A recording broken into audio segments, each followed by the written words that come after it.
more OPP today. We're going to finish up with Craig Abrams and get on to Carson Pardee. I can't help but have a song in my head from growing up. If you are a 90s kid or you grew up in the 90s listening to some of the gangsta rap, there was a song, "You Down with OPP? Yeah, you know me." Yep, that's me. That's how I feel about this right now, because I'm down with OPP, the Ontario Provincial Police. What they've been doing the last couple days is blowing it all up, blowing up the narrative with truth. They don't have an agenda. They're not trying to go ahead and change anything. They're just telling the truth. What's some of the truth? Well, the OPS was asking for things that were not legal. The OPS were asking for things that were not reasonable. For example, just have your officers stand around. We don't know what we're going to have them do yet. That's not reasonable. Lots of resources. The OPS doesn't seem to really care about expenditure of resources, but they certainly like to complain about it as a reason and an excuse for their inability to actually do what they need to be doing. So we heard a lot about that, and I think we're going to hear some more truth. Today's going to be all truth. All we have is Craig Abrams and Carson Pardee. Now, Carson Pardee, he appears to be a very senior officer. I think is a super lieutenant as well, based out of Nova Scotia. So that'll be interesting to see. Not sure why he's there. At least that's according to his LinkedIn. It could be stale. It happens. But we'll get to know him when he takes the hot seat and gives us more truth. I don't expect to find anything counter to any of the other OPP officers. I think we're going to hear a lot more of the same. I think we're going to hear more about, because he seems to be very senior, more about command, more about cooperation. How does the OPP traditionally work with municipalities and the federal government? You're going to learn a little bit more about how the provincial police actually work. So if you're in a province that doesn't have provincial police, you're getting a good insight on what the value of a good provincial police could do. Police forces could be corrupt because of local people, whatnot. It's always good to have another level to be able to turn to. So Ontario, Quebec, I believe it's New Brunswick, also has a police force, and China. China has a police force in Canada. So all these organizations understand the value of having their own police force. And I would like to see Alberta be the fifth one in Canada to establish their own police force, right behind China, who did it this year and I think last year. But anyway, I would like to see Alberta have them for these reasons here, because I think it's very, very good to go ahead and establish, through sovereignty or independence, police force. And we're seeing why. If the OPP didn't exist, not only would we not be getting this perspective and this kind of truth, could you imagine what it would have been like if the OPS had no resistance from the provincial police? Because there are none. What if the police didn't exist at all, and OPS and RCMP and PPS, the Parliamentary Protective Services, were able to just work away and do what they needed to do or wanted to do? Actually, I want to highlight wanted to do. It was, I think we all benefited greatly to have the OPS even jurisdictionally in the area and involved with this incident. I also think, good morning, Prairie. How's Manitoba? Is winter coming as well? I like to think that we can continue to rely upon the OPP. They haven't been giving me any of the I'm here to protect my butt vibes at all. We're not seeing a lot of redaction in their documents, other than maybe phone numbers. That makes sense. Their email addresses aren't even redacted. So there's a lot of, I think, unfiltered truth coming out of the OPP. And today is going to be pretty much the same thing. Oh, good morning, Denise. Nice to see you as well. Denise, is it Jean or Jean? I was debating with my wife if it's Jean or Jean. Maybe you can let me know en français or in English. Nice to see you this morning too. So I'm looking forward to today. And hi, Perry. Warmer yesterday and today, double digit. Wow! So you got the good weather right now. Yeah, we're looking at a little bit of snow here. But But that's okay. That's Alberta. We can handle it. We're tough. So yeah, Alberta, I think you should have a police force. The OPP is showing you exactly why you should have your own police force. Do you really want to rely upon the RCMP, CSIS, other federal level policing intelligence, or do you want to start establishing your own? I think if you copy the OPP program and you take a good look at how they developed their system and various reports and intelligence, and I assure you, Alberta, I assure you, the OPP would be very pleased to make you a partner and would be very pleased to help give you some guidance and guidelines on lessons learned from their part. So consider it, and I would actually push it. Danielle Smith, it's on the list for Free Alberta Police Force. So can you kind of let us know where you're headed with that? We would like to see it. I do like the current the local dispatchment for the RCMP. There's some good people there. I'm not trying to get rid of them. That's not really the purpose of having our own police force.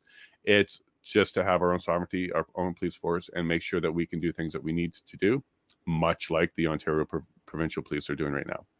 I think Tamara Lynch wouldn't have been dragged across the country had we had our own police force. We would have required some sort of extradition. We would have required probably approval from our court, an order from our court to approve it. I would have liked to have seen that happen instead of just a federal warrant being executed, because the RCMP are federal and they had jurisdiction. So for that reason alone, I would like to also see the Alberta Police Force come into play. So the APP, let's get down with that one now. Who's down with the OPP? Well, let's get down with the APP. I'd like to see that. All right, so this morning, as usual, we're doing the recaps of the previous day, and yesterday had two. So we had the OPS, which were certainly covering butts, blaming fingers or pointing fingers, and sadly admitted to not checking out the reports from the OPP. And in hindsight, they really should have, and they admitted to that. And then it was followed by the first part of Craig Abrams from the OPP, which it was more of the same as we were hearing from Pat Morris, except for Craig Abrams was a little bit more direct on how he was displeased with the functions of the OPS, what they were doing, what they were asking for. He was far more vocal, and he created a will say, which is a document of his thoughts and his truth at the time. And I think Craig Abrams is a stellar witness.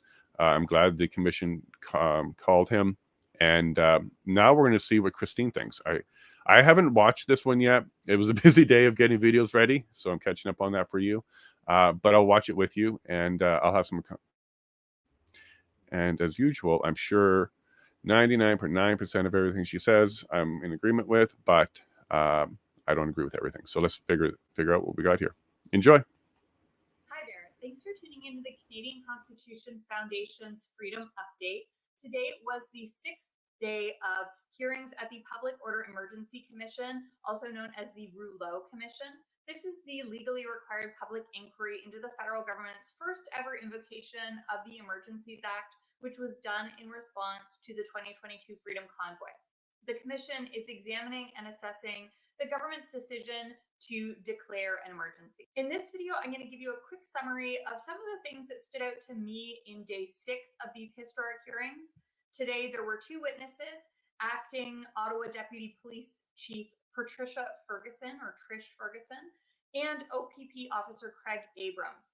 But in this video, I'm actually only going to be summarizing the evidence from acting Deputy Chief Ferguson because I have some meetings downtown, so I'm actually not able to catch Mr. Abrams' testimony. But don't worry, we do have a team of lawyers who are watching and taking careful notes. I also have a really exciting update about a new request that we have for the commission, which is that they call Premier Doug Ford as a witness. I'll give you more information at the end of the video. So I can't wait to tell you all about what happened today.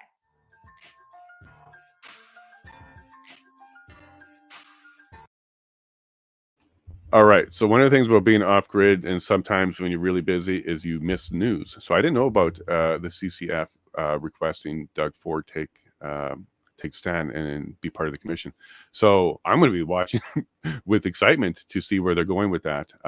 So thank you for bringing that up, Prairie. And look, we're going to see a little bit more about that now. Okay, right back to it.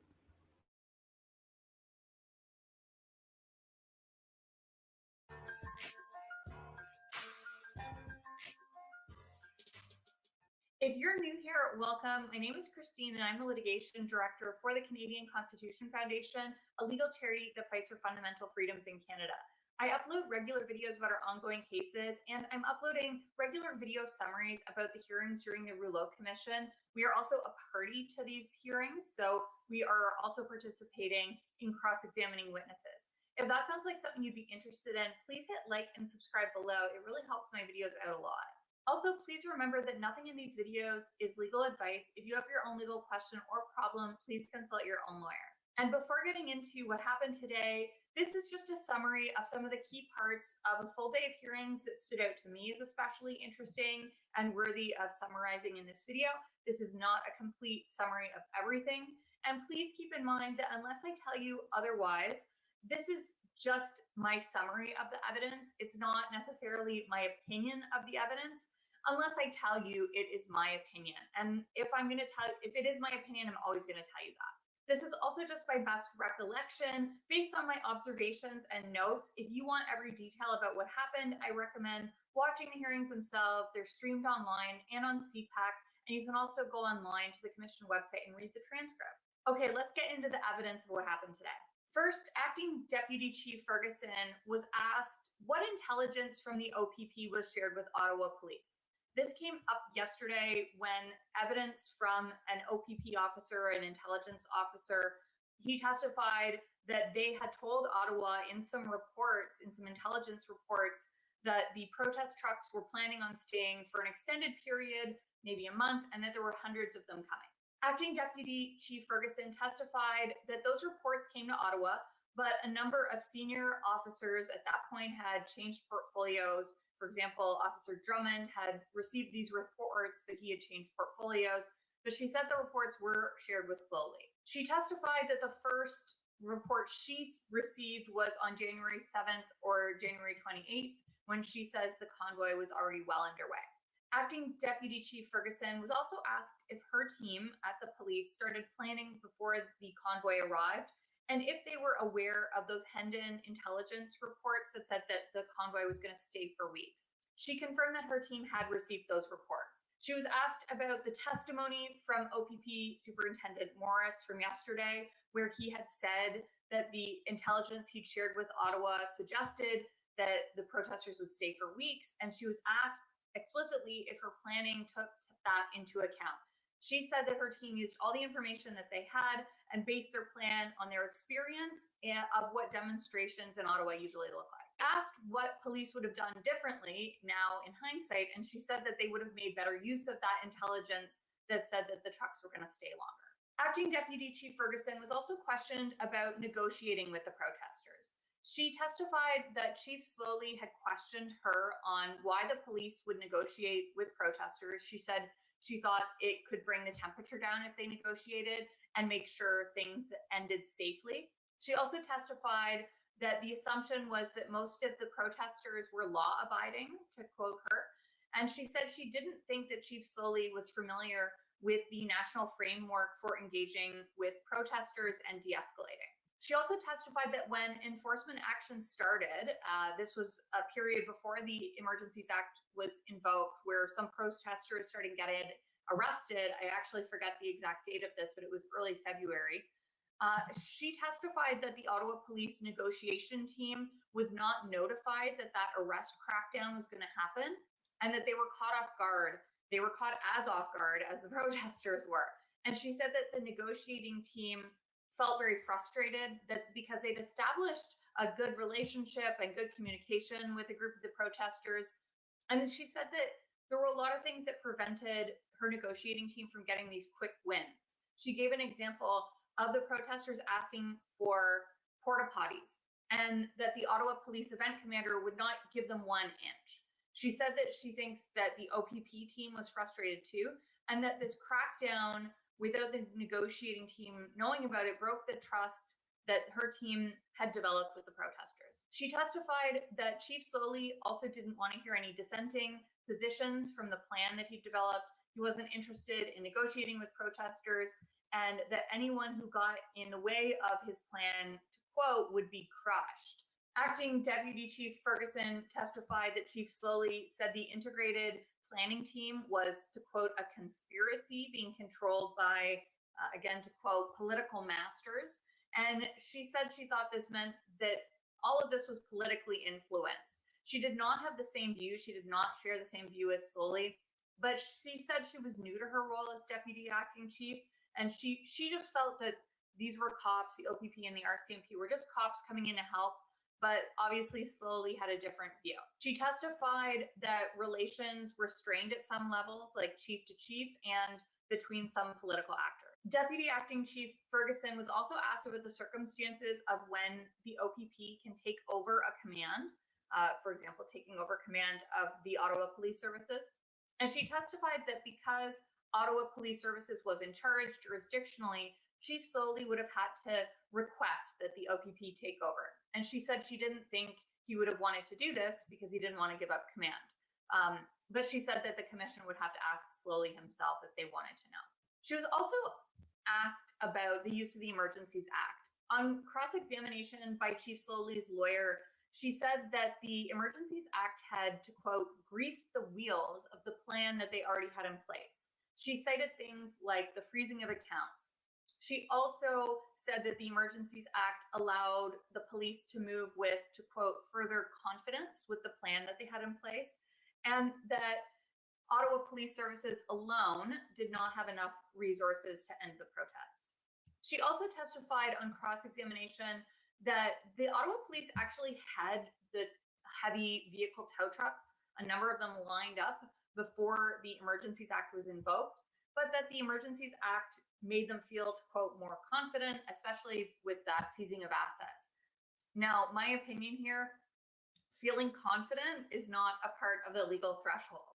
The discussion of the Emergencies Act was picked up again on cross-examination, and this was all really interesting to me because keep in mind, what I'm most concerned about is the question of whether there were other legal tools available and if the Emergencies Act was absolutely necessary. Because after all, that is the legal threshold to use this extraordinary law. On cross-examination, Acting Deputy Chief Ferguson testified that if there was an integrated command sooner, that was the command of the Ottawa OPP and RCMP, she said it could have cleared protests sooner. She was also cross-examined by counsel for the protesters. He asked her about the freezing of assets that she had brought up. He asked how many people whose accounts were frozen immediately left the city. And she said she didn't know. He put it to her that 58 to 59 accounts were frozen, and she said again that she didn't know. And he also put it to her that if someone's account was frozen, it was very difficult to leave the city because you didn't have money to leave the city. And she said that she had heard media reports about that. He also put it to her, the protester's lawyer, that the Emergencies Act didn't order an increase in officers. She agreed that it did not, but that it allowed the RCMP to come and work in Ottawa without being sworn in. Now, this was interesting to me because in earlier testimony from other witnesses, in particular, the mayor's chief of staff, Serge Erpen, he testified that the swearing in of officers actually wasn't the issue. It wasn't causing the bottleneck. And a JCCF lawyer on cross-examination actually asked her how much time was saved by skipping the swearing in. And she said it saved a few hours and some paperwork. The counsel for Chief Slowly also asked her why the city had not obtained an injunction and about RCMP Commissioner Lucky's opposition to an injunction.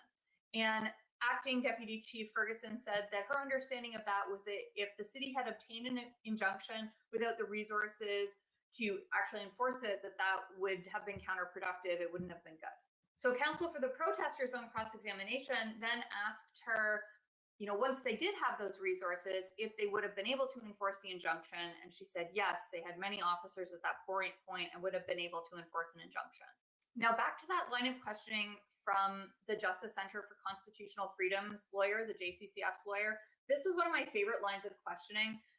The things that stood out to me in this was that he asked Acting Deputy Chief Ferguson to confirm her testimony that there were two main advantages to the federal government invoking the Emergencies Act. That was procuring heavy tow trucks and getting around the swearing in. She said, yes, those were the two main benefits, but also that the seizing of assets was useful. He asked her, was it useful or was it necessary? And she said it was useful. And again, remember that he asked her about the time that was saved by swearing in, and she had said a few hours were saved. And she also confirmed again that the tow trucks were already on their way to Ottawa before the Emergencies Act was invoked, although she didn't know all the details specifically about how they were procured. Another interesting point that stood out to me was that she testified that ultimately it took more than the 1,800 officers that Chief Slowly had requested. She said it actually took about 2,200 officers to end the protests. So as I said, I wasn't able to finish watching the entire hearing today because I have to go downtown for an event for an award for Adrian Batriff put on by the Taxpayers Federation. So I'm really excited about that, but unfortunately I won't be able to finish watching the hearings. But I also wanted to let you know about a really exciting development, which is that we've written to the Commission to ask for Premier Doug Ford and Solicitor General Sylvia Jones to be called as witnesses to the inquiry. We co-wrote a letter to the Commission along with the Canadian Civil Liberties Association and the organization representing Ottawa residents. We all want the Premier and the Solicitor General to testify. This is in light of that testimony from Steve Kanalakis and Serge Arpin, as also from Mayor Jim Watson. As a result of their testimony, it's pretty obvious that Ford and Jones, their evidence is relevant and necessary in order for us to get a full, accurate determination of all the facts. The evidence, if you'll remember, of Mr. Kanalakis and Mr. Arpin and Mayor Watson and the related documents to their testimony, it describes numerous attempts to persuade Premier Ford and Minister Jones to join these intergovernmental talks, these processes, and they apparently refused to participate. And this caused frustration by the federal and municipal officials. They were frustrated, they were refused. Moreover, Mayor Watson testified that the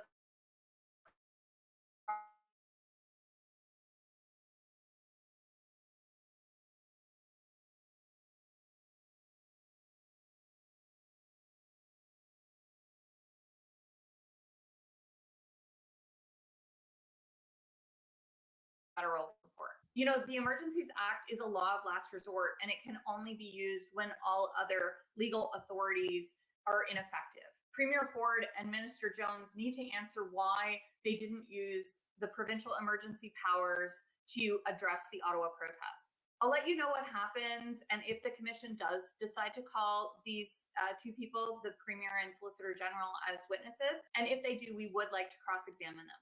Okay, that's all I have for you today.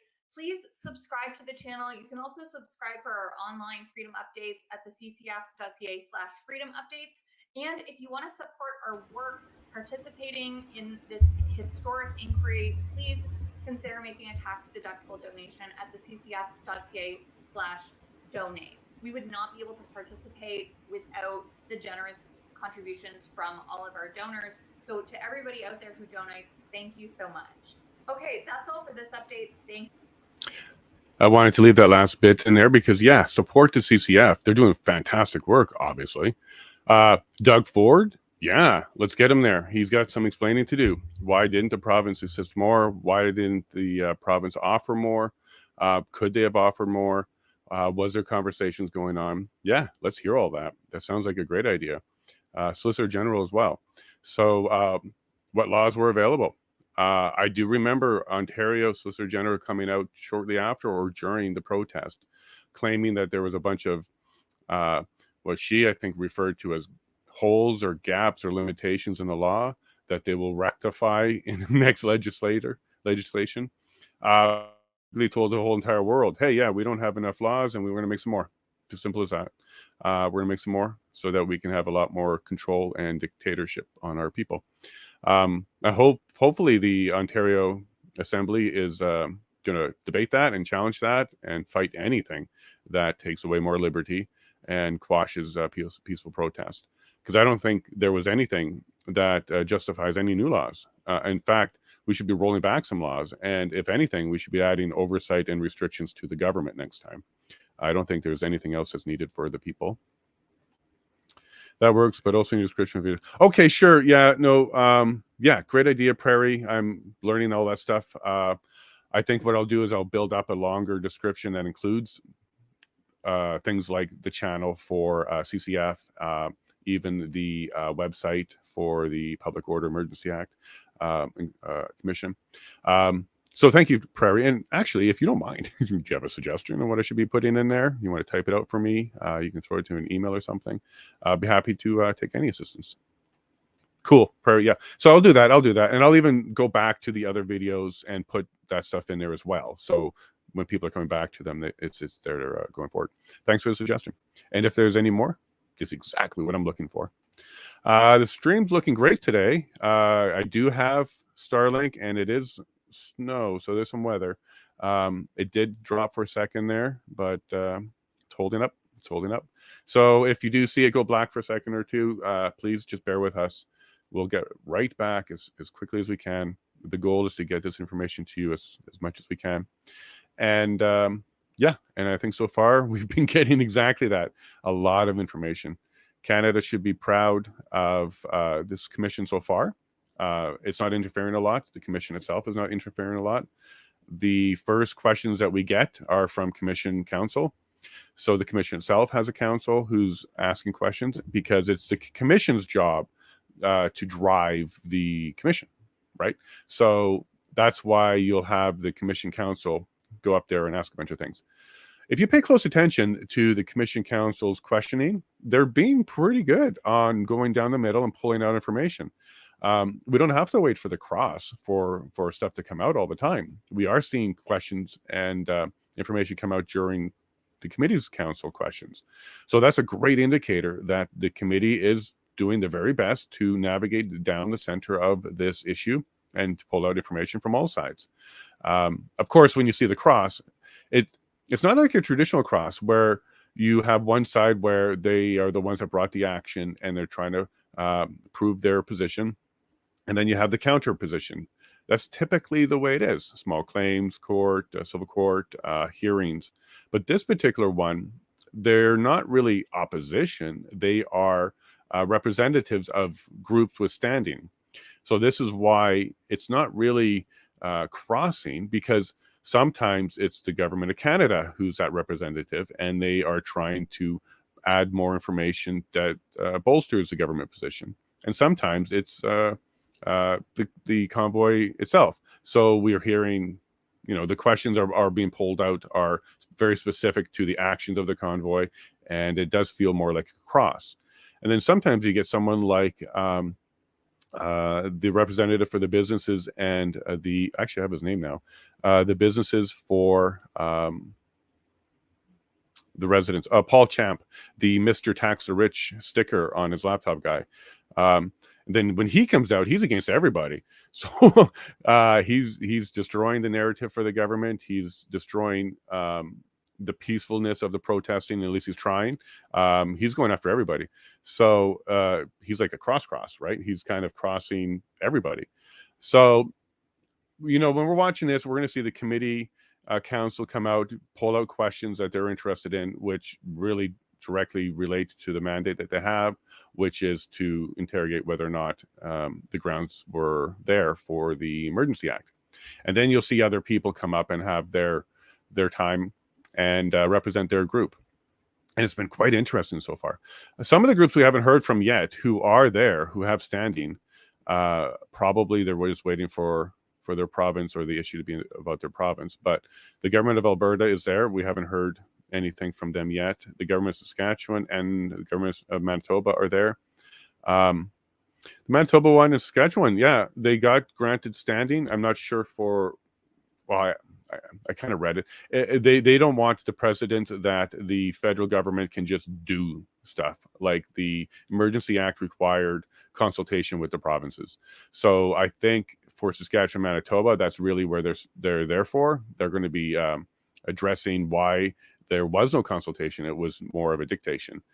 We heard that through both of their opening statements, that's what their concern was. So we're not going to hear much from them until that's there. Okay, now I hear some audio, so I may have to just shut up soon and kick you over. I don't see the commissioner, though. And then, of course, Alberta, because of Coots and the non-consultation, they're definitely going to play a big role coming up. Order And at here we large. go. Enjoy the stream.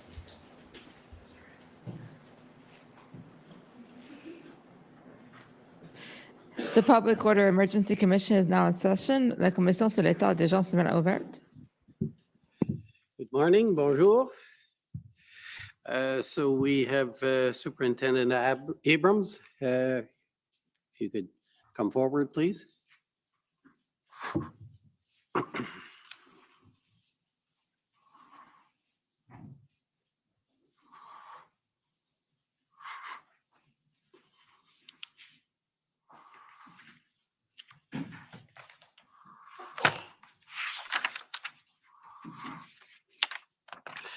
Okay, are you ready to proceed?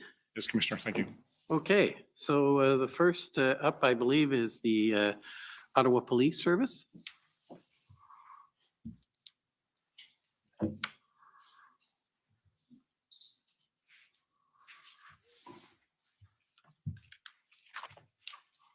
Good morning, Superintendent. My name is David Michikowski. I'm a lawyer for the Ottawa Police Service. How are you? Good, sir, thank you. One of the things you mentioned yesterday, and I believe it's also in your notes as well, is that police actions in Ottawa, you indicated, can have a provincial and a national impact. So there's a need for the police to be measured and careful in their approach to dealing with the protesters. Is that fair? That is fair. And how the police treat the protesters, I take it, from the time they arrive in Ottawa to the time they leave, will therefore be expected to have an impact both in Ottawa and nationally. That's what I believe, yes. And I believe you said that once the convoy was en route to Ottawa, and some people had come from, the West Coast, far away, there was no way that you could just cause them to turn around and go home without making their statement in Ottawa somehow, correct? I don't recall stating that, but I think I stated that they're committed in their goal of attending Ottawa, clearly, because they left their homes thousands of kilometers away, and their intent was to attend Ottawa. And the practice of the police prior to the Freedom Convoy and previous protests was to let groups come to town and protest, even if it would cause significant traffic disruption and inconvenience to residents, as long as it was peaceful and not engaging in criminality. Is that fair? Obviously, not being a member of the Ottawa Police Service, they dealt with the majority of those protests. In my role with the provincial police, I can't say that I've had to deal with that type of event, but in general terms, I would agree. When people exercise their charter rights, there's certainly going to be some disruptions to members of the public while that's being done. But generally, in most circumstances, that disruption is short-lived, in my experience. Right, but if somebody says, I'm coming to protest for 1 day, or I'm coming to protest for 3 days, but it's going to be peaceful and there's no criminality, you let them protest. Fair enough? There certainly would be lots of planning. That's what we talk about, pre-event planning, trying to speak to the organizers, come up to agreements to make sure everybody's on the same page. I've not been involved in agreements where we have allowed protests that lasted multiple days. And that's just been my experience. I haven't been involved in that, so I can't really speculate or answer whether I would approve something like that or not. The OPP has dealt with long-term protests. As an organization, we have, yes. Sorry? As an organization, we have. Yes. Right, you personally have not. No. And some of those demonstrations went on for long periods, had injunctions that... The longest period I was involved in was the 3-week protest at the Tyanaga Railball gates in 2020. The Hendon reports, as I recall, indicated that the groups did espouse peaceful protest, although there were concern about fringe groups and lone wolves. Is that right? Sounds accurate, yes. And the reports from the PLTs prior to the convoy arriving in Ottawa had been that they were peaceful and cooperative with police in other jurisdictions. That's what I recall, yes. And the reports from Hendon did not indicate honking horns or idling engines or harassment or antisocial behavior or fireworks. Is that fair? The only thing I would say is there was some reports of antisocial behavior in respect to perhaps not abiding by mask mandates within the province of Ontario. But outside of that, I would agree with your statement, yes. And blocking the access to the Wellington Street or to a large chunk or to chunks of downtown could have meant that the trucks would go elsewhere, you said, in the city. Yes. And that would mean, though, potentially that the footprint could be bigger and there could be more disruption in residential neighborhoods. Fair? Certainly, it's a large city, so wherever the trucks are going to park, there's going to be disruption wherever they tend to park, for sure. And because peaceful protest is lawful, and because of the need to take a measured approach, the OPP, as I understand it, is a huge proponent of the use of PLTs. We very much are, yes. They connect with groups, they get contacts, they form relationships. Correct. And in fact, the OPP PLTs here did have their PLTs connect with the protesters well prior to arrival, correct? Yes, many of the convoy organizers, they connected when they arrived within the province of Ontario. And those PLT who were in contact with the protesters were not, I take it, telling them the message, you better not come to Ottawa, you're not welcome, right? They were trying to establish relationships because they understood it to be a peaceful protest. Correct. Many times our PLTs will message what you stated, but also message the importance of understanding the law. Sometimes they'll educate them on the law and make sure they understand, you know, when you attend, this is what the expectation is, this is what the laws will be in relation to your behaviors. So many times PLT will be part of that messaging to make sure that all participants are aware of their responsibilities and expectations of their behaviors. And in fact, consistent with that role, the PLTs assisted the convoy in arriving safely in Ottawa. I would agree, just through conversation that allowed more structured movement of vehicles, which made things ultimately safer. I would agree with that. And I think you said you'd read the Hendon reports and you became involved, if I have that right, on January 24th as the OPP's strategic commander in charge of policing. Yes, I became the strategic commander in charge of the OPP's portion of the event, which was what we saw at that time as a traffic event involving the vehicles traveling through our jurisdiction into the city of Ottawa. And you set up an emergency operations center that involved traffic, communications, PLTs. Correct. And the plan focused on traffic along the highways from the convoy, correct? It focused on the traffic and also what impacts they may have in the communities that they overnighted in. And the 400 series of highways, I believe you said, the OPP has jurisdiction on. That's correct. And that is the 417, of course, leads directly into Ottawa downtown, correct? It's the becomes the Queensway in Yes. Ottawa. And what you and your team did, as I understand it, was ensure that there was a safe flow of traffic and that they could arrive safely. And you and your team took steps to coordinate planning of that with the Ottawa Police. That's correct. And so you liaised with Deputy Chief Bell, Yes. and he was cooperative in your interactions with him?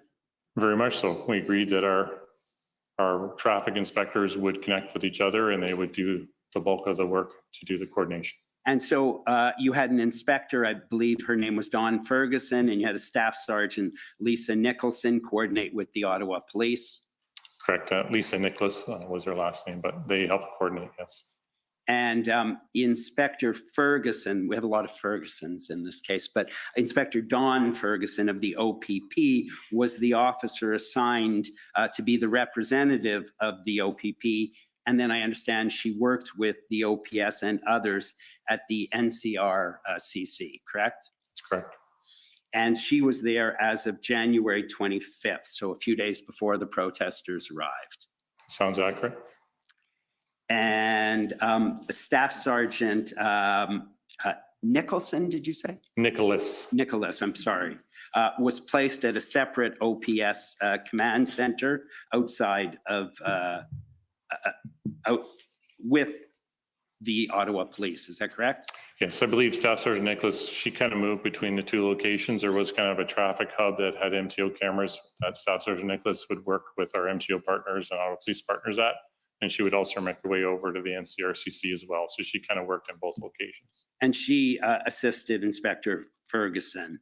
She did. Inspector Ferguson relied on some assistance from Staff Sergeant Nicholas, so she helped assist her in different ways. And the OPP worked with the OPS to control Highway 17 coming into Ottawa and make sure that you didn't have blockades on the highway. That's correct. And your team, along with the OPS team, wanted to make sure that trucks didn't just abandon their vehicles on the 417 on the Queensway in downtown Ottawa, but that they safely got off and were staged somewhere. Correct. And we wanted, obviously, when we talk about safety, it's not just safety of the convoy participants, it's safety of the motoring public who are using the highway. And we didn't close the highway. So the highway was open to normal traffic. So we had to make sure that we were ensuring the safety of the general motoring public as well. One of the things, and I can turn up the document if you need it, but I think you said this yesterday, was you talked about Chief Slowly on the weekend of the February 5th weekend, the 4th, 5th, wanting to, and again, I think the following weekend as well, wanting to shut down all the 417 off ramps. Do you recall that? Do you recall that? And Inspector Ferguson, as I understand, said in one of those emails, we'll do our best to help the convoys to the identified exits, but the OPP is not going to permanently close any 417 exits unless there's an immediate threat to public safety. And there wasn't, correct? Correct. And so the OPP did not exercise its power to close all the exits to downtown as a result. That's correct. And you instead controlled access so that they could come in safely. Correct. And just so we're clear, I apologize if I misunderstood your question. The permanent shutdown that Chief Slowly spoke about and us selectively picking off ramps for the convoy to come in were on separate dates. Right. But you did make clear that, and I believe she says it in her email, we will not permanently close all the exits unless there's an immediate public safety risk. And there isn't. Correct. Certainly, we wanted to not disrupt the general motoring public as little as possible. That was the idea. So we would close ramps as needed. And then as soon as we could, we would reopen them so that the normal flow traffic, traffic could continue. Sure. And because if you close everything, it not only affects the convoy, but it affects everyone else. Sure all does. of the residents, trucks that have legitimate business downtown delivering goods and supplies, other motorists, residents who have a need to be in that downtown core, correct? I would agree, yes. And we saw one of the Hendon reports had pictures of some heavy equipment, an air compressor and an ATV. Yes. And you didn't receive any instructions, I take it, to stop those transports or to inspect them or to not let them into the city, did you? I never received instructions like that, no. And some of those, and there were only a couple of pieces of heavy equipment that we saw, correct? Correct. And some of those may well have come into the city on a 400 series highway.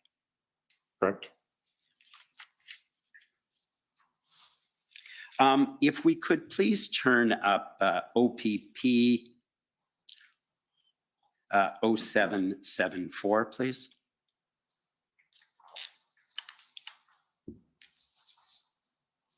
which are your, I don't know if you have the hard copy of I do. You do. So it's your January 25th notes, Yes. and it is page 3E of 167 in the PDF.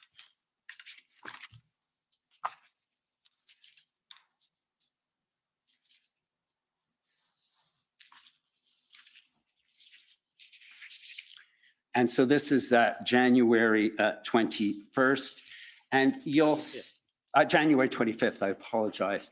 And you'll see at 8:30,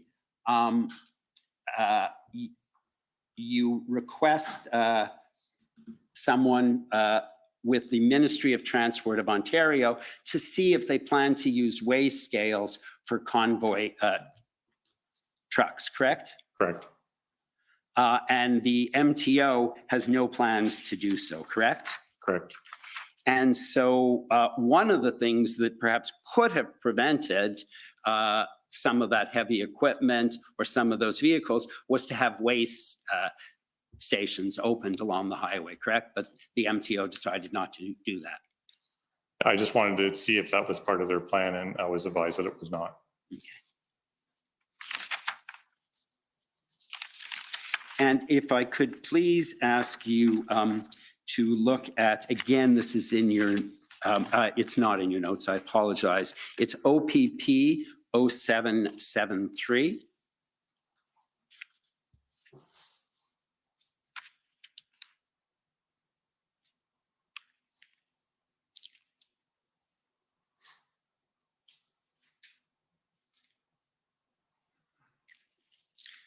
Thanks. That's, as you recall, is the will say statement that you prepared, I believe, in March of 2022. Correct.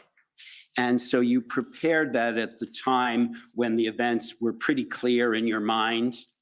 You just finished dealing with the convoy, correct? Correct. And you'd read the Hendon reports back in January, correct? I did. And so if we could please look at page 2 of that of the PDF of that. And on the third bullet, you indicate it became clear on January 29th that many of the convoy participants had plans to stay for a long period of time. And the convoy had attracted thousands to the downtown port, correct? Yes. And then if we also look, if we could scroll down to the bottom of the page. Sorry, just go up a bit.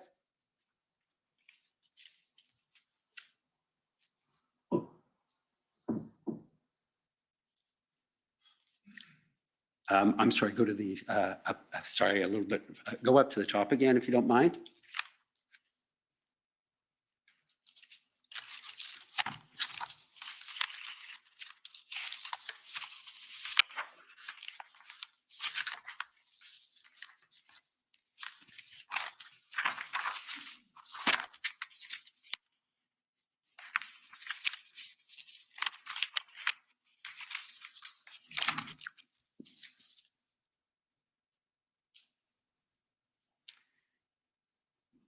And sorry, if you could go to the following page as well. Yeah, just a little bit higher. Thank you very much. You'll see in the bullet that we have on the screen, on February 2nd, it then became clear that this event was no longer a traffic-related event, correct? Correct. In your notes, and again, we can turn them up, but if you recall, then I don't need you to, but I know in your notes of February 5th, and it's on page 28 of your notes, but you have a note that the chief is in charge and won't change it.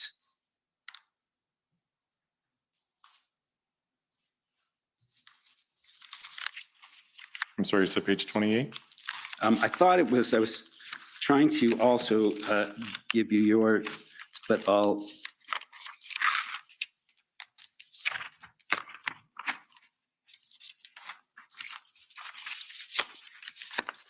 It is, I believe, page 28 of your notes.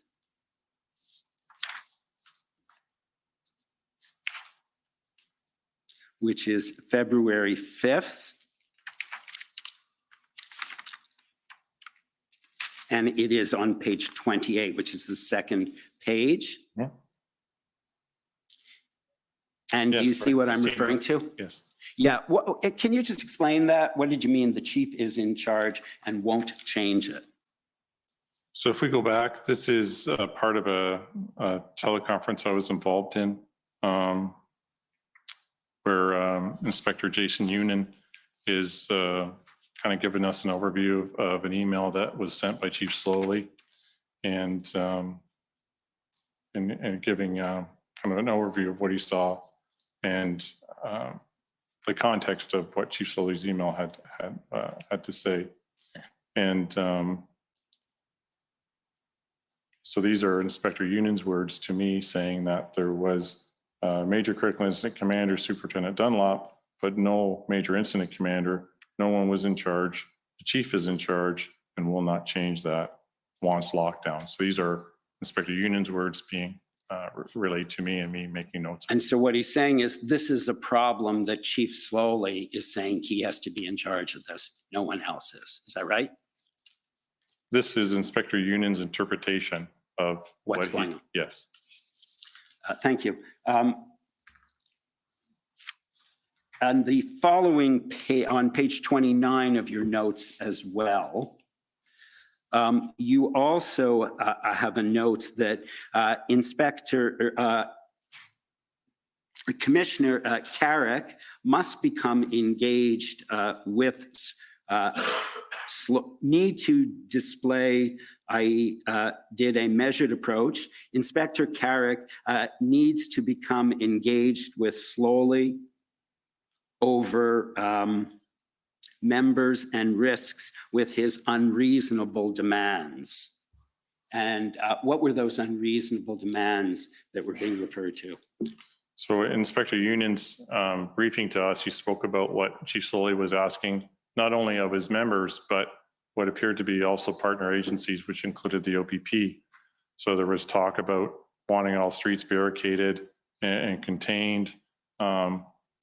And these were activities that I was not comfortable with our members being involved in, and it caused me great concern. So on this call, I expressed that we needed to communicate with Commissioner Creek so he could become aware of this direction by Chief Slowly through Chief Slowly's email. And then perhaps Commissioner Creek and Chief Slowly could have a conversation because I felt that these were unreasonable demands, and I directed my Inspector Ferguson that if there was a request for OPP to be a part of any of this, it was not to happen. It was to come through myself before many OPP members would become engaged in the types of activity that I'd heard about. And I just have two further questions. On February 6th in your notes, and you've actually put an asterisk on it, and just for the benefit of those who are following it online, it is page 28 of 167 of the PDF, but I don't need you to call it up. You indicate at the bottom, lack of autonomy to make decisions. Who's that a reference to? So further up in the notes at 1543, I'm speaking with Inspector Marcel Baudin, who's our PLT coordinator, who the commission will hear from as a witness. And he's describing his members' experiences on the ground in Ottawa and that inability to make decisions and be given autonomy to do their work. Sorry, go ahead. I apologize, okay. I didn't mean to cut you off.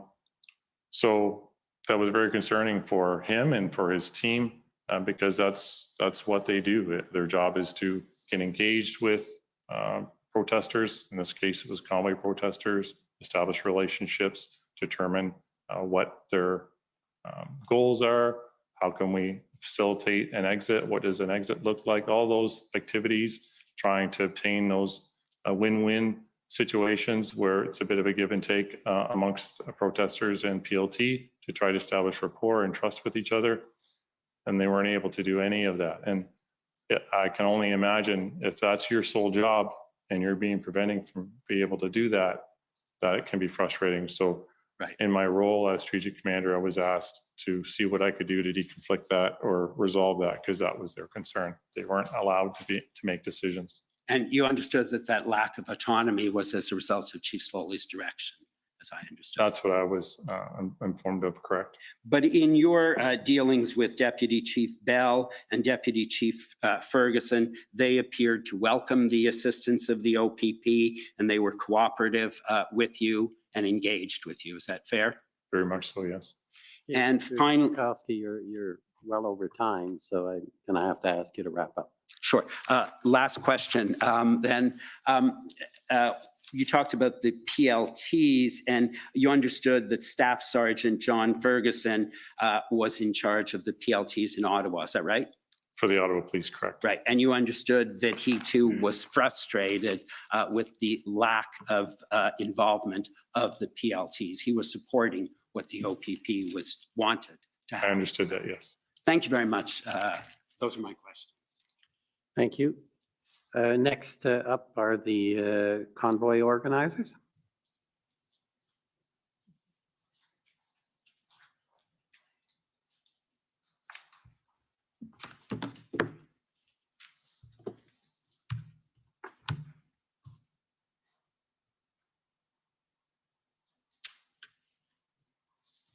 Good morning, Mr. Commissioner. Good morning, Superintendent Abrams, and good morning, my friends. My name is Bathsheba Vandenberg, and I am counsel representing Freedom Corp and protesters. Thank you for your service, Superintendent, and for your forthwith testimony so far. I have a few questions for you this morning. Certainly. You mentioned yesterday in your testimony that the PLT use a snatch and grab method, correct? No, they do not use that method.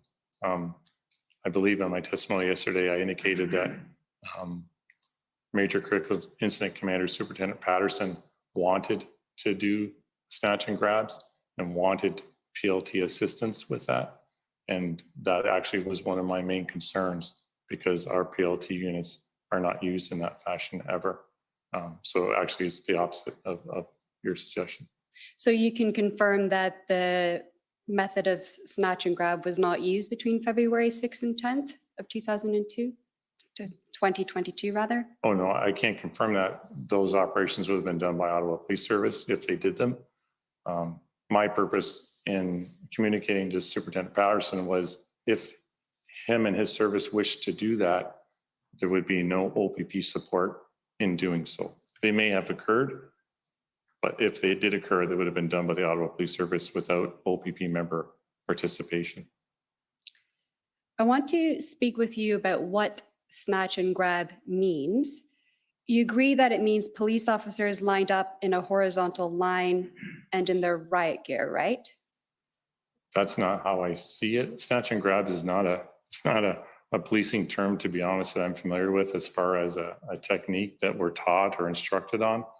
When I heard Superintendent Patterson explain that, he didn't explain it in great detail. I pictured in my mind it was trying to locate certain individual persons who may have reasonable grounds to be arrested, and essentially when they're located, grab them off the street wherever they're located and arrest them under those authorities.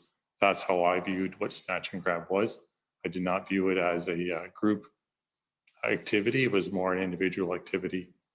You would agree, though, that it does involve grabbing protesters, is that correct? No, well, I mean, the individual person may be a protester themselves, but I pictured an operation where officers are going out looking for one particular person or persons on a list, but not the persons aren't together in a group. And if an opportunity arose, they would effect an arrest of that singular person. Thank you. Was this method, to the best of your knowledge, used after the Emergencies Act was invoked? I can't speak to that because I wasn't connected with the Ottawa Police operations at that level. You mentioned in your testimony yesterday that you only found out about the creation of the red zone on February 17th. Is that correct? I think that's correct, through media that was posted on Ottawa Police Twitter, and some media releases that were released by Ottawa Police where they spoke about the formation of this red zone. Is it true that you also found out on the same date of February 17th that there would be 900 officers reporting at 6 a.m. the following morning, Friday morning, February 18th for deployment? So yeah, yes, but if I could expand on that answer a little bit to add some context to it. So the evening, the date was February 19th, you're indicating? In the evening of the February 17th, that you 17th. found out that at Right. 6 a.m. the next morning on February Right. 18th, that there'd be 900 I officers. believe the deployed. 17th was a Thursday, am I correct? The 17th was a Thursday evening, Correct. that's correct. So the next date was a planned large public order unit deployment, which was the first time we would have seen a large number of public order unit members on the street. And my people's role, the people I was in control of, would be to be at traffic points to help contain and control any ground that public order units were able to clear. And late that evening, I believe it was around 10 o'clock, 50 RCMP members attended our OPP command post and indicated that they were reporting to our location starting the next morning, along with Ottawa Police. And that was concerning to me only because I was already deploying close to 500 to 600 of my own members. And if we added Ottawa Police and RCMP, that would be 900 members. And we would not physically be able to get that many members onto the street in time to support the operation that was planned for the next day. So was it, in your professional opinion, that there was insufficient time to properly brief these 900 police officers prior to them being deployed on the ground? There would not have been sufficient time to brief them and get them on the ground. So that's why that evening, as a team, I gathered my incident commander, Ottawa Police Service supervisors were on our command post helping us with telecommunications. And I gathered them in a group, and we all said, we have to solve this problem because we're literally hours away from a major operation. So collaboratively and together, we all agreed on a solution so that we did not have to deal with that issue the next morning, and we were able to get officers deployed in a reasonable amount of time. Was the name of this major Operation Takedown? I was never aware of what the public order unit operation name was. I just knew that there was a public order operation happening the next morning, but I wasn't familiar with the name of it. As per the Ontario Police Services Act Regulations 926, all police officers, including public order unit members performing active duty, shall have an up-to-date use of force qualification within the last 12 months. Is that correct? I believe that applies to all serving police officers in the province of Ontario, so it would apply to public order unit members as well. Would you be able to confirm that all officers, including those 900, received those that had that qualification before they were deployed? I would not be able to confirm that because I don't have that information. And if I could qualify on my answer, there is a provision that allows the Solicitor General's office to provide an extension to that 12 months, whether it be due to an emergency.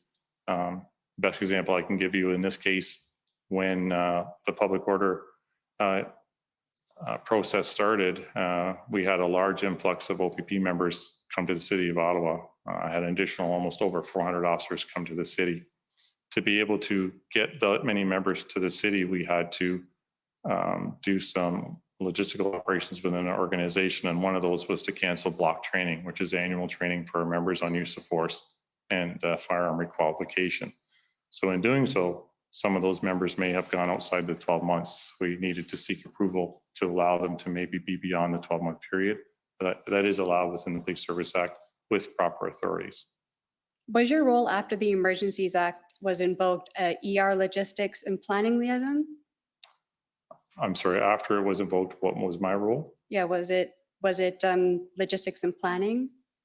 No, my role was as the strategic commander. So I oversaw a team of officers that were led by an incident commander who their job was to organize the logistics of finding out where Ottawa Police needed us, because we were a support agency to the Ottawa Police. And then my incident commander and his team would provide Ottawa Police with the support that they needed with frontline officers. The public order unit command and what they needed for public order unit was separate from myself, and I didn't have direction or control over our public unit Right. members. And you were reporting to Chief Superintendent Carson Party, is that correct? Yes, You considered him your commander?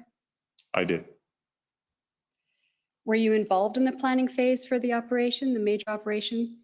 Only for, I believe I said yesterday, only for about 48 hours, just in the initial stages when the integrated planning team got started and we had our initial meetings on the 8th and the 9th. And that was the only time I had direct contact with the members of that planning team. And I reverted back to my role of managing our OPP members and our deployments in support of the Ottawa Police. With regards to the boots on the ground, were PLT supporting POUs? I was not aware of what PLT was doing. I know PLT eventually had a seat in the NCRCC with our critical incident commander. So there was always, I believe it was a PLT sergeant that sat beside our critical incident commander. But I'm not aware exactly of what they were doing in the field because that would not have been reported to me. And yesterday you mentioned that OPP and OPS PLTs had an integration problem and communications issues. Is that right? That's what was reported to me, correct? And also with the POUs? I can't say that I heard of lack of integration within our public order units. That wasn't reported to me. Do you agree with me that after the invocation of the Emergencies Act, that these integration problems and communications problems continued and did not improve? Within the PLT teams, there were still issues. I would have calls with Inspector Baudin, and he would say some days they were making forward progress, and other days they still lacked an ability to understand what the plan was. Because until the integrated planning team came up with a plan, there was still no plan. So they still struggled to determine what their purpose was. Were they truly an integrated team between the Ottawa Police Service PLT team and the OPP PLT team? There were still those issues, yes. Okay. And that, in fact, that the problems worsened after the influx of 900 additional officers on the ground on Friday morning, the 18th of February. I don't know if any worsened. I think they maintained and they were similar, but I don't know that they became any worse.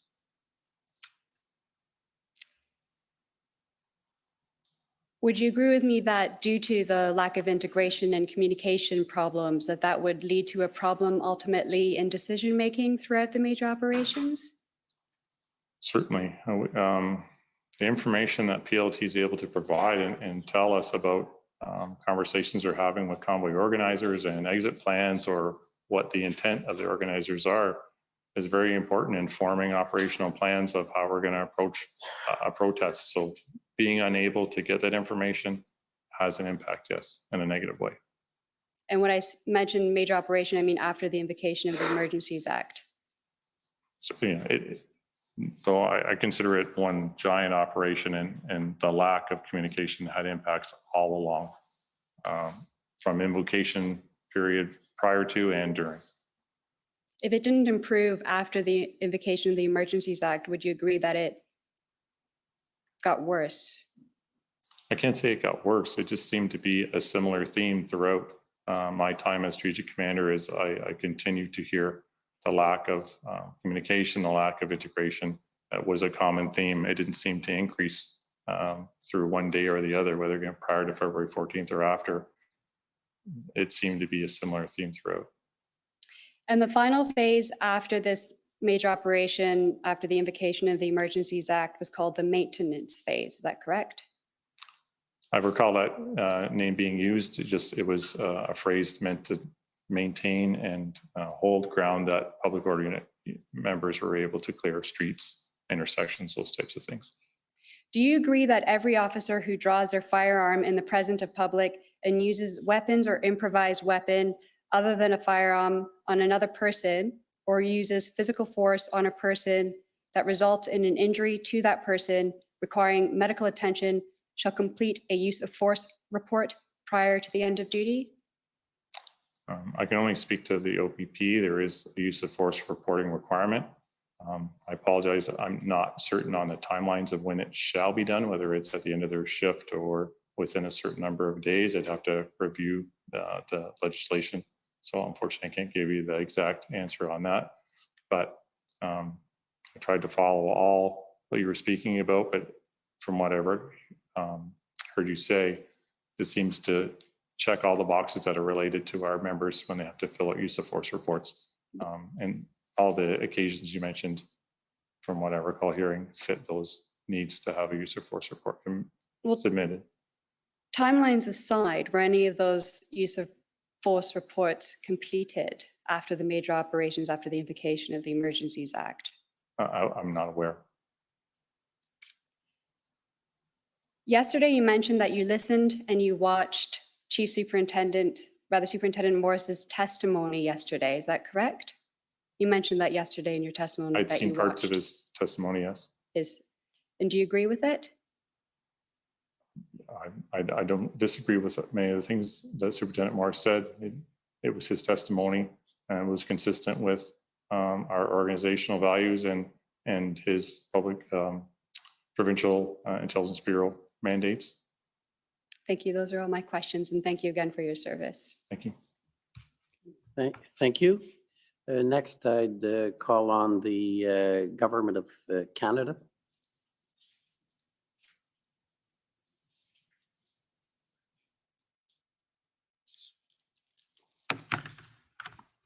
Thank you. Superintendent Abrams, my name is Brendan Van Nieuwenhuis, and I'm one of the lawyers for the Government of Canada. And I just have a few questions for you about your testimony yesterday. Morning. You described yesterday at some length a difference of view or approach between yourself or members of your team at the OPP and Chief Slowly and some of those working under him at the OPS about the importance in this scenario of PLT techniques, right? Correct. And in particular, you described or you relayed information upwards about a significant dispute that had arisen about the arrest of those who were removing gas cans from the Coventry Road encampment. Correct. Yeah. Those gas cans, which were in part there as a supply of fuel to vehicles in the red zone, were a serious concern as to safety, right? Certainly flammable products. Sure. And their use as a supply was also a concern about its supporting the continued entrenchment of the trucks in the downtown core, right? Sure. Sure. The OPP PLT and some of the OPS PLT members as well, I take it, were concerned that the trust that had been invested by them and by the protesters at that Coventry Road site had been disrupted or even destroyed by the arrests that were that occurred, right? That was our concern, yes. Yeah. And some of the PLT team members felt extremely demoralized and as though their work had been set back by days or even longer. Correct. Some days had already been invested, I take it, in building those relationships with the Coventry Road encampment participants. As I understand it, yes. And I think that the flashpoint for that disagreement, as we saw from the documents, was on or around February the 8th. Does that accord with your recollection? It seems accurate, yeah. And so by February the 8th, the convoy had been ongoing in the downtown part of Ottawa for approximately 11 days, running from January the 29th. It seems accurate, yes. And now it would take several more days in the view of the PLT team to get back to that point, if not longer, right? That was what they felt the worst case scenario would look like. They were certainly hoping it wouldn't take that many days, but that was their concern. In negotiating with the participants in the fashion that the PLT units do, is it fair to say that some are more susceptible to being reasoned with than others? Are people more, or some people more easy to reason with than others? Is that what you're saying? Yes. I would say that's an accurate statement, yes. Sure. And if I just want to call up a document, OPS 30010383.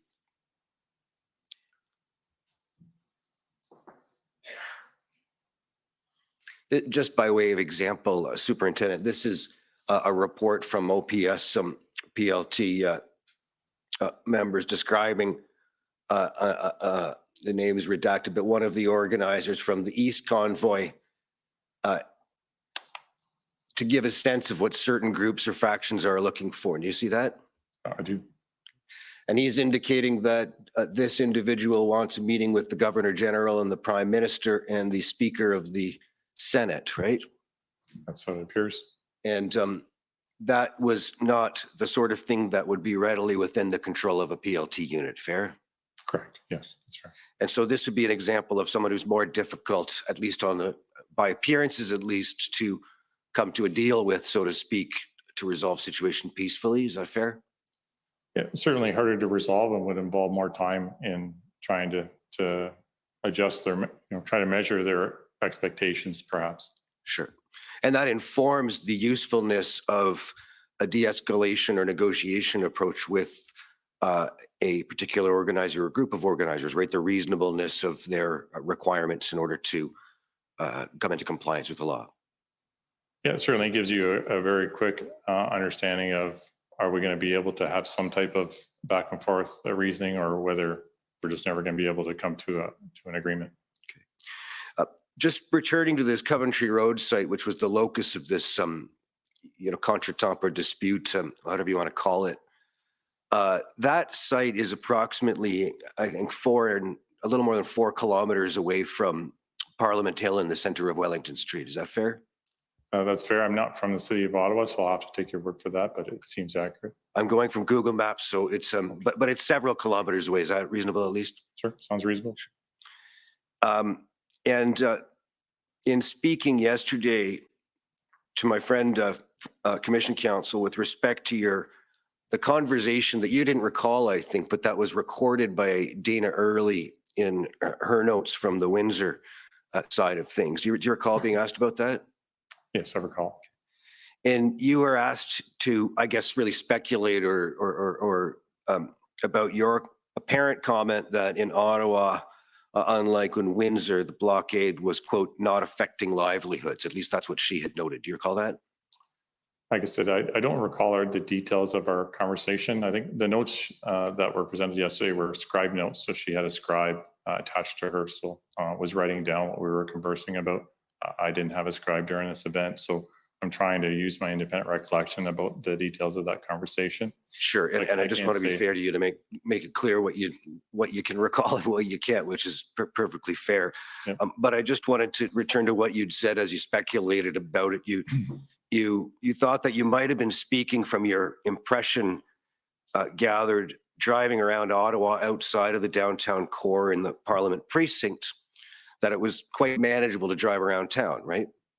Yes, I believe from my recollection, we were speaking about the Ambassador Bridge being blocked and how it was, if you're familiar with Windsor, it's a one-way into Windsor, and if it's blocked, it makes travel difficult within the whole city. And I recall having conversations just about the economic impacts of that international bridge blockade and those kinds of things. And then I recall relating back to her how the blockade here in Ottawa was affecting the city as a whole, not just the downtown core.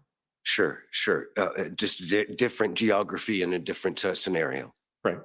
You could get back and forth down the 417 and off to the Coventry Road site relatively smoothly. I can't speak to Coventry Road because it's I believe it's on the north side of 417, but I was speaking more about, areas south of the 417 and the 417 itself.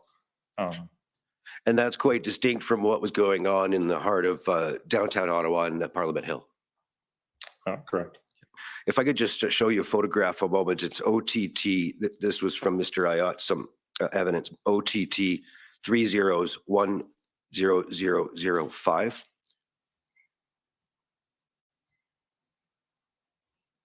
And it'll be page 37.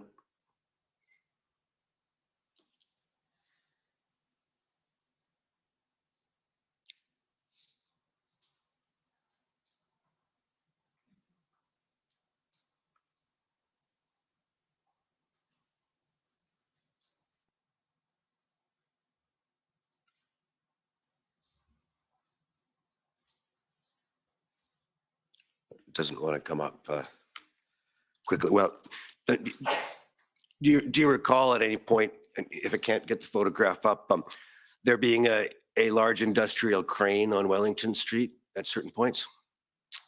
I believe it's the one that had the large Canadian flag. It was extended with a flag on the end of it. Yes. I recall seeing visuals of that, yes.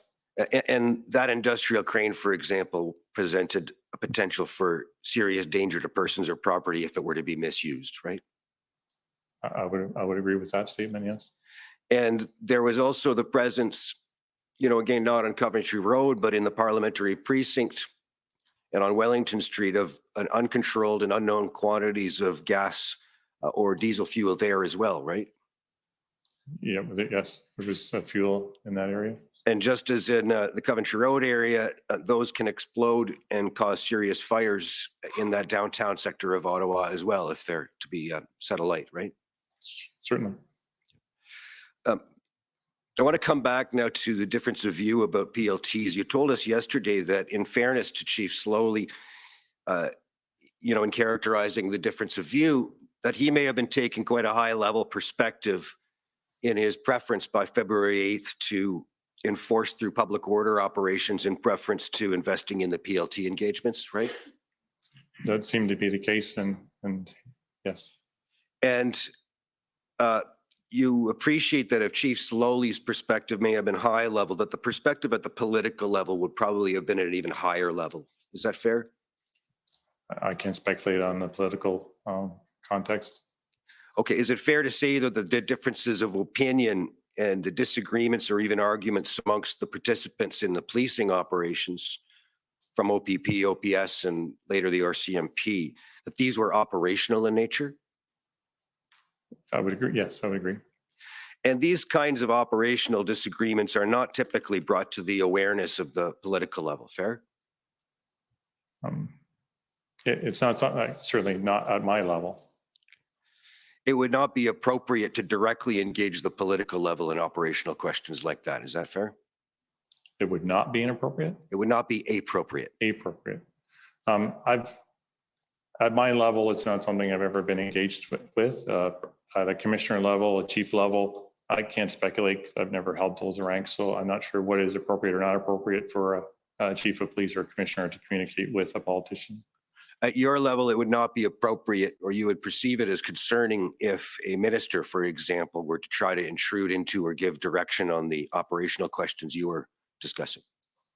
It would concern me because of the operational impacts of somebody who's unknown to me having impacts on an operation we're trying to resolve.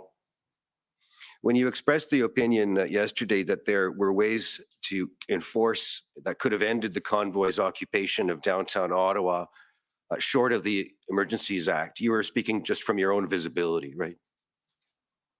I'm sorry, what do you mean by visibility? I'm speaking just from the things that you can see on the ground in Ottawa and in the East region of Ontario. I apologize, I'll have to get you to repeat the question again, now that I understand the context. Yes, when you expressed the view that there were ways to enforce and end the convoy occupation in downtown Ottawa, short of the Emergencies Act, yes. You're speaking from what you can see on the ground in Ottawa and the East region of Ontario. Yes, and from past experience in resolving blockades and prior to the Emergency Act. You also acknowledged yesterday, and you'll agree with me, that this wasn't an isolated event and that an event occurring in Ottawa would have an immediate impact on what was going on in Coots and what was going on at the Ambassador Bridge. Fair? Yes, I agree. All those activities have linkages and have impacts to each other. And that may have been part of the assessment, for all you know, at the political level in terms of what was visible there. Perhaps, I can't be certain. Finally, just with respect to the measures being used, can we turn very briefly to ONT 50168?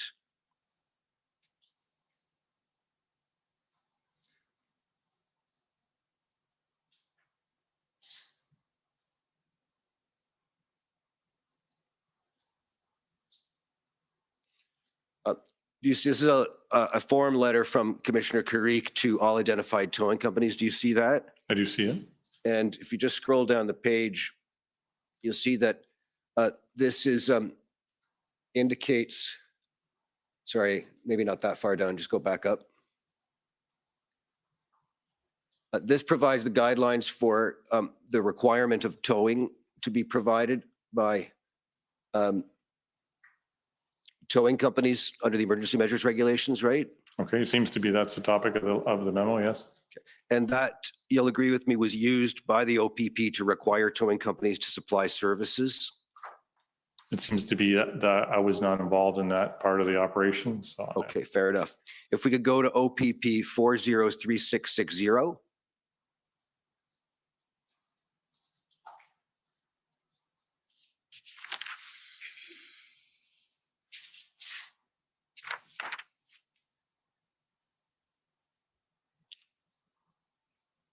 Do you see this as a notice to demonstration participants from February the 17th?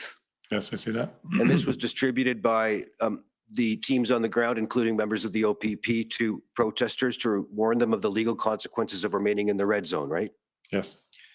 And it refers to criminal offenses, but if you go down the page, it refers as well, of course, to the consequences arising under the Emergencies Act, right? That seems to be what it says, yes.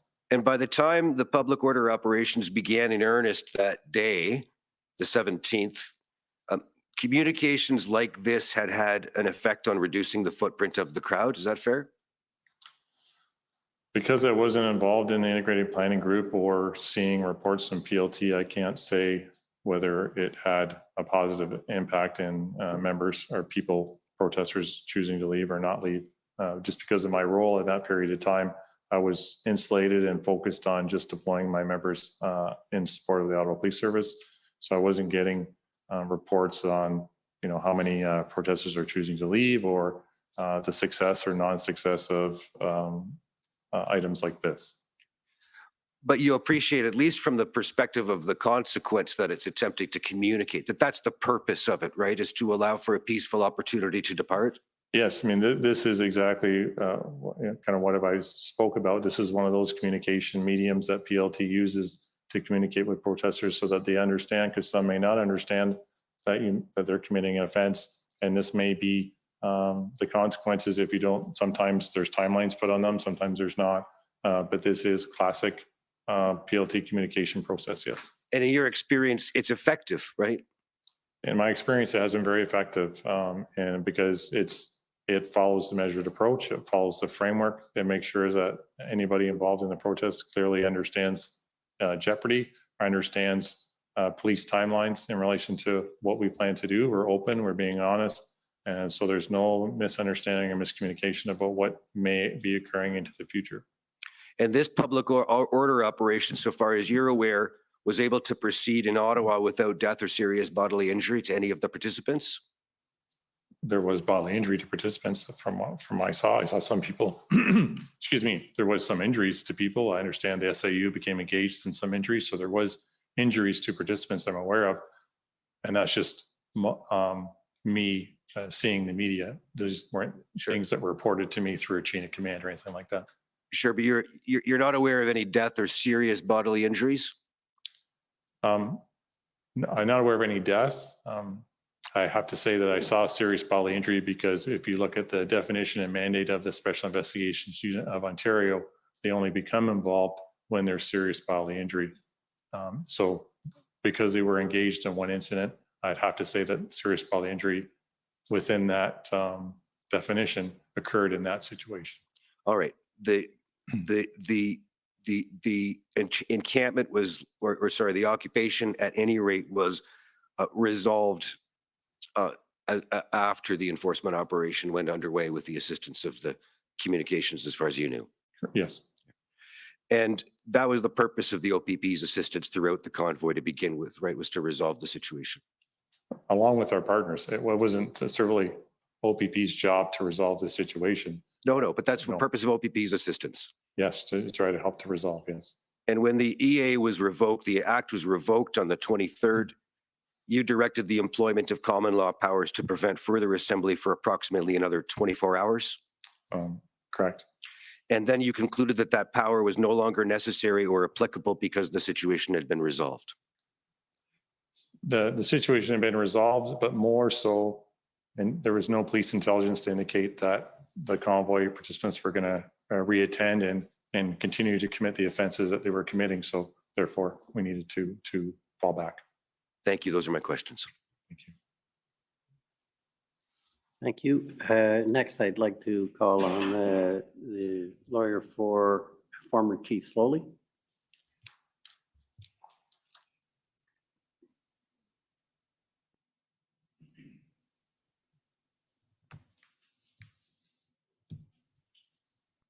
I'm Tom Curry. Commissioner, just before I begin, I believe I think not many of my friends, some of my friends have gone a little bit over. I would be grateful if I could have a bit of an indulgence. If I need to use some of the time that I have been allocated for the witness this afternoon, I will cash that time in.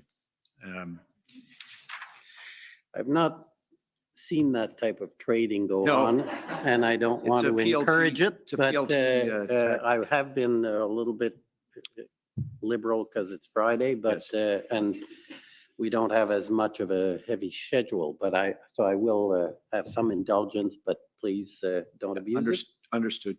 Thank you. Superintendent, you first got engaged in this, you've told us, when you received an email assigning you to this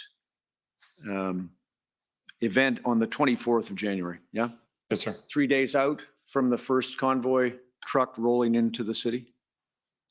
I'm not, so I was away from the workplace prior to, so I'm not sure when one truck may have arrived in the city. The majority of the trucks were planned to arrive at the end of that week. So I can't state what trucks were in town on the 24th of January. No, sorry, 3 days out from when they arrived. You came on the apologize. 24th, right? I was going the other way in the calendar. You were, right. So am I right that you were given by your commander, I think you got it in the afternoon of the 24th. So you get it 4 o'clock or some such thing on the 24th, and you've now got 3 days to develop your plan and your strategic command. Yes? Correct. Okay. And what you did was you looked at the information that was available to you, Project Hendon, yes? Yes. And you spoke to your colleague, Superintendent Morris. Yeah, Superintendent Morris, I was part of conversations where he would inform us of most current intelligence, what was occurring. Yes. Yep, just stop. After you got the assignment, forgetting that you get the Hendon reports, I get that you received them all. Yeah. Yeah. But after the 24th, before you deployed, you spoke to him and got a briefing from him, right? It sounds accurate. Pardon me? I'm assuming I did. Yeah, sure. I made know. calls. I've got, let's help you with the notes. Sure. OPP 50774, please. You've looked at these before you came today, I assume. My notes? Did you look at your notes? I've looked at my notes many times, yes. No, I know, but before you came here, did you look at these? Yes. Okay, good. So I don't want to test your memory, but let's look. This is Monday. You're working from home at that time. Do you see? Yes. And 0948 email to Intersect. You told us about that. Discuss the convoy issues, impacts in all of our areas. 1305 Tovel, I think that's one of your colleagues, doing a traffic plan for the convoy arrival. Speaking to OPS traffic. 1554 Intersect email, that's you sending them.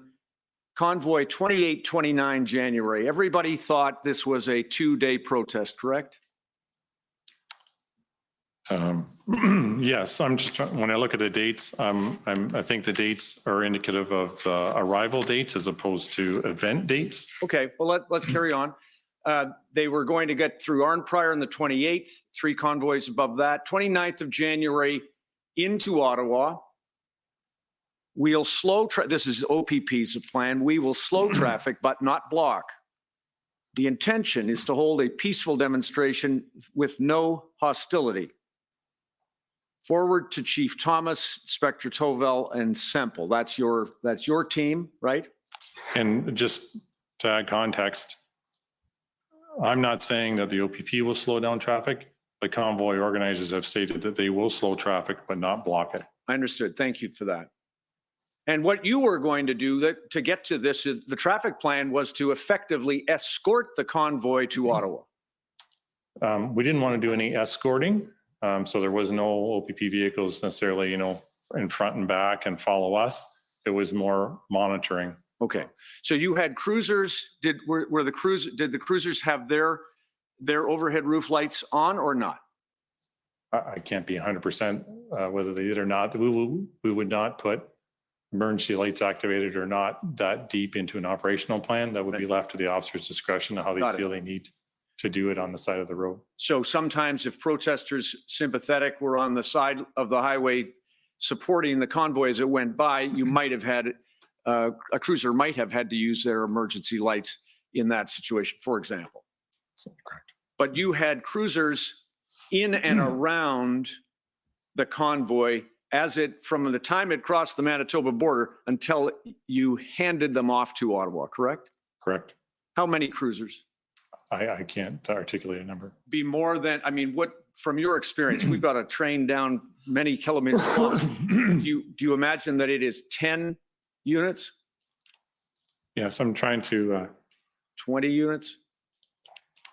recall the operational plan if it listed the traffic units, but I would say at least 15 to 20 units would be a fair number, yes. And then just to carry on, 1622, Chief Thomas, email, that's your chief superintendent. Correct. MCIC, something possibly. To come over possibly. To come over possibly. Aviation consultant, that's your aviation team, yeah? Yes. And then it says POIB is, of course, the Intelligence Bureau. Pat, you spoke with him? No, I didn't really speak to him that day. I knew that his role and what he was doing was he was engaging with police partners outside of Ontario so that we could have a picture of what was coming across Canada from west to east. Got it. And then finally at 1622, you note that in that conversation, or rather email with your superintendent, your chief superintendent, you were asked to be the strategic superintendent for the event and you went into action. Therefore, effectively the next day, really into action, the next day, the 25th, correct? Correct. 2 days, effectively 2 days before what we understand to be the arrival of some of the first vehicles in Ottawa. Can I show you, or can I ask you to confirm that what you then did was you got your colleagues, your team reporting to you to do a traffic plan, an operations plan for this event, right? Operational plan, yes. And that operational plan, we have it, but that operational plan effectively had OPP monitoring the convoy through Ontario until there was a handoff into Ottawa, correct? Yes, many other regions had similar plans and they were tracking the movements in a similar fashion. Right. And so we had to create our plan, obviously, just for our geographic area. Right, East Region. And you then set up some of your own people in your operations center in Ottawa, correct? It wasn't our operations center. I put Inspector Ferguson in the NCRCC and Staff Sergeant Nicholas between kind of a traffic building that OPS had in the NCRCC, and I had my emergency operations center at our East Region headquarters in Smiths Falls. And where were you located during that time? The weekend of the convoy, were you in Smiths Falls? I was in Smiths Falls. Okay, good. And you had a couple of people you've described on the ground here in different places. And did you have in Smiths Falls any other people with you as part of your team managing the event? I had assigned an incident commander, Scott Semple. Okay, in And- Smiths Falls? Yes. Okay, got it. Smiths Falls to Ottawa, help us with the geography. Southwest, 40 minutes. Okay, got it. And then you had, am I correct, you did not have resources, logistical resources, or any other kind of resources for an event that was going to be longer than a weekend protest, correct? That is correct. And the reason that you didn't is because your review of the intelligence available and the information available to you at OPP pointed to a 2-day protest. They come, they protest, they leave, right? I wouldn't agree with that. I would say that my plan was based on my conversations through intersect calls with Ottawa Police, who indicated they were planning for that level of event. Therefore, so was I. Okay, well, so the one thing we don't do, or do we, is defer to another police service when we make our own plans at the OPP. No, That's an certainly. input, but you're not telling the commissioner that you didn't plan for an extended, protracted 3-week event in Ottawa because the Ottawa Police Service didn't, correct? No, certainly not, because Okay. as we saw and as I explained in my evidence before, is we expected a traffic event that was going to end downtown in the city of Ottawa. So we did not plan based on intelligence, based on Hendon, based on any other information source that we expected vehicles or protesters to clog up provincial highways, which we were responsible for, or communities for more than an evening, and we expected them to be lawful in that one evening. So all of those parts indicated, for the OPP's perspective, a very quick event, essentially a one-day trip from different areas of the city into the downtown core, and that would end the OPP's involvement in the movement of those vehicles. Yeah, and the OPP plan, we can look at it if you need it. The OPP plan describes in language the handoff. You were going to hand off after they were finished traveling over the provincial highways into the city of Ottawa, correct? Correct. Your expectation was that as many as 3,000 vehicles were going to be in the city of Ottawa, and you were quite content with what you saw from OPS was their plan to allow the convoy operators to protest, correct? The numbers were uncertain. Ottawa Police indicated that they thought they could handle 3,000. Hendon and other reports, as we've seen, didn't specifically exactly say X number of vehicles, but I was satisfied based on my calls with Ottawa Police that they felt they could handle that number of vehicles. Yes, and you knew it wasn't 3,000 once they got there, but you No, knew that. 'cause indicators were just the vehicles that crossed from the west that was in the 800 range, and they may pick up some as they move Got south. But And so you were content to hand off to Ottawa in the expectation that the team that you had put together as the strategic operations lead here would allow you to manage that convoy as they left Ottawa as well, correct?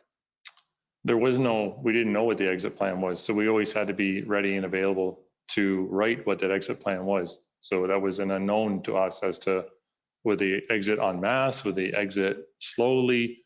That was uncertain. But in addressing that uncertainty, you were content that the team that you had in place was appropriate, correct? That we felt we could manage, because a mass entry is not much different than a mass exit. And so therefore, right, and therefore you did not plan, you didn't bring any additional resources for anything longer than the weekend protest that you thought was going to be on, correct? Correct, because as you noted in my notes, once it looked like it was going to be prolonged, I had to have meetings with my command team to say, let's plan for an extended event. 29th of January, I believe, maybe a little later, is the first time that you began to assemble resources for a different event, correct? Correct. And the Ottawa Police Service was in the very same position that you were in, correct? Position, and as in not planned for an extended event. Yes. It seemed to be, certainly in my conversations with Deputy Bell on the 31st, I believe it was the first time that he indicated that he felt this was going to be a protracted event, and they were planning for what could be a 4-week event. And they made a shift in their planning and operations, just like you did, correct? Yeah, yes, for sure. And what you did in advance was send a public order unit to Ottawa in advance. This was part of your planning, but you sent them to the PPS, Parliamentary Protective Service, correct? Yes, so I can explain the structure. I mean, if you need to make an explanation, go ahead, but I just need to the explain facts. because it wasn't my direction. That's why I need to explain. Okay. I did not direct those resources. As strategic commander, I did not direct public order unit operations. I did not direct where they went. They reported to me to tell me what they were doing, but that happened through our Field Support Bureau. So in your question, I did not direct that. Fair enough. Thank you for that clarification. OPP sent a public order unit, but they didn't send them to the OPS, they sent them to the PPS, correct? That is correct. Okay. And then you set out the calls for resources. You needed to make a new plan and you began to get resources in the form of additional personnel, correct? Yes. How many additional personnel? At the very beginning, we reached out to say, look, we have 18 members right now that we could pull from local detachments. And it started from there and it continued every day, Right. continued to rise from there. It was obvious to you as a person with experience in this area that the Ottawa Police Service would not be able, with its existing resources, to manage this event, correct? Once it changed its complexion, right? I didn't know that until I heard that directly from their own deputy chief. Okay. I made assumptions that I felt that they had come up with a plan to address many different options that may have occurred. So the plan, we'll talk about the plans, but just talking about personnel, you knew from your experience with Intersect, the size of the Ottawa Police Service did not allow it to manage the event that this had become, correct? Yes, and I learned that through those calls. Yes, but did you need to be told that? If so, that's fine. Or did you know it from your own experience that they were overwhelmed in numbers? I had to be told that because I couldn't assume. I knew they have, I believe it's 1,200 or 1,400. They have many members. And at that early stage, it was hard to know whether that many members could contain what was happening in those first day or two or not. Okay, I got needed to hear that from them because I wasn't on the ground to And see so what they were dealing. that's fair. So then you needed to be told that by them and they told you that. Yes, And what they asked for was help, correct? correct. They asked you for help as early as what do you say, the 31st? I'd have to check my notes, but it was one Saturday or Sunday, yes. Okay, got it. And when they said they wanted help, they told you they needed help in particular areas, right? Correct, Very specific areas, correct? correct. And am I correct that you were unable at that time to give them all the help that they wanted? I don't recall that. When I talked to Deputy Bell, he said his immediate need was for traffic control. He needed officers to be able to relieve his officers downtown doing traffic. So we were able to provide those bodies. We started with 30 a day, and I was able to provide those bodies within my own region in short order. There was never delay. It was not adequate, correct? He needed more after that because he indicated that he would probably come to 60 when the formal letter would come from Chief Slowly of the Commissioner, Karik. Deputy Chief Bell indicated to me that he felt it would probably be around the 60 number that they would be asking from the OPP from front line. And then there would be public order section requests and PLT requests as well. Am I right, though, that you were not able to give them the resources they needed when they needed them, correct? I believe I was able to give them when they needed. Okay. So what did you do to get resources? Were you confined to moving resources within the East region? Or did you put in a call to your superiors or the other parts of your command to get additional resources? Question. In the early days, I was able to contain it within my own region.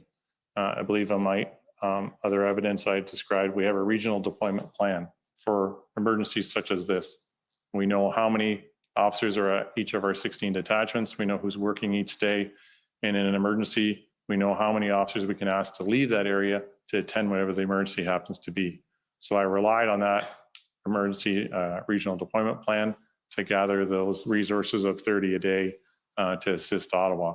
Once a couple of days goes by and I'm aware that there's going to be an increased ask of 60, then yes, I need to call our emergency or operations center, which is based at Aurelia at our general headquarters, which falls under our Field Support Bureau, to then gather provincial resources to assist. Because yes, regionally I wouldn't be able to. When did you first put in a call to the Emergency Resource Center?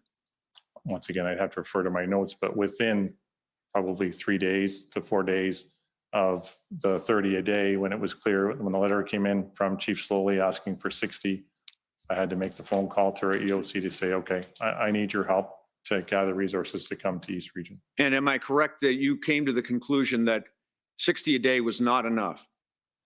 I could only rely on what Ottawa Police said they needed from me. You were told 60 a day was not enough, that they needed many more, correct? As other days went on, that would be communicated to me, say, can you give us more? And we would be able to tell them, yeah, we can probably give you this money more or this money more.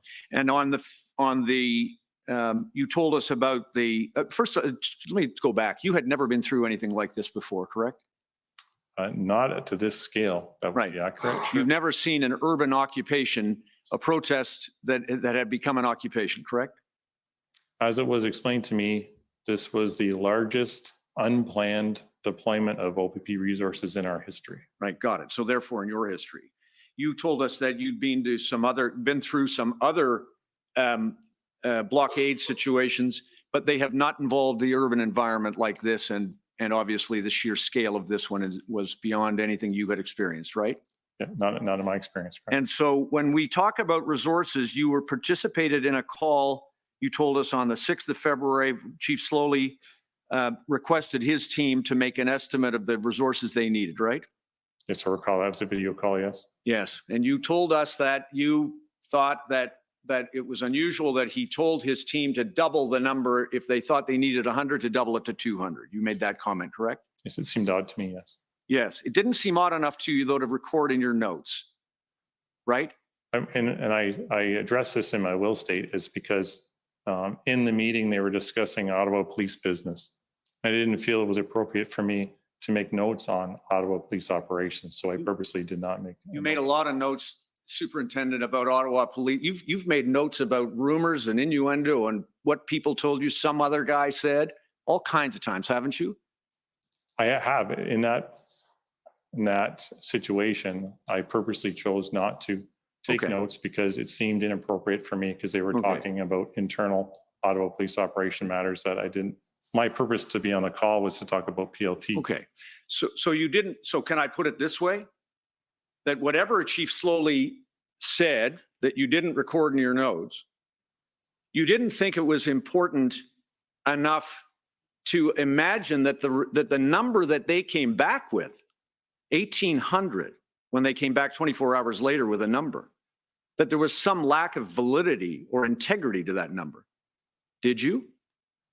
I questioned where the number could have come from in that short period of time. You didn't, yeah. And did you tell Chief Slowly or anyone that you weren't going to take action in respect of their request for resources because you had heard him make a comment to his team that you didn't record in your notes, but that you were going to use to deny them resources that they wanted? I never communicated with Chief Slowly on that, and I never would deny resources. I communicated that to my command, as we spoke about in my testimony to the commissioner, to say this is what I'd heard while you're trying to address operational requests from the Ottawa Police Service. I thought it was important for him and the deputy commissioner to know that this statement was made that day. So what did you think that was going to do, Superintendent? Did you think that was going to get them the help they needed? Or did you think that was going to cause people to believe that there was no actual number that they needed that had any validity? What did you think you were doing with that? What I was doing was protecting the members of the OPP. What were you? Could let him finish. I'm sorry. Go ahead, Superintendent. How were you protecting the members of the OPP? Because of a large request like that, it was important for me to communicate to my senior command that A, perhaps they're not truly needed based on what I heard, and B, since we have no operational plan yet, to send that number of officers into a situation with no real plan on what to do with them was a concern. So that's why I felt it was important to communicate that to my command about that. Do you agree with me that it had the effect of causing your people and everybody else to think that what Chief Slowly was asking for to help the citizens of this city and to help the government of Canada and to help his own police service, did you think you were helping him or them? I think it was helping everybody have the proper knowledge before they made decisions to deploy resources. Sure.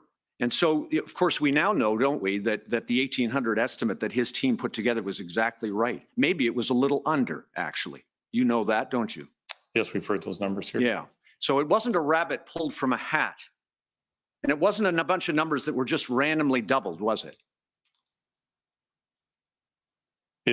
It seemed to me as a number pulled from a hat in that short period of time. Do you accept now that it wasn't a number pulled from a hat, that his team worked very hard to actually get the number that they needed? Do you accept that now? No, because No. there was no plan. Okay. So I And can't that's, of accept that. course, what you Wait, passed if on. you could- Again, you I'm sorry. interrupt them. Please, let them finish. Thank you, I know Commissioner. you're over your time and I'm being generous. Thank you. So important to be fair to the witness. Of course. Superintendent, go ahead.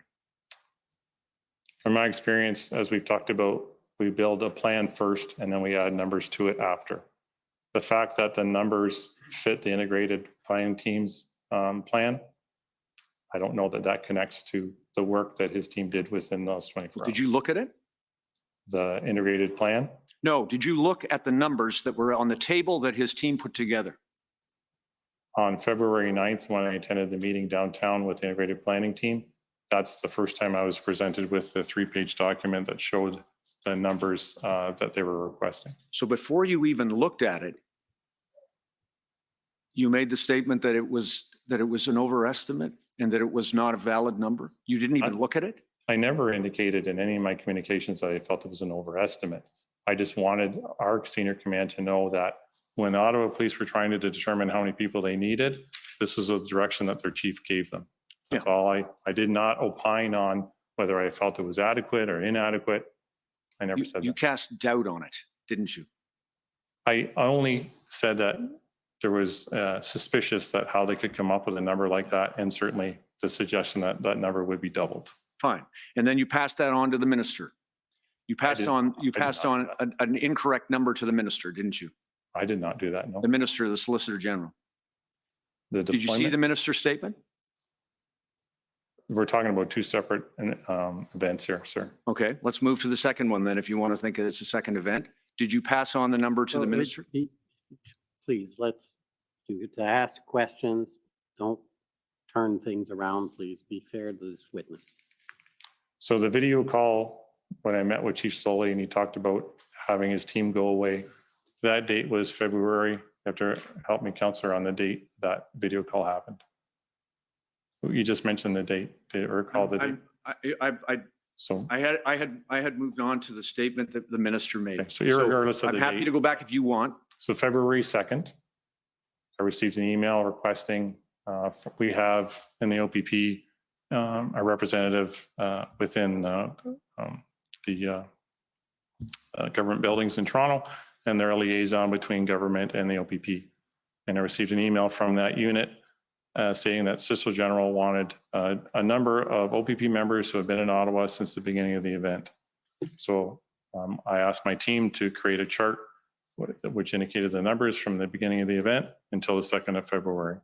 And I described what that chart looked like yesterday. It included numbers of logistical people, EOC numbers, frontline members, public order unit members. And I emailed that to my chief superintendent.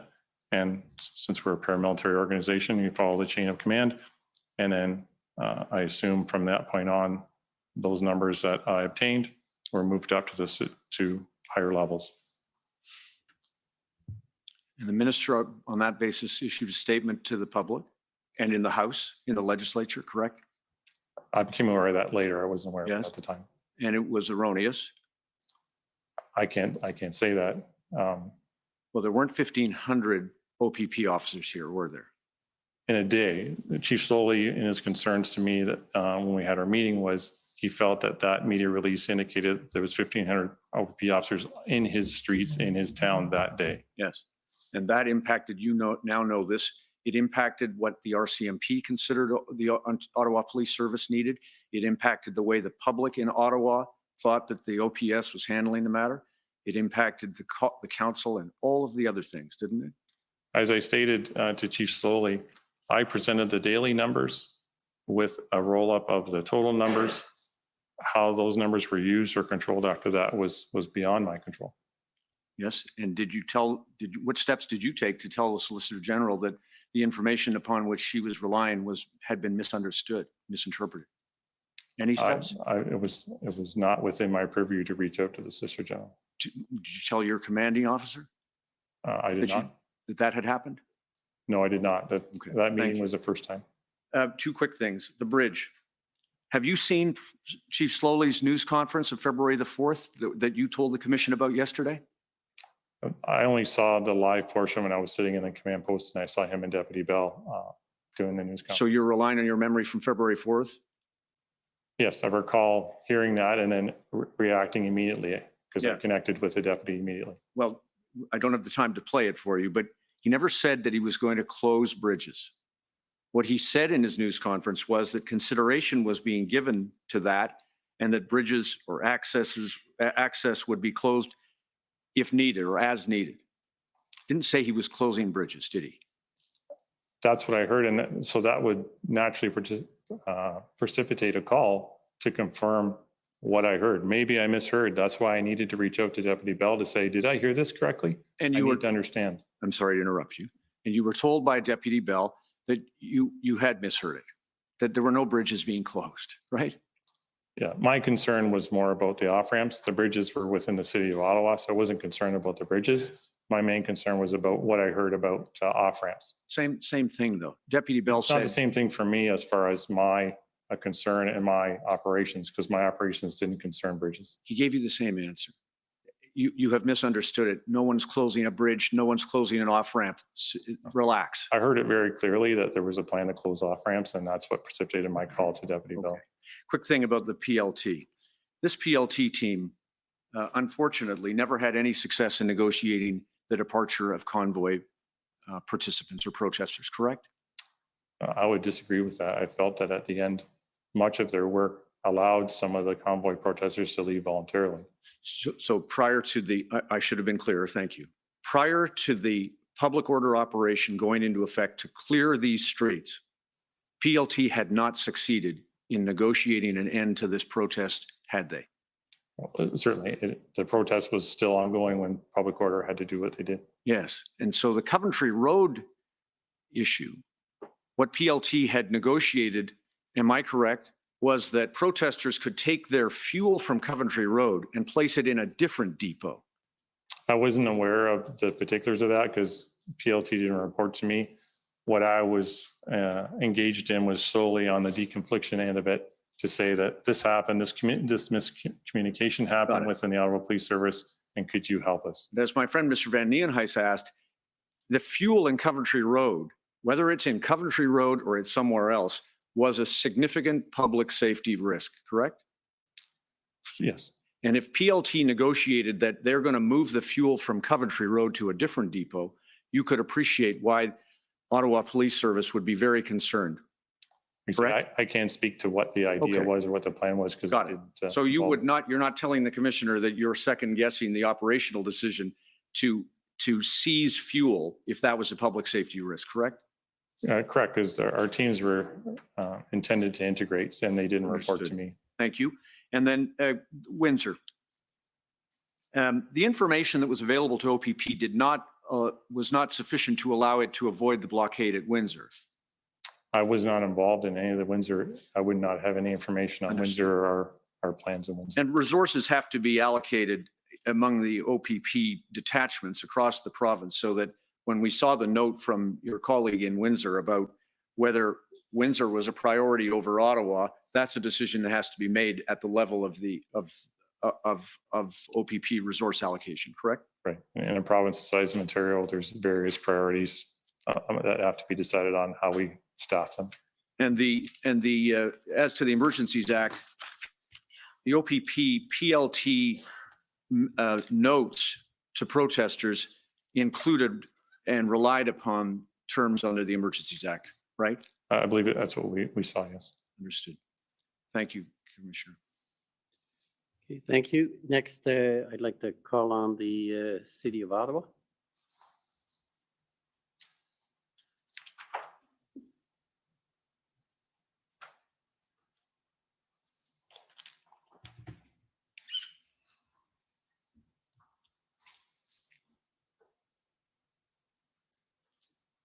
Good morning, Superintendent. My name's Ann Tardif. I represent the City of Ottawa. Morning. So I'd like to take you first to your notes. I know you have them in front of you, and I'll give you the date, but I'm going to give the number so that everyone else can follow along. Certainly.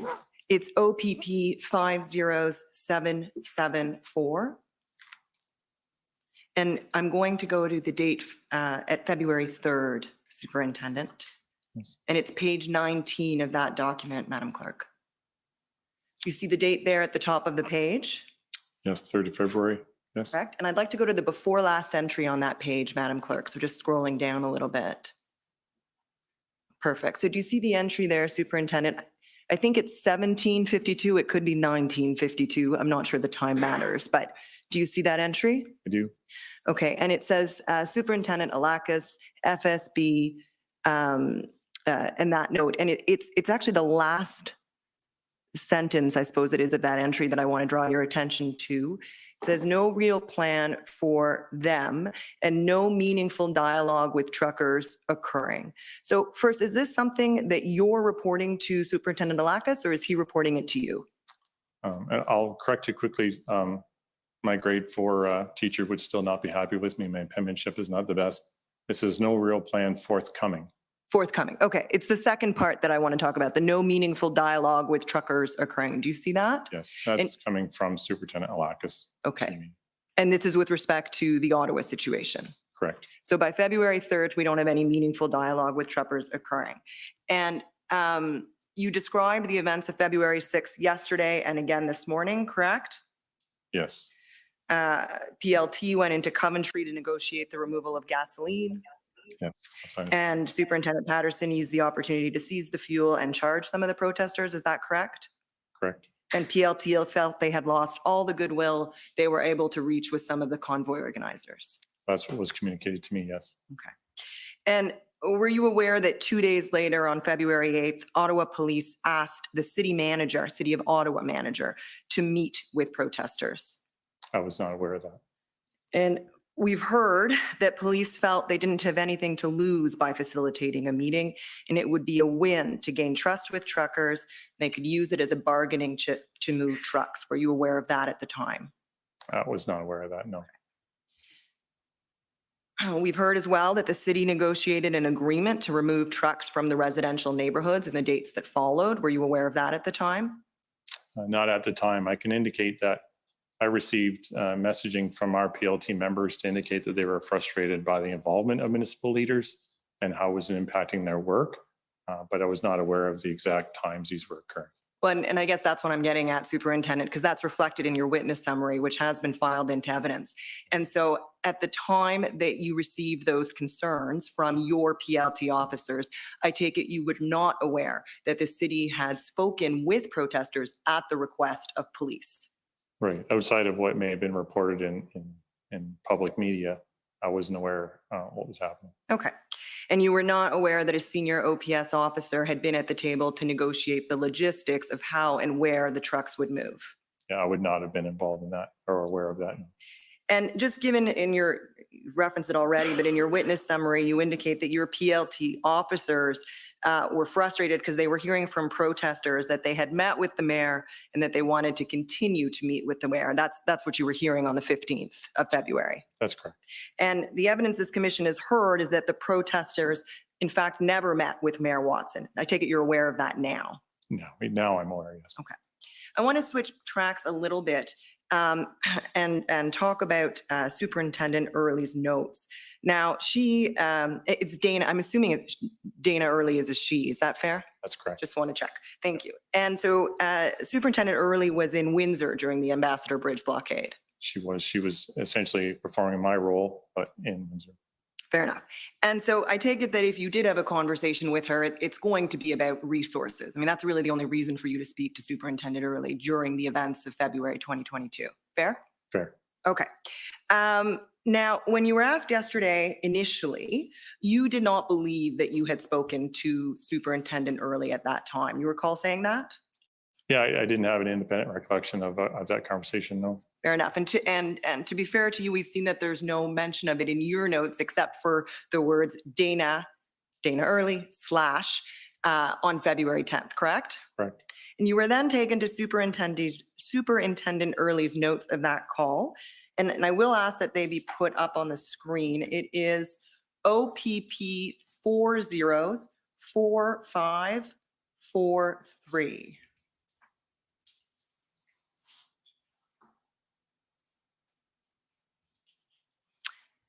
Thank you, Madam Clerk. And can we go to page 15?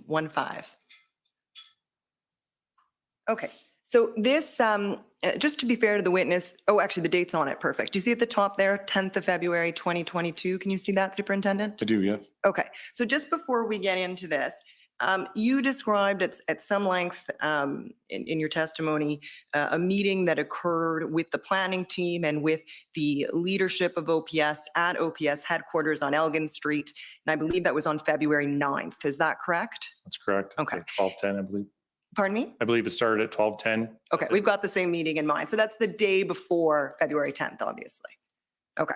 Correct. So you explained during that meeting, I'm not going to take you back through all of it. You've explained it in some detail. It's in your witness summary, which has now been filed. But at some point, as I understand it, Superintendent Phil Liu of the RCMP tells then Chief Slowly to pump the brakes on the enforcement plan. Is that fair? It's fair. And he says that he thinks he can get 400 POU officers to Ottawa in a week's time. And sorry, incorrect. I believe it was Staff Sergeant or Sergeant Darwin Tetro who was saying that, Pardon me. not to Phil Liu. The statement is what you, as you claim, but I believe it was made by Darwin Tetro, not Phil Liu. And is Staff Sergeant Tetro also with the RCMP? He is, and Okay. he has a public order component in his work.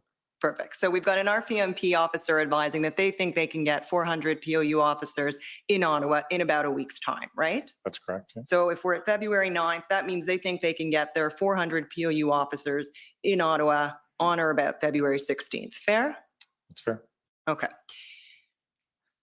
And I think we've heard at length that a number greater than that was actually needed in order to bring the convoy to an end, right? Oh, certainly. And I Yeah. believe Staff Sergeant Tetro believed that as well. He just indicated, let's start there and then we'll work with our public order partners across the country to try to gather more. Fair enough. So the 400 was a start. Yes. Now, if we can scroll down here till 10:21, that's the first indication of the call. Do you see that call? I can't tell if that's to or from. It looks like from, not much turns on it. Craig Abrams, to confirm resources. And that's consistent with what you've told us. Any call with Superintendent Early really would have been to focus on resources, right? Yes. And then Ottawa has been sending resource sheets. Is that sheets? Sheets, yes. To EOC. That's the Emergency Operations Center of the OPP. Based in Aurelia. We Based use in that Aurelia. term a lot. So every region has an emergency operations center. So in this case, she's talking about Aurelia because we were both using Aurelia to help facilitate logistics to obtain resources for both our operations. That's right. So you've gotten exactly where I wanted to get at. This is the same place that you both are writing to get resources, right? Correct. Okay. And then 10:23, and actually before I get here, I think I heard you say that you believe that Superintendent Early had a scribe. Is that right? Yes, I thought, I would assume she did, but, Okay. And so you believe that these are notes taken by her scribe? and that I have no confirmation of that. Okay. Just assuming it was, but I could be mistaken. Okay. That's fine. So at 10:23, advised Abrams, Windsor is priority according to deputy. Do you see that? I do. And the next line refers to a gentleman named Harkins. Is that Harkins, pardon me? Is that Deputy Commissioner Harkins? Yes. And he's in charge of the Field Services Bureau. Do I have that right? She's the deputy in charge of field operations for the Field operations. Okay. And so as I'm reading this, the Deputy Harkins advised that Windsor is priority. Is that the way to read this?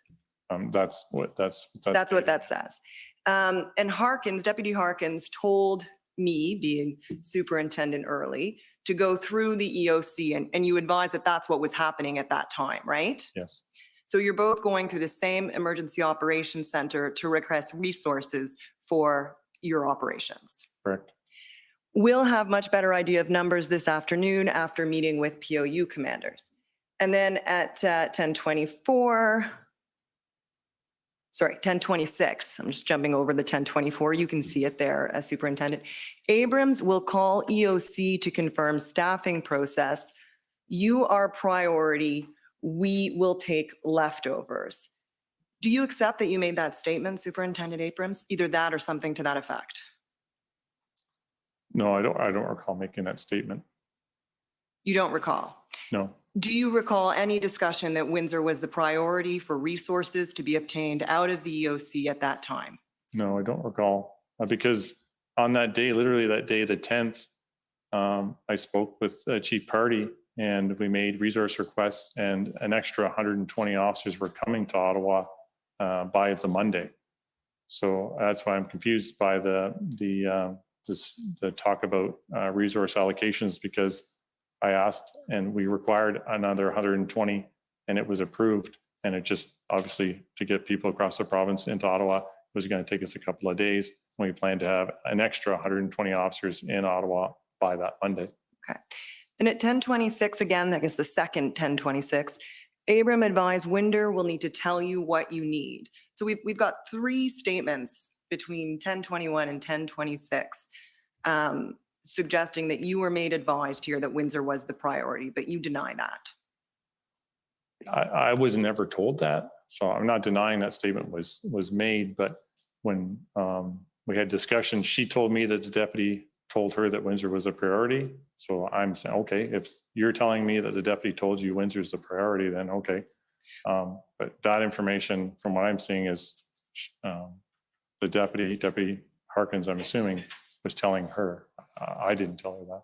So we may just be lost in language and semantics. When I said you were never told, I was meaning to say by Superintendent Early. Do you accept that you were told by Superintendent Early, that her understanding was that Windsor was the priority? I'm not asking you what you were told by Deputy Harkins. Right, I accept based on the notes. I don't have an independent reaction of her. That's fine, but you accept it based on the notes. Thank you. If we could keep scrolling down.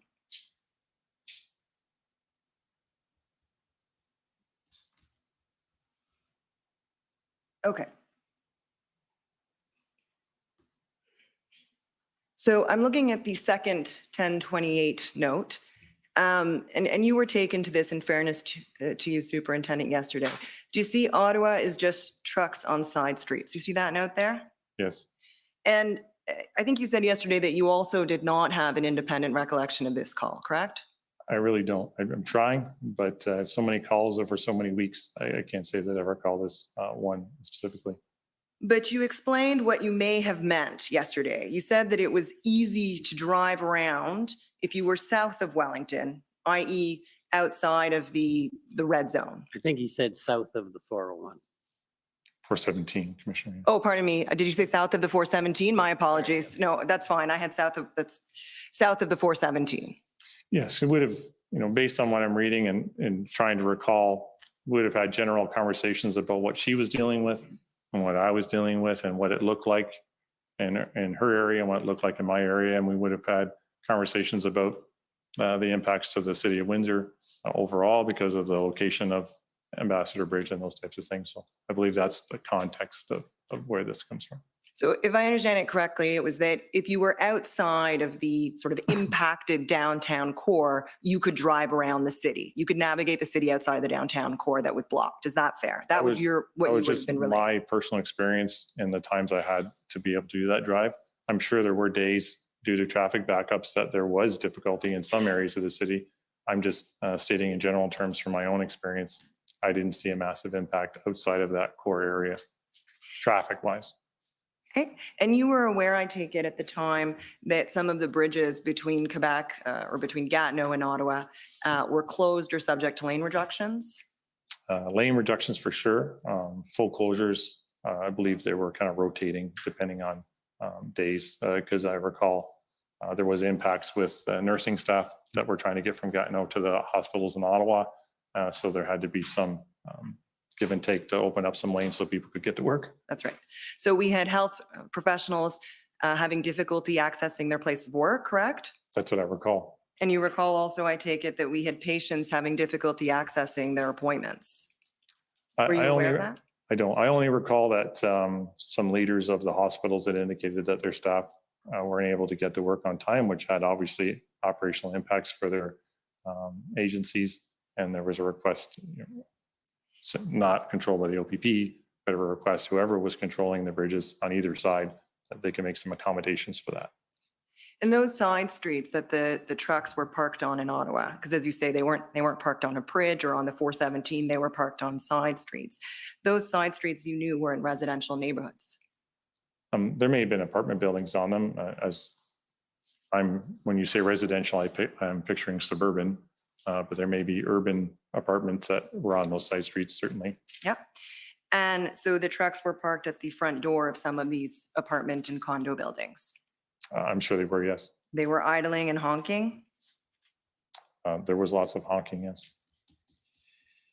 And we've heard complaints of resident harassment in these neighborhoods as well. You heard, I take it, Acting Deputy Chief Ferguson saying that they received complaints about that. And I heard it personally myself in my own visits to store owners that they told me directly. And I appreciate you weren't in Windsor, but my understanding is that there were roughly about 100 trucks involved in the Windsor blockade. Is that accurate? I can comment. I wasn't involved and I don't recall. You're well over your time, so you're going to have to wrap up. That's fine. Can you just confirm that I mean, I don't think it's contentious, but that the blockade in Windsor was significantly smaller than in Ottawa in terms of number of trucks? It was smaller in number of trucks, certainly, yes. And I just want to confirm, last point, Commissioner, under the not affecting livelihoods, I won't go into details. You've explained yesterday that you were aware that businesses were affected in Ottawa, and I thank you for that. But I think I heard you say in response to my French questions earlier this morning that you and Superintendent Early may have discussed, in fact, the economic impact of the Windsor blockade, in particular with respect to international trade. Is that fair? I think we talked about what her blockade was doing in relation to mine, similar to, relating to my experiences to the rail blockades in Tynaga and the economic impacts rail blockade has. It was very similar in circumstance. More significant than in Ottawa. Economically. Yeah. Thank you very much, Superintendent. Thank you, Commissioner, for your indulgence. Okay, next is the Ottawa Coalition.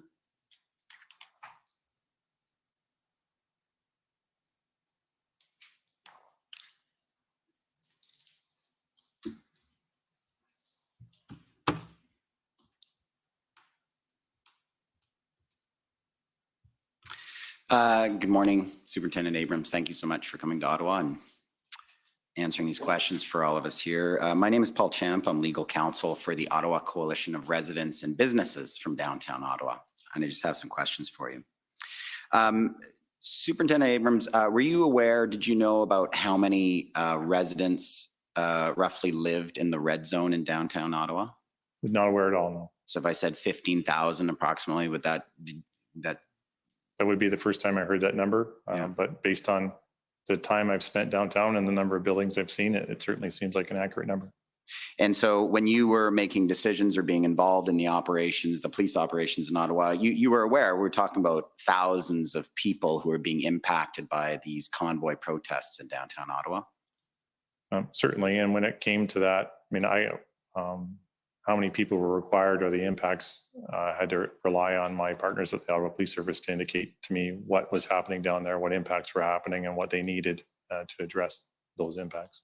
And you were aware there were a large number of businesses in downtown Ottawa that were shut down completely, correct? Sure. I saw them myself personally, as I said, in my own visits to business owners, and saw many businesses were closed.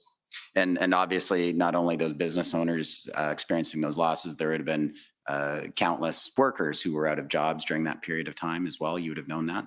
Certainly. I live an hour from the city. I have family and friends who were directly impacted and talked about having to relocate because of the honking, because of the noise. So yes, I was aware. Right. And on with respect to the conditions on the streets, you were aware of obviously the large number of semi-trucks, in some cases right outside of people's doors, honking and so forth. But we also had other conditions downtown, like the large stacks of wood, the large number of propane tanks often together, the jerry cans of diesel fuel, the open fires at almost every other intersection, the fireworks that were going on at night. You were aware of all those conditions, correct? Yes. And we heard evidence last week, Superintendent Abrams, about residents being fearful that their building perhaps could catch on fire. There could be an explosion from the dangerous propane and so forth that's around. You agree that that was a reasonable fear? Certainly, I believe there was an actual arson type incident, not linked to the convoy, I guess specifically, but we saw that it clearly could be something that could happen. So yeah, it was a valid concern of the residents for sure. And it was your view that the police, well, it was the case, was it not, Superintendent Abrams, that the police were unable to effectively control or prevent these inflammatory and explosive materials from being regularly transported on a daily basis to the downtown core, correct? It certainly was a challenge to prevent the flow of gasoline. Well, it wasn't a challenge. It couldn't be done. They couldn't do it. Maybe it could have been done, but they weren't stopping it, correct? I know my officers made attempts at times, but at times they get swarmed by other members, so they'd have to pull back. So there was attempts made at certain times to do so, but it was a difficult. Yeah, for sure. I'm not saying that they couldn't do it. Like effectively, they couldn't do it given the numbers that were on the ground of police at the time, correct? It was difficult. Well, it wasn't possible. I wouldn't say it was impossible. Our members tried. And I believe some gas was seized. I can't be for certain about my membership because I told my members, because my members were normally in 2-person units. So it was highly dangerous to their safety to try to get involved with multiple people carrying jerry cans when there's just 2 of them. Absolutely. So from an OPP perspective, I can say that, yeah, we did not engage in trying to interdict gasoline simply because we were outnumbered with our numbers as they were. Right. And yeah, and that's a very good point that you just made there, Superintendent Abrams. It wasn't simply downtown residents and business at risk. There was dangers to your officers downtown because of the circumstances or conditions, correct? Well, certainly my officers were subjected not only to threats of physical assault, but yelling. I had to get my public order unit teams hearing protection because it was starting to damage their hearing. Yeah, because they spent so much time downtown. Yeah, the horns and the diesel fumes, no doubt you were hearing complaints about that from your officers? Horns, yes. Diesel fumes, I can't say that I heard. Okay. And now we've heard you say, Superintendent Abrams, that on January 29th, it was your view and the view of the OPP that the Auto Police Service did not have the capability to bring an end to this incident or this event. Is that fair to say? I have to look at my notes, and that would have been the day that I had the conversation with Inspector Ferguson. Right, exactly. So, I mean, it was clear that they were, that particular day, were dysfunctional and unable to make a plan. I don't believe I would make an opinion that just because of what she was experiencing or seeing that day meant that there was no way the Ottawa Police Service could resolve this event eventually. It was just an observation that day that there was no plan and they were dysfunctional that day. But to be clear, Superintendent Abrams, even if the Ottawa Police had a great plan, and we've heard all the evidence about the struggles of coming up with a plan that was acceptable to the OPP, but even if they had a plan, it was very clear to you the Ottawa Police Services simply did not have the resources on the ground to bring that incident to an end, correct? On January 29th, that would be an accurate statement, yes. Right. And that remained your view throughout, and in fact was the reality. It wasn't until significant numbers came that they were able to bring it to an end, correct? Yes. And it's my understanding, Superintendent Abrams, that you had a conversation on January 31st with Deputy Chief Bell, where he indicated to you the Auto Police Service at that time was looking at a 4-week sustainability plan. Do you recall that? I do recall that. And you were quite surprised, is my understanding about that? I was. You were concerned the Ottawa Police were looking at already that this could be a prolonged event and they were just going to try to manage it for 4 weeks. That was your understanding at the time? Correct, because I just, from my experience, we normally plan kind of in 24-hour cycles, 48-hour cycles. To hear that there was a plan that didn't look like it would have a resolution until at least 4 weeks was surprising to me, yes, to hear that length of time that they were planning. And I believe that was the conversation where he basically stated, we don't know how to resolve this. And I presume, Superintendent, that it was a concern to you because you could observe yourself about the significant impact on the residents in downtown Ottawa. Is that fair? Yes, and I believe in my other evidence, I said, as in my experience, as more time goes by in these events, it only adds more participants, which makes the job of policing more difficult. Right. As each day and week passes, it makes the job even more difficult. So, excuse me, that's why there's a desire to try to end this type of event as soon as you can. For sure. And that leads to another point, Superintendent Abrams, is that we've heard a lot of your testimony about closing the off ramps to the 417, and the OPP did not prefer that option, correct? You were content with the trucks to continue to come downtown Ottawa in the weekends that followed, correct? No, we were happy in the weeks that followed after the main arrival. We were happy to work with our partners, and most of it was our own partners within the province of Ontario saying there's X number of trucks coming to Ottawa. We were happy to try to work out and communicate with them first, hopefully, to say, look, there's no more room downtown. You can't try to get downtown, go to Castleman or go to these other areas. We would try to do those communications with those operators first. So the PLTs. Yes. Yeah. If we weren't successful, yes, Ottawa Police would say, OPP, can you close this ramp or this ramp, because there's just no capability to accept those vehicles. It's going to cause traffic chaos.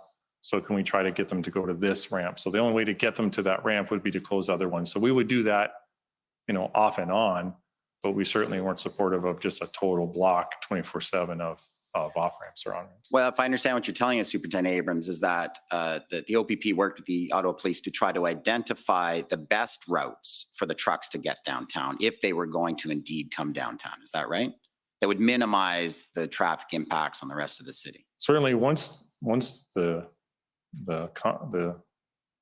protest was underway and we're into the second or third week, our plan was if with a truck was to try to get downtown, we would interdict it, stop it, and make arrests under the mischief authorities because it was clear their intent was to participate in what was going on downtown. That's why they were going there. So the idea and the plan was probably in the second or third week is that if we saw a convoy coming across in the middle of the night and their intent was to come to Ottawa, we were going to monitor that convoy, try to communicate with them to say, don't go downtown. This is the risk you take. If you go downtown, you're clearly wishing to participate in what is an illegal event. And if you get off at an off ramp and intend to head downtown, we will stop you. But that was just the last 4 or 5 days when the operation was being rolled out to bring the event to an end, correct? Just prior to, that's correct. Yeah. So I just didn't want to make a blanket statement that we were going to facilitate the arrival of trucks through this whole event. No, at some point we were not going to facilitate trucks heading into the downtown core. Yeah, but that was around February 16th or 17th. You stopped doing that. On the weekends, the 5th and 6th and the 12th, there were big signs on the Highway 417 saying convoy truckers this way, correct? That's correct. I just wanted to make sure your initial statement was it kind of made it seem that we were going to allow trucks downtown through the whole event. And Superintendent Abrams, I'm not sure if you appreciate how the affected residents of downtown Ottawa felt when they saw the Ontario Provincial Police putting up big signs saying convoy truckers this way, apparently rolling out a welcome mat to them downtown. Did you appreciate how the people in downtown Ottawa would have felt at that time? I certainly can appreciate that. And our perspective is we had to rely on Ottawa Police to say, this is where we need those trucks to go. This is how was that. So we were only doing what Ottawa Police were requesting of us to facilitate the movement of trucks. I appreciate and understand the impact. You're out of time. I thought I got 15. No, you, according to my notes, you had 10. I believe my notes had 15. Can I ask one more question there, Commissioner? Yes, go ahead. Superintendent Abrams, you've told us that you reported up to Commissioner Creek and Deputy Commissioner Harkins about your observations of your concerns with downtown Ottawa, with the Ottawa Police and how they were effectively doing that. You would have assumed that they would have reported that up to the Solicitor General? No, because I'm not familiar with what type of communication the Commissioner has with Solicitor General, whether he reports those things to them or not. I'm not aware of that. Okay, but given your observations of the challenges, the significant challenge the Ottawa Police Service were having to respond to this event, both based on the problems you were seeing at senior command, as well as just the bare resources, did you consider, or do you know of anyone in the OPP ever considered reporting this either to the Ontario Civilian Police Commission or perhaps to the Ottawa Police Services Board, so some type of effective action perhaps could have been taken by others to direct or guide the Ottawa Police Service towards a more effective response. I was never involved in any conversations like you would suggest. Was that ever considered? Were you aware of that if that was ever I considered? wasn't aware if that was ever considered, no. Thank you. Okay, thank you. Next, call on the province of Saskatchewan.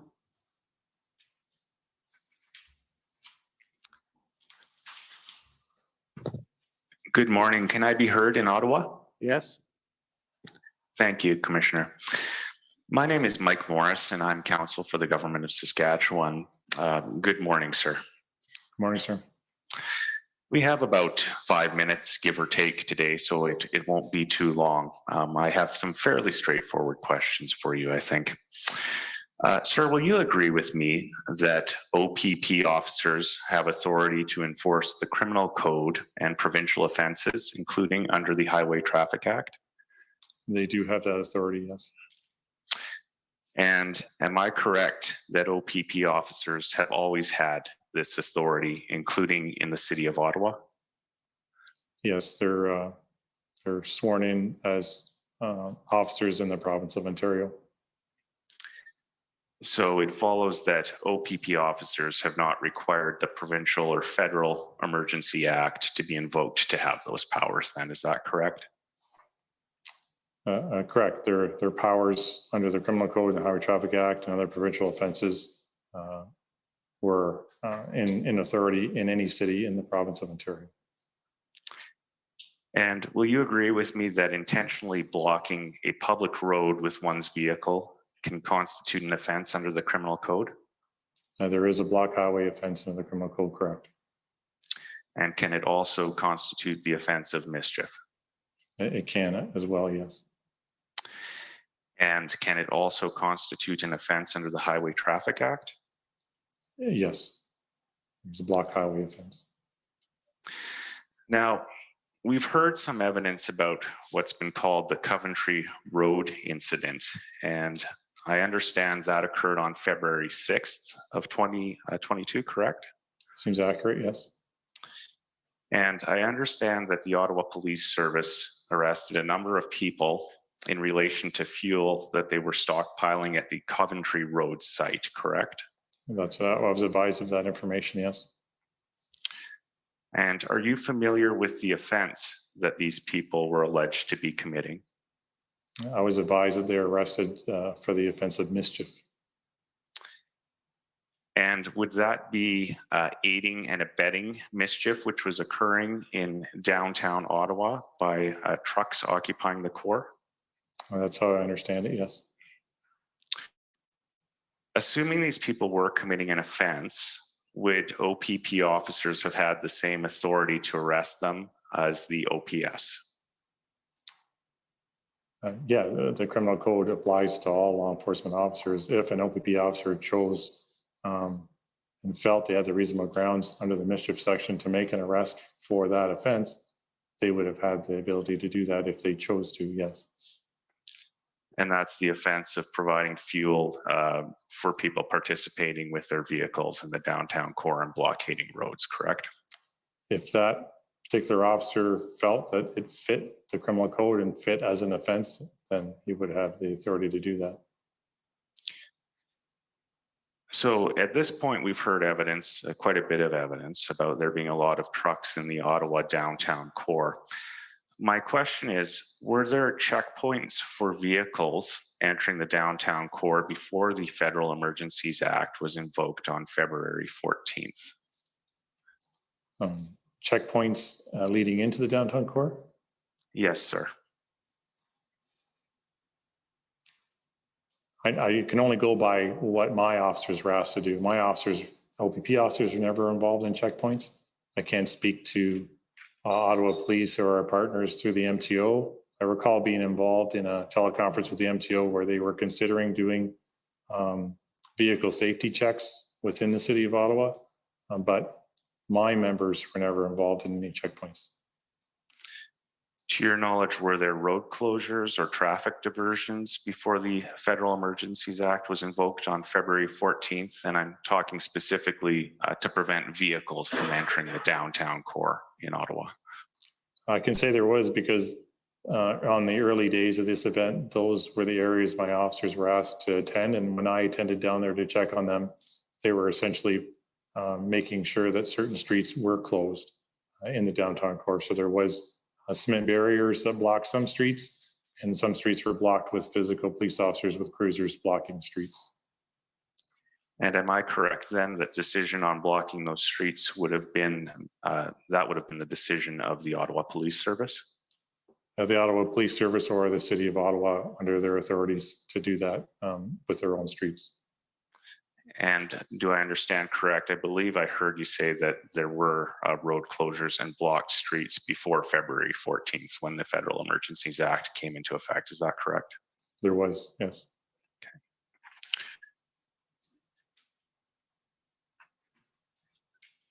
If I can, I'd like to talk to you a little bit about a demonstration that occurred in Ottawa in April, known as the Rolling Thunder demonstration. Are you familiar with that one? You're going to have to do it very quickly. You're already over your time. Okay, I will be quick, Commissioner. Thank you. I am aware of it, and I was assigned as the strategic commander for that event as well. And I understand there was no emergency legislation in place when Rolling Thunder occurred in April, correct? Correct. And checkpoints or I guess roadblocks or controlled access was used for Rolling Thunder. Is that correct? Correct. My members were used in the same kind of context to do traffic points and to restrict flow of vehicles on certain streets. Yes. And Rolling Thunder was successfully managed and resolved, correct? I would call it a successful event. Yes. Thank you, sir. Those are my questions. Thank you. And now if I could call on JCCF Democracy Fund. I believe they're attending. Good morning, Superintendent. I am Alan Honor. I'm a lawyer for the Democracy Fund. Morning, sir. Earlier today, Council for Canada asked you about towing guidelines from the OPP Commissioner, and you couldn't comment on those. If you can't comment on this question, it's fine. But are you aware that on February 13th, 2022, before the declaration of the public order emergency, the OPP had confirmed that 7 towing companies were willing to provide services, and a total of 34 heavy-duty trucks were available to the OPP in connection with this protest in Ottawa? I would not have been aware of that because that was not part of my under my command or part of my mandate. Thank you. We'll ask that question to another witness later on. Can we pull up OPP.IR.701? This is the OPP institutional report. And can we just go to page 36? Just to put this in context, what we're looking at here is the OPP role in the police response to the Ottawa blockade. And do you see that chart there? Just maybe scroll down a little bit. So we have a chart here. It's called OPP Frontline Officers Provided to Ottawa Police Services. I see it. Okay, so do you notice that, well, first of all, let me ask you, these numbers seem accurate to you, that they accurately reflect the frontline officers provided to the OPS on the dates listed? It does, and I think it's important to clarify when they speak about frontline officers, it is strictly just those officers. These numbers don't include public order unit officers. They don't include intelligence officers. They don't include aviation services.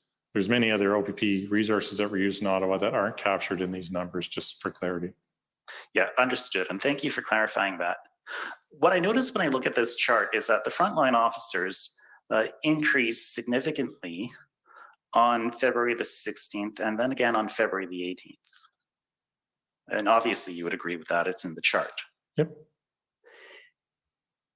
And now if we could go back just to page 35, And you know, perhaps, Superintendent, I don't need to go back to page 35. Would you agree with me that one of the reasons these officers were able to be deployed to Ottawa at that time was because resources were freed up from Windsor? I suppose there were more resources from Windsor, but the reason for the increase in the numbers would have been to bolster increased traffic points that needed to be bolstered in that period of time in order to support the public order unit plans. So I can't say that the increase that you see on the chart is directly connected to the successful conclusion of Windsor. It was more related to operational issues and plans here in Ottawa. Okay, can we just scroll down to where it says February 15th?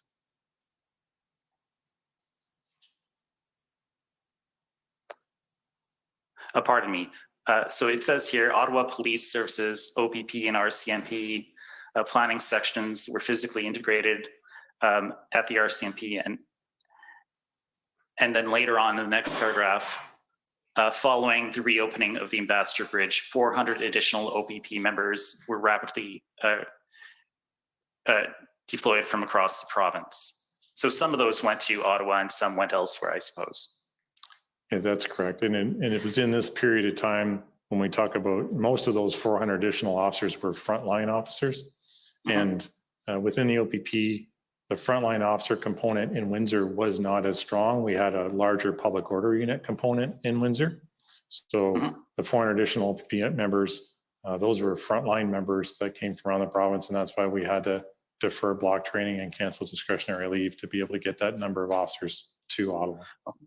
And I'm almost out of time here, but would you agree with me that the reason for the redeployment of these frontline officers to Windsor was not related to the Emergencies Act, and that it would have happened anyway? I'm sorry, I have to repeat your question again. Yes, absolutely. Would you agree with me that the deployment of these frontline officers to Ottawa the increase in numbers on the 16th and on the 18th was not directly related to the invocation of the Emergencies Act? It is something that would have happened in any event. I would agree with that. It was directly related to what we knew now was an operational plan with public order that needed extra support. And that was the operational plan of February 13th, 2022, correct? I never saw the plan, so I'm not certain of what the date was, but it was the plan that the integrated planning team came up with. Was it called the Integrated Mobilization Operational Plan?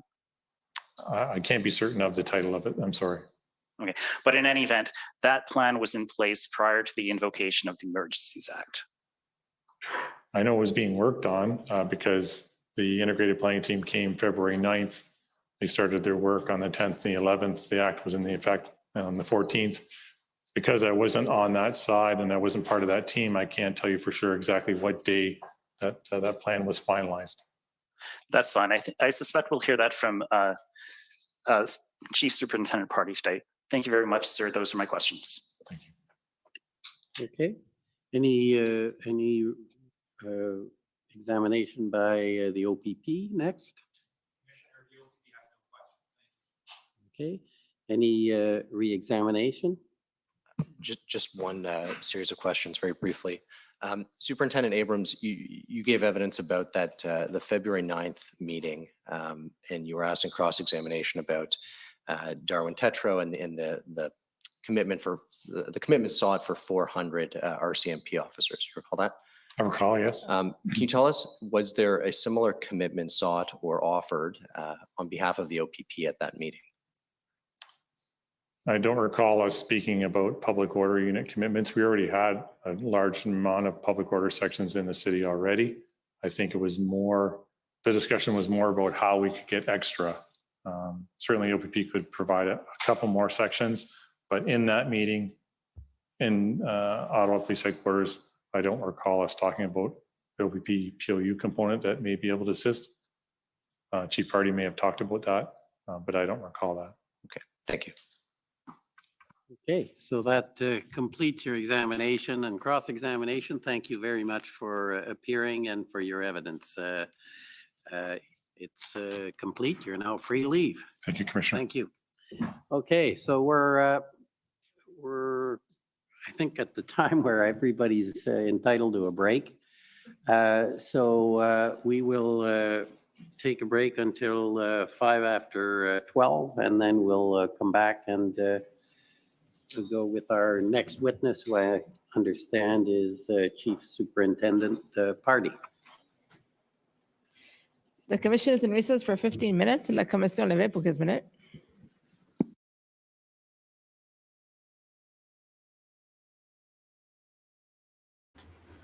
To answer that question, Chief Superlieutenant Purdy will be next after the 15-minute break. Hey, Wayne, how you doing, bud? I think you got mute on your end. There you are. I certainly did, yeah.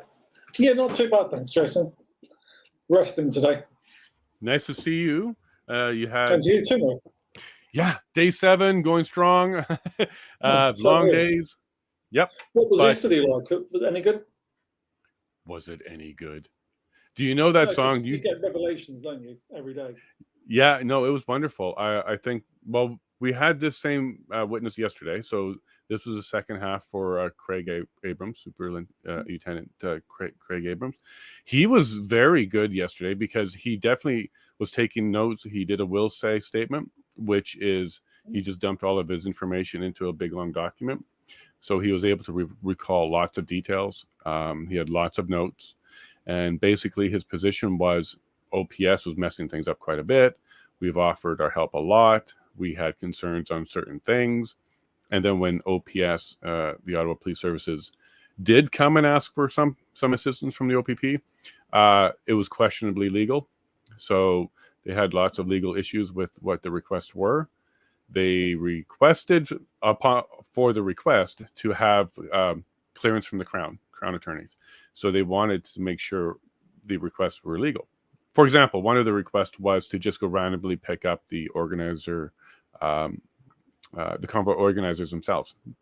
And the way the OPP referred to it yesterday is we don't just pick people up off the street. That's not how we work. So, you know, things like that. And yeah, and then they also highlighted how OPS wanted the OPP to provide about 500 officers with no plan, with no indication of what they would be doing. So the OPP simply said we don't operate that way. Nobody does, do they? Yeah, come back with a plan. That amount. Why 500? You know. That's a great question. We've heard quite a bit of testimony that these numbers were intentionally inflated, doubled.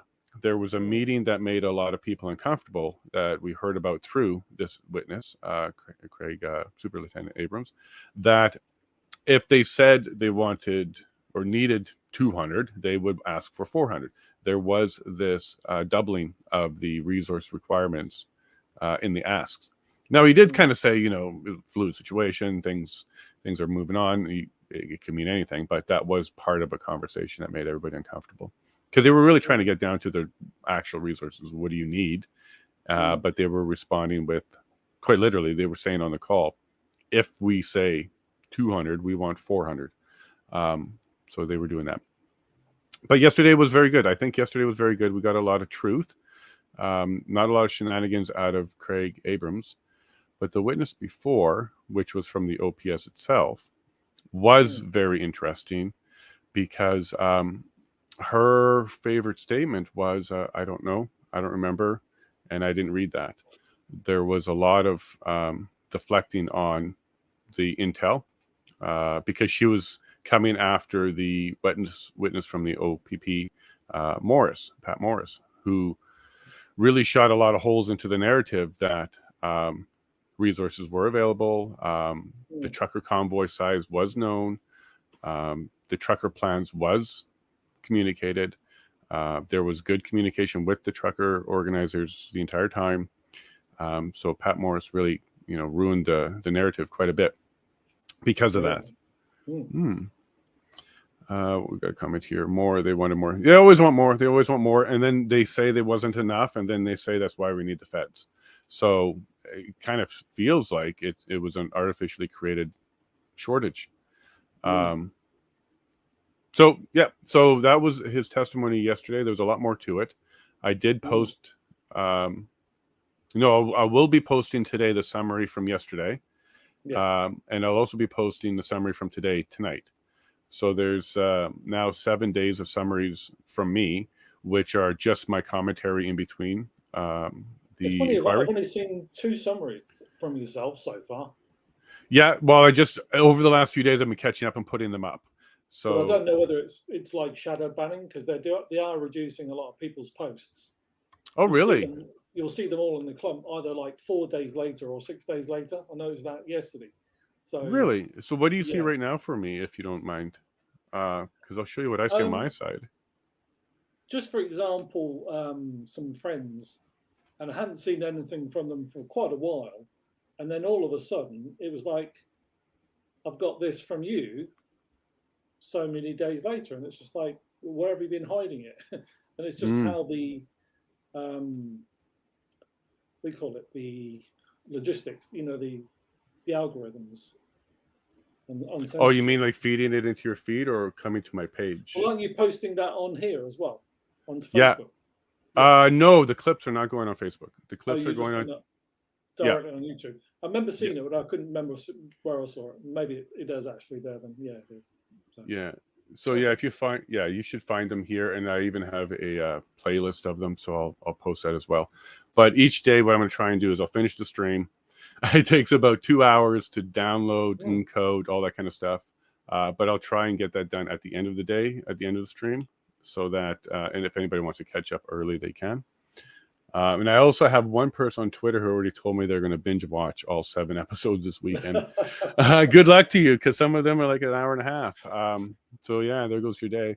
But you will definitely get a quite a bit summary of the entire event, because each of my comments after each segment is what we're collecting there. So that could be helpful. Of course, because you can't sit down for every single minute. Well, I am.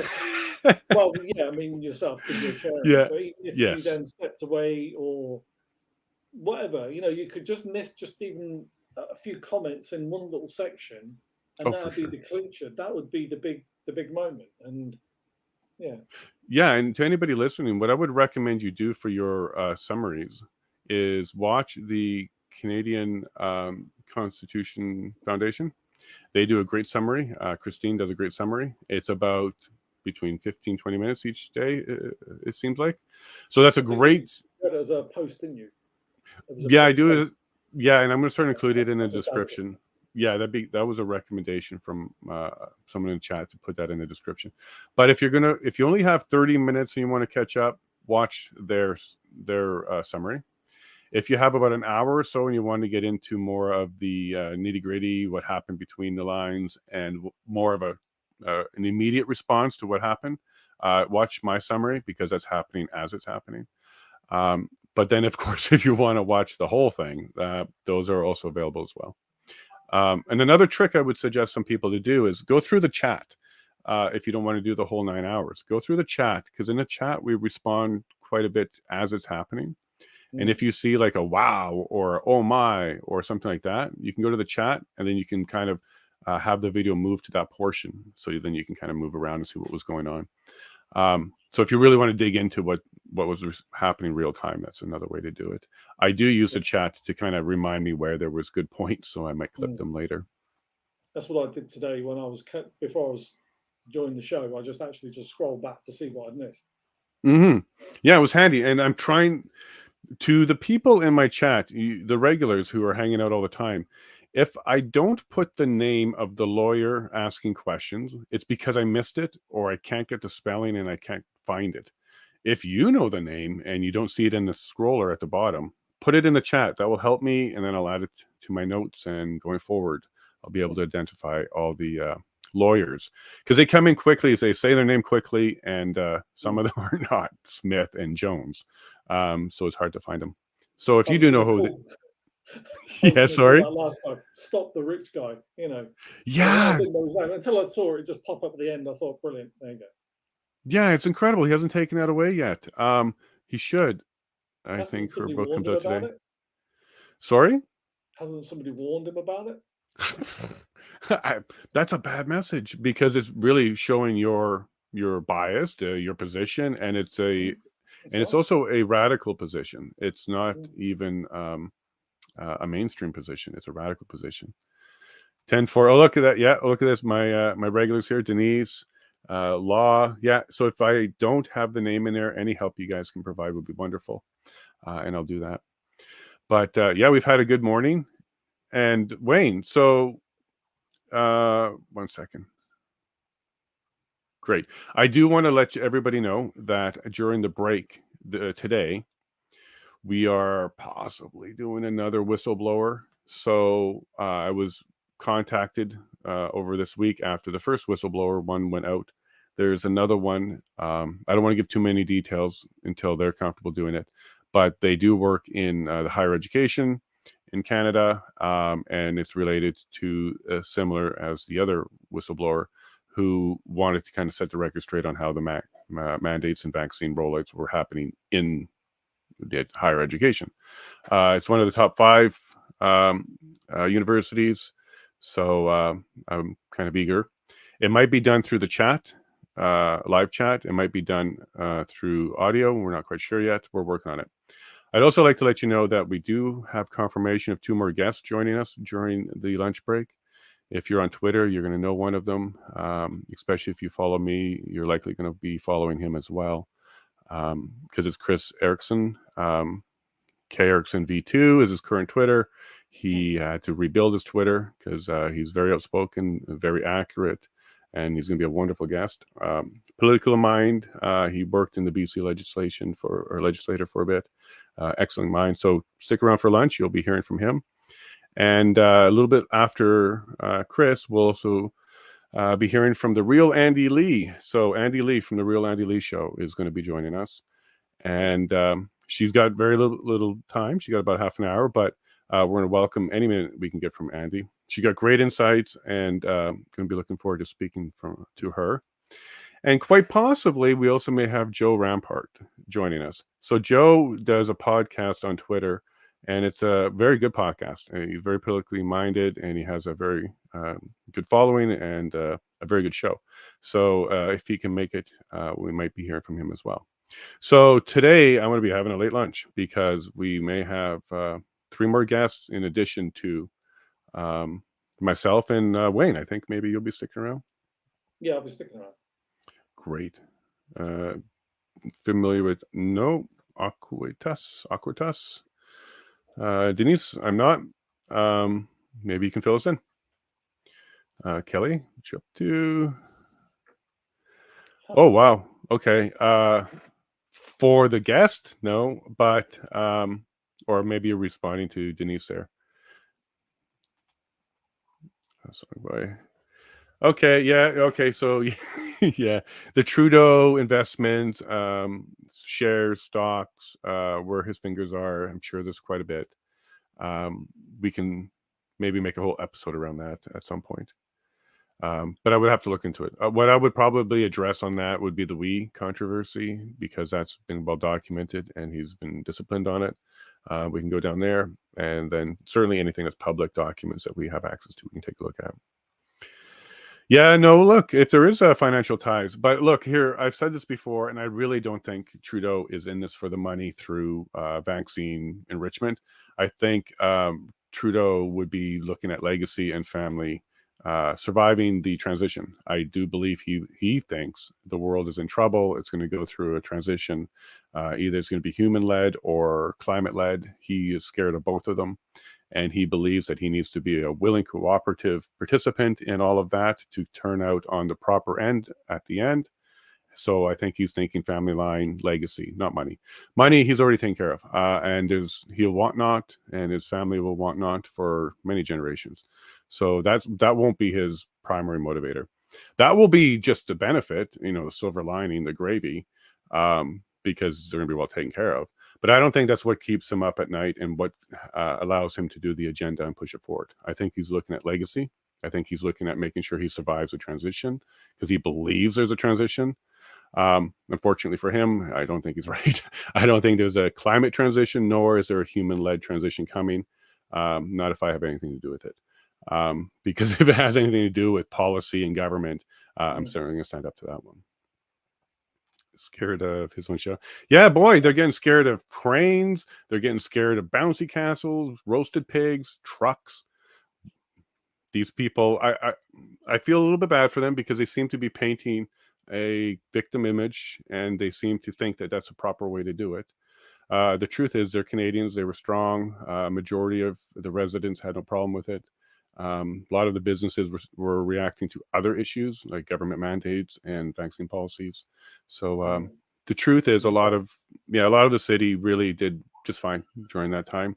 But we don't want to diminish the actual people who did experience it. I think their representative is doing a great job on really, really victimizing them tremendously from everybody. So they're being represented quite well from the tax the rich guy. And I'm sure they're going to get some more dollars. They've gotten 20 million already, so they might get more. I'm such a kind man. Okay. I just try to not take a aggressive position on anything. I think once you get into an aggressive position, it's past logic and reason, and it's gone to stubbornness and other things.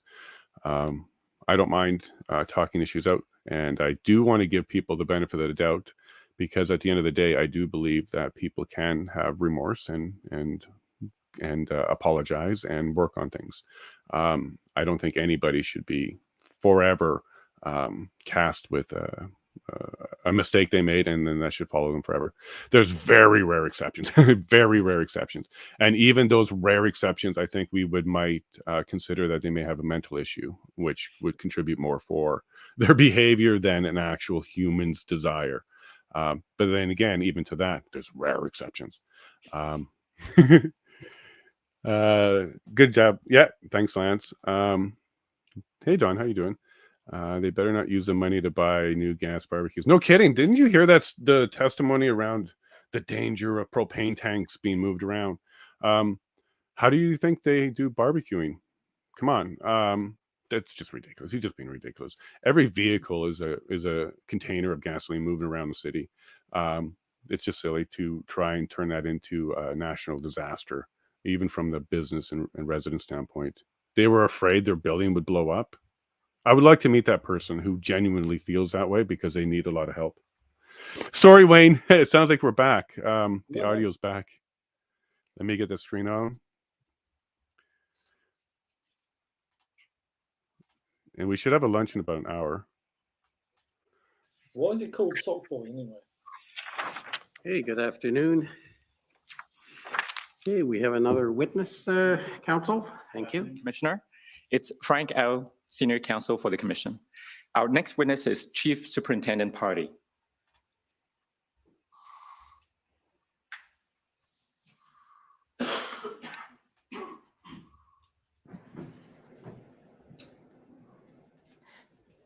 Superintendent, will you swear on a religious document, or do you wish to affirm? I'll swear. For the record, please state your full name and spell it out. Carson Party, surname Party, P-A-R-D-Y.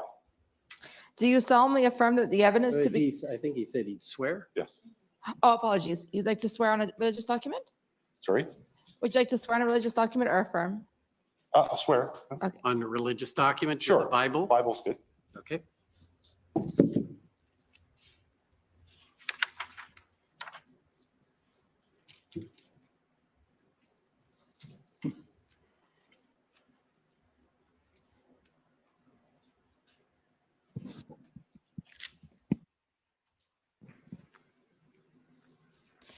Do you swear that the evidence to be given by you to this commission shall be the truth, the whole truth, and nothing but the truth?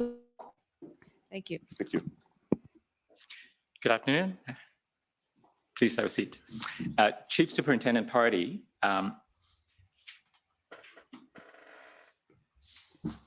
You remember attending an interview, well, actually 2 interviews with me and my commission colleagues in the summer? I do, sir. And after the interviews, we provided you with an interview summary. You did? May I call up the document number WTS 6033? So Chief Party, this is the summary that we've sent you for review. It It was the version of it, yes. Right. This is the version that you approved. Correct. And do you adopt its content in its Yes. entirety? Are there any changes or corrections you'd like to make? I think, like all documents, context is important, but I'm sure that will come out in evidence. That's right. That's right. Okay. Now, Chief Superintendent Party, I understand that you recently retired after serving more than 30 years with the OPP. 36 and a half years, sir. I started my policing career in '86. I left active duty in July 15th, but I'm officially retired now for 3 weeks. Only 3 weeks. Only 3 weeks. Congratulations. Now, you were a former critical incident commander. Yes, sir. And you have, throughout your career, worked for many years in the National Capital Region on major events. Well, I spent 28 years of my OPP career. Six of the years was with the RCMP in New Brunswick, but my 30-year OPP career, 28 of it was spent in Eastern Ontario in various roles. And the last 12 years of my career was in a senior leadership role as a superintendent. And I did a lot of work in the National Capital Region with major events, presidential visits, North American Leader Summits, Canada Day events, et cetera, yes. And in the course of your career, have you collaborated frequently with members of the Ottawa Police Service? Yes, sir. And what do you know of their reputation in terms of managing or responding to large-scale events like protests and demonstrations? First class. First class. First class. Now, are you aware of any changes within the OPS in recent years that might affect their ability to respond to these kinds of events? Well, certainly upon my arrival with the integrated planning team, I asked the question, like, what's going on? What happened to you guys? And certainly the pandemic has had an impact, retirements, people moved on, lack of major events to keeping those skills honed when people move on. Emergency readiness, emergency preparedness is much like crime prevention. Nobody wants to pay for it when nothing's happened. And that's across all sectors. But certainly, there's been a lull, perhaps since about 2016, with the massive large-scale events that they've had in Ottawa. So it's just been a considerable passage of time that there hasn't been anything major. But yet Ottawa is renowned for almost daily protests of some sort. So I'm going to take you back now to the events back in January, February. I understand that in January of this year, you were the commander of the OPP Northeast region, right? That's correct, sir. And then in early February, you were asked to lead the integrated planning group to assist the Ottawa Police Service. That's correct. So let's talk about the specific assignment, your lead role with the planning group, the integrated planning group. When were you asked to take that on? It was the evening of February 7th. I received a telephone call from my supervisor, who is Deputy Commissioner Chris Harkins, advising that they were putting together a team to go to Ottawa to assist Ottawa, and asked if I would be interested in leading that team. He felt that I was a good fit for it with my background, and he gave me 10 seconds to say I didn't want to do it. I accepted the assignment, and that very night packed a bag and headed to Aurelia for a briefing the following morning. And the following morning, what time was the briefing?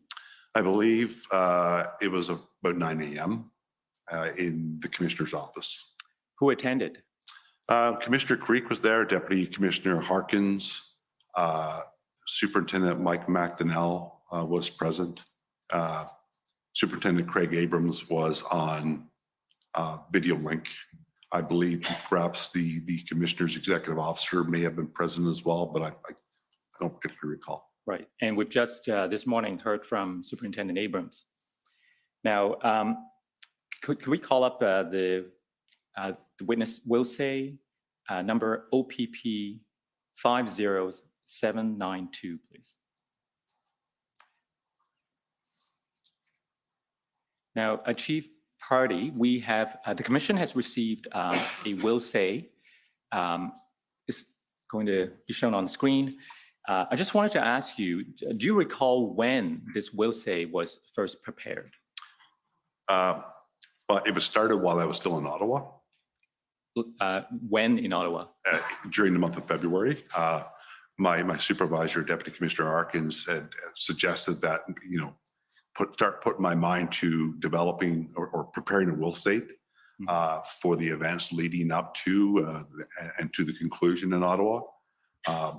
I started it with high intentions of catching up and keeping it live, but within a few hours, my schedule was overtaken, and so I had maybe one page done while I was in Ottawa, and I completed it when I went back to my regular duties in North Bay. And when did you complete it? First week of March. Okay. Now, tell us about the nature of your assignment. What was the mandate? Well, the mandate was to provide Ottawa Police support. I was given a broad range to ask for anything I needed. I received from start of the deployment to the conclusion of deployment that type of support. Not just my organization, because I was an OPP officer, but leading a team, an integrated team from multiple organizations. So it wasn't just OPP. It wasn't about the OPP. But I was given incredible support to ensure that we got what we needed, understanding the complexities of the events in Ottawa and the evolving events that are happening both provincially and nationally. Right. So a moment ago, you were starting to tell us about this 9 a.m. briefing. Yes. Involving, among others, Commissioner POEC of the OPP. Tell us about that briefing. What was discussed? Well, I got an overview from Superintendent Abrams as to the state of the union in Ottawa, that the concern was there wasn't a plan. They were asking for a lot of resources, but there was no concrete plan in terms of how those resources were going to be utilized. There was dysfunction. There was a loss of confidence and faith being displayed by the public. The narrative in the media was certainly slanted. There was no, in terms of the protest and by the protesters. Generally, it was a crisis in Ottawa. Now, you mentioned earlier that the purpose was to support. One of my most common phrases that I uttered throughout my time is in Ottawa with their senior executive, their officers, is we're here to help. Mm-hmm. And what kind of help? Whatever they need, but we were there to help build and complement any plans and direction that they had. There was never an intent, and this was explicit in my assignment. We were not going to Ottawa to take over command and control of the event. We were going there to support them. Certainly there was a goal to integrate or unify commands. This is an event that was clearly now beyond the capability of one single organization just by its size and the need for resources. It stretched well beyond what Ottawa Police themselves could provide, which in my world, that's generally the kickoff for developing like a unified or an integrated command with others. Mm-hmm. That was the focus, to get there to have a team of dedicated people, of which I only knew one of the people that were assigned to me. I was going to be meeting these people that evening when I arrived. I was given a contact with the Ottawa Police, and later that morning I got in my vehicle and I started making my way and spent the next 4 hours on the phone. Right. So you were in Orillia at 9 a.m. and by 5:35 that afternoon you were in a meeting with the members of the OPS, right? That's correct. Who did you meet with at that 5:35 p.m. meeting? Well, I know I had someone taking minutes for that meeting. I know Deputy Chief Trish Ferguson, who I'd known previously. was at the meeting, Superintendent Patterson. There was a number of other folks with them, both on conference and video link. I know that initially, even in my own minutes, it reflected that Chief Slowly was present at the meeting because that was on the invite, but he did not make that meeting due to emergency family. It was delayed, right? I don't recall him joining. The minutes don't reflect any comments or whatsoever from the chief. My recollection is he did not join the meeting at all. All right. Now we heard from Deputy Chief Ferguson from the OPS yesterday. I believe she said that the former chief was delayed, but he did join by teleconference or some other means of remote communication. And that is very possible. As I said, I reviewed the minutes from the meeting. When you look at all the minutes that we took throughout the event, it's very clear, in my humble opinion, who's speaking. There was certainly no indication from those minutes that he was there, but it's very possible that he did join. Right. Now, if we scroll down, this will say to the next page. Right. So the first dark bullet, planning team held its first meeting at 17:35 hours from RCMP headquarters with the OPS. All OPS were on video or conference call. Also note that counsel for the OPS, Christiane Hunnot, was present. Do you recall her being present by video conference? Yes, right.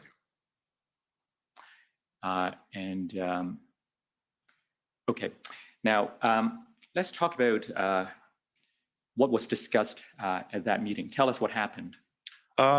We started the meeting by just doing the introductions of those that were available from my team. My team are still not all in Ottawa. They were still arriving, but we did have Inspector Tim Skinner from the York Region Police. One of my planners from our emergency unit in Aurelia, Brad Taylor, was present. Superintendent Phil Liu from the RCMP, and Sergeant, now Staff Sergeant Darwin Tetral from the RCMP as well was present. We stated our objective. We're there to help. What do you need? We need a plan. Let's start building on. We're there to building on what your objectives are. And they proceeded to give us a broad overview of their concept of operations for the occupation. And it was just that. It was a concept of operations. We had lots of questions. We received an update from Superintendent Patterson, and he was the event commander at that time, about things that were on the horizon with some potential arrests and some strategic takebacks, if you will, in the downtown core. Listening intently just to find out. Our goal, start to finish in the meeting, is to learn as much as we possibly could. You can only help when you have a true understanding for what the needs are, and to understand those needs. And we left that meeting with a commitment from Ottawa Police that they would provide the plans to us. We asked for e-versions, whatever version they could get to us would be very helpful, so that we could see what they have on paper in terms of their plan, and then what we would reasonably need to do to complement that plan. Also, it was critical for us to have access to them, the Ottawa Police. We're there to work with them to get through this. So we wanted an established liaison who had the authority to access and provide the information that we would need. Was there any discussion at that meeting about the nature of integration between the OPS and the group that you're bringing? It was raised by me at that meeting if they would consider integration or a unified command, and because there's inherent benefits with it. From my experience, just about all of my major events that I've been involved, what we ended up having here in Ottawa with an integrated command has been my experience. Right. Whether it's a presidential visit, you still have the police of jurisdiction who have the lead, or the RCMP because of their IPP responsibilities or internationally protected persons responsibilities under legislation. But when you call on multiple organizations to participate, they bring their command structure, you inject your advice to them, you work as a team. Ultimately, someone is leading that and makes the final call. But as an integrated team, you're all on the same page. You're not working in silos. You're working collectively with the same objectives and goals. Mhm. Let's talk about the members of this team that you were assembling and bringing to Ottawa. It's called Integrated Planning Cell or Integrated Planning Group. They call it that was the assignment to create this integrated planning cell. We quickly deviated from the word cell and just called it our integrated planning group. Okay. Yes, I was provided with planners from Toronto Police Service, two planners, Sergeant Arlene Duffy and Constable Isabel Etier. Their background and their credentials were impressive in terms of emergency planning. I had Inspector Tim Skinner, who I already mentioned, from York Region Police. His background is in public order maintenance and command and control. Again, a wealth of knowledge. I had Tom Warfield from the Peel Regional Police Service. Tom came to us with a background in case management to ensure that we were capturing to the best that we could in a very kinetic and dynamic environment as much of the information, versions, and whatnot as we went forward.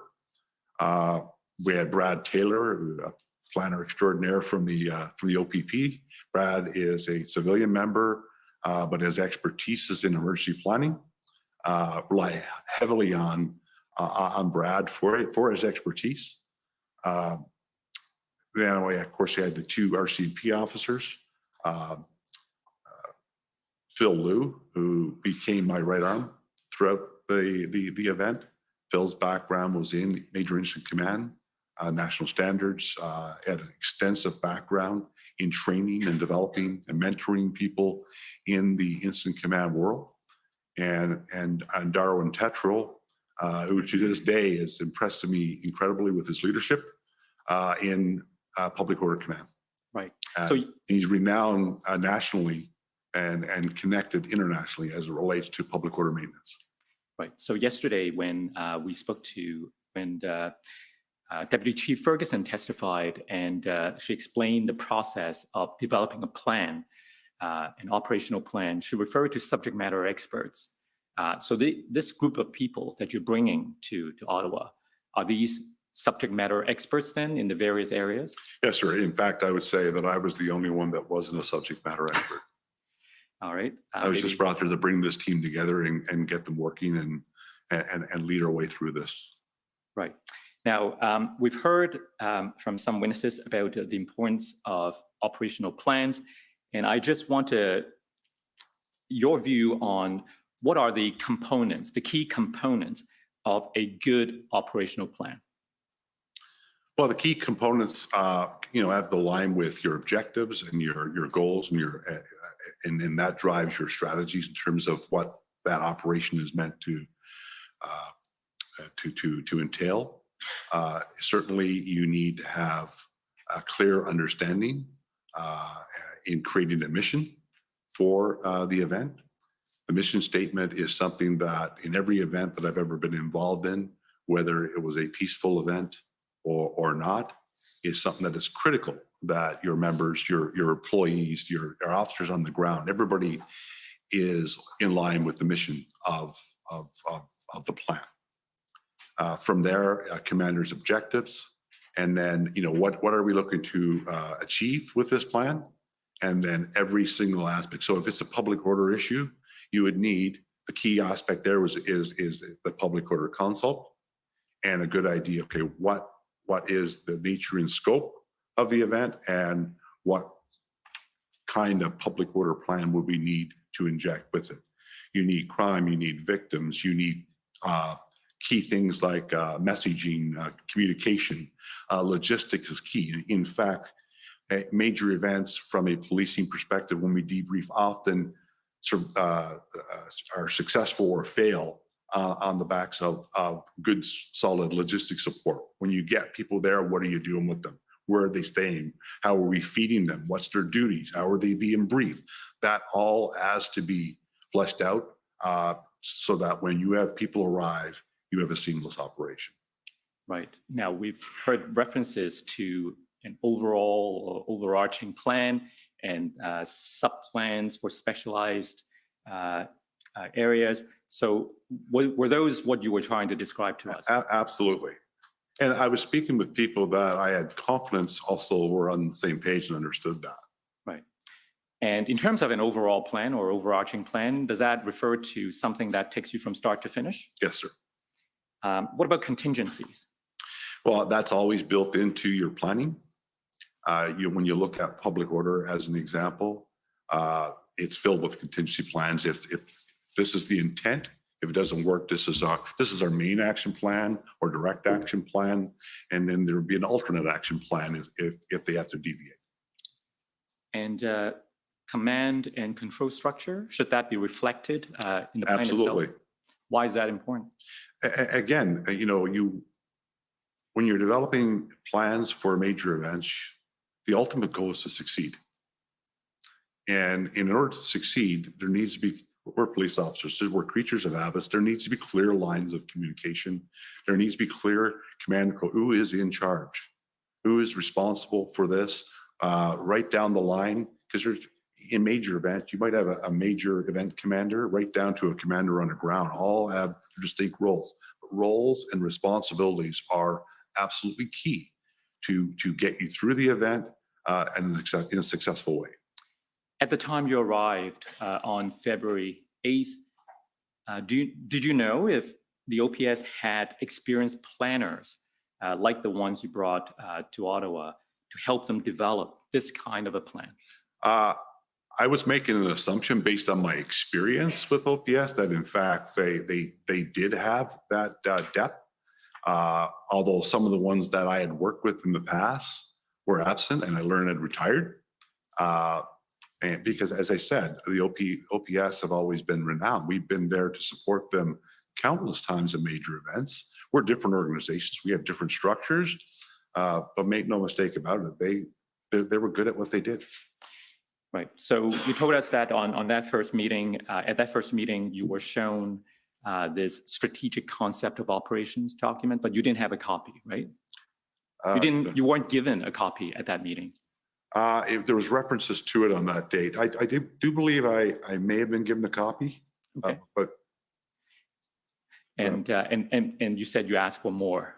We asked for more, and they indicated that there was a nod from Superintendent Patterson that any plans that were approved would be, in fact, supplied to us. Okay, so we go to the next day, February the 9th, at 7 a.m. There's a note in your will say that you weren't getting the plans yet. We go to page 3 of the will say. The second bullet, oops.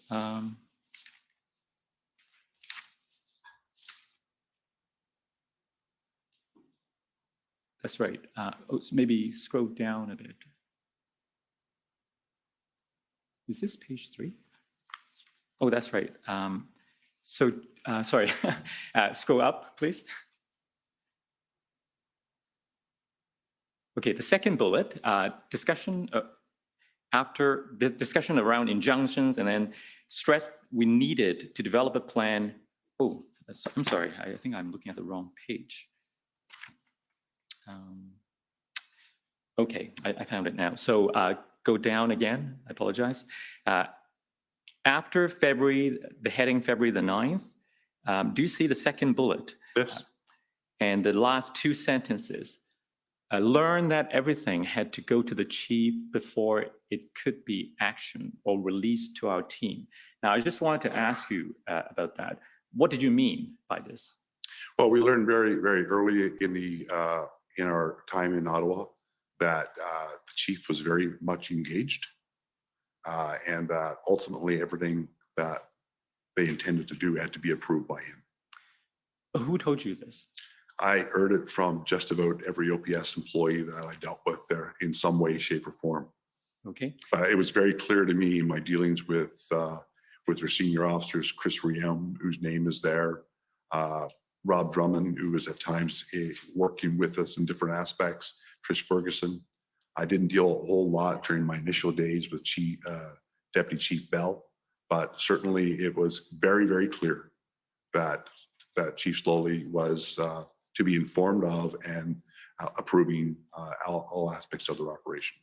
Now, in fairness to the former chief, you did tell us that there was some departure of senior officers from the OPS. So isn't it quite understandable that he wanted more things to go through him to ensure that important decisions are made with the benefit of his input? I don't lay blame, sir. I look at this. This was an incredible event unfolding in his city. That was the loss of confidence that we were seeing in the media, in the police service, undoubtedly brought a lot of stress to bear. That he wanted to be looped in on everything that was going on. I can't fault him. And you also mentioned earlier that the OPS counsel, Christian Hunnot, was present. Yes, I did find that to be, from my experience, to be a little bizarre. Why is that? Well, needless to say, I've been involved in a lot of major operations over the years, and there's always consult with legal on our legal authorities and common law authorities, and there's different tactics we use to make sure that we're sound within in the law. However, it was a first-time experience to have counsel actually sit through operational discussions. But wouldn't it be helpful to have a lawyer around in case any legal questions arise? Well, again, as it became more protracted, the event, I suppose it could be, where you would have counsel there immediately to give advice back on legal points that were being discussed. But as we proceeded, it certainly came across a little bit more than that. Mm-hmm. She was tantamount to an approver of the action or the plan, which was very concerning. It's police operations. Mm-hmm. Okay, so that was your that's the morning of the 9th when you were still looking for a plan and not getting it yet. Yes. And then that around noon that day, you got to meet with the OPS team again, right? Yes. Where did you go? Well, we had called for a meeting to discuss things more broadly. And it was downtown Ottawa at the Ottawa Police Station, 474 Elgin Street. Mm-hmm. It was in an upstairs boardroom. We couldn't bring all of our team. I would have liked to, but we were going to be somewhat restricted, and we were still in the pandemic, so we were mindful of all these things still going on. So we brought a smaller part of the team, including Craig Abrams, who also joined our team initially, along with Mike Francis, 2 OPP officers who had been in Ottawa working already, assisting Ottawa, one from a POU perspective, one more from a strategic command perspective. Myself, Tetral, Skinner, and Phil Liu, and there was another RCP officer, I believe his name is Charles Mason, was present with us at meeting, along with the OPS command team and their counsel. Okay, well, tell us what happened at that meeting. Well, again, we discussed 2 different documents that they provided us, their strategic concept of operations. That was the same one that you saw yesterday? Yeah, very similar. And yes, I believe it was the same. Mm-hmm. They're a broader overarching kind of concept of operations for the truck demonstration. And we had discussions about that. We were asking for numbers. There was a sergeant or staff sergeant LeBlanc from the Ottawa Police Service who provided us the breakdown of numbers, what they needed to sustain operations. And the number, if I'm not mistaken, was 516 FTEs or police officers to sustain operations at all the checkpoints that they needed. We had a lot of debate about that. Ultimately, there's some math issues that we came to terms with. But again, our goal is there to completely understand We didn't just go in blank and say, what do you need? Here you go. So we had discussions about that. And then we had discussions about, an overview provided to us by Superintendent Patterson of an operation of Rideau and Sussex that they were contemplating. It was, my notes reflect that it was scheduled for 4 with a possibility of being moved up to 11 p.m. And that night, as I noted, I brought those that I did to this meeting for a specific purpose. And, you know, we had discussed it prior to, like, we're going there as a team. You have input to give it. You know, we have a lot to get done here in a short period of time. Let's not hold everything back here. So Darwin Tetro asked if he could speak when he was being presented this thing. And I do appreciate when I heard the tail end of Superintendent Abrams's evidence that he mentioned the number 400. The number in my mind and in my notes was 800. He said, based on his knowledge of POU, when you look at the dynamics of this event, the number of areas that were blockaded and the work that had to be done, we would need approximately 800 POU officers to effectively dismantle this protest. But furthermore, and the key thing for me, hearing from a subject matter expert with his level of experience, is that once you start this operation, you should not stop.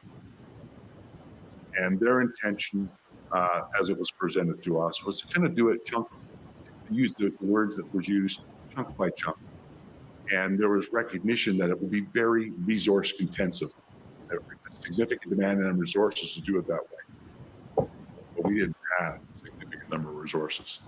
And the best advice and evidence, or sorry, best advice I was receiving right out of that meeting from our SME is that strategically, if you're going to do this appropriately, when you start your POU action, you should not stop. You need to start moving systematically through all the points to shut it down. Mm-hmm. And he suggested that we pump the brakes. Let's stop this. Let's not proceed with this operation.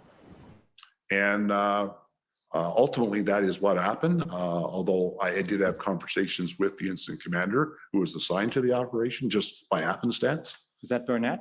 Paul Burnett, yes.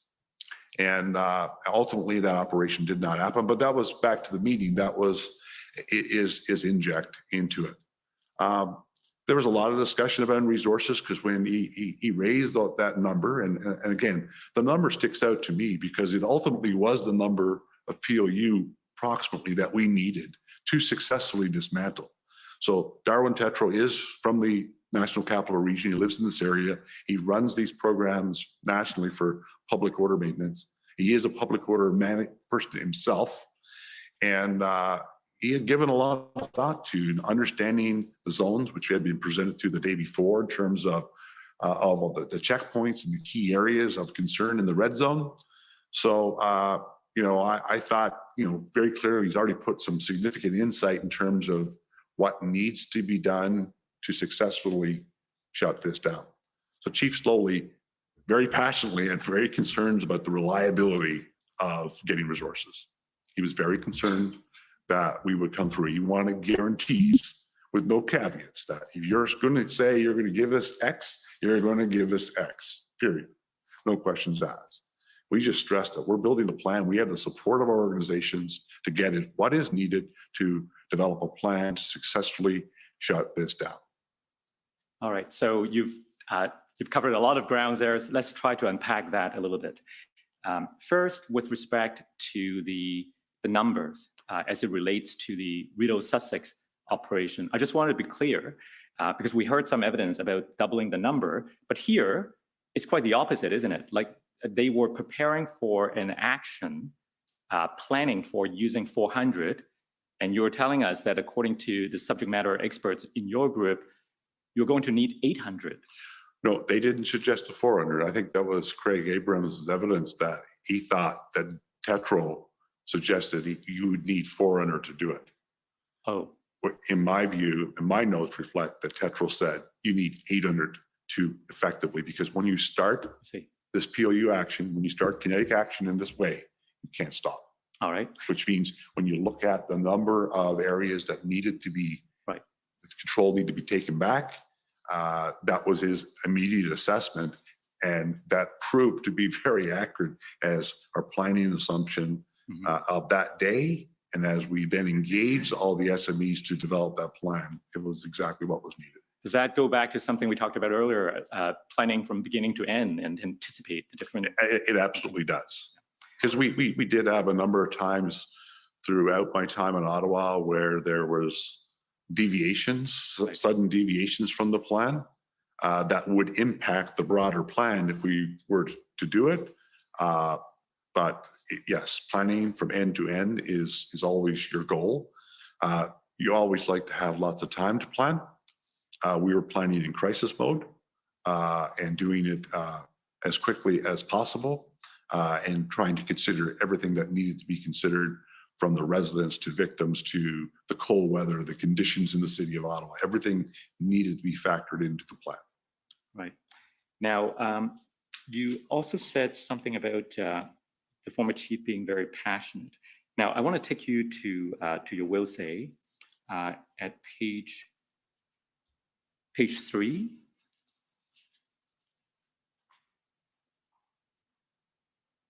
Sorry, page 3 at the very bottom. So here,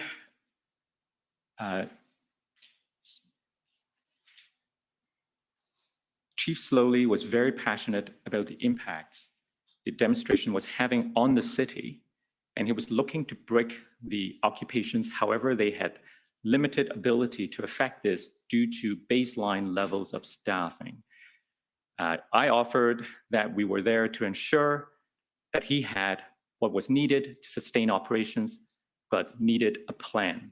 He advised they were working on last-minute plans. Does that reflect what happened at that meeting? It does, sir. So let me ask you this. As I understand it, then you were offering to help, and then you said you needed a plan. But putting this in context, because this happened on February the 9th, right? So we're already more than a week into the protest, and the commission has heard evidence how that has caused significant social impact on the residents and so on. And if the suggestion is that you need a plan before we can send resources, isn't that problematic? Because they may not at that stage have even the resources to do the planning. So how do they get more resources? Well, that's a very loaded question. Essentially, you need a plan to be able to communicate with police leaders. When you're asking for resources from around the province, and in this case, around the country, you need to be able to articulate what that need is and why that need exists. And in doing that, it's always about, what's my officers going to be doing when they get there? What are the logistics? What are the plan, the briefings? Everything is something that you always provide.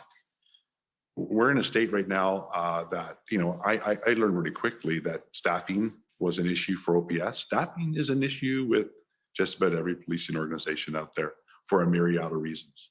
So as a regional commander coming into this from another region where you're going to be called upon to provide resources to supplement an operational plan, you're pulling from resources that you have available to police your communities. And oftentimes in a lot of my detachments, we're already at our base level. So when you're still, because of a crisis there, you're going to pull them only when they're needed, not to sit around waiting to know what they're going to do when they get there. Plan is absolutely critical. And it can be a concept, because we developed the concept of operations within 48 hours of being in Ottawa, a concept of operations that we ultimately use throughout the event. Mm-hmm. So you can have that, know that you're building this, and this, and we're going to need to staff those up. So let's start preparing that. But it can't just be, I need this number. You need to know what these people are going to be doing when they get there, right down to where are they staying and who's feeding them. We're human beings. You need those basics in place. None of that was in place. Right. So let's take a look at this plan that they did show you on the 9th at this meeting. Could we call up, please, OPP 50774?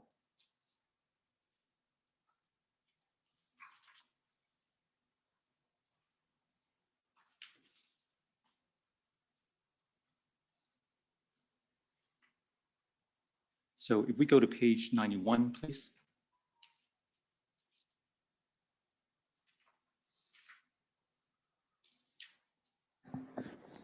Sorry, Counselor, can you repeat the page? Page 91, please. 91, thank Yes. you. So looking at the cover, does this resemble the document that you saw at that meeting on February the 9th? Yes, sir, it does. And if we go to the mission statement at page 96, so the mission statement simply reads, to end the unlawful elements of the Ottawa truck demonstration and restore safe and open neighborhoods and businesses. What do you think of this mission statement? Well, it's a mission statement. It wasn't broad enough for my liking. You know, it was just really focused and not encompassing the broader event. My experience with mission statements, safety needs to be factored in. Your officers need to know, because every officer needs to know. It's drilled into them. Every briefing, the mission for the operation is drilled into them. So safety for the residents, safety for officers, safety for the protesters, charter rights often are embedded, that you have all those considerations in a more broader mission statement. Right. Now, we heard from Deputy Ferguson yesterday that by February the 13th, your group has collaborated with Superintendent Bernier of the OPS to come up with another plan. So can we call up that other plan? And the number is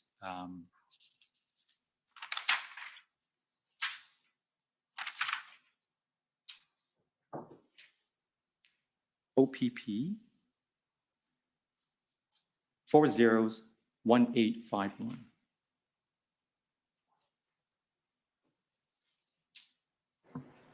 Sorry, can you repeat that? OPP 401851.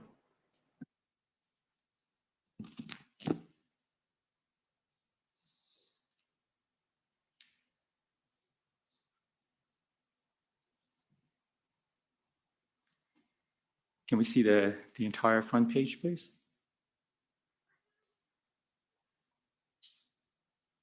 Or maybe the next page has the date. There we have it. Do you recall this as being the plan that was developed by the 13th? Yes, sir. And that is my signature on it. Okay.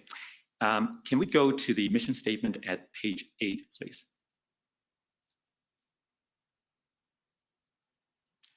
So this mission statement reads, using an integrated response, the Ottawa Police and policing partners will keep the peace, enforce legislation, and maintain public safety for the duration of the Ottawa truck demonstration with the utmost respect to the individual's charter of rights and freedoms, with priority on community and emergency services personnel, safety, and well-being. How does this one compare with the one we saw before? Well, it is a mission. The other one's more an objective. This is the broader mission of the entire integrated response. When it's all done, we'll have accomplished this to ensure safety for all, involve, maintain public safety for the duration, et cetera. So the mission is your very high level, your strategic direction you want to go in. Now, you said a moment earlier that the other one, the shorter one, wasn't so much to your liking, but is it a matter of subjective preference or is it something more objective? I would say no, it's more objective. I mean, I go back to my training in instant command, my involvement in multiple North American leader summits, presidential visits, G8, G20, First Nations issues, blockades.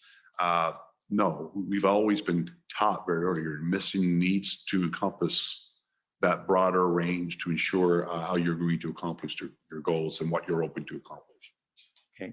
So your group came, and 4 days later, after the February 9th meeting, you have this plan developed collaboratively with the OPS. So I guess my question is, if this can be done within a number of days after your group arrived, why didn't you come earlier? Well, that's not a question that I can really answer. I went the day that I was asked to go.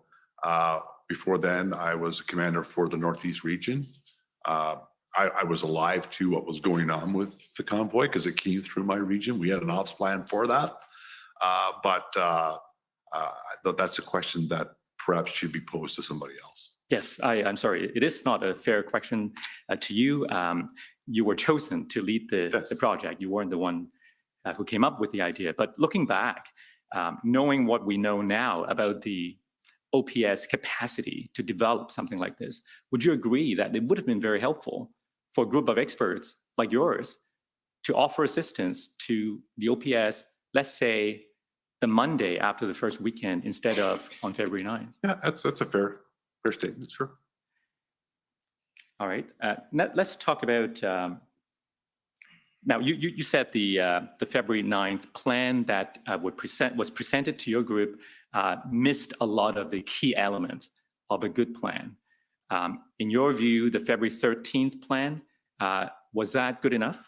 It was getting there. I mean, we were, as I mentioned, when you're building a plan in crisis, you're ensuring that you are encompassing all key elements to that plan, knowing that there is literally things are going to be continuing to be built into that plan once the event is even finished. Yeah, because it's based on your concept. You know what you're going to do and how you need to resource it, but you're still continuing. The plan will continue to evolve through the duration of the event. Right. Now, one of the things that you also told us that arose during this February 9th meeting is the former chief's request, or he was seeking some assurances. He was asking for some kind of a guarantee that the resources would arrive, right?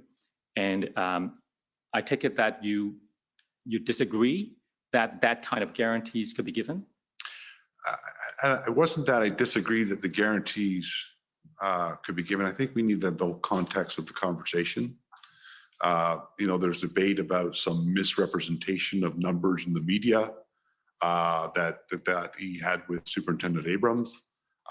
There was discussion because he made it very clear, from my view, in conversations I had, that there were people in the ministry that wanted him to fail. And he had sources in the ministry that were letting him know that, people wanted him to fail. And I just assured him that, well, we're not those. We're here to help. Well, what about the argument that to plan properly, one needs to know a little more about what kind of resources you can count on? So, for example, if the OPS were to develop a plan based on having 1,800 officers available, that plan wouldn't have been very helpful if those people are not actually coming, right? Well, I'm going to suggest the opposite. If they had a plan, an operational plan that encompassed 1,800 officers with duties assigned in a rotating cycle, then we would have then refined likely that plan to ensure that it was sound, and we could have done that fairly quickly and started our deployment, because we actually started deploying officers in our team pretty much on day one as needs were arriving. All right. Now, if we go back to the will say, please. Document number is OPP 50792.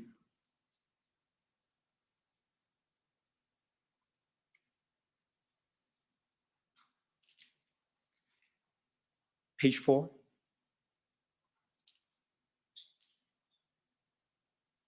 Go down, please.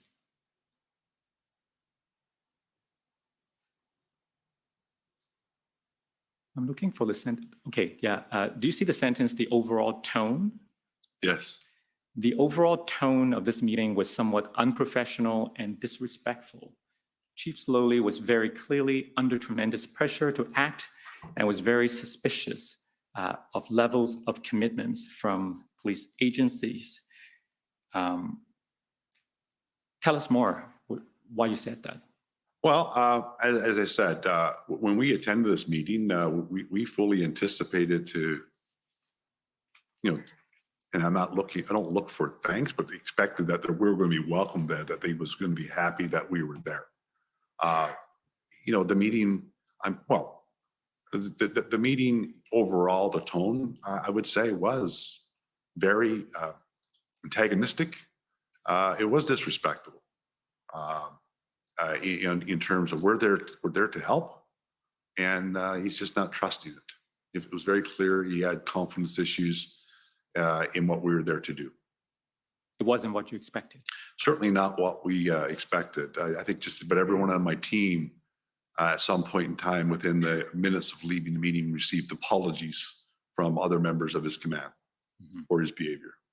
Right. Now, if we scroll down on the same page a little further, we may go into the next page then. I'm looking for the sentence that starts with after the chief and his team left. Right, thank you.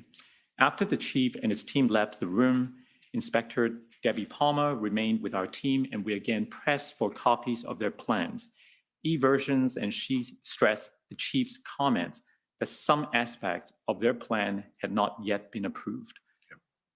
Tell us. Well, I want to stress as well, notwithstanding the tone of the meeting, it did not change our resolve. Debbie Palmer was the person that was initially, the name that was initially provided to me as our go-to person. She was replaced the following morning by Chris Rielm. But that's what the chief had meant. There still was some last minute planning going on.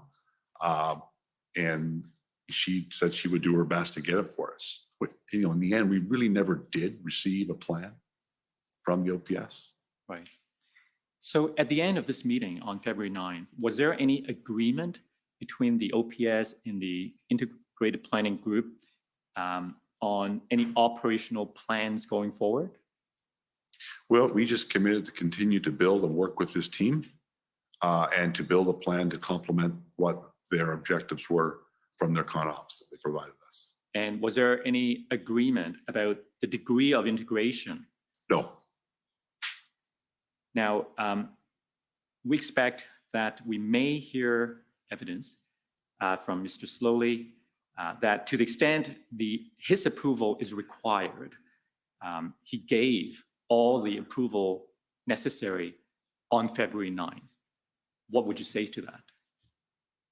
I obviously wasn't there because I received no such information of approvals. I think it's reflective in the follow-up meetings what they have when I would call them to say what's their status. Well, we need a meeting before we need another meeting for me to understand that before we can move forward. So there was no implied, certainly no implied or explicit approvals for anything. Commissioner, I saw you look at me. Is that a sign? If it's a good time It is for a good lunch, time. we'll take an hour for lunch and come back after. Thank you. It's very perspicacious on you, should notice. Okay, so they're going to break for lunch and we'll come back in an hour. The commission is in recess for 1 hour. La commission est levée pour 1 heure.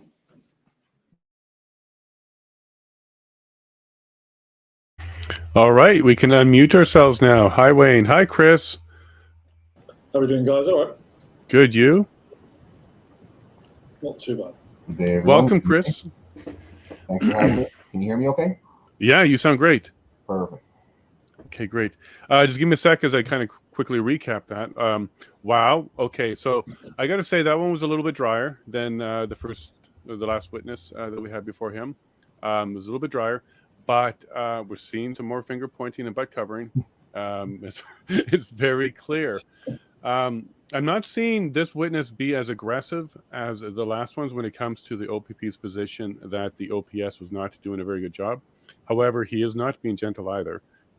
He is being clear that there was meetings for meetings and no clear command structure, no clear person in charge.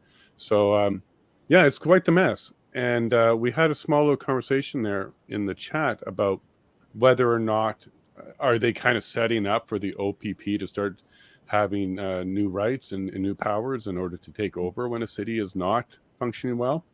I'm very concerned if that it becomes a recommendation and becomes a reality, because I'm quite pleased with the OPP so far. However, who makes that call? Who's the one that says, okay, enough is enough, provincial police come in? And I can only assume that if that situation did arise, it would be without the consent of the city police, because that would be the only situation where they would have to come in without to use that new law. Because all the other situations, it would be with consent and by request. So the city would be asking for the assistance. So they've done that a few times in the last few days, where they said things like, hey, OPP, why didn't you tell OPS what to do? Why didn't you guide them on where they should block roads within the city? Stuff like that. And are you seriously asking a higher police force to take your jurisdiction away from you? It's incredible to me. I'm in shock that any city would even imply that they think a higher government should come and tell them what to do. Unless they want a top-down government, because that's exactly what that would be setting up. So I'm resisting that a little bit, because I think that would be dangerous. I don't know who calls it, and I think it would be resisted by the police force. So that's my thoughts on that. Chris, you jumped into the chat and you saw some of that, and what do you think? Well, I think it's telling at this point where, I'm surprised, honestly, like just for a general recap of because I've been on and off. I'm thankful that you're able to do this, because I haven't been able to keep up and watch every minute of it. But it's surprising. Not really surprising the blame game is happening, but I think you hit the nail on the head. Is the recommendations that come out, you have to be extremely careful as far as the power grabs that we've seen throughout the process. Even just when the Emergencies Act was put in Freeland, all of a sudden some of these FinTrack stuff's now permanent. The centralization of power, I fully agree with you that I can't see any city. Why would they want to change it? If a city's in a desperate need, they put a request in, they take a look at the format, what the needs are, and deploy the resources, but you still have the command structure coming from the local city.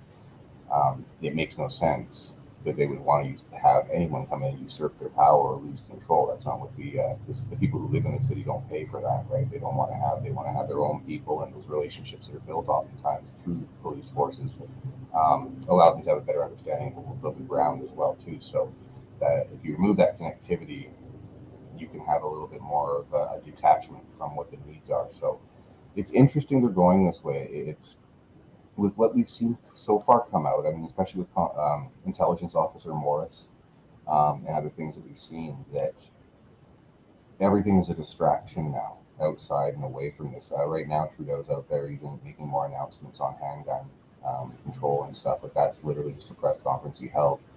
But seeing the press gallery yesterday, not even full, there was 2 or 3 people there.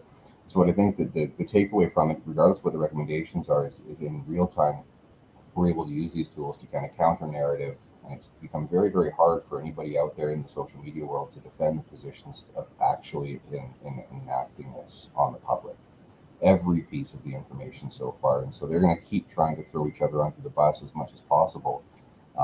And then see where the public will settle on who's the name. Is it Mendocino? Is it because if Trudeau was going to go, there's already enough out there. There's no point in sticking around, and then if that happens, we get Freeland for a while, and a lot of people could argue that we already have Freeland, as far as the brains behind all this is happening. But I do like it. I'm surprised that there's been as much honesty coming from the OPP. I don't have a lot of faith in. I come from the work I came from is all directed by, you can't give up faith in the system. It's Kafka-esque. You got to keep going, even with the news we got about Petford's case. It's expected, right? And then you go right into the appeals, and then you just got to keep soldiering forward. So I see this as a benefit for us to at least be able to show the world that I don't buy the Keystone Cop thing at all. I don't. It makes no sense, right? Especially when the negotiations were going on, and so there was no clear. If you're talking, someone who's done negotiations, mediations, and crisis management before, if you are in dialogue, you don't escalate behind the scenes, and you don't come in with your your horses and everything else and freezing the bank accounts when you have dialogue. And so to me, it seemed more like that's the political side. Peaceful protest is allowed in this country. And if you were ever to look at an example of what a peaceful protest is, that's historic. And so I think the frustration was, wherever the pressure's coming from, was get it done and get it over with. And now scrambling back through everything, they're looking at it and no one wants to accept responsibility, right? They're just saying, and you get the guy, but they'll keep coming back to Morris. Morris should have ended Trudeau and Mendocino and Dan Freedom, but we have to stare. And it's like everyone gets excited. Oh, this is it. Well, how many times has that happened over the past couple of years, right? Something comes out and everyone gets excited and it's ignored, right? So you just got to keep building that data. And so I think it's going to get even more interesting starting next week. But as far as what I'm seeing so far, the honesty is surprising. So I'm impressed with the lawyers. If this is the best the government has, then wow. Like it's just progressively. This is usually you get this kind of stuff on cross and other things, but you don't have them volunteering. So it gives me hope that you don't have that all-encompassing power as far as if everyone came out and was saying the exact same thing and sticking to a script and CBC was just covering. They're trying, but that's not happening. And so they just have, they're doing everything now. You'll have all these announcements and all this kind of stuff. And it's most likely even if they have to have an election sooner than later just to get this off the table, because it's only going to get progressively worse. That's my thoughts of things so far.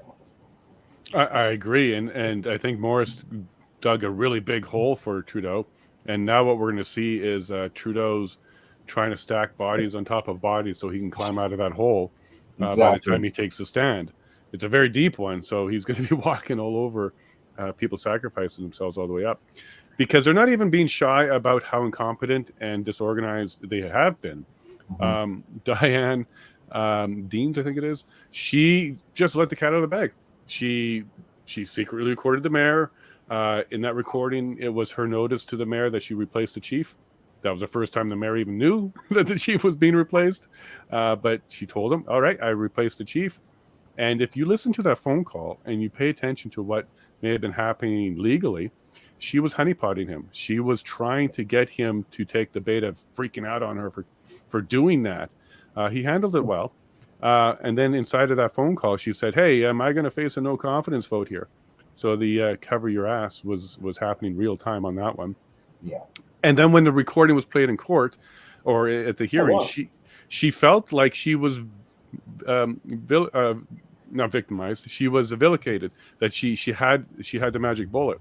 But if you listen to it, it sounded to me like a desperate person who was trying to trap somebody, and she doesn't even realize how bad she comes off on it.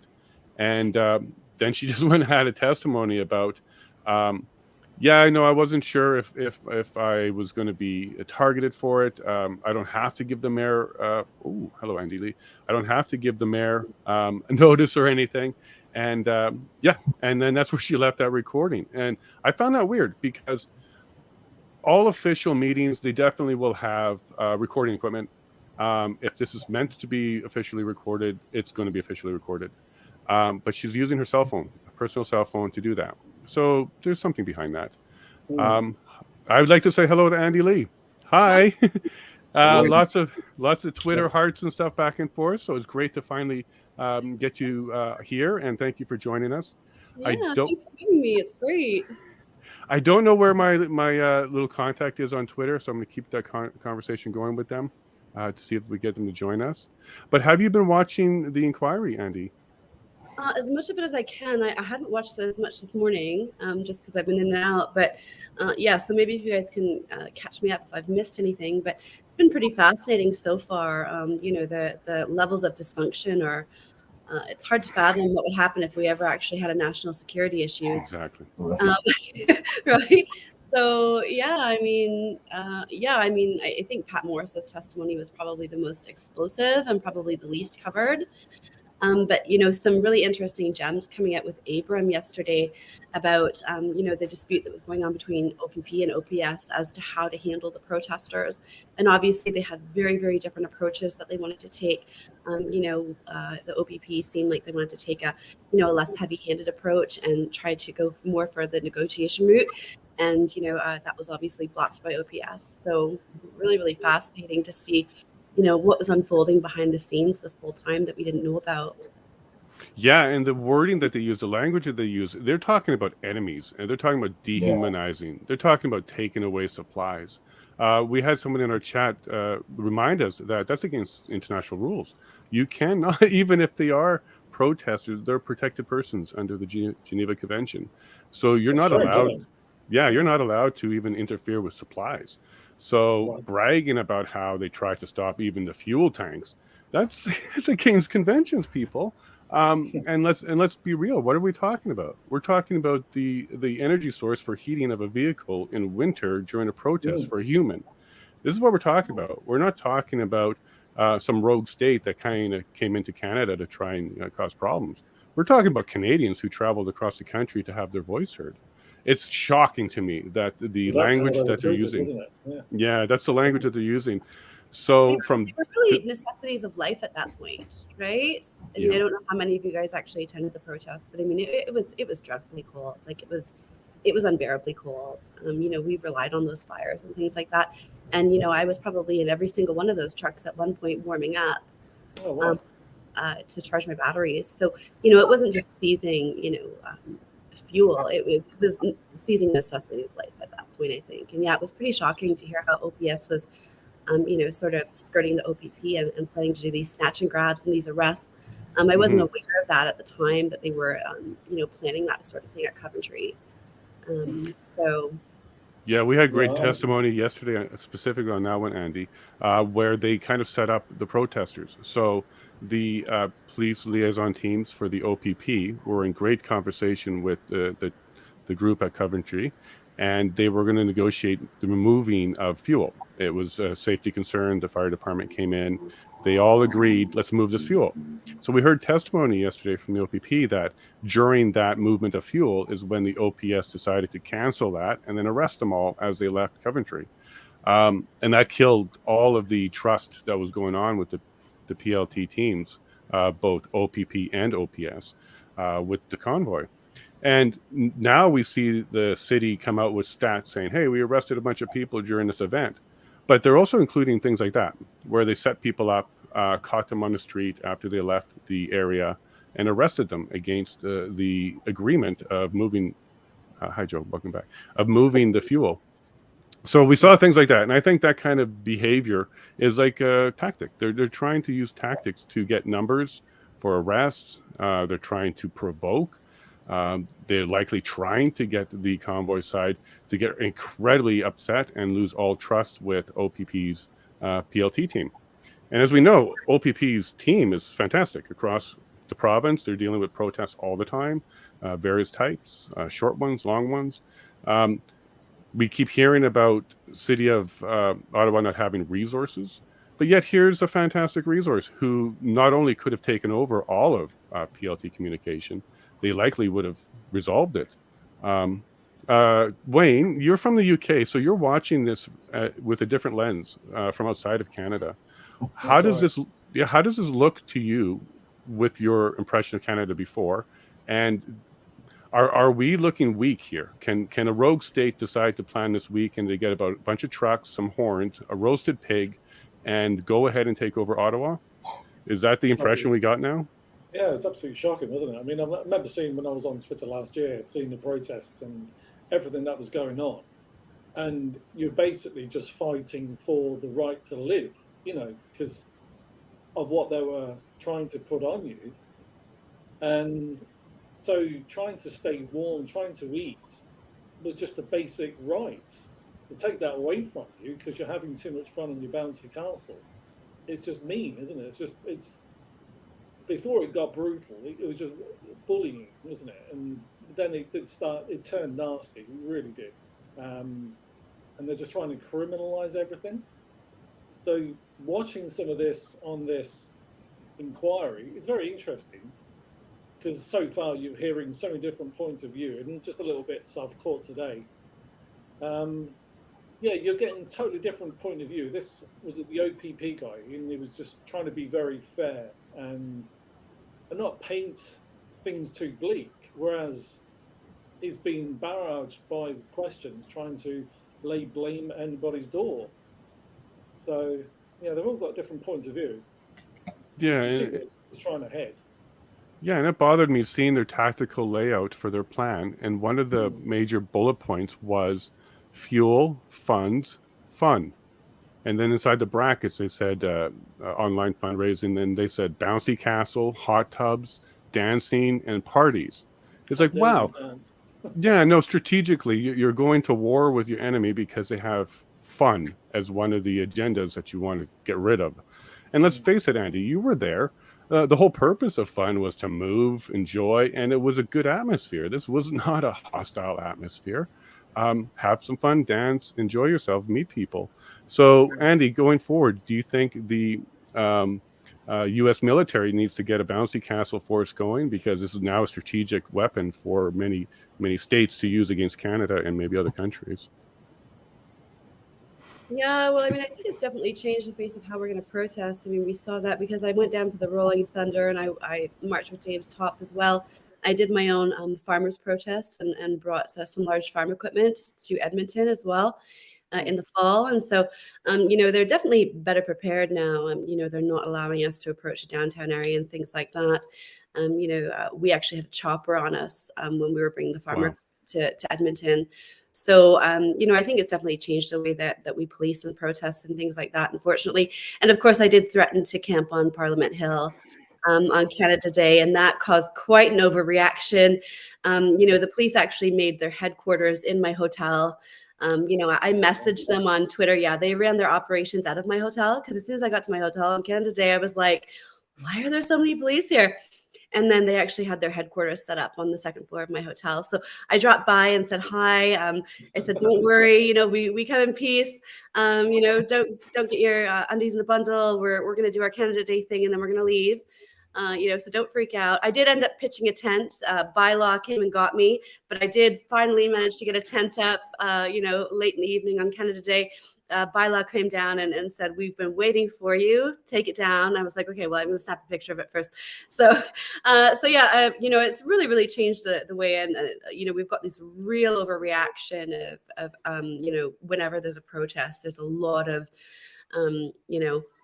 logistics and planning, and a lot of resources that go into manage these demonstrations now. So it's really, really unfortunate, I think, because I think it's restricted to a degree our right to protest, when they have to corral us into places and things like that. I mean, I think it's really unfortunate that there wasn't more collaboration at the beginning of the truckers convoy between OPP, because I do think that we could have, that first weekend when we rolled in, I do think that we could have organized the trucks in a fashion so that we knew that there was always a clear route, so that full streets didn't get blockaded off, and we didn't get that gridlock situation. And, that was all stuff that could have been done ahead of time to make sure that there was a more peaceful coexistence from the start.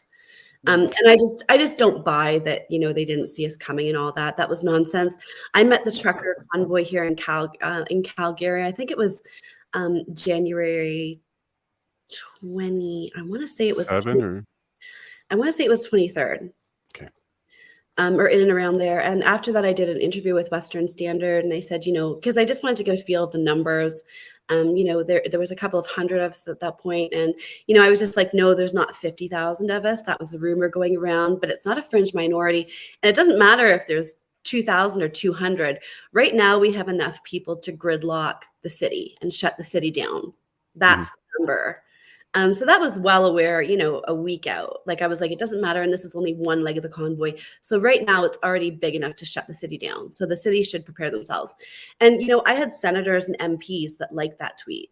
So they were all well aware that this was coming. So, I think it was really a strategic failure from the start. And I think it was set up maybe to a degree to fail. I think that they wanted us to come in, make a scene, misbehave, sort of be a self-fulfilling prophecy. Be all those nasty things that they said about us. But unfortunately, we behaved ourselves for the most part, and that didn't happen. And then they got themselves into the situation where, they had to sort of, enact this War Measures Act against, super peaceful, silly protests. And it was just, the more people that joined in, the sillier it got, right? We just tried to make an entire farce of it. And that was part of the purpose of it, was to ridicule the governments, right? It was also against mandates and vaccines, but it was also, I think a lot of people just showed up because they wanted to ridicule the government, right? They wanted to ridicule all this rhetoric that they've been fighting against for a couple of years. So yeah, but it's definitely changed, the way that we police and protest in Canada. And I think that's unfortunate that, that had to come about. Yeah, and I think you make a good point there. And Chris, I'm going to turn to you on this next question. How are protests going to change across Canada? First Nations, pipelines, etc. Are they going to be impacted and affected as well? So are we going to see BC making changes? Is this going to be a nationwide recommendation coming out for protests and limitations? Chris, what do you think? First Nations, pipelines, all the other protests that we enjoy in Canada and have, what do you think is going to be changing there? Well, I think that's the scary part as far as what the final recommendations are and what the final language of the document is. For me, it's that's where you look at the left-right paradigm. I don't think it's obviously not a good thing. I mean, most of what I've seen the government do was, like Andy, they expected and they wanted chaos just to justify the ability to use. So they start agitating. And like I mentioned before, if you're engaged in dialogue and still come in that you don't talk to the people, but you have the federal government coming over your shoulder with the hammer, with where we see all the rhetoric going in regards to natural resource development and things, I think that it's unfortunately, 2 years from now, if Poilievre wins, I think he's going to take a much more aggressive, if these powers remain, if he's got this ability when those protests start again, this precedent has been set. And so I think that when the left, and I don't like to say the left, because each group has their grievances and there's multitude of characteristics to it. But when you see how the difference between when we had blockades and stuff and we didn't have this usage, right? And then you have fun being trampled because it's politically improper. And you also have a situation where that conflict that comes from the ideology, right? I mean, some First Nations, to me, I've been around both, where I've worked with First Nations that are totally opposed to pipelines, and I've worked with First Nations that are it's their only way to get out of poverty, unless you want to grow a ton of weed, and I encourage that. But there's not much opportunity, and so when you have that exploitative dynamic of big business, you've got government, you've got opposing ideologies, and if you have a conservative government that comes in and is very pro-resource development, which I am a fan of as long as it's done responsibly. I think we should be energy independent, doing what we can to maximize that without long-term negative impacts. But I think that it's going to be a rude awakening for a lot of people that cheered this on the left when they decide they want to stand up. And it's going to be difficult. And with First Nations, and in BC, it's a bit different because First Nations have had success in the courts with regards to sovereignty. So other provinces are treaty based and stuff, and that didn't happen here. So there is more legal arguments that are going to be made with Nisga'a and Chilcote and having success. And BC is very much wanting to implement the United Nations Rights of Indigenous Peoples. So there's a whole bunch of different dynamics coming together, and I think that the first test will be any projects restarts. Alberta will be different, but I think that you're probably going to see a lot of conflict in BC come time for the next Conservative government if they want to try and work with it. We're stuck in BC. We don't have much outside of timber, and when I see what they're cutting down with the old growth forests and how they've handled those protests and the different approaches, it is it's tenuous. So I'm hoping that whatever comes out of this, and that's the problem. If we had a judiciary, or if we had, this is just a hearing, right? I mean, the evidence so far, I'm thinking they should be arresting people. Like, so how do you get integrity back into these systems so that you're able to prevent these conflicts when a government seems to just want to agitate to provoke a response that gives them the justification to secure more power? And when it comes to resource, you have different opinions.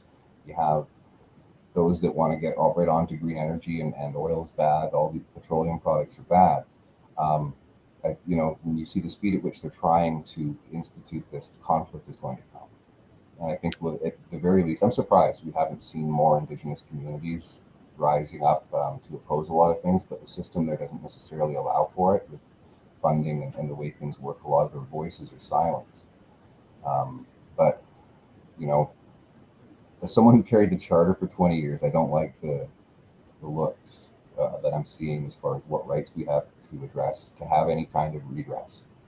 And so when you can't take people to court and you can't get injunctions and it's all lopsided, the frustration is just going to build. And then when you look at the Indigenous communities, they're trying to build natural resources or gain access to some kind of development on their land.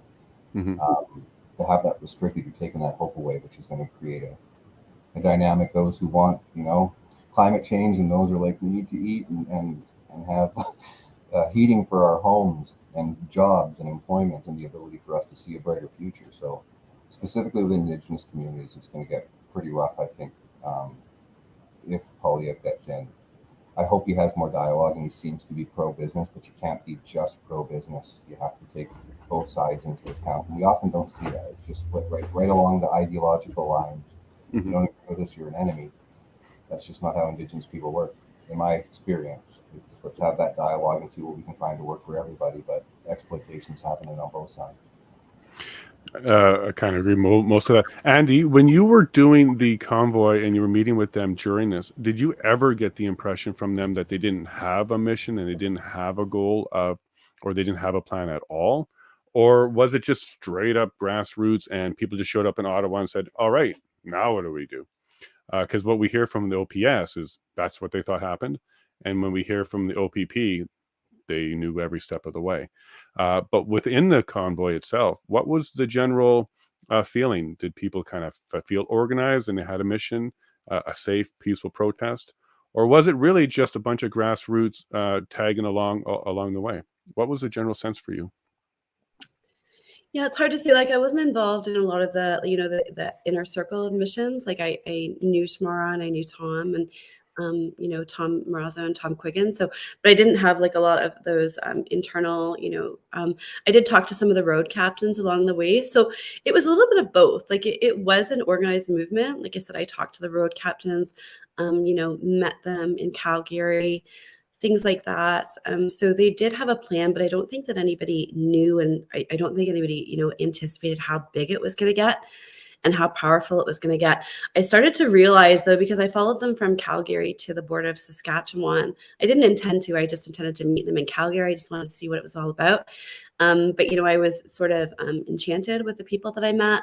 I was very, very alarmed by the, the reporting that was already coming out that was painting these people in a negative light.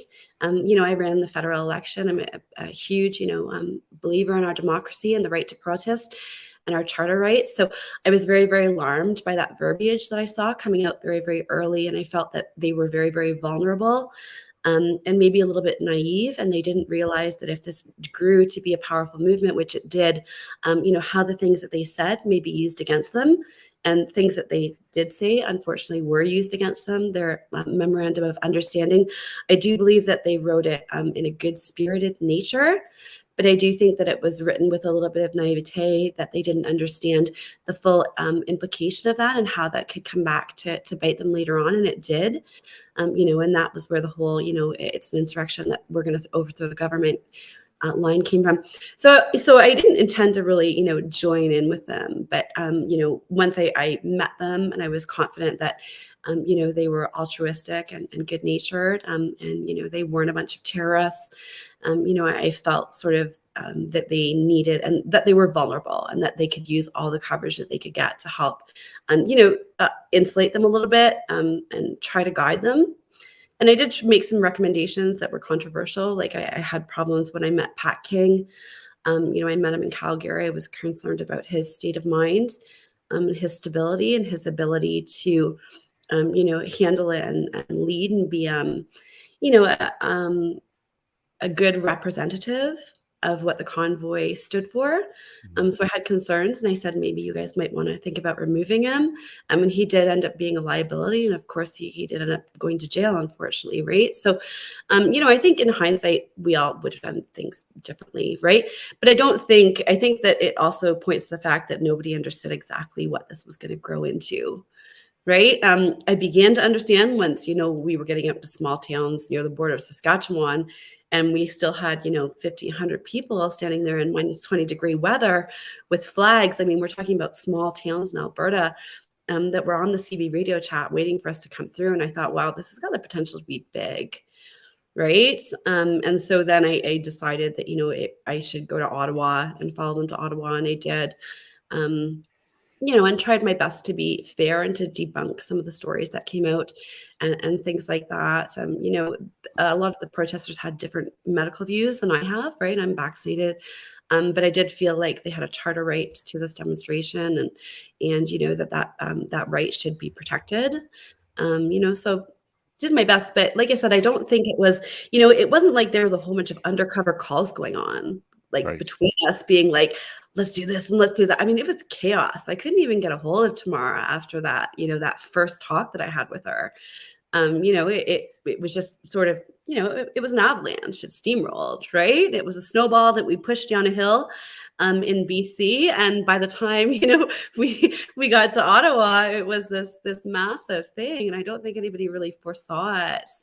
So it was a bit of both. There was logistics and there was planning, but it was also very much, a fluid situation that people were trying to adapt with at the moment. And I think you nailed it. And I think letting the rhetoric get away from them was something that really hurt everybody. There was passion, anger, frustration. And yeah, I think that MOU certainly upped the ante a bit, and it's definitely going to bite them in the butt. And that reminds me of Diagolon. So Diagolon, which was, kind of fringely involved, distant, they're memeing, but because of the rhetoric and the aggressiveness and some of the sound bites that can come from a group and a leader, it really, I think, hurts the entire purpose. I really liked the spirit of Dialogue, which was to troll the government, to meme them, to even give them a fake boogeyman. I really like that. But the part that that hurt them is when they come up with some of that rhetoric and those sound bites, a little bit too much, because the average Canadian can stand up and say, yeah, we stand on guard for thee. It's in our anthem. So we will stand on guard for thee. And that could also mean our rights. So it doesn't necessarily mean a border. It also means our rights. But Canadians don't react well to negative rhetoric, especially violent or just way over the top. So to anybody else out there who's thinking about putting a grassroots group together, keep the language professional. Like let's keep it civil. You don't have to play the games. Sure, we're getting called names, and sure they're trying to provoke us, but don't fall into that provoke and play the same game. Passions were high, language was high. I can understand it, but I do agree with you, Andy, that whenever the rhetoric gets in there, it causes more problems than it solves. So I would love to see if there's any more rhetoric going forward. It's a lot calmer. Stuff out of Tom Marazzo was closer to what I would like to see from a leader, because he was keeping things pretty even keel. He was also firm. I think the only challenge there is he wasn't fully accepted and trusted. He has some background that may have indicated that maybe he has old connections or something. But unfortunately, with a grassroots group who doesn't actually have a leader, that's exactly what you're going to get. You're going to get good leaders step up, bring some ideas forward, but you're also going to get some resistance within that group as well. Why is he trying to calm us down? We need to be upset. So then you'll get some division around that. When, it's a really good idea to stay level-headed, talk to the PLTs, make as much movement and forwardness on your message as possible. So I didn't spend a lot of time with Pat King or going through his stuff, but I certainly heard some of the rhetoric, and I didn't see the value. I didn't see how that would help at all. But what we did hear from the OPP was zero assaults, zero crimes, no damage to the highways, all the way from the Manitoba border to Ottawa, not a problem. Yesterday, all they could bring up from memory was the crowds were quite large and it was crowding the roads. So there were safety concerns there. Good problems to have, because that is Canada showing their support. So yeah, that's where I came from on that one. Now, Chris, actually, I'm going to go to Wayne quickly, and then I'll come to Chris, if you don't mind, Chris. Wayne, you've been watching quite a bit of this, and you've been seeing the finger pointing. Other than the OPP, how are you seeing the reputation of Canada be corrected? Because what we're seeing a lot of when we heard the first few days of testimony was, Canadian residents are weak. The businesses are weak. It takes a small interruption to cause headaches for everybody. They're unable to tackle it themselves, and they definitely need a lot more help from larger resources. So other than the OPP coming out and saying, hey, look, we were there, they didn't use us properly. There was great intel that said this was going to be staying peaceful. It was going to last a while. So other than the OPP kind of trying to fix our reputation here, what else do you think Canada might need in order to come out of this inquiry with less of a victimization reputation and more of it was a big incident, you dealt with it, and it looks like nobody was going to be hurt. And sure enough, the government did overreact and use that EA, the Emergency Act, improperly.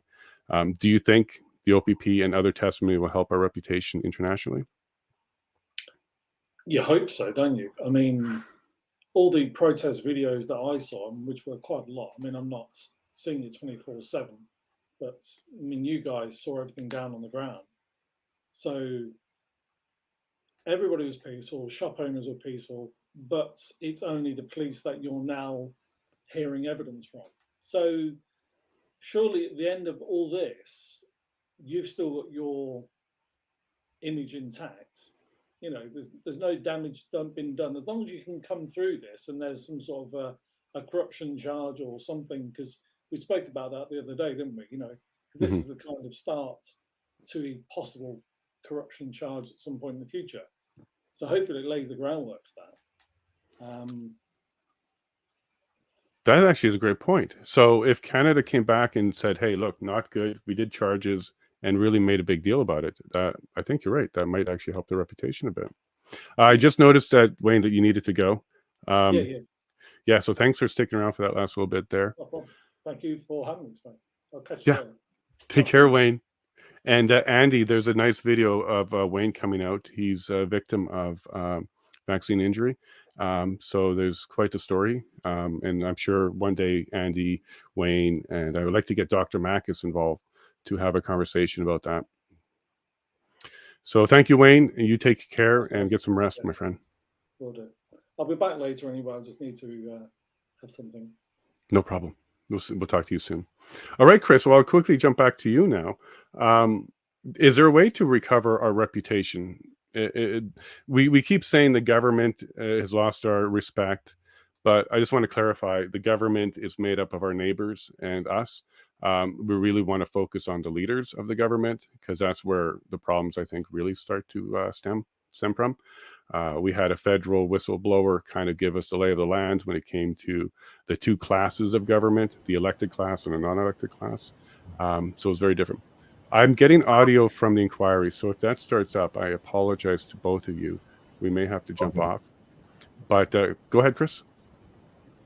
Well, there's pillars to that, right? And so first of all, as far as restoring reputation, well, the freezing of the bank accounts as far as financial confidence from international markets, that is something that is completely separate from our, how we're viewed outwardly from the world.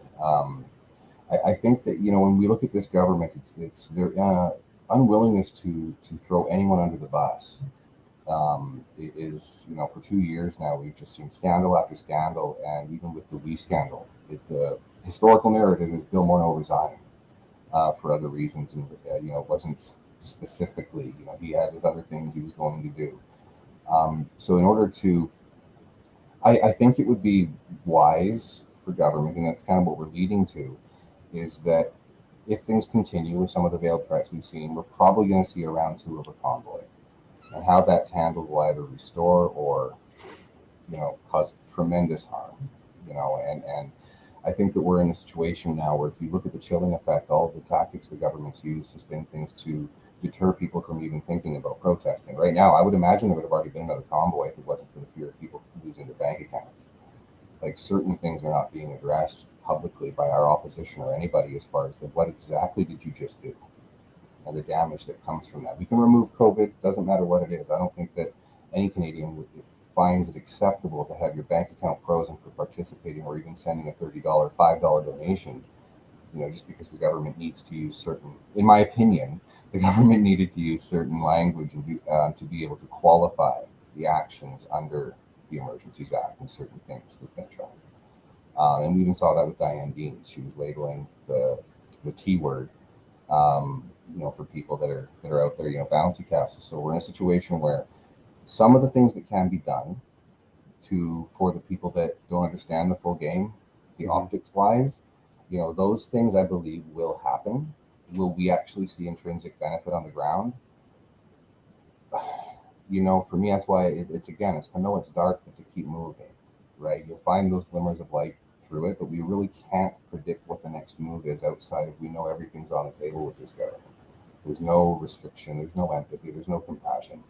It's a matter of means to an end, and if you get in our way, right? And if we bring hot dogs, I mean, again, it's one of those things, it's the resilience, right? I think it's, it started, this round is going to cause a problem. When you have 82% of Canadians that are not fully in, whatever the government's definition is today of up to date in your medical trials, you're dealing with a much larger population. I always thought we were. I think they use small numbers and they use, subversive coercion is definitely on the table. But, I think that we sent a message. I think our message, if you look at the way the majority, like the 90% that are looking at us, we have been an inspiration to people around the world standing up against this. So I think that we have already redefined who we are as a people. And I think some people around the world, you saw what's going on in the Netherlands and other things, they're taking some of our initiatives and probably a lot of countries, what's Canada got up their sleeve next so they can take a lead off of it. And I think that, as long as we're good inside and know that I'm a Canadian, free to speak my mind, the Diefenbaker quote, that is now considered extremist in our country, right? Which is a difficult place to be, but I think that we will work ourselves back. And then you look at the economic side, that's a nightmare. To get confidence back in our financial systems, that needs to be first. And the only way you can do that is to make sure that the bank account thing, which Freeland is, some parts of it have made it permanent. If that's not addressed, it is going to be a consistent problem for us to get international response. Reputation back. Investment, yeah. But I still think our reputation's good. Maybe not for our institutions, but as a people, right? They know what we're up to. Right, and you made a good point there, the Conservatives. So there would have been no point to have a convoy if Peter O'Toole and the Conservatives were very vocal and very opposed to what was going on. I think the convoy itself was the result of our opposition failing us. They weren't even vocal enough to make us happy that there's even an opposition. We ended up losing O'Toole over it, rightfully so. And really the only real leader that we saw, doing stuff and helping and talking was Maxime Bernier, PPC. I think the convoy, politely rejected his offer to get involved, but we weren't seeing the actual opposition do anything. And sure, there's a Conservative opposition, but hey, where's the NDP? Where's the rest of our opposition? It's pretty, it's pretty clear there was no voice in the House, not loud enough, at least to the Canadian satisfaction, that there was going to be opposition to what's going on, because it did feel like we had to just take it. And I think that's where a lot of the grassroots frustration really stemmed from, was the fact that there was no voice. There was no voice really being loud about this. So we had no real choice. We had to do a grassroots opposition. I was proud of the convoy and their attempt, but I was sad that we had to do that, like that was necessary at all. So Andy, when you were doing some of your research and doing some of your stuff, what was your take on could the Conservative Party had made a statement or two before the convoy or as it was rolling out? Could they have pushed back harder, in your opinion, to Trudeau and his cabinet in the first place, so that we actually felt that there was opposition? Or do you think because of the situation, because we didn't know what was going on, that's kind of the way we could expect our government to run in those situations? Those are all kind of valid. Like maybe we had to go along with it, and that's why they did. But I personally, I don't get that impression. I think we knew a lot of the science, we knew a lot of the information, a lot of it's being validated now. So I think there was valid reasons to have strong opposition, and we didn't. So Andy, what do you think fell apart there? And is my assessment about that kind of correct, or what do you think? Yeah, I mean, I think that you're right. I don't think that there was any degree of elected opposition that would have given this particular group or movement a strong enough voice or push back hard enough against the Trudeau government that would have prevented it, though. Like, I think that it was an inevitability. And it was born out of sheer desperation, right? And that's partly why I joined. Like I said, I didn't necessarily, share all of their views, but I'm a strong believer in democracy and the right to protest. And when I went and met them, I didn't meet a bunch of defiant insurrectionists. Like, a lot of these people were desperate, they were broken, they had lost their jobs. They had lost their trucks, right? People were making fun of them because there were so many pickup trucks. I was like, you don't understand, a lot of these people have already lost their vehicles and their jobs. Right? That's why we didn't have the big rigs. So, and my heart went out to them, and I just thought, oh my gosh, these people deserve representation. They haven't gotten it. This is literally like, this was like their last stand. And I was really, really happy to see them regain hope in their country as they traveled along and their movement got stronger and stronger. It gave them back, their confidence in that, we were going to be able to repair this for them. So, I don't think that there was any degree of representation. I don't think if Aaron O'Toole had to come out swinging, I still don't think that they would have been able to rectify this. I think it was a necessary step and something that we had to progress through in our country to, get politicians standing up strongly behind us. And I don't think that support would have come in absence of this. So I think it was really, really good, and that the protests forced our politicians' hands and made them realize that they had to stick up stronger for our rights and freedoms in our country. And I think that, losing Aaron O'Toole was a good thing for the party. I don't think that the Conservative Party would have, I don't think that they would have won an election or had a chance of winning an election had Aaron O'Toole not have gone. So I consider that to be, I didn't have anything personally against Aaron. I think he would have made a fair and good leader. But I think that, in these extraordinary times, he wasn't the leader that we needed. I think that was somebody different, right? We needed somebody with some fire under them. And that's definitely Pierre. I've met Pierre a couple of times now. I've met all of the people who ran for the leadership race. I'm impressed with all of them, to be honest.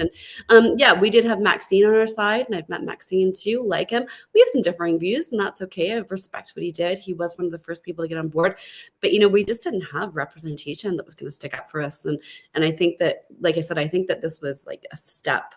It was a necessary step for the people of Canada to stand up and say, no, we're not returning back to pandemic measures. We're never going to go back there. And I think that we really had to make that very, very clear so that our health officials wouldn't slap down unnecessary restrictions on us. In the absence of good scientific proof in the future, I think that they're definitely thinking twice about that. Because I said I won't hesitate to drag another 1,000 trucks or farmers or whatever you want, right? I'll go block off a city in a heartbeat, right? If you try to put that back down on us, and I'm sure a lot of people would get behind it too.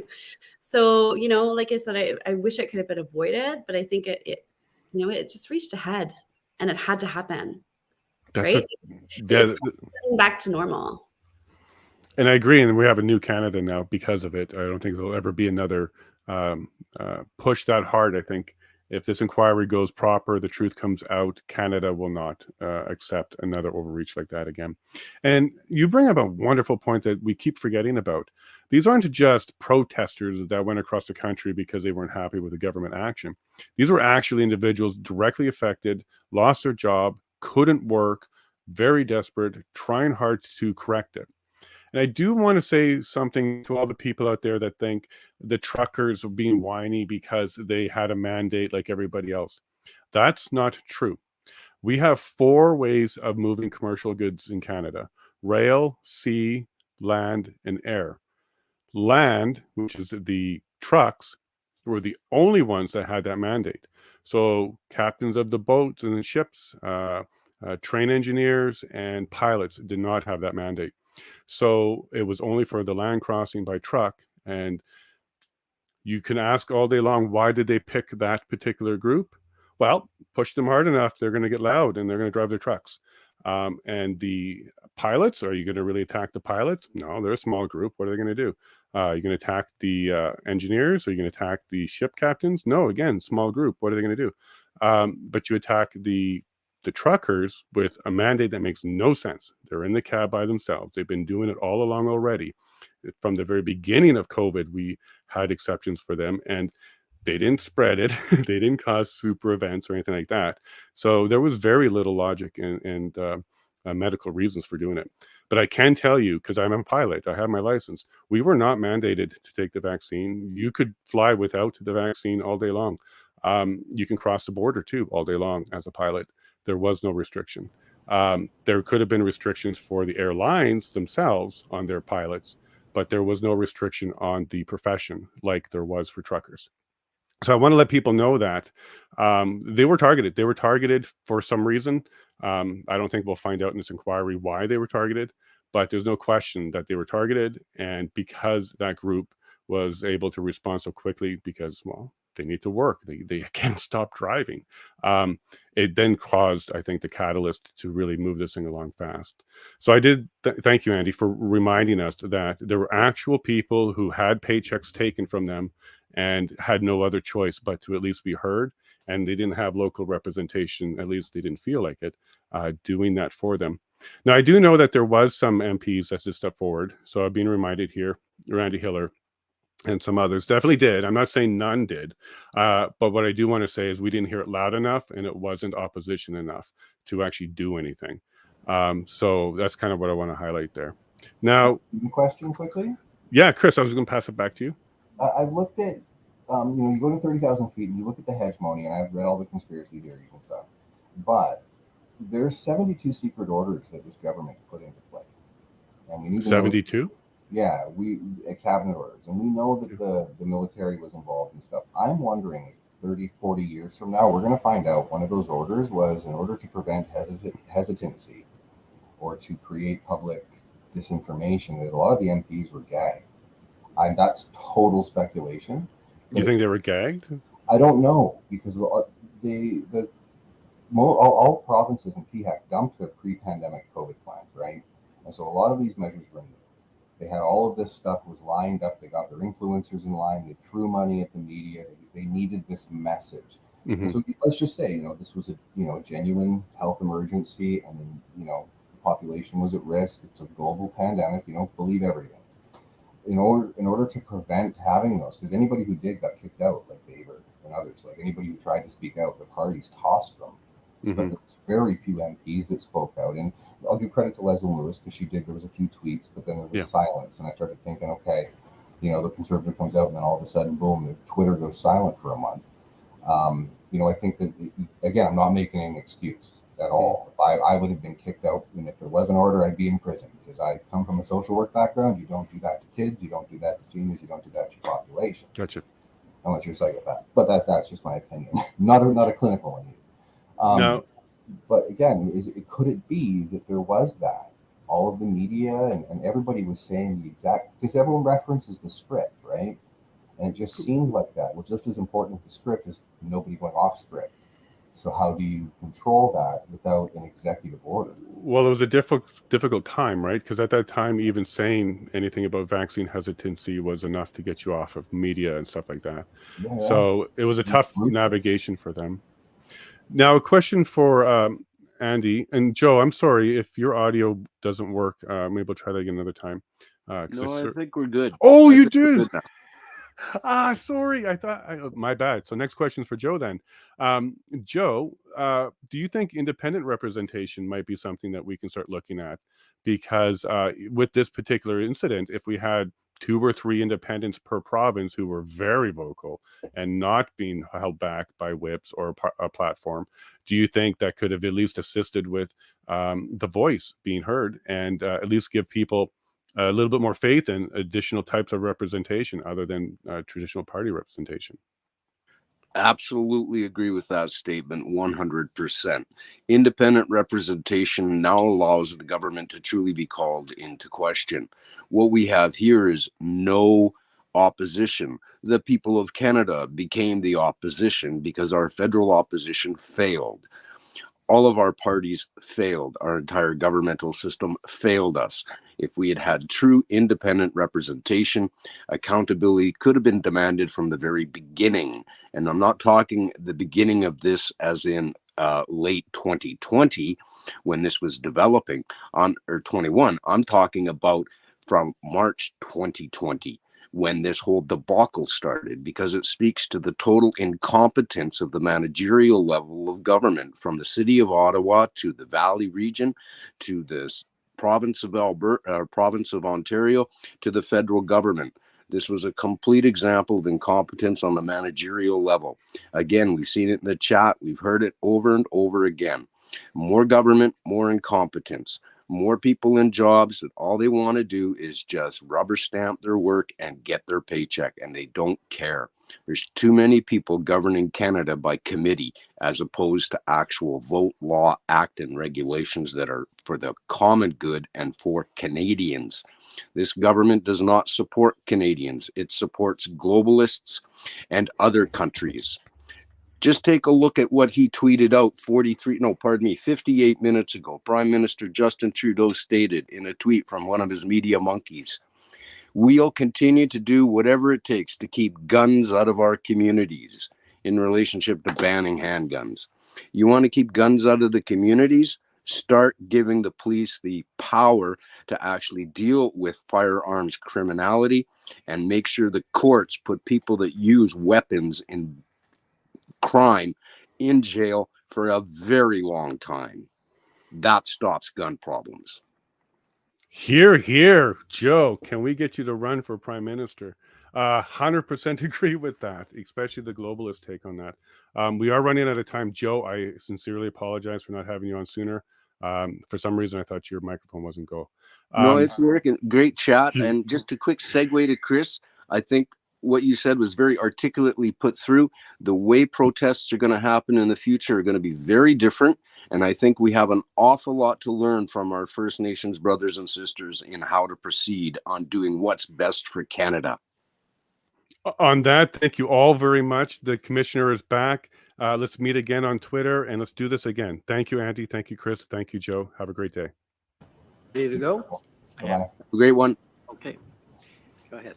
Chief Party, just before the lunch break, I was asking you questions about the meeting on February the 9th. Yes, sir. And I just want to finish that off by taking you to one more document of that meeting. This is not your notes, but someone at the OPS was also taking notes. So if I could call up document number OPS 30-14454, please.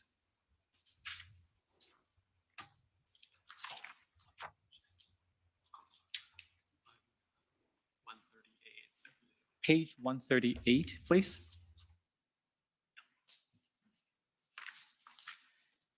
So if we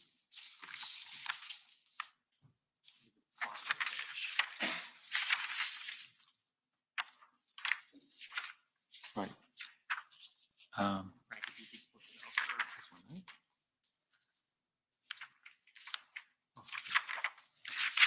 So if we go to the bottom of the page, please. Do you see a reference from the chief that starts with, there we go.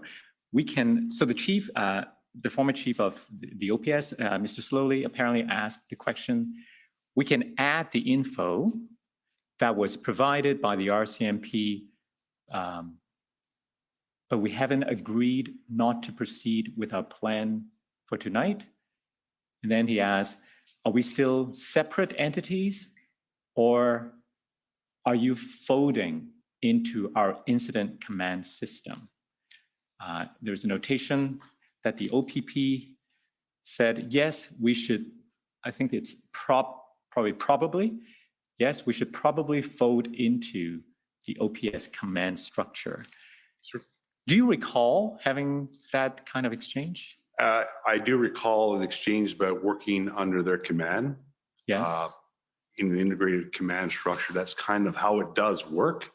But there were some clear differences of opinion, I think, in terms of what integration would look like, which I'm sure we'll get to as we go through. But I had no issues. We had some very loose talk around where we would work. the location that we were situated at had significant capacity to expand. That also became a contentious issue because it took some time to even get us to work in the same area, which proved to add layers of difficulty to it. Eventually it did happen and it became quite seamless. Right.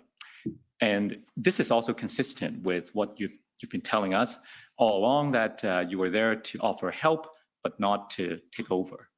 We were explicitly, I was directed from my commissioner that we are not going to Ottawa to take over.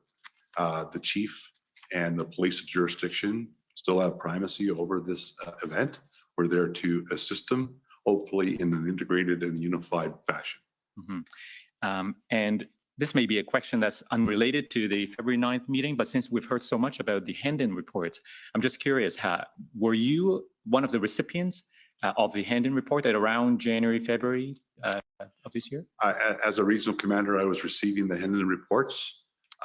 Were you reading them? Reading them, and just oftentimes there was aspects that were just going through the changes and the change, because I knew it was internally produced by the OPP Intelligence Bureau, and attended briefings as required on significant changes that would occur.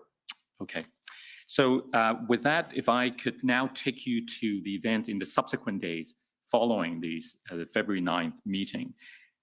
Did work continue on February the 10th in terms of working on this plan, a new plan from the Integrated Planning Group, or making improvement to the OPS plan that you were shown on the 9th? I appreciate that when you look at from an appearance perspective, they look like very different plans.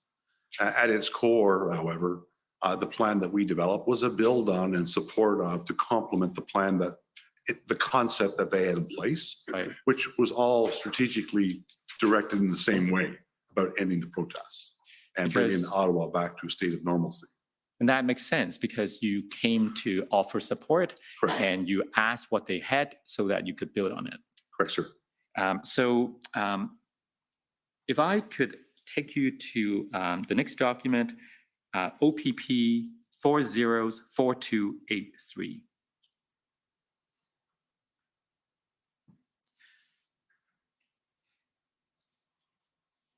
So if we could shrink the page so we can see the entire page, please. So this is a document that we received from the OPP. It looks like a draft document of some sort prepared by the Integrated Planning Cell, RCMP, OPP, you know, those police services that you talked about earlier.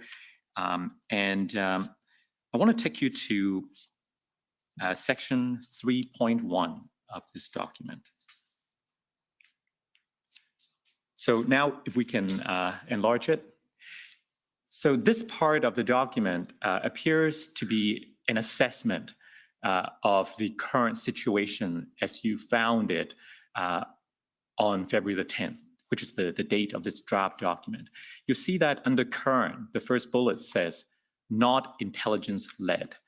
Do you agree with the assessment that the OPS operation at that time was not intelligence-led? Not in the way certainly that I would have anticipated. No, I do not believe. You know, when you look at intelligence-led policing, you're looking at your threat assessments, your risk assessments, and how you can affect some positive change using that intelligence. They were in crisis mode. And in crisis mode, I did not feel that they were using the intelligence to look at the broader event, to see about how they could dismantle this event peacefully. And when your group was trying to build on whatever plan that you saw on the 9th, what was your objective, like in terms of incorporating any available intelligence that was available to the group? Well, two of the key things that we did as a team is I arranged intelligence and PLT briefings for my team at the highest level. So Superintendent Morris and his entire team joined us. Inspector Marcel Baudin and a number of both, I believe, OPP and OPS PLT joined us. We wanted their perspective on the lay of the land, the current intelligence, what we know, what we don't know, what are the gaps. And likewise with the PLT in terms of how are things going, what can be improved upon, what levels of authority do they have to engage, what is the plan moving forward, is there opportunities that we can capitalize on to persuade some of the protesters to leave on their own accord, et cetera. So we received those briefings. I wanted my planners and my team, all the tacticians, I wanted them to be fully aware in that point in time what we were dealing with. We did have subsequent and additional briefings throughout from those entities just to make sure that if there's any change that we might need to pivot to adjust to those changes. Right, and I think I saw some references in your notes that on the 10th, you got some input from Marcel Baudin. Was he the person from the OPP in charge of the PLT group? Marcel, he's got a background, he's an inspector with our Indigenous Policing Bureau, and he has a background, yes, in provincial liaison. Right, so on the same document that's on the screen, if we go down further, we see a section with the PLT. So there we go. And Chief Party, you see there's not complete, I assume, because it's a draft document, but there's some information incorporated under this section. And if we scroll down slowly so that the witness can have a quick look.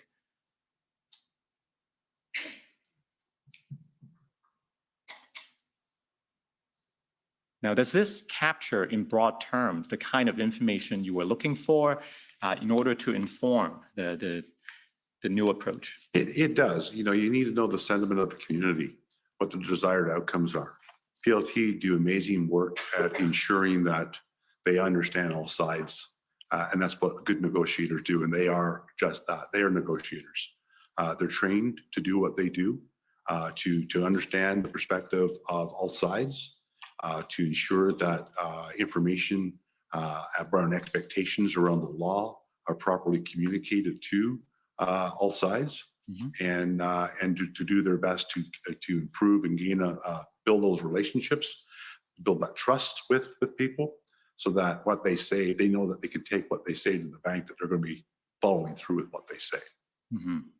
Now, if I could take you back to your will say, Madam Clerk, OPP 450792. I believe it was on this day, February 10th, Chief Party, that one of the subject matter expert from the RCMP, Darwin Tetrode, prepared a concept of operations that was based on the information that you were gathering. So if we go to page 5 of this document,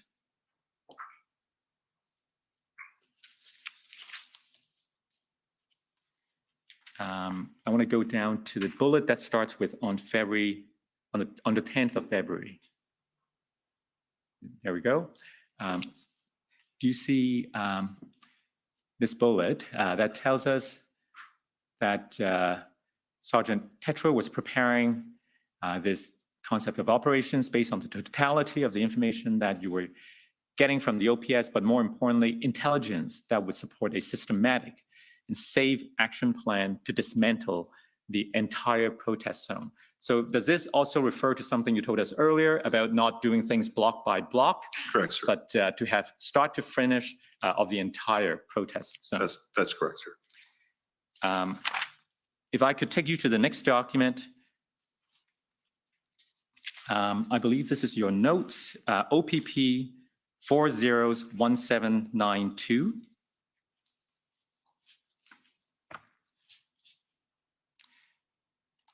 So this is still February the 10th. And if we go to page 28, the time I'm looking for is 1925. There we go. You have a telephone call with, looks like Deputy Harkins. And there's a reference. Can we make the look at more of the page? Oh, there we go. I think go down a little bit, please. Obstacles with OPS still Can you read this? These are your notes, right? Obstacles with OPS still exist at the chief level. However, we're working effectively with his rank and file. So first of all, why are you saying that there are still obstacles at the chief level? Well, we're at this point, we still don't have their plan. It was a frequent made request to get what they had, to get access to their people, and the replies were all, we're waiting for the chief. And the second part where it says we're working effectively with the rank and file. Yes. Who are these rank and file? Everyone from their command team, their strategic command, Deputy Ferguson, Chris Rayom, those that were sent to our unit to assist with the planning. We didn't have their planners embedded with us until some days later, but we were back and forth with them as well. Mm-hmm. If we go to the next day now, so on same, these are your notes, but we go to page 32, please. And the time I'm looking for is 12:30. So there are 2 points being made here. Perhaps you can read those better. Yeah, so the first point is we don't know what resources are deployed here before and beyond any request that we have made. We have been coordinating, and this was that bullet is in essence in reference to silos. You know, others are doing something. We all need to be out of those silos. If we're asking for something, you're asking for something, are we asking for the same thing?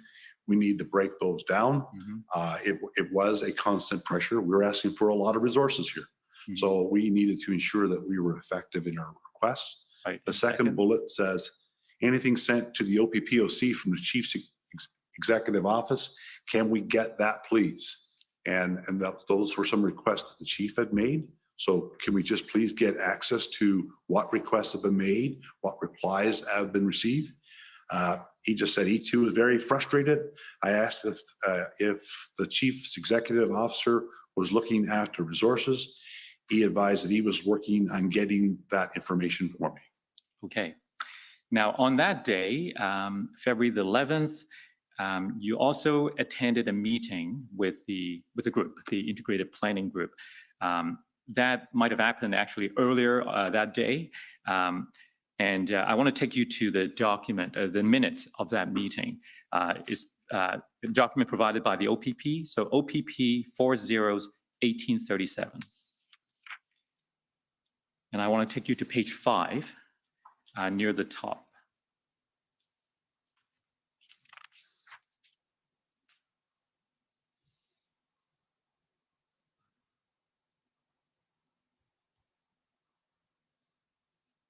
Oh no, it's just not enough memory. Maybe while, oh, there we go. Okay, so if we can go to page 5, please.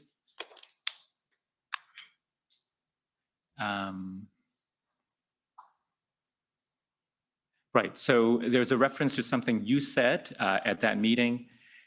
We're here to build a plan to support our partners, but we have no information. Can deploy when we don't know what we're deploying to.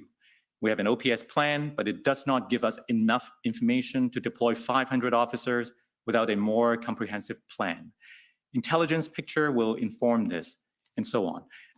There's a reference to 500 officers. Tell us more about that.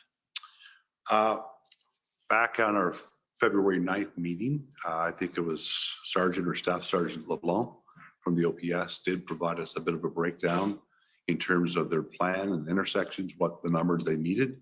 And that number was 516, if I'm not mistaken, from the February 9th meeting.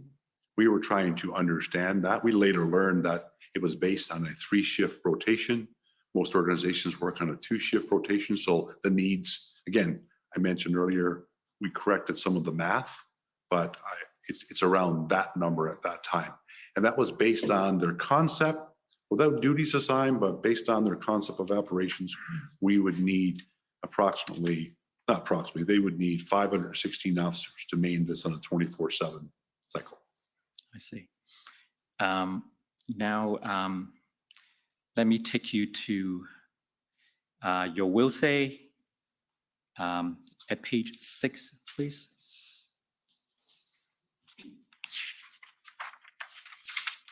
You notice that I'm taking you to lots of documents.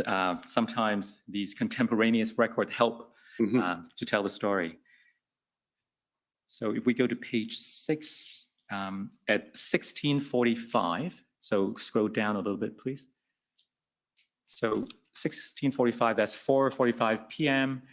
Our team presented our proposed plan to senior command in the RCMP and the OPP with significant support. This plan was a detailed concept of operations for which our team would build the entire POU plan. However, it still relied heavily on inject from the OPS planning team. Now, I suppose that goes back to something you told us earlier, that you were building on what was given you, that you thought was inadequate for the purposes of resolving the protest situation. And by this time at 4:45, you had something to present to the senior command. What was that proposed plan? Well, it was the plan that we actually executed in the end. That concept of operations was developed at that stage, and with a POU plan that was going to be very detailed in terms of the number of resources that were going to be needed, which came to fruition, that same 800 number I mentioned earlier.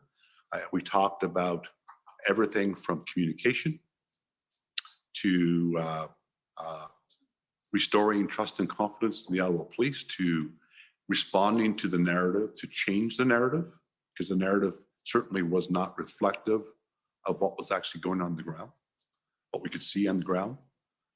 So it was that all-encompassing concept of operation and plan to dismantle the protests effectively, start to finish. Okay, if we go further down on this, okay, so you see the bullet that starts with Superintendent Liu and I presented the plan at a high level to her, her referring to the person in the bullet before, which is Deputy Chief Ferguson. You presented it to her and she immediately voiced her full support. She preferred, however, that she be permitted time to present it to the chief, and we agreed to prepare and forward a slide deck for her use, which was completed, and that we would be available regardless of time to answer questions. So you're making yourself available to answer questions, but you're waiting for her to get an answer from the chief. Is that your understanding? Yeah, so we presented it and her response was very, very favorable, which we felt good about. And I was prepared to go to the chief myself if necessary. But based on the dynamic that we've been seeing and the feedback, we trusted her judgment, and she felt that it would be best for her to present it. It was, it was late into the evening, about 9:30-ish when we finally got a deck to her, hoping that we would get a response, probably not that night, but certainly by first thing in the morning. Now, you may or may not know this, but we heard from Deputy Chief Ferguson yesterday that she was actually off that day. I didn't know that. You didn't know that? I think I found out during the process that she was, but right. But she still spoke to you. She answered our calls always. Yes. Yeah. So that was February the 11th, late at night, and then the next day. So we're going into February the 12th now. At 11:45 a.m. on the 12th, you placed a phone call to Chief Slowly. So the two of you had a conversation. Tell us about that conversation, please. Well, if I could, just prior to that, yes. I put in the salient points here, but earlier in the day, I made an outreach to see if we've gotten any response back from Chief Slowly on the plan, and whether or not it'd be a good time for me to call him. And I was told it was an ill-advised time to call because he was in a meeting with, I believe he was in a meeting at the time with Bernier, Rob Bernier. So I said, well, fine. I left it till a little later. And yes, then I did make a phone call. So it was a short conversation. Right. But I made that call to him.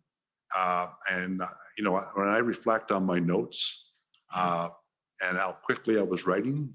It was contemporaneous in that I was writing the note as I was speaking with them. And yeah, that was the context of the conversation. You know, Trish got the slide deck, and you had an opportunity to take a look at it, your thoughts on it. His concern was around what does integration look like? Where do we fit? How does it fit in other theaters of operation and whatnot? And he really felt that a follow-up meeting would be beneficial to answer some of those questions. Right. So once again, we're at 12 o'clock on that date, open that we would be green lighted to move ahead with, you know, kind of implementing the plan that we were working on. And we then started preparing for this meeting that we ultimately had later in that date. Right. But staying on this call for the moment, so if we look at what is said in the will say on the fourth line, I advise we were looking to work in a more integrated fashion that ensured resources were strategically placed where needed, that I had provided Deputy Chief Ferguson with that plan. He advised he wasn't sure what was agreed to yet as to how that integration was to happen. So he suggested a call. I wanted to ask you if you have specific recollection about what he said to you that day. Well, I certainly have it from my notes. And at that time, I was using the scribe. I mean, my notes are, you can't get beyond in your notes in an event like this. I had over 400 pages of notes. You would never catch up if you weren't doing them live. I wrote my notes at the time. It's been my best tool, my 36-year career, to ensure that I capture the essence of what was said. And I'm going to suggest that that is the tone of the conversation. Okay, so this accurately captures yes, it does. the nature of the conversation. So if we go further down, oh, by the way, so at around the time that you were having this conversation with the former chief, I suppose your other members of your team were having a conversation with Superintendent Bernier. Yes. And what did you find out from other members of your team about what they spoke to Bernier about? It's just that we're good to go.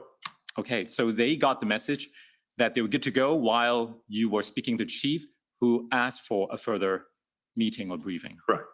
So I felt that maybe there's, well, not me, there was some obvious miscommunication going on. You know, that we did actually require that meeting with the chief. I'm going to lean to the response that I got directly from Chief Slowly that a follow-up meeting was required. And that follow-up meeting did occur with a detailed overview of the plan. So I just felt that maybe Superintendent Bernier misunderstood, or it was obviously inaccurate. Right. So if we go further down, that meeting that finally happened took place in the afternoon. So first of all, at 1400, so 2 p.m., you placed a call to Deputy Chief Bell upon learning that the former chief would like a briefing on the plan. Yes. And so you suggested, at Chief Party, you suggested at 3:30, right? Yes. And then at 3:04, you got a call from Deputy Bell, who apologized, but said that the meeting has already started, and the chief was insisting that it happened now. Is that still your recollection? It is, sir. And then a few minutes later, at 3:10, you and I guess you joined. When you say we, I assume it's you and the members of your team. The key members of our planning group. Specifically, I wanted the subject matter expert to present the plan.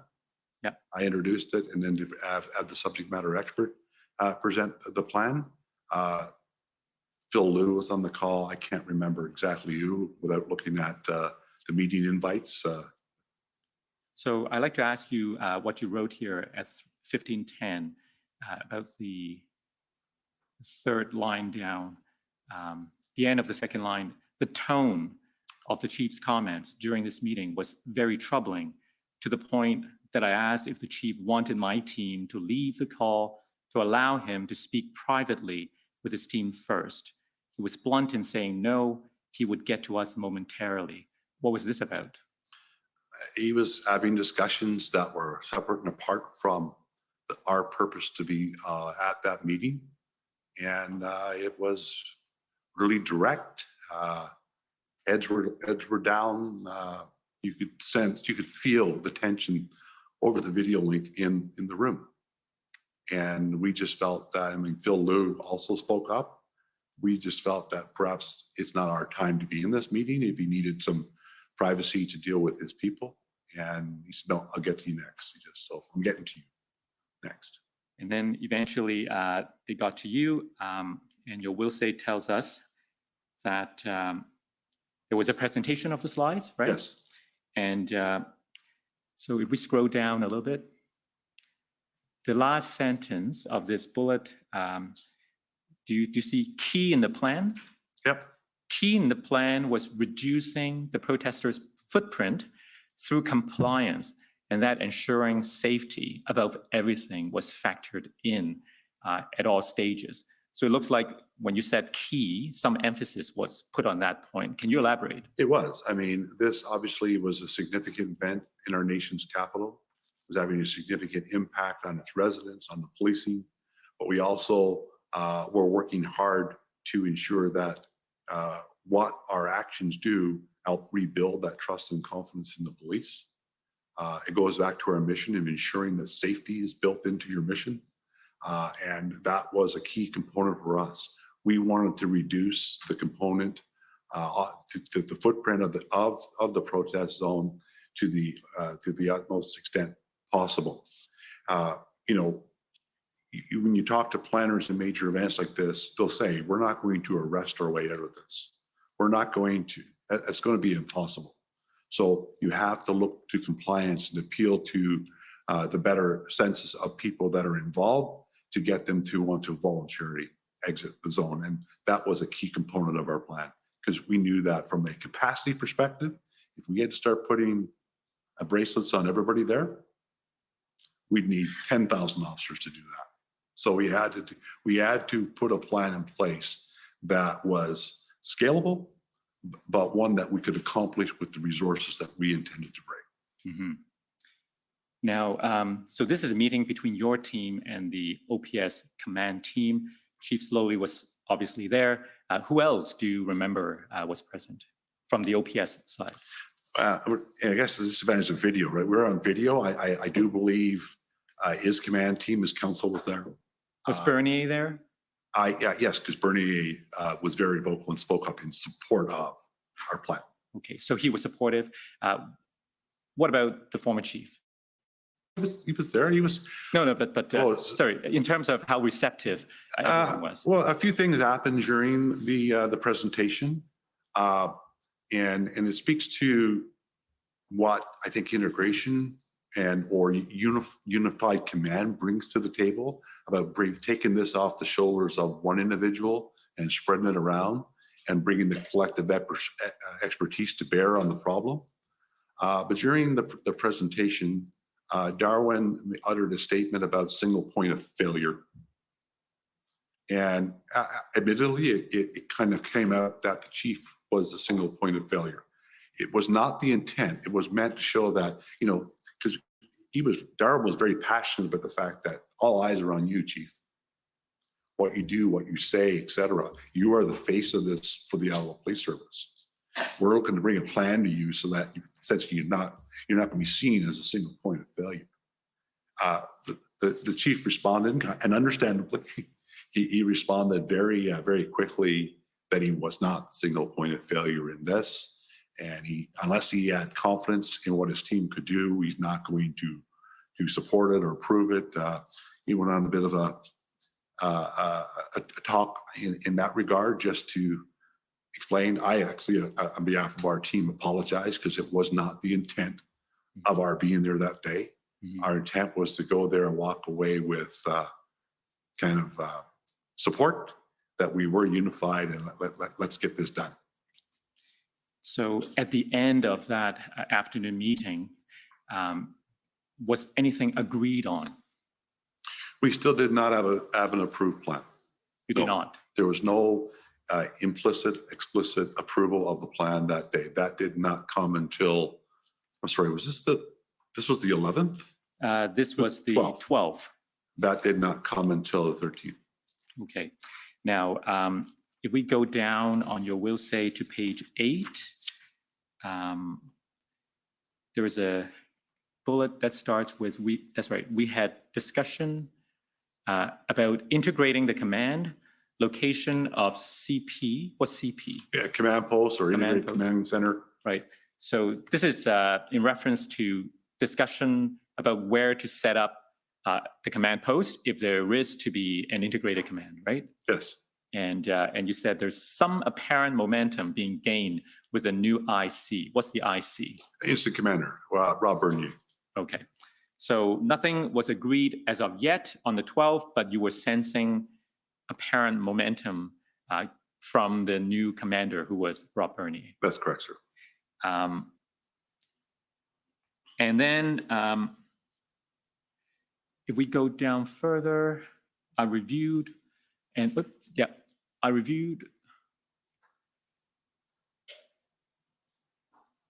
reviewed and signed off of our detailed ops plan by the end of this date and did the RCMP. All that was required was approval by OPS. What do you mean by that? Well, we had given them the plan and we had hoped that they would approve it. Again, as supporters of the OPS, we weren't in a position to start actioning the plan without their approval. Okay. So let's go to the 13th.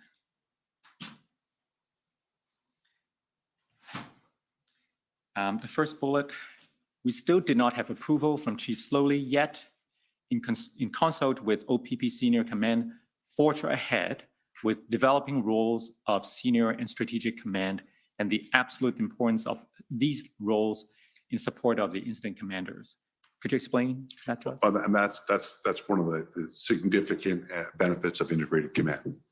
So the way that we set it up, we had a seniors table, which is deputy commissioners and deputy chiefs with the Ottawa Police Service.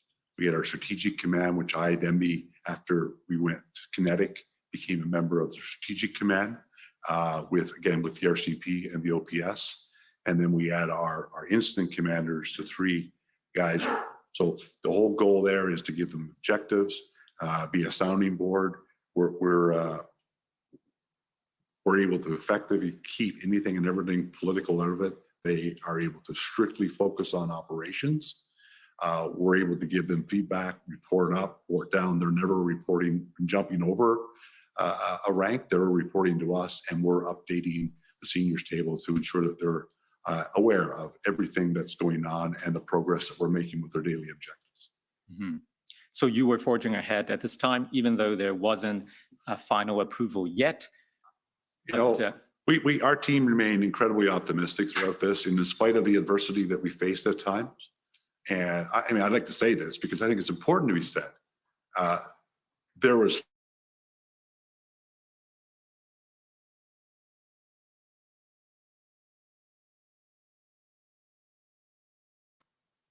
and we were with them in that way. So there was a lot of tremendous work, and we at no time did we just do a full stop and say, well, until we get approval, there's nothing else we can do. There was tons more that we could do. So we never stopped from day one until I left there on the 27th or 28th, whatever it was of February.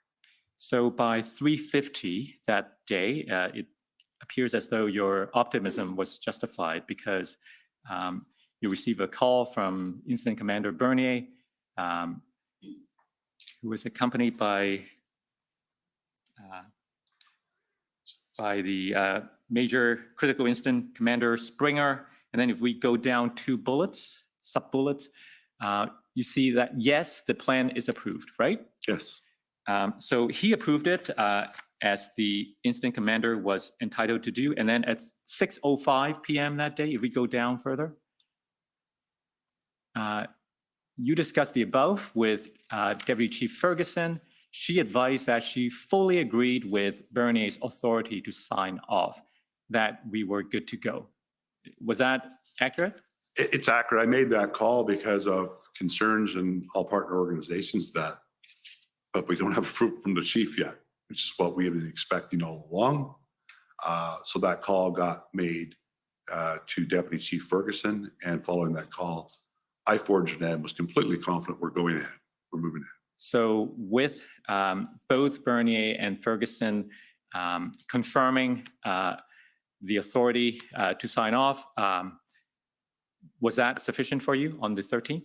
I accepted it, moved on, and I remember telling my boss, are we certain that the chief is on board? I'm good with it. I'm moving ahead. I've got someone, I've got a signed document in my hands. I'm moving forward. Right. So there was optimism as of the 13th, but as we read on in your will say, it appears that on the 14th, the next day, there were still a few more issues to iron out. So I want to take you first to so page 9, February 14th, the bullet that starts with key issues. Do you see? So scroll up. Yeah, that's right.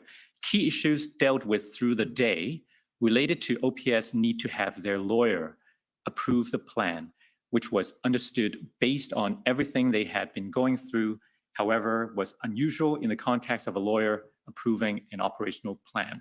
Now, we spoke about this a little bit, and during our interview, you clarify that perhaps approval was not the best term, and you said maybe review was a better word. Could you explain that, please? Well, I challenged this a couple of times with some other people. Can you help me out here? Can you intervene? Can you give me some better context? And I know that Chris Rayon made a call to the lawyer, and that's what came back. Well, no, I'm not approving the plan. I've been asked to review it before it's actioned. Mm-hmm. In my view, however, as much as approval may not be the right word to use, if a plan cannot be actioned before it's reviewed, then it's not approved. Okay, so that's the first issue on the 14th. Yes. Another issue that you spoke about is if we go down the page, please. The bullet that starts with furthermore, it was determined throughout this date that Incident Commander Bernier was being pulled away continuously to brief his chief. And this was creating frustration within our planning group, especially as it related to the POU component. I tactfully addressed this concern with the OPS. How did you tactfully address it? I just told him we need it. He is critical, absolutely critical to this operation. He is the key decision maker, a key incident commander, and he needs his input is absolutely unequivocally required, especially as we were looking at the POU plan, which was the crux of our plan to dismantle the protests. He was absolutely vital to his success and needed. So obviously, I was the person that often went to OPS to have discussions, but throughout my time there, I would get the feedback from the different planning components that we need access to this, we need access to this, can we make this up? So I was the guy trying to work our way around any barriers that we were facing. And I know that the lead planners who had tremendous trust and confidence in just said, we need him. And he's being pulled away again. We need him back here ASAP. If we're going to put this together, his input is critical. We can't spend hours and hours developing a tactical solution that the incident commander can't support. Mm-hmm. So those are the first two issues. There was a third issue. If we go up the page, I want to take you to the bullet that starts with while it was established. There we have it. While it was established that all key commanders would be kept in the loop, it was learned that the mayor of Ottawa had engaged with the protesters and negotiated them to all move to Wellington Street, and that OPS made some decision on action. So, and then the next bullet says that Incident Commander Bernier briefed you at around just after 6 o'clock, that due to the mayor's decision, it was a good time to take positive action on those who stayed outside of Wellington. Now, in your interview with us, you describe this action plan as uncharacteristic of Bernier. Why did you say that? It's just that he was well aware of the overarching plan that we had created for them that would systematically dismantle the protest zone, and to go back to the chunk by chunk dismantling would require additional resources, and you knew that. We challenged Bernier on the plan, but we brought the key members of the team into it, PLT, Intel, POU. They actually supported it. So it wasn't like, we don't want to do this. Okay, now we have a plan and we're going to pivot. So we need to adjust. So are we all on the same page as to where we're going? And ultimately, it did not happen. What did not happen? The action. The action.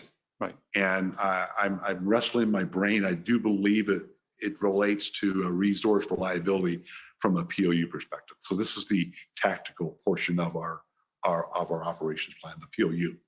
So ultimately, it did not occur either, because it was, again, it was contrary to the plan, the systematic plan that had been proposed. But again, when we put the team together, POU said, yep, we think it's doable. If it can resource, PLT felt that they had exhausted all that they could do with this particular group. And Intel gave us nothing that would suggest that it would be ill-advised to do so. So it's like, okay, we're good to go. Now we have to start resourcing. And I do believe it ultimately came down to a resourcing issue why it did not occur. Right.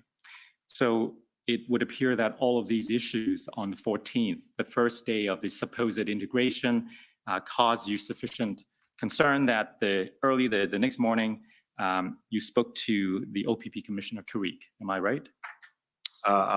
Sure. Which date? Sorry? The next date, you said? The next day, yeah, February the 15th. 15th. Let me show you a document that may help refresh your memory. OPP 401785 at page 28, please.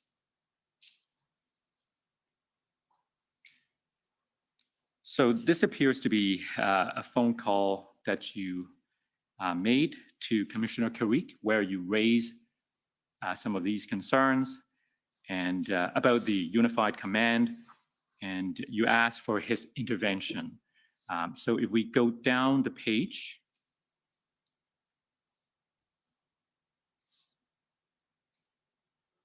I'm looking for where it says, is this page 28? I'm looking for the reference where it says the elephant in the room. So I reviewed those notes. Unfortunately, after retiring, my notes all went back to archives, and I just got them back yesterday.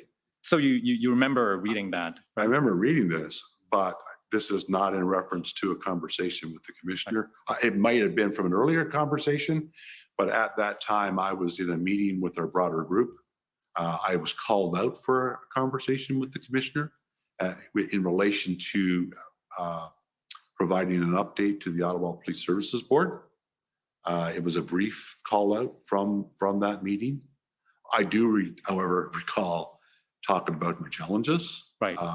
You know, I have made statements through this that publicly we're integrated, but in reality, we're still missing a lot. So we're truly not integrated until we reach all of these points. We are still at times working in silos. So if an action is going to happen, if the broader group who's planning for resources to support it is not aware of it, it just makes it difficult to action any type of plan. So you might have just anticipated my question, because I was going to ask you for the context where this conversation took place and to explain this statement that you apparently made to Commissioner POEC. The elephant in the room is, can you read that to us? But it's not my writing, so I equally, okay. So if my scribe wrote we're on this equal down. grounds here. The elephant in the room is everything we have done so far have been blocked by the OPS chief. So these are notes that attribute things that to you, things that you apparently said. Did you say this? Conversations, yes. That, you know, we were in an intense planning meeting that morning because we got our approval the day before, like we're good to go. We were in a significant meeting when I got called. My phone started ringing and I did not answer it after multiple times. And finally I got the nod that, you know, the commissioner needs to speak with you ASAP. So I exit the meeting and I left my scribe at the meeting. and I went and had a separate meeting with the commissioner and 2 deputies. And it's in different notes. So when my scribe was with me, I took another notebook and I took my own notes. So there's other notes Right. that overlap the exact same time here. So in that context, you asked for his intervention. I, recall, because I knew that they had a relationship certainly much more significant than mine. I met Chief Slowly at a swearing in for his job and at a conference once, I believe, but I really didn't know him like the commissioner did. And I just thought, if you have any influence that you can talk with it so we can move things along, please do so. And again, it's based, in fairness to Chief Slowly, it is now based on how things have gone and what I'm being told that it's, we're waiting for the chief on this, we're waiting for the chief on that, we have to wait for the chief on this. So I'm just asking, if there's something we can do to intervene, please, let's do it so we can move this thing along. Everybody on the team had a goal to get out of Ottawa as quickly as we could, but doing so safely and efficiently with a plan that would end these protests. Right. So, so that was the morning of the 15th. As we know, later that day, the former chief resigned. And in your interview with us, you said that the implementation of the February 13th plan moved more quickly after Chief Slowly's resignation. What did you mean by that? Moving more slowly, moving more quickly. It was just that, he resigned, and it was like, let's go. Everybody from OPS, we're ready to go, and we just fully implemented everything that was in the plan.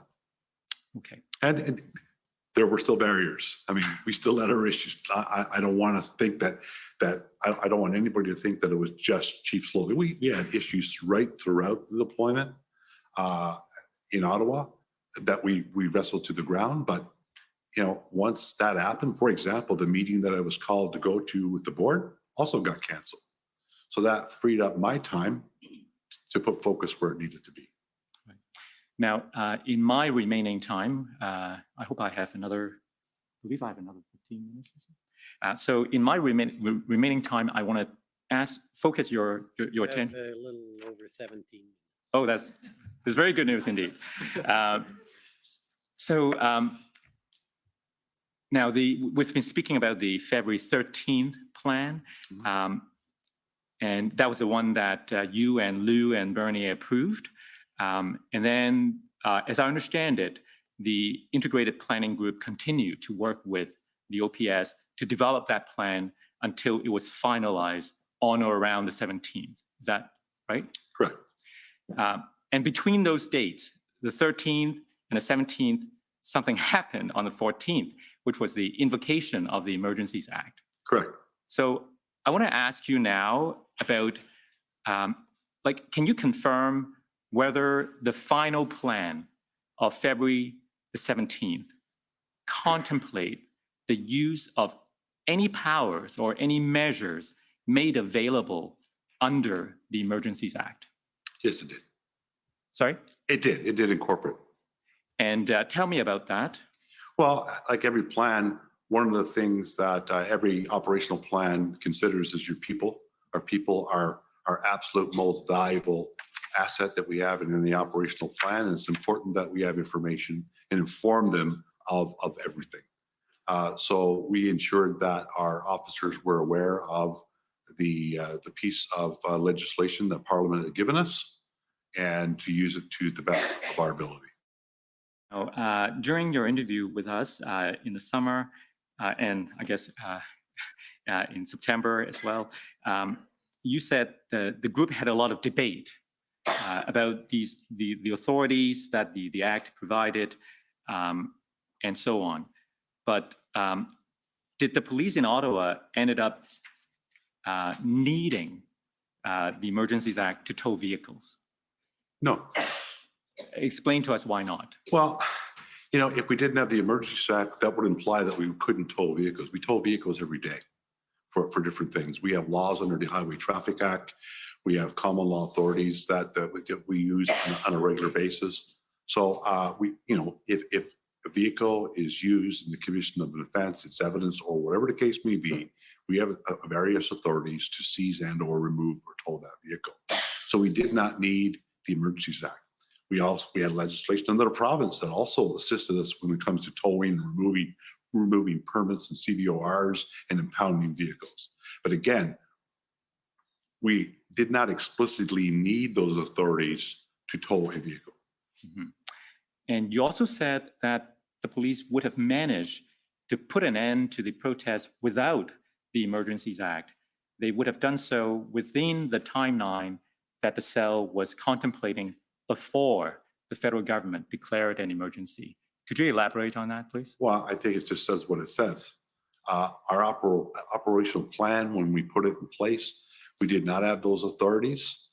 It did not suddenly turn us on our heels that we had to change a lot. We just added it to the plan. It helped. I'm not going to say that it was not useful. It certainly, it provided us with some authorities relating to toll, relating to perimeters, relating to preventing people from going into the red zone, et cetera. But we could have done that anyway. So in your view, was the Emergencies Act necessary to end the protest in Ottawa? Well, that's a loaded question. I'm a police officer. Parliament gives us legislation. We don't make legislation. They provide it to us and we use it to the best of our abilities. They gave us a piece of legislation to use. We were thankful for it and we used it to the best of our abilities to incorporate in our plan. And in your view, was there a police solution to the demonstrations? A police solution? Yes. Policing solution? There was a solution and we reached that solution. We had some help with the EMCPA, the Emergency Management Civil Protection Act regulations that we have with the province and the Emergencies Act. But in my humble opinion, we would have reached the same solution with the plan that we had without either of those pieces of legislation. Within around the same timeline? Yes. Okay. Is there anything else that you want to tell the commissioner that I haven't yet asked you? I don't think so, sir. Thank you very much. Okay, thank you. So, counsel for former Chief Slowly, please.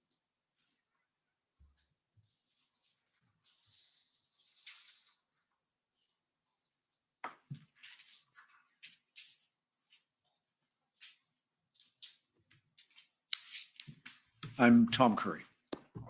Please speak to you.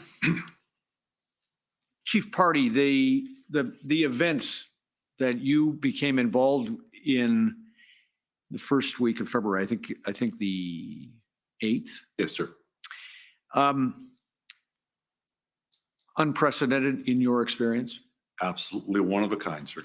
And unforeseen by anyone in your command in the Northeast region at the time that the convoy protesters who came through the Northeast traveled through there. Is that fair? No, I would say that in my role and my operations superintendent who prepared an ops plan, which was largely traffic-based, but in partnership with the municipal police services that the convoy went through, the end reports, what we were hearing, we kind of felt that Ottawa was kind of in for it.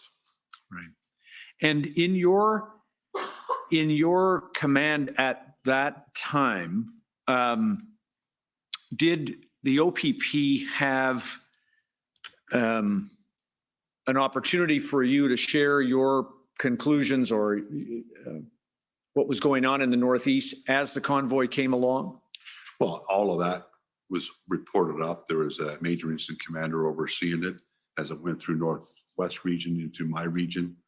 PLT was engaged heavily with the protesters. They were traveling in vehicles. For example, they split at Highway 11 and 17.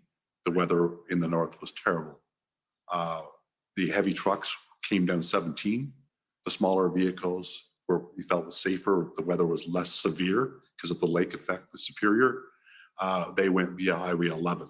So the convoy split there. everything. I mean, I was not deeply involved. In fact, I was in Sault Ste. Marie, Ontario, arrived there 7:30, 8 p.m. at night for business the next day. Because at that stage, I had a team that looked after them and I trusted that I had a plan, the ops plan that the ops superintendent has signed off on, intel led. I'm good to go. Just keep me informed if there's any difficulties. I was doing my regular business. I remember it distinctly because it took me 15 to 20 minutes to turn into my hotel because the convoy was coming through with the steady stream of tractor trailers, so I couldn't get turned. And so if I follow that, you were in the Sioux, your team is running the convoy, observing the convoy. Presumably you had squad cars, marked vehicles, unmarked vehicles. Yes. In the presence of the convoy as they came into and exited your region. Yes, sir. And passed along whatever intelligence could be gathered about the scale of the protest and those PLT interactions.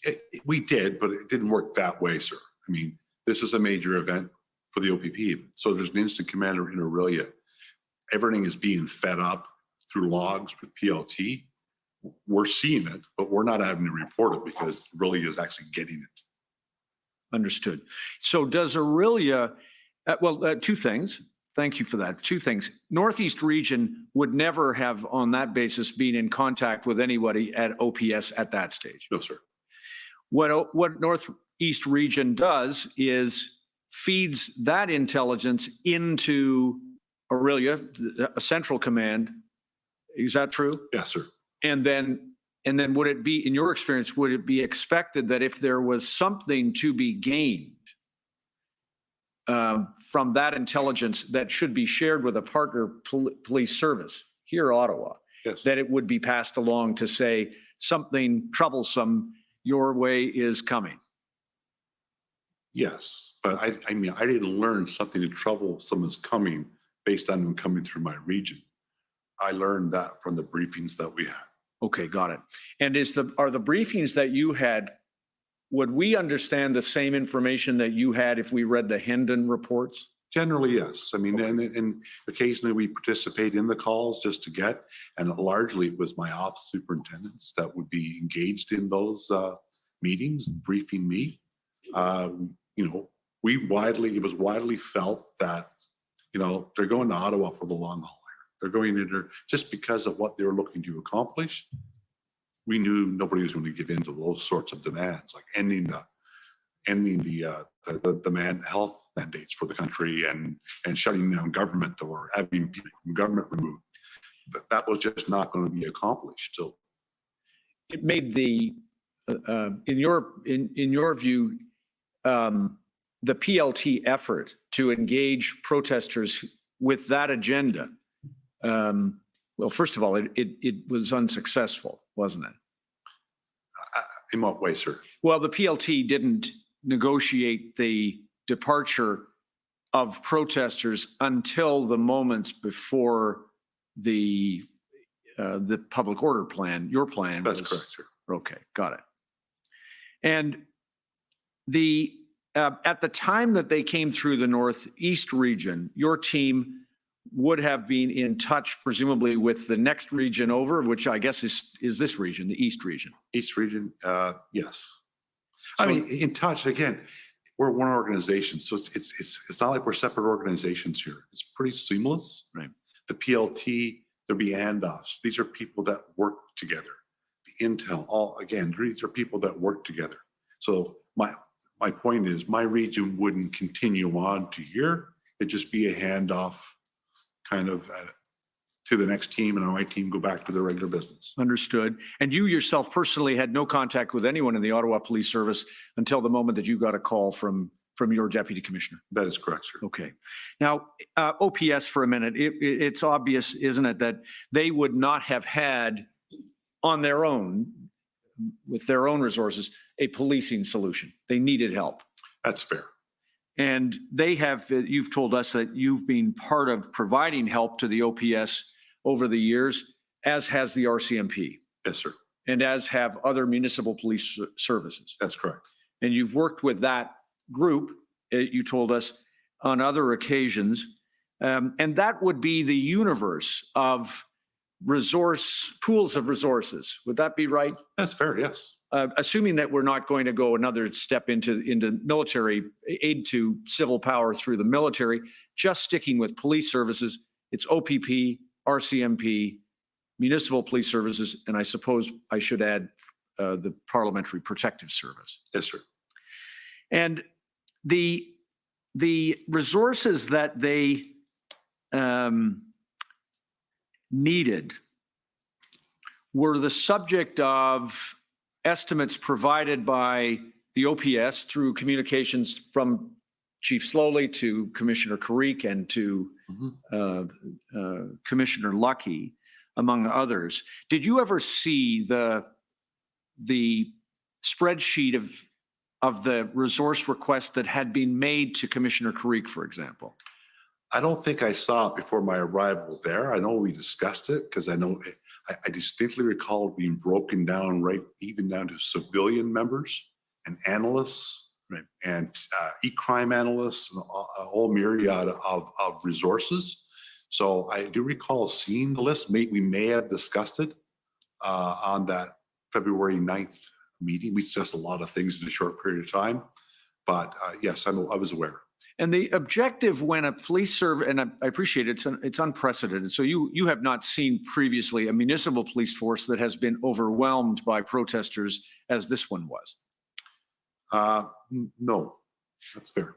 And so the main objective from the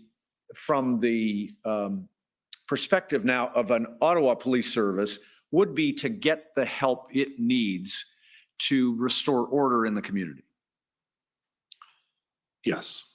And I think you learned probably from your briefings and you observed firsthand that the situation was quite grave here in Ottawa during the time of that protest. That's a fair statement. There obviously residents were in distress, and the city was quite in its core quite paralyzed. It was. I mean, I have friends in the downtown core that live in the downtown core and reported to me the devastating impact that it had on their ability to sit and think in their own living room. Right. And that's to the police service, that when we speak about a service that is overwhelmed, the best they could do with their own resources was, I think I saw in one of your notes, was that they could maintain control of the perimeter. Yes.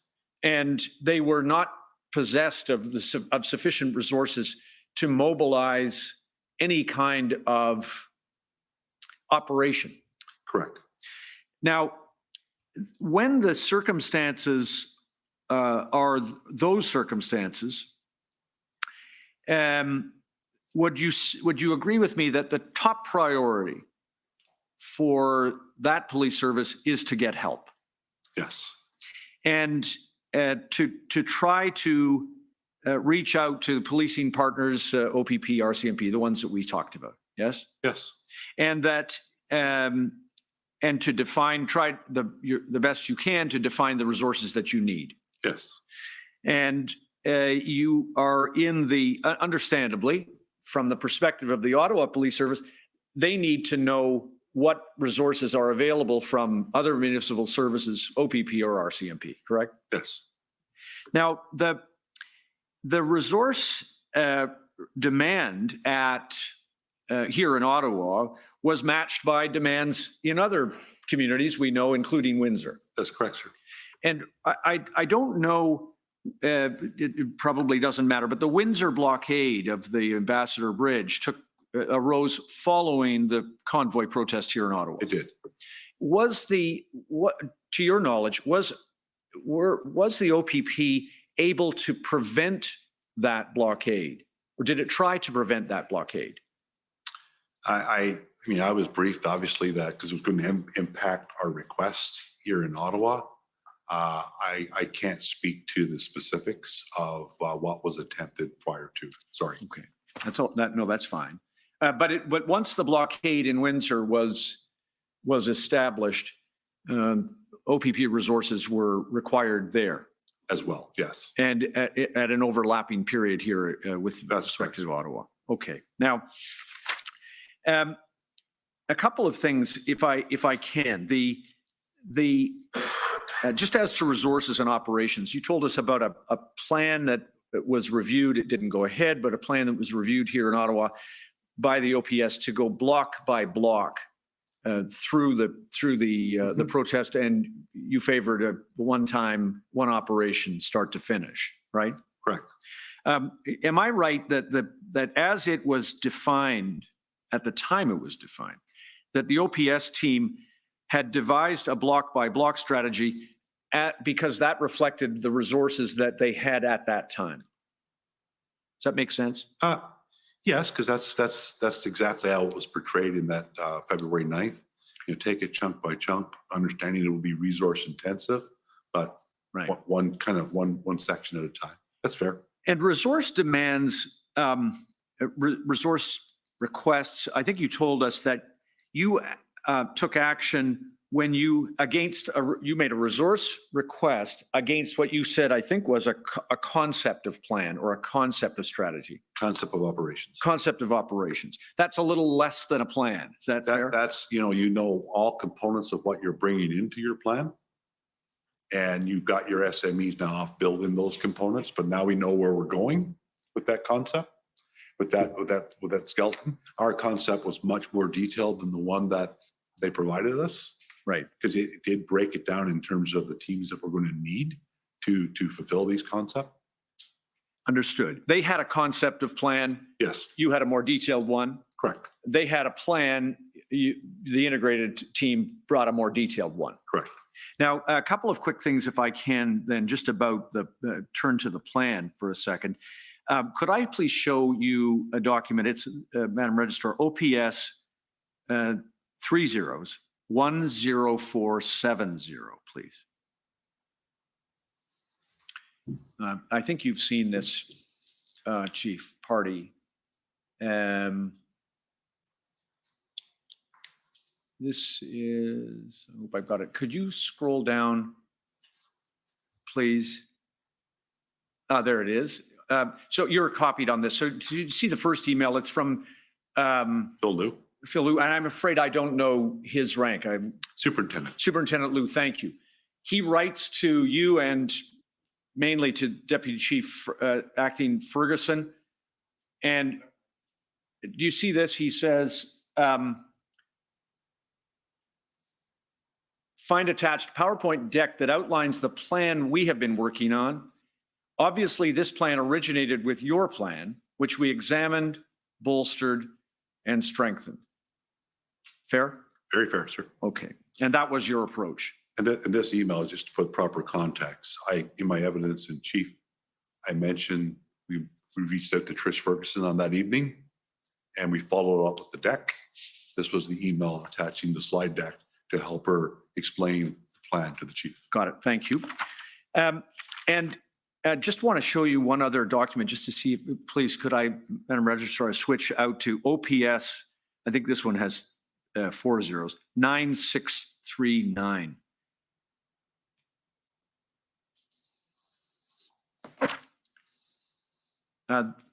So this is 10th of February to the long list there. Mostly it's, this is your own service, and it looks like other services, other municipal services. Do you see that? Yes, sir. And the reline, if we could just scroll down, please.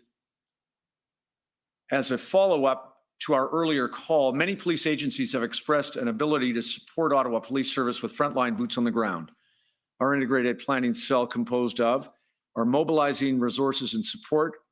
Could I please ask any agency which has officers you can deploy to support the plan to please respond to that OPP email address with the number you have available, when available, and for how long?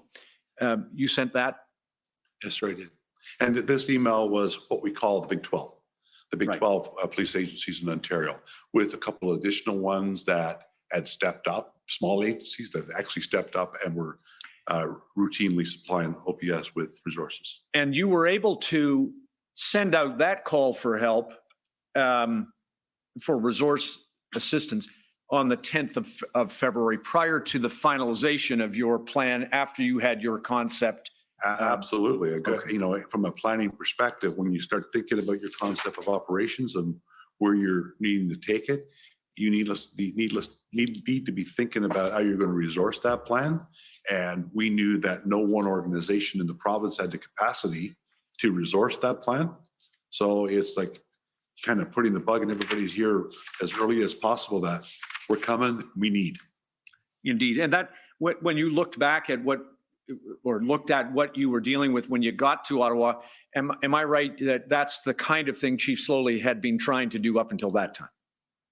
It's fair. I mean, I hadn't watched closely. I know I saw some of the media repeated, ask for a resource. Absolutely, I saw that.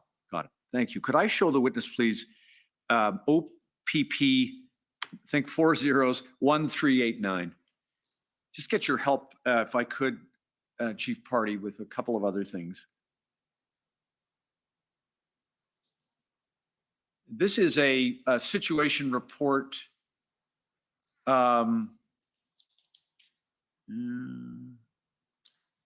Maybe, can I see page 8? I'm certain that I might have the wrong number. If that's the case, I'll take this down. But could I see page 8, please? Councillor, there are only 5 pages in this document. I got the wrong one. All right. I'm going to come back to it unless I'm whisked off the stage. Can I speak for a minute about what you told us about Chief Slowly? There, no doubt, is there, Chief Party, that Chief Slowly had the hardest job in the country during the time he was the chief during this time? I would agree, sir. The city was under siege and the service was under siege. Yes, sir. Did you know anything at all when you got there about the circumstances of Chief Slowly's tenure as the chief of police?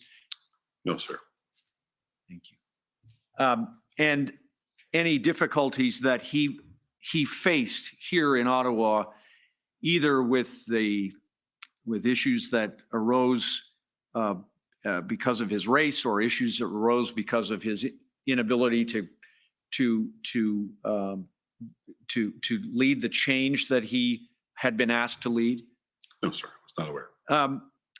Clearly, he had, at the time that you observed it, a very difficult relationship with his command team. It's fair.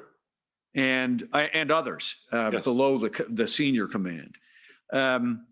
You agree, you observed during the time that you were here, or maybe even before you got here, there were political issues that were raised about Ottawa Police Service's handling of this crisis. Yes, sir. Both at the Ministry of the Solicitor General, with some controversies about what resources were here or not, right? Yes. And at the level of the federal government, with political leaders making statements about what was going on in their city. That's correct. All of which added to the complexity and challenge here for him. Absolutely. Did you also, I take it towards the end of your time here, you became aware that the Police Services Board and the Municipal Council had expectations of Chief Slowly and the service that they would tell them that there was a plan and indeed be briefed upon it. Yes. And that's how you were asked to go, and you checked in with your commissioner to see if you should. No, I actually just flat out denied and said I'm not going. And then I was asked in a follow-up from the commissioner, in light of the Borden report from G20, you know, the board has certain roles and responsibilities, and he felt it would be appropriate for me to make a presentation to the board in light of those key responsibilities that the board has, which I understood. But again, that could only be done with Chief Slowly's approval. Understood. And it's unusual in your experience to brief political actors on operations plans. To the detail that we were seeing, absolutely. Very unusual. And so a couple of other quick things, if I can. Were you aware that a member of Chief Slowly's service, the OPS, contacted Superintendent Morris about his attendance at the briefing? No, sir. Without telling Chief Slowly that he was going to do that? You didn't know anything about that? No, sir. Were you aware as to how the senior command had divided its responsibilities here for this event? And particularly, did you know that Deputy Chief Ferguson was responsible for the plan? Yes, I knew. I mean, she was the person that I dealt with pretty much exclusively after I arrived in Ottawa, in terms of when I had contentious issues or things to deal with, or questions about getting the plan approval. It was Deputy Chief Ferguson. And that Deputy Chief Bell was responsible for the intelligence lead. I don't know if I was aware. I certainly learned that he was, but certainly not aware. I mean, I had met Deputy Chief Bell at that initial meeting, and until he became interim chief, I don't think I had 2 words with him. Got it. Thank you. I think I've now help from my colleague, Commissioner. I've got the number I was trying to show the witness. I think it's 3 zeros, Madam Reserve, 1839, please. Bear with me, Chief Party. If this is not it,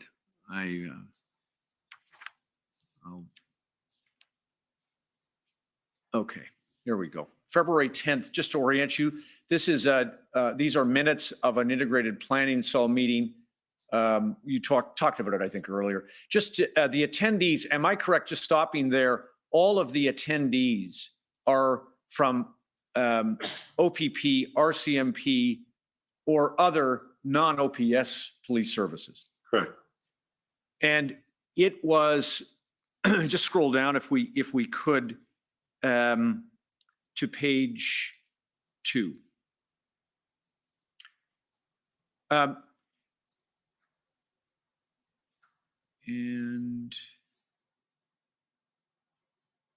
a little bit further, if we could, please.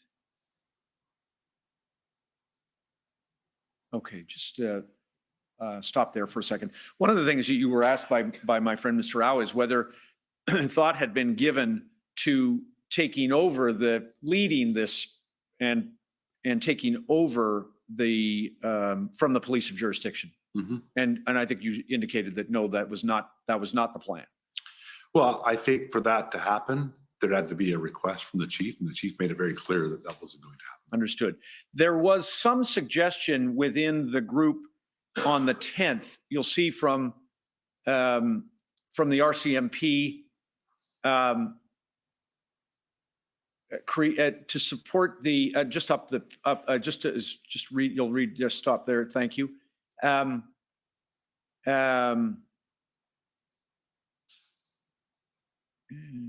We need to slowly come back. There is suggestion from the RCMP that maybe you should take over, and you'll see it says, and I've forgotten his rank. Tetro is. So are we in the bottom here? Yeah. OPS saves face on this. The OPS, in its own words, is on its knees. We remove OPS from this slowly over the course of 4 to 6 or 8 shift cycles. They're exhausted. They go back to work and police the rest of the city. We're going to build a police detachment, incident police by another police service within your city, same as a terrorist plane crash, and so on. Just then scroll down. You said the OPS is listening to their tactical advisors. This is brainstorming. RCMP, I'll use instead of the word Tetro, but presents a viable plan. Is that the only plan? No. Is it an option that should be given consideration? Absolutely. I won't go through the rest of it, but at this meeting, consideration was given to thinking about replacing OPS. So I think context is very important here. Sure. And the context is here starts with they're on their knees.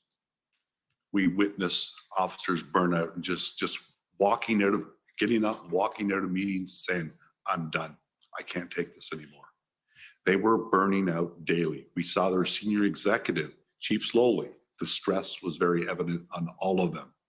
That perhaps if they focus their efforts on policing the city, we'll build a plan for the event. They're still going to be involved, but just remove them from the equation to allow them to build some strength. Because quite frankly, we saw the burnout, we saw the stress, we saw the anxiety, right, throughout the whole event. Right? Is it fair to say that one of the things that may have eroded trust between the integrated planning cell team and Chief Slowly and maybe others was the idea that maybe there was a plan to replace OPS. There was never, sir, a plan to replace OPS. And we never talked. We had lots of brainstorming sessions. You know, we'd start every meeting by saying, listen, we need everything on the table. You have an idea, let's consider it. There was nothing off limit. Right, thank you. Page 8 of this document, please. This is just shifting gears for 1 second. Chief Party, help us if you could with the issue of Windsor. There's some references here to the demands on, just scroll down, I think, please.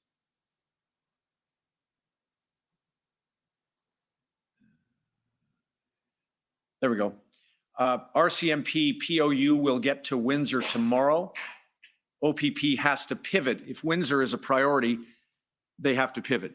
Translation, or the point being made that Windsor is going to take resources away from, of course, from Ottawa. Well, I think again, context is everything. The support that I and my team receive never change in terms of we'll get what we need. Well, going back to my very first meeting with Ottawa Police, we were very clear that we're looking at this not just at the local level, we're at the provincial and the national level. And we have to keep our eyes on all that. What's happening in Coutts could have an impact here. What's happening in Manitoba could have an impact here. So we as a team wanted to be alive to that. When the word pivot became very instrumental throughout the deployment, it was used a lot. We had to pivot daily on things because our plan needs to be able to pivot and adjust to impacts to it. So when Windsor happened, we needlessly knew that, okay, we're not going to get all that is available because Windsor is going to need some. Got it. And Windsor, it became not the priority, it became a priority. Understood. In my view. Ottawa never changed in mind. I did not say, okay, I'm going to put my focus on Windsor. Thank you very much for letting me know about Windsor. Now let's get back to what our problem is here. Our focus still remained solely Ottawa. Understood. Scroll down a little bit.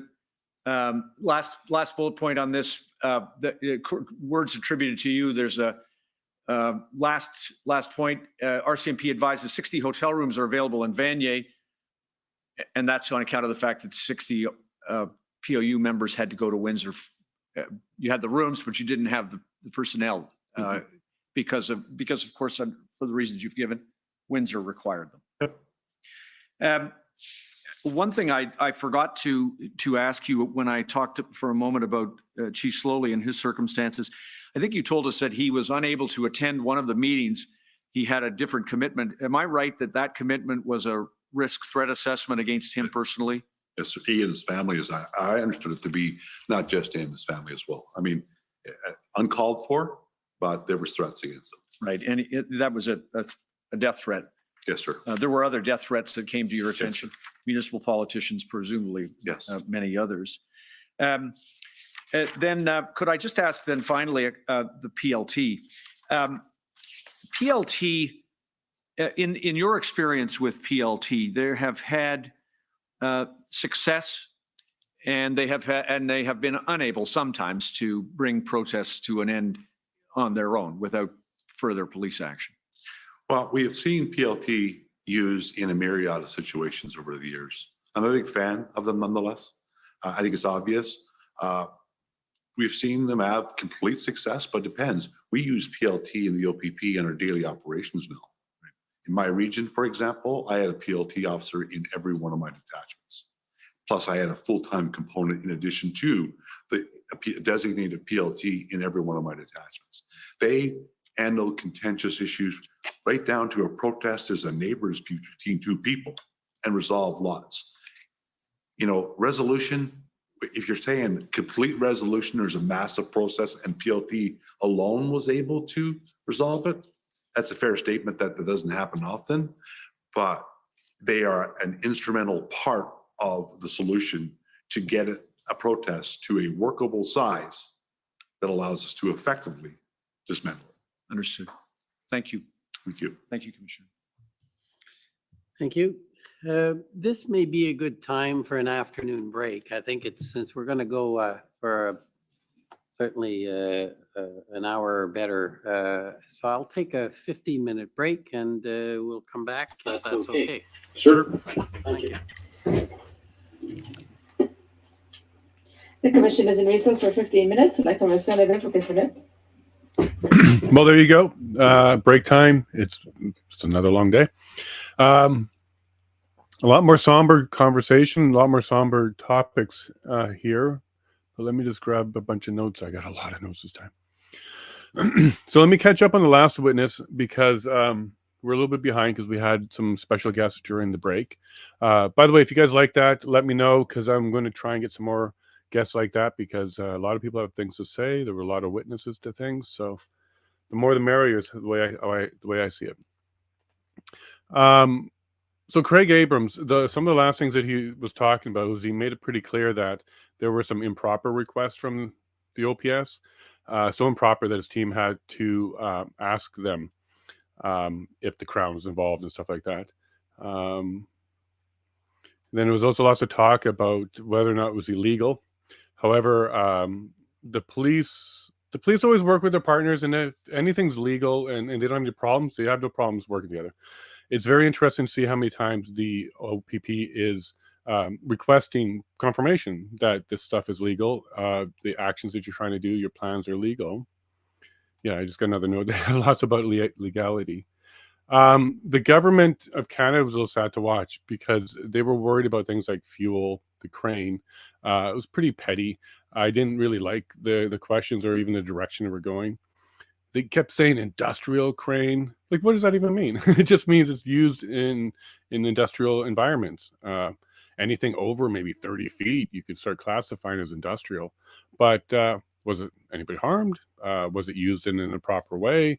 It was just a crane that was used and nobody got hurt. But that's all they're pointing to. They're not pointing to actual weapons or actual barricades or actual tanks or armored vehicles or even fortified vehicles or something like that. They're pointing to industrial cranes. This is why I asked our UK guest, Wayne, what the outside of Canada perception of Canada is. How does it look to us when we're trying to justify taking a war measure act, emergency act, use it against its own citizens? Was this a war? And if it was, well, what is it we're complaining about? Well, some horns, some diesel fuel, some congested streets, a crane, an industrial crane, and a roasted pig. So I'm embarrassed that this is kind of the narrative that is rolling out, that Canada had to react in that situation. Ornamental crane.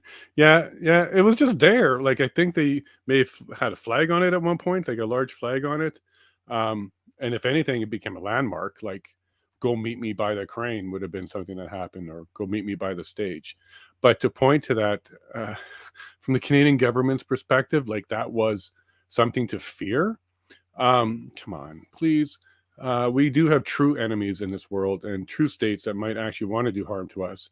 You're not making our strength very predominant here. You're actually making us look very weak, and it's unfortunate. So let me jump back to my notes. So then Tom Curry, the lawyer for Peter Slowly, boy, did he ever rip into Craig Abrams. He was not happy. He was unimpressed because the OPP's general position is, well, we provided everything to the OPS. And of course, Slowly's position is going to be, I did everything I could with what I had. So if you have one side saying we gave plenty of intel to make better decisions, and you say the others have another side saying, well, I made all the best decisions I had with my intel, you can see why one side would be frustrated with the other. And this is what we saw with Tom Curry. And he's doing a great job, I think, as a representation for Slowly. He's asking the right questions. I think he's probing the right answers. And he's also showing the right level of frustration or excitement or aggravation with his questioning. Because, quite frankly, if Slowly was there, it'd be a lot worse. Because when you develop a relationship with your client, you spend a lot of time with them, you hear their side, you really connect with them, and you really understand where they're coming from. And when you are really passionate about your client, it will come out. And what I think we saw there was Tom was very adamant on being a very good lawyer and making sure that his client was represented, and very aggressively too. I didn't mind that it got a little snappy at times, because it didn't get rude like we saw with Councillor Fleury. Like, that was kind of rude, but it was aggressive. And what I think that ended up doing was establishing with the witness, get ready, you know what's coming. You're probably a professional at this as well. This is going to be a very controlled interrogation, less of an interview, more of an interrogation. So I was fine with that. And I think both the witness and Tom Curry handled themselves very well. I don't think either lost control. I don't think it went too far. I think it was, I think it was proportional to the levels of emotion that slowly would be going through. And I understand where the passion was coming from. Now, on the legal side of things, he was doing a very good job of identifying what did Slowly know, how could he have known it, and it also turns out that he may have not been in direct connection with the intel from the OPP. Another one is that the narrative is really getting hard to follow. So if you're being completely independent and just looking at this, you kind of have two sides from the same side. So one of the narratives is, as they were coming over, the GoFundMe was growing exponentially. They had plenty of money. This was unprecedented. We knew this was going to be a big thing, because they were using that as justification to block the money. You got to remember, there was two donations. There was GoFundMe and then Give, Send, Go. GoFundMe, they blocked that one, and then Give, Send, Go went as well. So they knew when the GoFundMe one was large, they had plenty of money. I also want to point out that on the GoFundMe website, it was clear as day what the money's for. You cannot crowdfund and fundraise without declaring what the money's for, and at least have some way to show that. What happens with GoFundMe and all the other fundraiser sites is they do make sure that these are legitimate fundraisers. It would be too easy to scam, and that's what they had when these platforms started. Lots of scamming, but they do make sure that it's legitimate. So it was declared. So every time we hear from the OPS or from the city or a councillor or something that they had no idea what this money would be for, they could be trying to fund, and I think one of them said, fund truckers who were stuck across the border and they couldn't pay for accommodations. They thought maybe it would be used for that. Well, that was fabricated, because that's not even a stated reason for the fundraising. So there's no question that the fundraising itself, that they were aware of, they were very clear that they knew about it, itself on the homepage declared fuel, food, accommodation for maintaining the protest for as long as it takes. That was the general gist of it. So they absolutely knew. They also had a bunch of testimony from the BIA to say the hotels and their hotel association were reporting month-long bookings, multiple of them, a whole bunch of them. So there's no question that even through the BIA, they knew that it was not going to be a 2-day event. It was going to be at least a 4-week event. That's what the fundraising was for. That's what the bookings was for. And then at the same time, they try and say 2 days. We thought it was going to be 2 days. Most protests come in, they bring up placards, they communicate with us, they come in and go and leave. I want to ask maybe some protesting organizers from the past who went to Ottawa, not only is that really your experience, but is that your expectation when you go to protest? Do you have a small window for the weekend and you got to get out of there? Is your idea of protesting just to throw a small little 2-day tantrum in Ottawa and then leave? Or is a protest what I think it is, which is a voice, and it's an aggressive voice, it's a loud voice, but it's there for a purpose. And if that purpose and goal isn't met, then you can't say how long it's going to take. So I think they were diminishing, they were kind of demoralizing previous protesters by trying to imply that they just come, scream for a bit and leave, treating them like a tantrum child. I don't think that's what protesting is. And I don't think the government or officials should be seeing it in that light. That is just a frequent nuisance. No, protesting is because if something's wrong, this group believes that there's something wrong and they want to be heard. So I think it's very ridiculous to continue to say, we thought it was just going to be a 2-day event, and at best. They are really trying to get the OPP to say it would be a 2-day event, but it's not working. The OPP had intel. It was shared. The hotel bookings was a great example. Coordinating with the organizers, absolutely. The message always was we're spending a week to drive across the country to spend as much time as we need to in order to fix the families that are affected by this. I don't know how you can say I thought it was 2 days from that, but nope. I think it's very clear the OPP had intel, and they were definitely planning to stay for a little bit longer. The city of Ottawa, the 400 was a start. Okay, yeah. So look, they're going through all of these resources. They're talking about getting 400 officers from the OPP. It's just a start. It ended up being 800 officers in the end to clear everything. And they keep talking about these events like that was the only way it could have went. And the planning was all geared towards the only option, which was boots on the ground. That keeps bothering me every time I hear that testimony in that direction, that all they could think about was ending this through force, not ending this through anything but force. This isn't war. It's bothering me how these lieutenants and captains and superintendents, they're all talking like this was Canada's civil war when it's truly just a protest. Saskatchewan. All right, Saskatchewan, love you guys. Always have. So many of my family members are still there. You guys nailed it. Great representation. Existing laws do cover all of the activities being observed. There was absolutely no need for the Emergency Act. That was basically all they had to say. That's all they were looking to say. I didn't hear them complaining. I didn't hear Saskatchewan complaining that they weren't part of the process. They're probably going to save that later for the Prime Minister or his cabinet or some of the higher federal ministers and representation we'll see from. But great job, Saskatchewan. You nailed it. You went right to the point. You went right to the law. Everything existed that would have handled the situation. There was no need for the Emergencies Act. The Democracy Fund also did a great job. He's got a great style. He's got his own little unique style. It almost seems dismissive the way his style is, where he's kind of just, he asks a question and then just and moves on. But anyways, it's effective, and I do like his style. He did establish that the OPP would have had to provide resources, would have been able to provide the resources without the Emergencies Act. So he went in there quick. He went in there sharp. He went in there to get them to say, no, we didn't need any additional resources that were provided by the EA in order to participate. So great job there from the Democracy Fund as well. And then we moved on to Captain Superintendent Carson Hardy himself. So he's a different type of witness. Doesn't seem to have as much energy and passion.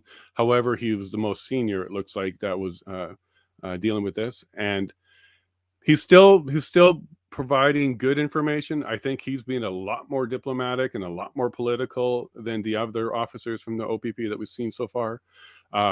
He's retired, so I have no idea what he would be protecting and if there's any cover you're going on here. But he's certainly a lot more diplomatic. He has been very clear, though, that from the hidden reports, they definitely were clear that trouble was coming, I guess was the term he used. But they were going to be coming from the long haul. So there was no doubt in his mind, even though he seems to not want to take a definitive position sometimes, there's no doubt in my mind that in his mind, because he said the words, they are coming for the long haul. So of course they are. They're coming from BC. I've driven cross country. That's not an overnight spontaneous decision to make. That's a commitment. This is Canada. It's a very big country. And then being a part of a convoy, you're not moving 100, 110. So yeah, it took a week, and there's no doubt they were picking up trucks and supporters along the way. We know some of the supporters from Students Against Mandates. They jumped into their car and joined. So complaining that the numbers were changing all the time and it was fluid, of course it was. Support was growing. All right, so we're back with the commission. Okay. Thank you very much, and we'll talk to you soon. Back. Are you prepared to proceed? Okay. Next, I'd like to call on the Ottawa Police Service.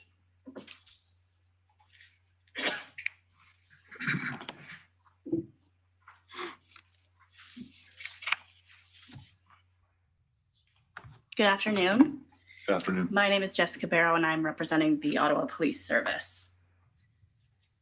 We heard earlier new evidence that the reason the integrated planning cell was created was to assist OPS. Is that correct? That's correct. And you listed a few reasons that that was the case, but one of the ones that you listed was to restore the public's confidence in the police. Is that fair? Yes. And would you agree with me that the loss of public confidence in OPS was related, at least in part, to the public's perception of inaction by OPS? Yes. And that perhaps residents felt like the unlawful behavior of protesters was going unchecked by OPS? Yes. In response to that, however, you are not a proponent of leading with enforcement. Is that fair? No, it's not fair. It's not fair. Okay. I'm a proponent to leading a measured approach, and if enforcement is a part of that, then absolutely.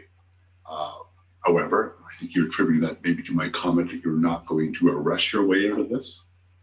I could find 100 police leaders that would say the exact same thing. Right. So I guess my point was that it's not the place you start. Is that fair? It can be a part of strategic arrests are always a critical part of a lot of these types of operational plans. But that alone is not going to solve this problem. Right. And your goal, I think you explained this earlier, the goal is to try to negotiate your way out prior to engaging enforcement unless necessary. The negotiation is a part of the plan. If you look at our plan in detail, there's a time when negotiations are and it calls for the next.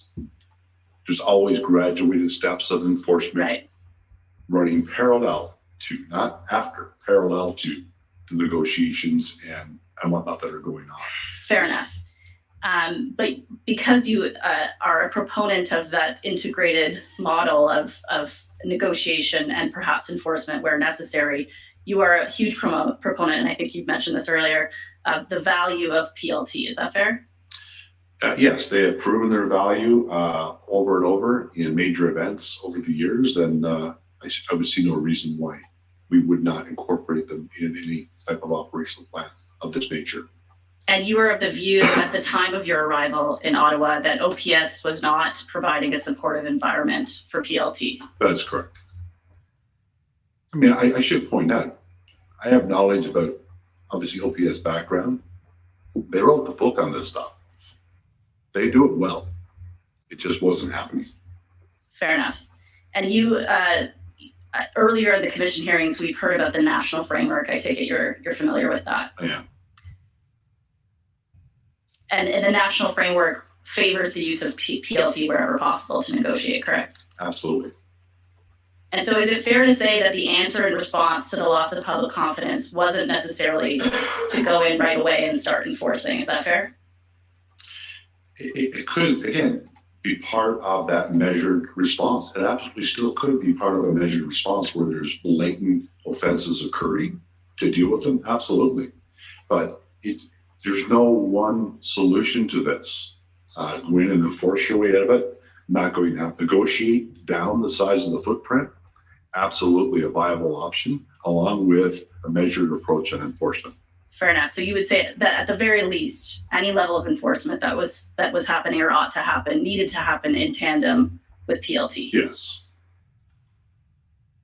And for that reason, obviously, the operational plan that ultimately was agreed upon with Superintendent Bernier as the event commander did involve the strategic deployment of PLT as part of that, correct? Yes.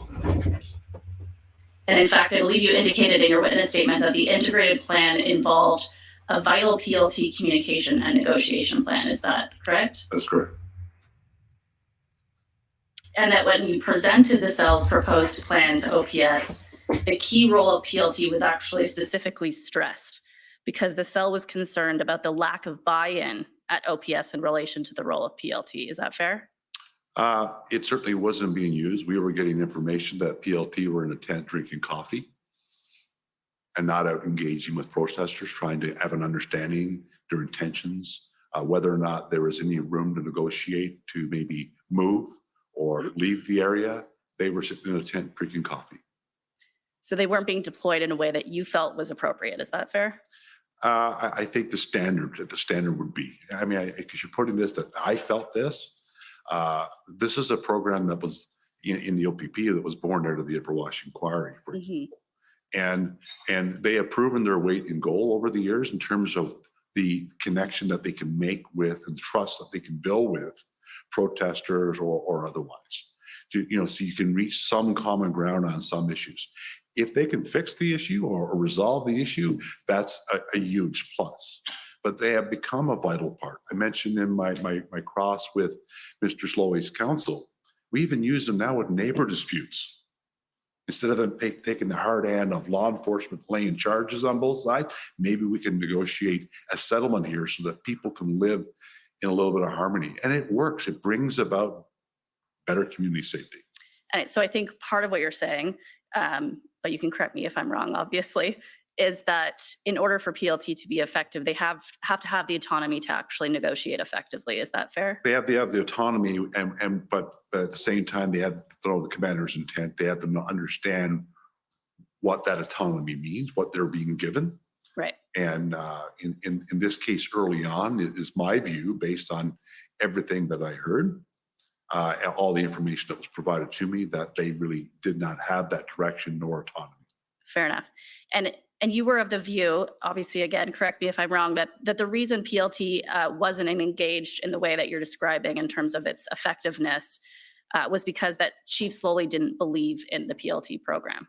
I think it went beyond maybe Chief Slowly, that others felt that it's time to get in there and do it. There's a lot of pressure on them to take action that is seen to be taken. Fair. PLT is action taken that nobody sees. Right. We So in see terms it. of that, you're talking about the optics of it. The optics of it. And so I don't think it was just Chief Slowly. I know that in my meetings with the conversations with him, there was, he had mentioned, for example, that they didn't have this type of concept with the Toronto Police Service when he was there. And that so he was not overly familiar with it as we were. We were told that negotiations had simply failed. Right. So it perhaps is not that he didn't believe in it. It may be that he didn't understand its Oh, utility. he certainly still talked about it and understood where we're going with it. Absolutely.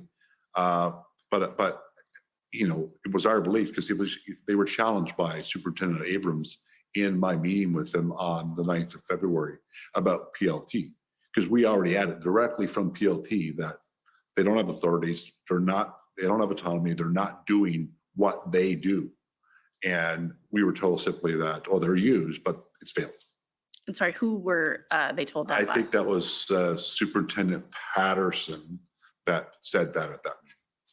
And so ultimately, when the integrated plan was agreed upon with Superintendent Bernier, and obviously with buy-in from others at OPS, there was an agreement that PLT played an important role in the dismantling of the convoy. Is that fair? Well, I want to be careful because that makes it sound like we negotiated what goes into a plan. No. Yes, fair. What we're talking about, what we built is what I would consider in our policing world right now for major events and protests, standard practice, template practice in terms of the engagement. So there was agreement because it's what we do and it works. They do provide that layer of assistance to get us to where we need to be when we take kinetic action. Okay. I want to talk very briefly about the chain of command and have you assist those of us that don't work in policing to understand how the chain of command works. So you would agree with me that police services are paramilitary organizations, is that correct? I wish. You wish you agreed with me? No, I wish they were. There was a time that we absolutely did say that we were, but I think police services have largely moved away from being able to characterize themselves. When I joined the job, we were paramilitary. Would you agree with me there is a chain of command? But there is a chain of command. Yes, okay. So however you describe it. That's the only similarity that Okay. I probably would agree with. So There's a chain of command. There is a chain of command that one expects to follow, correct? Yes. Within a police service. So however that's described, there is a chain of command. Yes.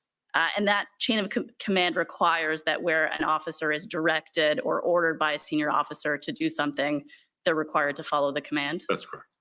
And in fact, it is a misconduct offense under the Police Services Act not to follow a command as A long as lawful order, a lawful order, correct? Yes. And in addition to that, would you agree with me that it would be considered unprofessional to directly question the directions of one's superior in front of partner agencies? That's a relationship thing. I mentioned earlier about my team. I had constables, civilians up to chief on my team, and they were given, you know, I need your voice. So yeah, you have an opinion. I need you to tell me I'm wrong. So it depends on the environment and the expectations of the leader. Fair enough. I want to talk a little bit about the integrated command. So when the integrated planning cell arrived in Ottawa, its first activities, and we've heard about this already, involved meetings with OPS to get a sense of where their plan stood. Is that fair? Yes. And the integrated planning cell brought with it a fairly significant amount of planning expertise. Yes, it did. And you indicated, with the exception of you, that these were experts in their field. Is that correct? That's correct. Okay. And the goal of the integrated planning cell was to work with OPS to work towards a more robust overall plan. Yes. And we've heard throughout your testimony, and I'll use the word criticism, but perhaps you would describe it otherwise. But would it be fair to say that there's some level of criticism of the level of integration OPS was allowing with your team at this point in time when you arrived? I think criticism is probably fair. I ran interference a lot on that very topic to actually, you know, as I mentioned, at one point in time, publicly, it was announced we have integrated. Behind the scenes, I'm telling my folks, but we're not there yet. You know, integration means they're actually working with us. We're no longer in silos. We're actually talking about the direction that we're going in. And we had obstacles, but those obstacles were not just human. Fair enough. And we do know, though, however, that Superintendent Bernier was appointed as event commander on February 11th. Yes. And although perhaps not the integration level that you would have liked, there was an integrated command table after he came in, correct? It started. It started. The positive work started, and yes, and that was born out of you know, I think the commissioners heard reference to the NCRCC down in Orleans, Ottawa Police Headquarters. We're at the NOC. We have command posts in various different places that add to the complexities of integration. Ideally, you want your key command positions to be integrated and also have access to one another.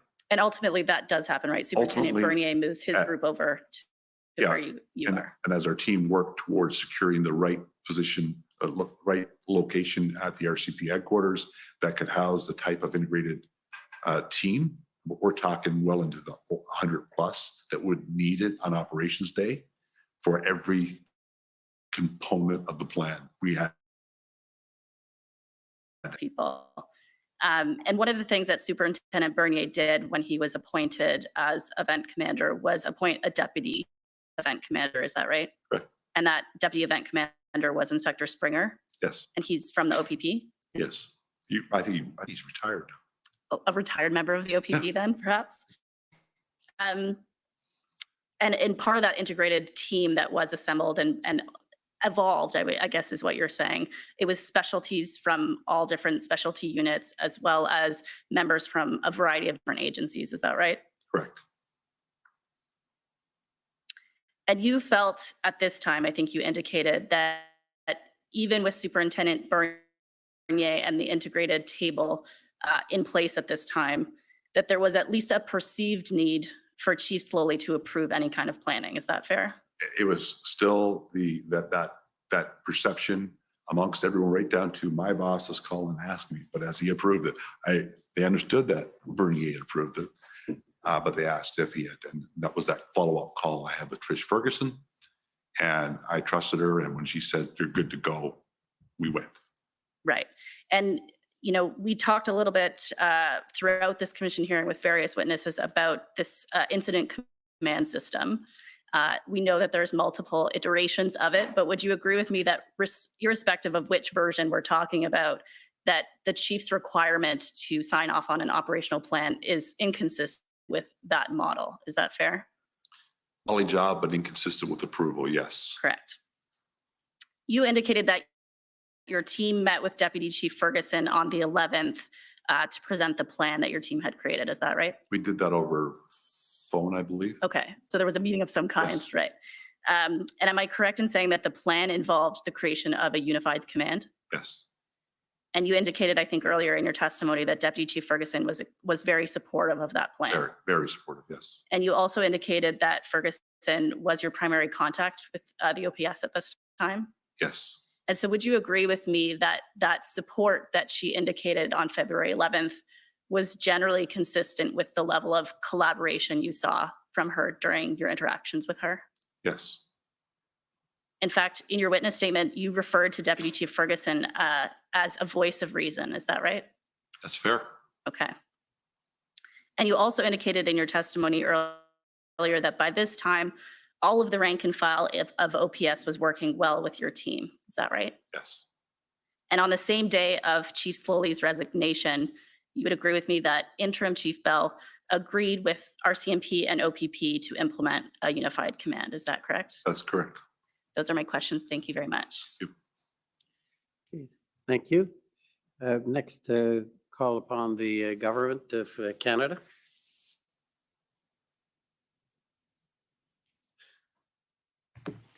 Good afternoon. Check my time. You indicated in your, introduce myself. I'm sorry. My name's Donna-Ray Nygaard. I'm counsel for Canada. You indicated in your evidence in chief that police services, including the OPP, tow vehicles all the time. You have the authority to do that. And I just want to make sure that I'm understanding what you're saying. You're talking about the authority to tow vehicles. That's something you have, and you didn't need the EA for that. But you don't, or you didn't, absent the EA, have the ability to compel tow truck drivers to assist with that. Is that correct? That's correct. And that the use of tow trucks, in particular heavy tow trucks, was instrumental to the plan to clear out the protest in Ottawa, correct? Unequivocally. And the integrated operation was not actually able to obtain the services of such tow trucks without the use of the EA, the Emergencies Act, in this situation, correct? That's not entirely correct, no.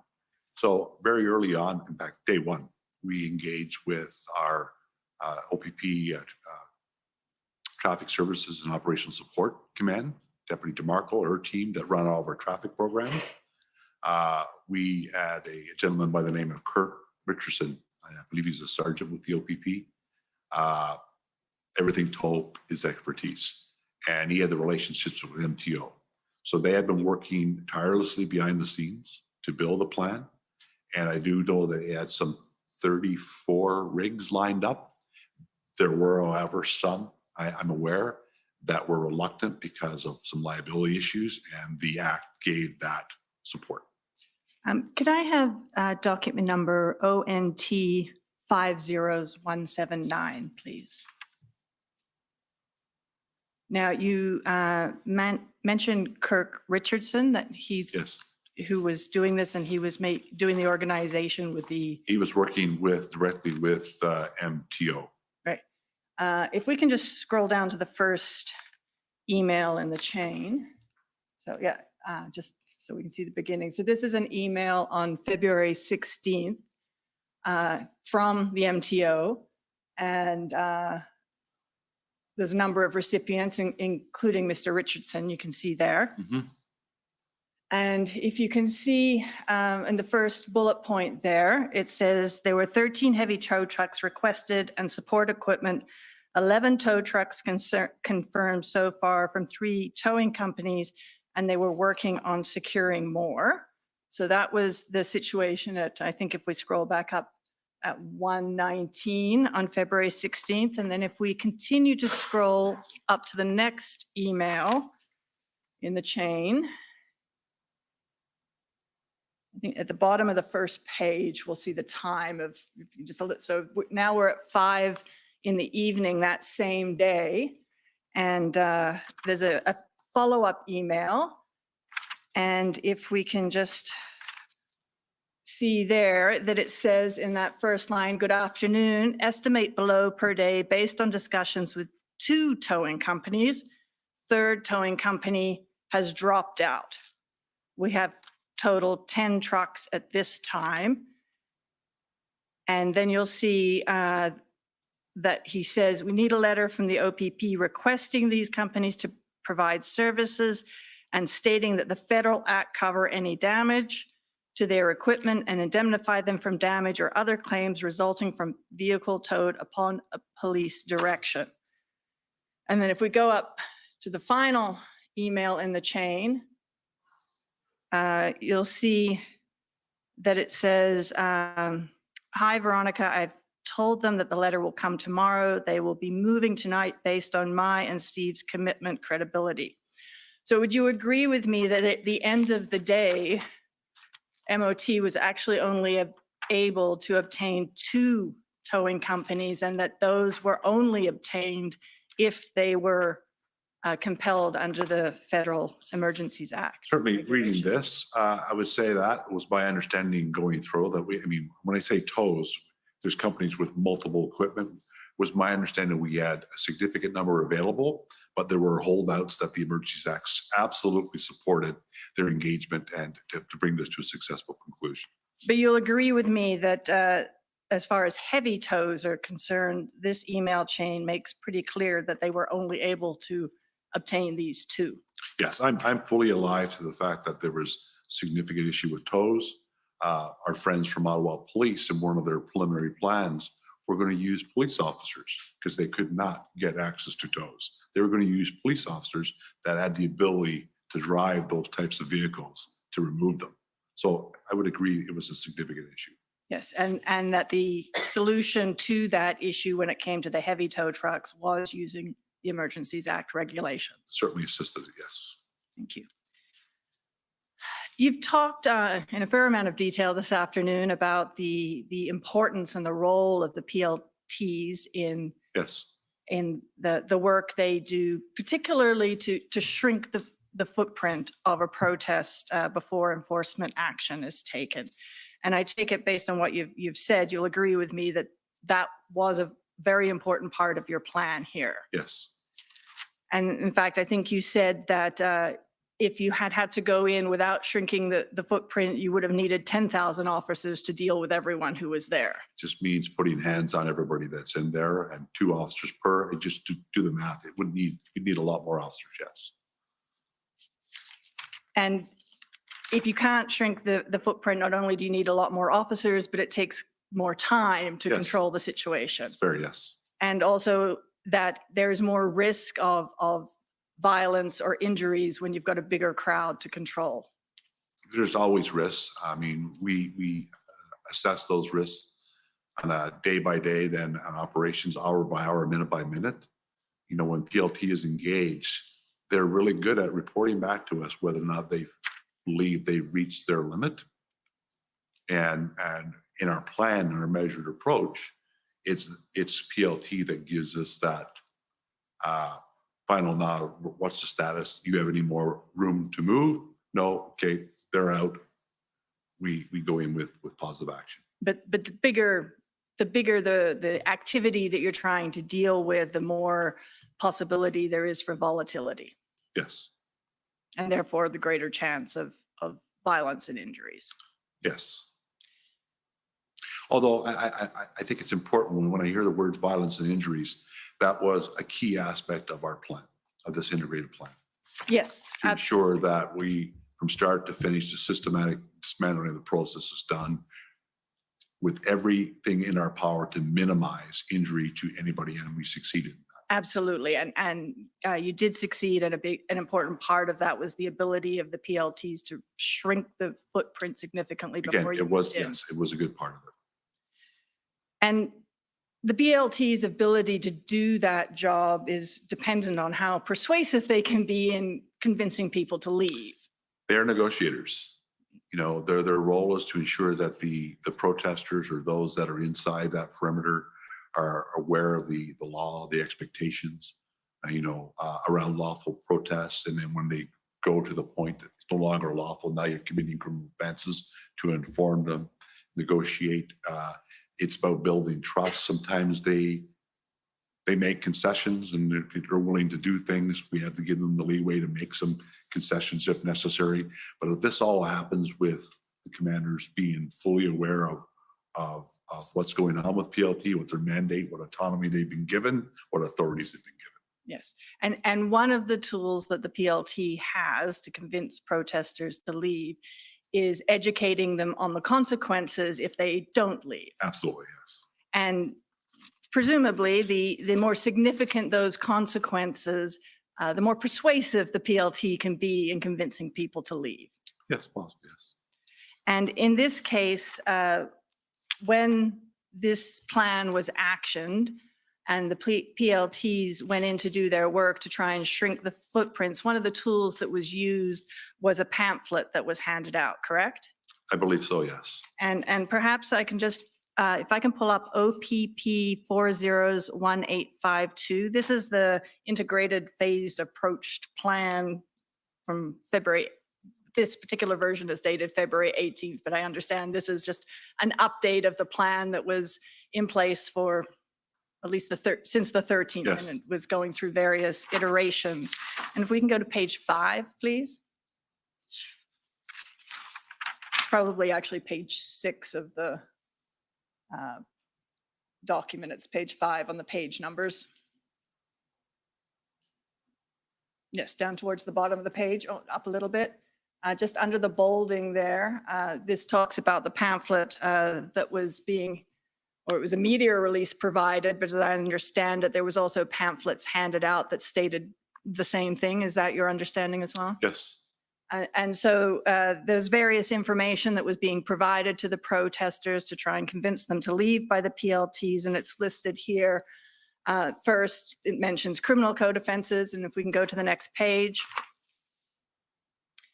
It then names a couple of consequences that, as I understand it, come out of the Ontario emergency legislation. Is that correct? Yes.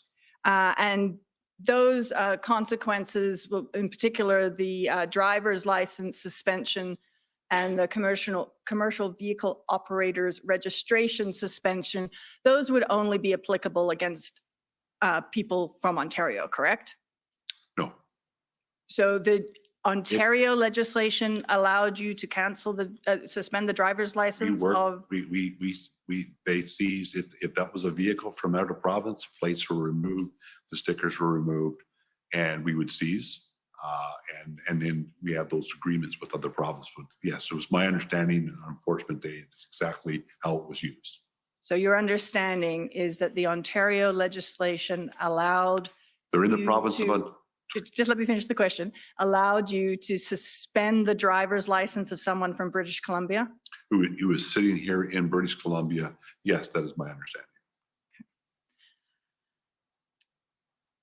If we go down, the following bullets are all, except for the last one, measures under the federal emergency legislation, That's correct? Correct. So the personal business accounts, personal or business accounts, the bringing the minor into the fines for bringing minors into the area and traveling to an unlawful protest site or delivering fuel and other supplies. Those were all under the federal legislation, correct?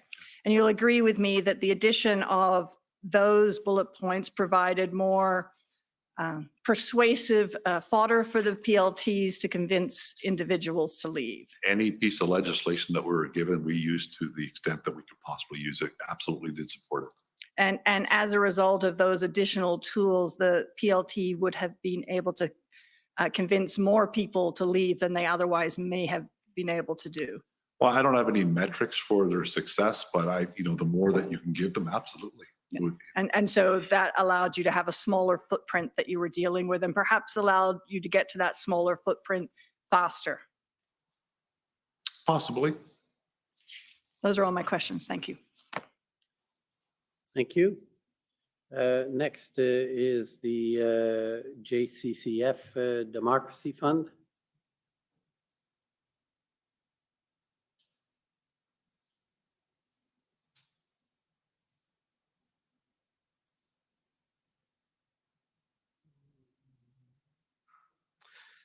Good afternoon, Mr. Commissioner. Good afternoon. Good afternoon, sir. Good afternoon. Mr. Commissioner, the Can you speak up or turn up the sound a bit? Yeah. yes, Mr. Commissioner, can you hear me better now? Yes. Thank you. Counsel for the Government of Canada just brought up a document and showed it to the witness, and it was about tow trucks. It's against the rules, but I'm wondering if you would grant me leave to show this witness a single document which we haven't provided notice for, but which may assist him and which may assist the Commission in understanding how many tow trucks may have been available. Well, I'm not sure mechanically how we can do this. A few questions arising of that. One is, it is a document that exists in the party database? Yes, it is. Okay, and are you able to provide the document ID number? Yes, I am. And Mr. Commissioner, obviously within your discretion, but no, the parties nor Commission Council haven't had an opportunity to review the document and see what it is. I'm not sure what it is, but one of the things that we can do is, once we know the numbers, have an opportunity to look and see what it is. And for what it's worth, Commissioner, I was going to ask for leave to introduce probably the very same document. Okay. Well, is there any objection? Obviously, if the OPP seems to have no problem with it, I think it should just go ahead. If you can give the number so that we can then get it before the Commission. Commissioner, can I just Yes. My only comment would be if it's in relation to the questions I was asking, and because I wasn't given notice that it was going to be put to the witness, it may raise an additional question for me. I suspect I know what document it is, but I'm not entirely sure until I see it, obviously. Well, if you want to follow up on it, you can ask at the time, and obviously I have discretion to allow that. Thank you. Thank you, Mr. Commissioner. The document is OPP 401585.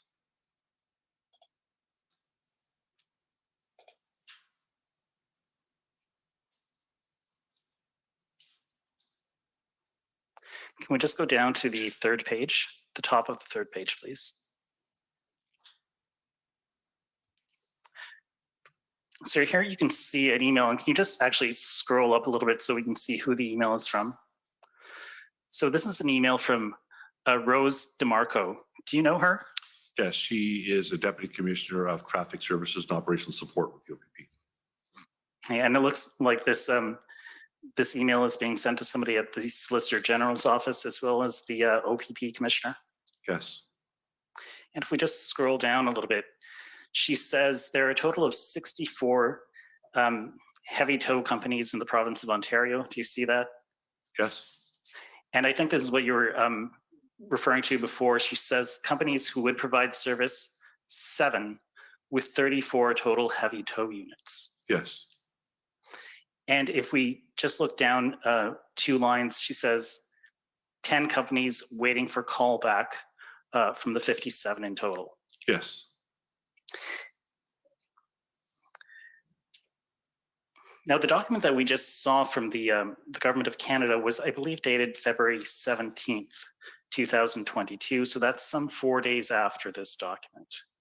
Correct. And it looks like perhaps in that time, the number of tow companies who are willing to provide trucks, or the number of trucks that they can provide, decreases. It appears, yes. And it could be the case, could it not, that the invocation of the Emergencies Act, which happened in between these 2 events, actually caused tow truck drivers or tow truck companies to become more reluctant to provide their services, or to put conditions upon their services, such as indemnification for damages? It is possible, but I personally don't believe that, sir. There was a reluctance very, very early with tow companies to be engaged. As I mentioned, the OPS on February 9th were unable to get any tow companies to engage, to the point that they were going to use their own people. And I do believe there's even reference to getting the military to come in and tow some vehicles for them if needed. So while it may have had an impact, I think it was an issue. And I think that issue was connected broadly to the broader issue that we were dealing with in the public domain, namely the pandemic, this massive protests, and the unwillingness of some agencies to simply be engaged. Well, it was an issue on February the 9th, as you say. And it was still an issue on February the 13th, but there were some trucks there. There were some 34 trucks. Can you think of anything material that changed between the 13th and the 17th, other than the invocation of the Emergencies Act, which would cause fewer companies to agree to the OPP using their trucks or to providing services to the OPP? I think the key comment that I think is appropriate for me on the tow issue is that we knew it was a contentious, our team knew it to be a contentious issue from the very start of our deployment. I was fortunate to have a team that I could just say, can you deal with this? And Kurt Richardson, MTO, and the folks in that email right up to Deputy Commissioner DeMarco took that off our plate. So they might be in a better position to answer that question. I simply asked for a tow plan, and can you give me people that have the capability to develop that plan? And I got a plan, and it worked. Okay. Thank you very much. Let me change topics here for just a moment. We heard from your OPP colleague, Superintendent Patrick Morris, not long ago, that he thought some of what the media was reporting was problematic. Did you hear that evidence? I did not hear his evidence. And I think I listened in on about 10 minutes of it as I was arrived in Ontario, looking to do some of my own prep, so I didn't spend a lot of time. Are you aware that he testified that he read accounts of, for example, Russia being involved in the protests, and he found that to be problematic? I think I may have read that somewhere, yes. In your evidence today, you adopted a will say. And in that will say, you stated, the media was not portraying what was on the ground. Can you tell us what your concerns were? Well, it's just the things that were happening, and this protest group were incredibly well organized, in my opinion. And the narrative about what was happening in Ottawa was being controlled, was one-sided. And sorry, go ahead. No, and that's the basis for that comment, because there was a lot of good things happening. You know, there's things that were going on within the protest group, that we heard about the bouncy castles and the prayer meetings in the mornings, but we didn't hear publicly about threats to people inside the perimeter who wanted to leave and they didn't want them to leave. We didn't hear about that publicly. Things of that nature, as just one small example of the narrative that was out there about, this is a family event, bring your kids, there's a bouncy castle, we can have fun. Yet there were people within that red zone that wanted to leave, felt threatened and couldn't leave. And you didn't think that was being accurately conveyed by the media? It was not being conveyed at all, in my opinion. What about something like what Patrick Morris testified to, that the protesters were being portrayed as extremists, and he found that to be problematic? Did you find that to be problematic as well? I do, because I've been involved in the events in the past, from OAS summits to some of the G events, where we had a lot of extremist views.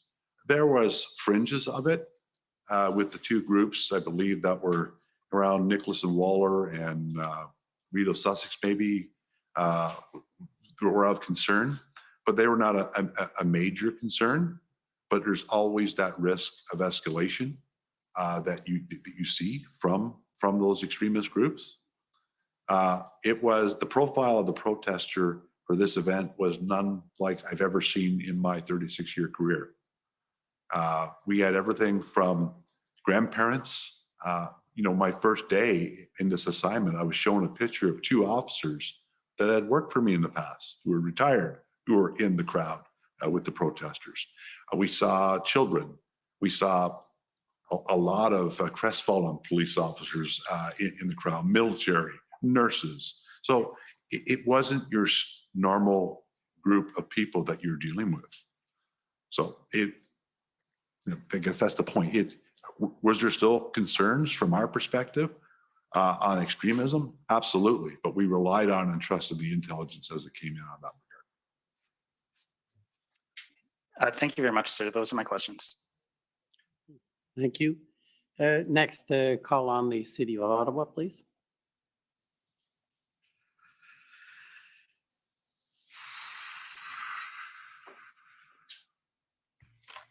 Good afternoon, Chief Superintendent. My name is Anne Tardif, and I'm one of the lawyers representing the City of Ottawa. Good afternoon.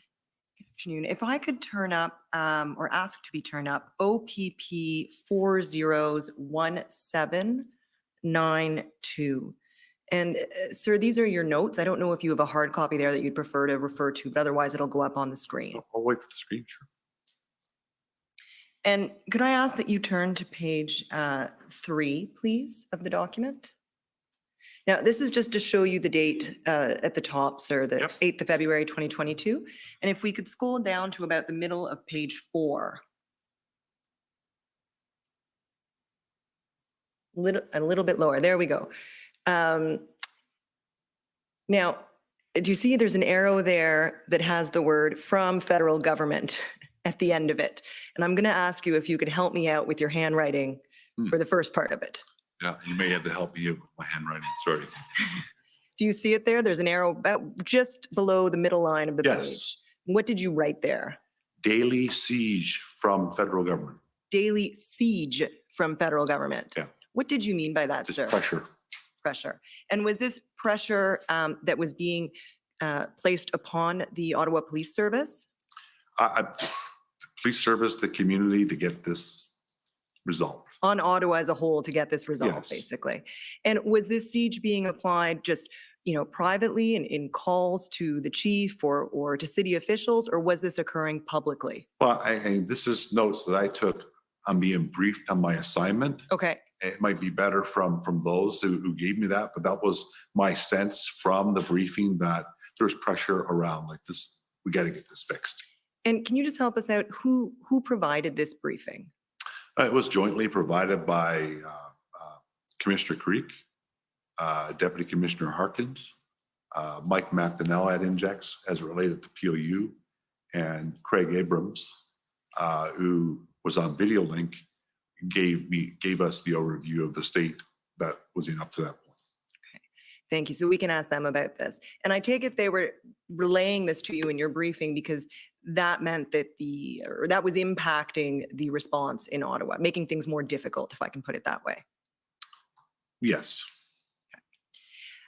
If we could turn now to page 12 of the document, please.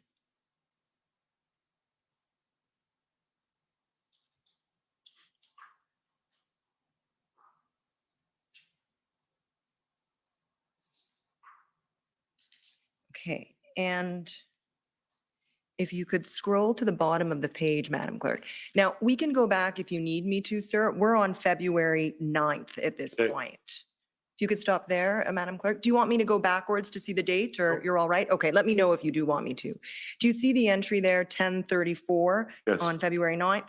And it says a TC, which I take it as telephone call? Yes. From Deputy Harkins, is that right? Yes. And he's the Deputy Commissioner for Field Operations at That's the correct. OPP. It says, need to be looking at this more broadly, and there's an asterisk, Ambassador Bridge shut down. Yes. We could scroll to the next page, please. 402, that's the highway, right? Yes. Shut down both directions, 40 kilometers from the border by farm tractors. Yes. Economic impact equals $350 million per day, right? Correct? Correct. And then it says Big Auto, and there's an arrow, 24 hours, and they shut down factories. Is that right? To shut down factories. Shut down factories. Okay. And this is being reported to you by Deputy Commissioner Harkins. Correct. Okay. And then the next, I'll skip over the next asterisk only because I think that may relate to Toronto. Is that right? That's regarding the GTA dump for waste would be impacted of where it could go. Because of the closure of the 402. Yes. Okay, so this is an impact on the Toronto garbage dump arising from the blockade at the Ambassador Bridge in Windsor. Well, not the ambassador, because it's Lambton County, and I'm sorry, my geography for Western Ontario is a little off. Okay, It may have been as a result of 402, I see. which is separate from. Understood. And then it says, planning to block access to Impact Toronto. That's what you just told us. And then the final little note here, it says request to determine what and what's that next word? Current resource deployment is to the city of Ottawa. Okay, perfect. And then if we turn over the page to page 24. And so now we're at February 10th, and I'm actually, if you could just go up to page 23, Madam Clerk, we'll just see the beginning of this. Do you see it down a bit. Do you see it 9:21? Yes. So this is again a telephone call with Deputy Harkins, and it says I guess you and the deputy were joined later by Commissioner Creek. Is that correct? Correct. And this is on February 10th. Yes. And before we get into this, I just want to back up a little bit. So we talked about the call just the day prior on February 9th, where you're alerted to the situation in Windsor, and asked about the current resource deployment to the city of Ottawa. And February 9th is the same day that you had I'm going to call it the meeting at Elgin Street headquarters of the Integrated Planning Group with OPS Command. Is that right? That's correct. Okay. And coming out of that, you mentioned earlier in your testimony, there was an ask for staffing, and I think you said the number was 516. Correct. Right. And that was a maintenance ask. Yes. So in other words, that's the number of officers OPS needed from OPP just to maintain the current posture and traffic points, right? Yes. As I said earlier, though, there was some math problem with it. Ultimately, that number you divide 516 by 3, I think it's 174 or 178 or something like that. Because they had been employing a 3-shift model. And as we talked it through it, it was like, oh, we forgot to tell you, we actually, with the support of the Ottawa Police Association, they had reverted back to the 2-shift model, which would allow you to spread. There are inherent benefits with the 3-shift model, but with my organization coming in, it certainly would be a benefit beyond the same type of rotation, which they did. The RCP, however, remained on a 3-shift model. Okay, so I don't think we need to get quite to the level of specificity of numbers, but if I understand it, the maintenance ask on 3 shifts was 516, that's correct? On 3 shifts. On 3 shifts. And if you drop it to 2 shifts, which you said you were able to do, then it's probably closer to 300. Is that about right? I would put it in the range of 350. Okay, 350. In other words, it's about a third less. Yeah, it's a third less. Okay, whatever that number amounts to, fair enough. So that's the number that comes out for maintenance of the February 9th planning meeting. But of course, the OPS was also looking for additional POU supports for their enforcement action, correct? Absolutely. And the decision of the OPP coming out of that planning meeting was, we will meet your maintenance ask, we'll supply what turned out to be approximately 350 officers to maintain the current posture.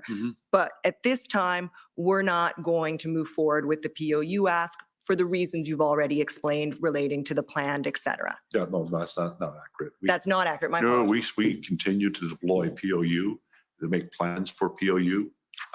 We had, there was obviously a plan in Windsor at the Ambassador Bridge for action down there. But that did not slow us down. We knew that it was going to, of course, it was going to impact because we're drawing from the same pool. Sure. But it did not stop. We just realized at that stage that, because if I'm not mistaken, Darwin Tetro in that same meeting said, we need that 800. That's about all that we have in the province of Ontario. Suddenly we have to pivot. We're not going to get all we have in the province of Ontario because they're going to be used and they're going to be needed down in Windsor. Then we started our outreach to Edmonton, Calgary, Vancouver, and the province of Quebec. Okay, well, in fairness, do you let me show you where I thought I saw that information, and you can perhaps correct me if I'm wrong. Can we go to page 19, please, of this document? Okay, and actually just scroll up a little bit, please, Madam Clerk, the following page. So there's that 516 number, right? 3 shifts as documented by OPS. 516, that's the maintenance number. And we've explained that they went down to 2 shifts, so it ends up being more like 350, correct? Yep. And now let's scroll down, Madam Clerk. Now, I see a number of POU requests here, and if we keep scrolling down, okay, stop there. You'll see the lowest POU you get. POU by this stage, 55 plus 600. So that was their POU ask coming out of the planning meeting on the 9th, right? I believe so, yes. Okay. And can we scroll down a little bit more, Madam Clerk, please? And then, whoa, stop there. And then you'll see where it says 1635. Do you see that? Yes. It says briefed team. These are your notes, right, sir? Yes. And then it says, will staff to the maintenance plan, which has roles and responsibilities built in, continue to build our plan, right? So that's what I was referring to. Yeah, and that's accurate. But, okay. But when we talk about that in our plan and we continue to build, we're asking as we need. You know, we add PO. We weren't not taking action. We were not in a position. We needed 800. And that's what I meant earlier. For the So reasons you've discussed, the plan's not there. Right now, you're staffing to the maintenance ask because that's what you think is needed in Ottawa right then. And our ask will immediately go out for others now. We want others to join in. We need the SQ, we need Vancouver, we need Calgary and Edmonton to join the team because we need this number.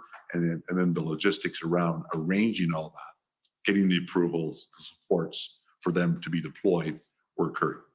And I understand that, but at this point, the immediate decision is to staff to the maintenance plan. Can we agree to that? Yes. Okay. Now, back to page 24, please, Madam Clerk. We're going to move ahead to February 10th. And we'll scroll up to up to the following page, sorry, 921. This is where we were. Telephone call with Deputy Harkins, joined later by Commissioner Creek. We'll scroll down to page 24. And if I could stop you, Madam Clerk, at the CC. Do you see that there? That's Commissioner Creek, I'm assuming, since he joined the call later. I think so. Okay. And it says, provincial priority has changed due to ongoing, and you'll have to help me with the next word.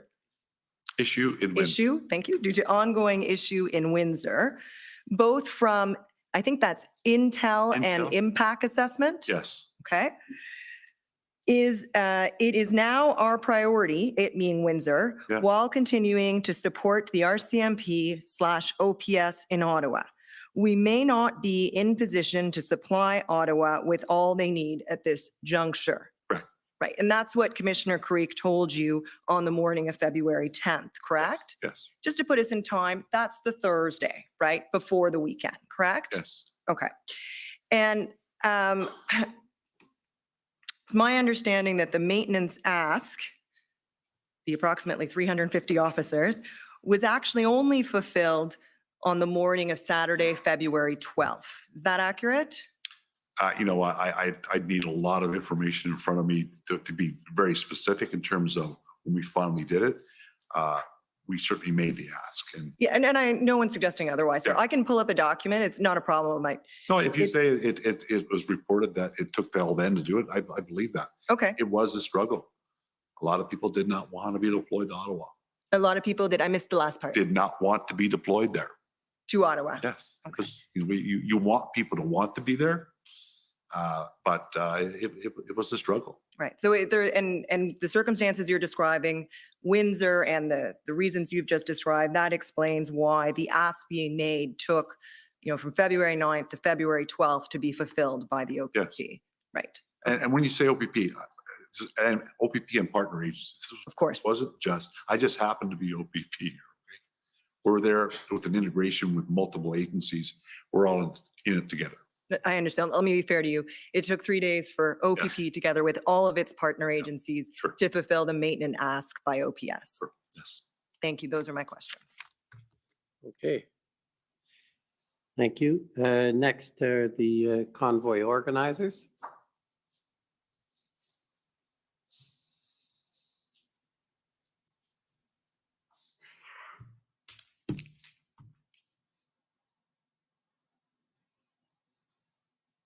Good afternoon, Mr. Commissioner. Good afternoon, Chief Party. My name is Bathsheba Vandenberg, and I'm counsel representing Freedom Corp and protesters.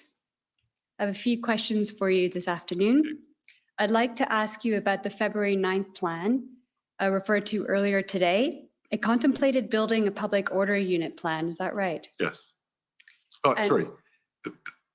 The February 9th plan that the Ottawa Police presented to us? That's right. Yes. Okay. Yes. Was the first operation of that February 9th plan to clear Rideau, Sussex on Thursday, February the 10th at 6 a.m.? It was going to be 4 a.m. with a possibility of being moved up to 11 p.m. on that date that they were telling us. Okay. And was it Event Commander Patterson who wanted to deploy POUs as part of executing that plan? Well, we didn't get into the weeds in terms of the numbers, but POU was part of the plan that they were going to execute, and an incident commander had been assigned on that plan. Thank you. And yesterday, Superintendent Abrams testified that the police liaison teams, PLTs, were not involved in the planning process. And he suspected that Event Commander Patterson did not communicate this plan to the PLTs. Is that right? Yes, that's fair.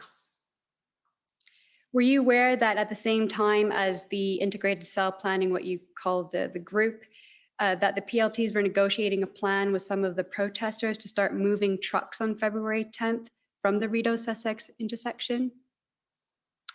I don't have independent recollection right now. And there's so much that was going on. It's possible, yes. Was the February 9th plan abandoned because there were not enough POUs? Well, what happened, myself and Phil Liu, prior to leaving Ottawa headquarters, met with Acting Superintendent Burnett. We both knew him, and Phil had worked closely with him in the years prior. We stopped by to say hello as we were leaving the building, aware that he was being assigned the task. We didn't get into the details of it, other than he told us that he had some legal concerns that he was seeking advice on, and that from there he was going to be consulting with his POU experts. Okay. He consulted, and at 18:20 that day, we learned that they did consult with the broader group, and they didn't find it to be tactically sound and decided to defer. And that was on February 10th? I learned that on February 10th, yes. Because notwithstanding what was... No, sorry. I learned that on February 9th that it was shut down. Just discussed now on February 10th, we learned that the Commissioner Carrick mentioned to you that there was a lack of availability of POU resources. And also, did RCMP Sergeant Tethrow also tell you this, that there was a lack of POU resources? Well, we knew that, POU was going to be stretched in the province with the capacity that we had. Are you aware that the RCMP put a freeze for 72 hours from February 10th to 13th on any POU intervention? I need to know some greater context. I'm not sure where that's from. I don't recall it, but I'm not saying it didn't happen. Okay, thank you.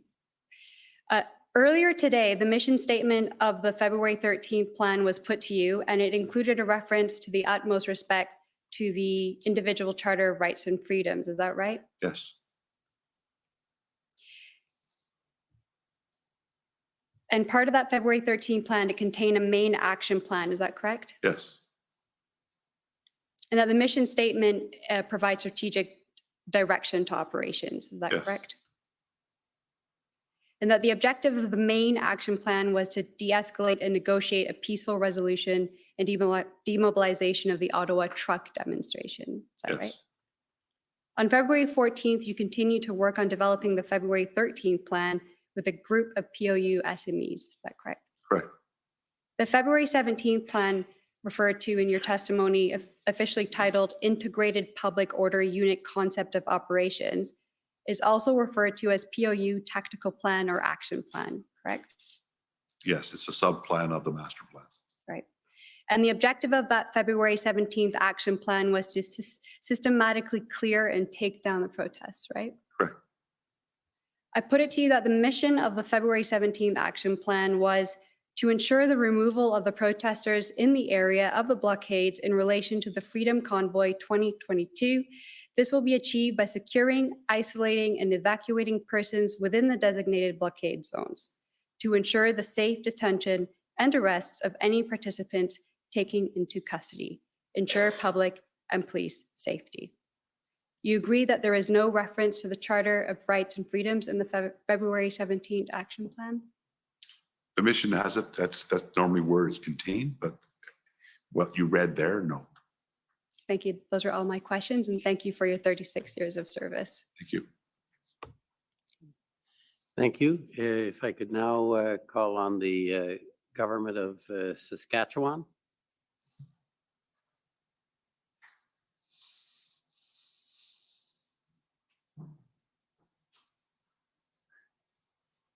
Go ahead. Good afternoon, sir. Can you hear me?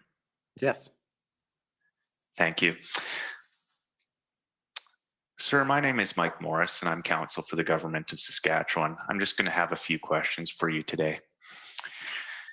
Would you agree with me that the OPP, the RCMP, and the OPS did not need the Federal Emergencies Act to be invoked to set up an integrated command structure?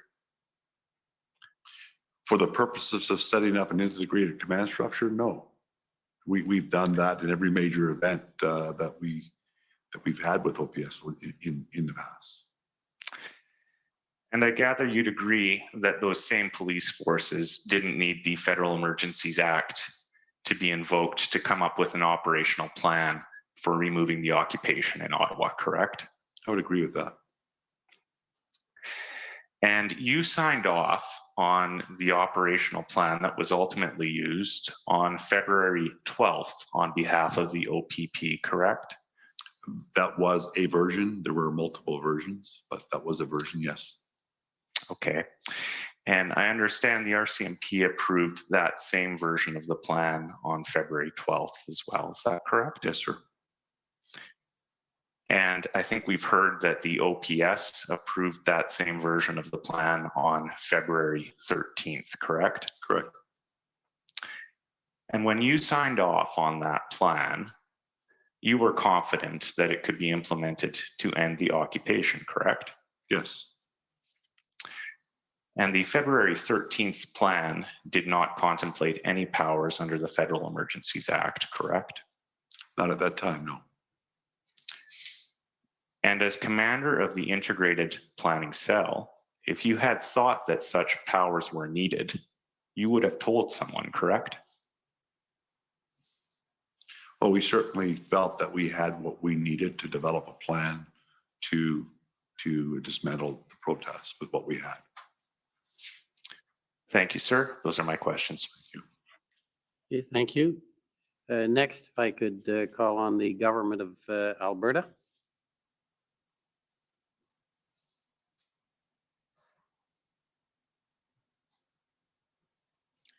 Good afternoon.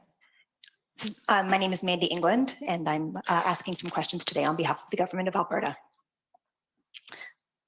Sir, you mentioned in your response to counsel for the government of Canada that some tow truck operators were reluctant due to liability issues to engage in the towing, and so the Emergencies Act was helpful in that respect. Was that correct? That's correct. And so would it be fair to say that there were tow truck drivers who were willing to do it? They would not have needed to be compelled to do it, but they just wanted that additional reassurance about liability? Yes, that's fair. Okay. Isn't it true that there are also provisions under the Ontario Emergency Management and Civil Protection Act that protect individuals who are acting in good faith and performing an order under that act from an action against them for liability in performing that duty? I do believe so, yes. And is it true that there's provisions under that act that provide a way for anyone whose property is damaged where an order under the act is being carried out to seek compensation from the province itself rather than from an individual like a tow truck operator who's carrying out the order? Well, I'll be honest, now you're getting into weeds of it that I'd have to say I need to look at it to see what it provided, but I was looking at it and I focused mostly on the enforcement powers that it gave us. If what I had just said was true, that there was a mechanism for that individual to have sought compensation, would you agree that between those two items, that if there was an order under the Ontario Act authorizing the tow truck drivers to provide those towing services, that those operators would be protected in the same way by the Ontario Act? I'm not sure, because I know we had some difficulties with our earlier planning where we had a robust toll plan in place and it all fell apart because of the indemnity issue and the length of time for that indemnity. That the operators just felt that, given the nature of the protests, the fear of reprisal, that they needed an extended period of an indemnity that we just couldn't provide. So Okay. I left the tow issue to our tow experts, but I'd have to look at the legislation, maybe even consult the lawyer looking at the legislation as to how far and how deep the indemnity of whether the EMCPA or the EA provided. That's fair. If the provisions were the same or substantially similar, though, would you agree that the Ontario legislation would have been equally helpful then in providing the assurances to tow truck operators? If you're telling me that, then I would say it would be. Thank you very much. Those are my questions for you today. Thank you. Thank you. Okay, thank you. Does the OPP have any re-examination? Excuse me. Or any examination? Sorry, excuse me, Mr. Commissioner. I believe before we get to the party for the witnesses, the Ottawa Coalition did have 5 minutes, and the party for the witness usually gets to go last. I am sorry, I must have skipped them. I apologize. Mr. Champ, you have 5 minutes, and I'll even give you 6 if you need it, given my error. I'll be 4. Good afternoon, Chief Superintendent. Thank you for joining us. My name is Paul Champ. I'm a lawyer for the Ottawa Coalition for Residents and Businesses. Yes. Just a few questions for you, Chief Superintendent. I've represented police officers for many years, for about 20 years, and it's been my experience that there's a lot of very strong personalities in policing. Is that fair to say? Very fair. Strong characters, strong leaders, and sometimes those personalities can conflict. Yes. And similarly, when you have these strong personalities in leadership positions, it can be kind of difficult for them to give up leadership or maybe admit they're wrong or seek assistance. Is that fair to say?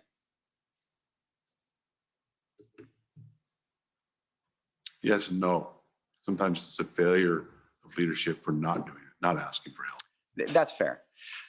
Where I was going to go at, wanted to ask you about, Chief Superintendent, is that you told us before about how a chief of police in Ontario can ask the Ontario Provincial Police to take over their service or assist their service in cases of emergency, correct? Yes. And Chief Foley didn't do that in these circumstances. No. But it's also the case that under the Police Services Act, the board could ask the OPP to take over, correct? The Police Services Board? Yes. Or the Ontario Civilian Police Commission? Yes. So if they have the relevant or proper information, they could have considered that and weighed that option? Yes, they could. And you would agree with me that given the prevailing conditions in Ottawa at that time, the Ottawa police simply couldn't provide adequate and effective policing services to their community. I'd say they were stretched as it related specifically to the protests to say that they were not otherwise providing, because Ottawa is not just the downtown courser. That's fair, absolutely. For the rest of it, because we talk regularly with them about their ability to respond to their day-to-day business. Right. But we've heard lots of evidence, and I don't think it's really in dispute, that the Ottawa Police Services simply did not have the capacity to bring this event to an end on their own. The numbers were such, the scale was such, it was recognized generally. The Ottawa Police couldn't end this on their own, correct? Yeah, that's correct. And it took an enormous amount more of police resources from elsewhere to bring an end to this, correct? Yes. And I'm just wondering, like, I was taking a look and reviewing the national framework on police preparedness for demonstration and assemblies, and there's nothing in there about what happens if the demonstration is of such a scale that the police force of jurisdiction can't manage it, and in how or in what way there could be a trigger for them to ask for another service, to maybe even take over if they're having a real problem. Would you agree with me, Chief Superintendent, that more policy or protocol around that for how police services can feel comfortable reaching out to get assistance would be helpful? It absolutely would. Yeah, if Chief Soley had some more guidance on that, or his strong personality, maybe he felt he was kind of getting it from all sides. I think we've heard a lot of evidence from that, felt embattled. But if there was a policy there saying, hey, at this point, that's a trigger, you should actually cede responsibilities to another service, that perhaps could have helped this crisis. Would you agree? Whether or not it's ceding responsibility to another organization, I'll just back up and qualify this answer with another statement. The OPP policy, for example, when an incident exhausts the ability of the local detachment to respond, we will stand up an EOC. So we have a more coordinated response, because now we're going to be needing resources from other. So it's kind of inbred in our nature that when an event overwhelms one jurisdiction, OPP jurisdiction, and others are needed, we stand up a broader group to support, to ensure that the response, so that the locals can still focus and we can bring in supports. So I don't believe it's about policy that you would have to cede responsibility, but certainly that when you are overwhelmed, that it's time to ask and integrate with other organizations to seek their assistance to collectively bring it into the unlawful activity. I hear you, Chief Superintendent, but I guess just what I'm suggesting is that it's a little bit ad hoc, right? There's no real good guidance for a chief about when might be the right time to press the emergency button. I would say there probably is no guidance or written guidance in that regard. Okay, thank you very much, Chief Superintendent. Thank you. Now I will call on the OPP.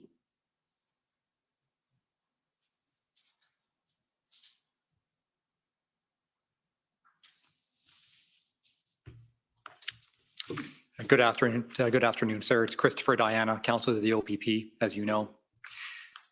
I'd like to maybe take a step back a little bit. You've answered a lot of questions about, the details of what happened in Ottawa. Part of the mandate of this commission, and part of what I think the commissioner may be interested in hearing about as well, is taking a look at the bigger picture. Lessons learned is part of the mandate of this commission. And you're in a unique position as a recent retiree with 36 years of experience doing this kind of public order policing and incident command, to maybe give some thoughts that may be of assistance to the commissioner. And the question I wanted to ask you in particular is about an integrated or unified command. Do you believe in the value of that concept? Absolutely. It's absolutely critical to our success in any event where it's beyond the scope of one organization. Right. And what are some of the impediments? So if we're looking at lessons learned, what are some of the impediments going forward that the commissioner may want to consider while contemplating the evidence that he hears? Well, we've already heard about, the personalities that exist in a lot of police leadership roles. And oftentimes that can be the impediment. They simply don't want to, they want to do this on their own. They don't need help, or I need your help, but I want command and control of your resources.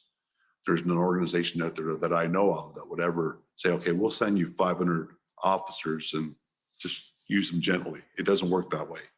When you deploy 500-600 officers to another organization, they come with the command and control. If you don't integrate, you're going to be working in silos.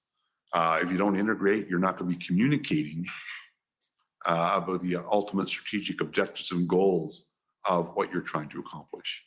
So it's absolutely critical that leaders buy in. Leadership is actually absolutely key at all levels, in my humble opinion. If you don't have the leadership team buying in, then it's not going to work. And I think just to maybe kind of drill down a little bit into the why. Why is a unified command a useful tool, even if there's an event in a larger city that has a large police service? Ottawa has a fairly large police service. Toronto or other large police services may benefit from this concept, but maybe you can explain why this is useful. Toronto Police Service, for example, may have a lot of resources, but why is a unified team useful for a large event? Well, it's unified because of, the power of the human brain. The more people that you have, the more expertise do you bring to bear on a problem, the more communication that you have, you know your solution is going to be that much more refined and appropriate. It takes, as I mentioned earlier in my evidence, it takes the weight off one pair of shoulders who is feeling the burden of this event. And I feel for Chief Slowly, the burden that he was under for this event. But bringing in an integrated command and all that it brings to bear with the resources, the subject matter expertise, can only produce a win. Ultimately, though, it comes down to whether the police service of jurisdiction kind of buys into the concept, correct? Yes. Thank you, Commissioner. Okay, can I just check with the Government of Canada? Are you content? There's nothing further you'd like? No? Okay, I just have a couple of questions, Chief Party. About, there have been words about what the operation, and it's been referred to, as I understand it, as ending the occupation, but also some people have said ending the protest. Is there a difference in your mind between the approach of saying the plan is to end the protest or end the occupation? I certainly have used them synonymous today as one and the same. It was absolutely, in my view, an occupation, but it's often referred to as a protest. A protest can be an occupation.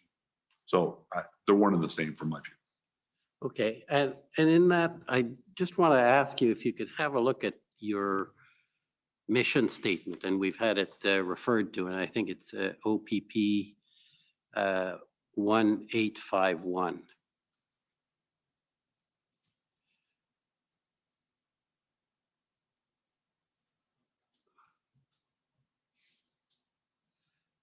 And I think we might be at page 8. I think if I'm correct. For the, go down a bit, yeah, it's up a bit. It's the mission statement I'm looking for. No, that's not the right document then. It would be in that document, sir. Okay, and where would it? Maybe it's down. Okay, maybe further down. I think it was. I believe it's page 8. Page 8. If we had just gone down a little bit from where we were. There it is. Okay, and I'm wondering here. You've put in, with the utmost respect to the individual's Charter of Rights and Freedoms.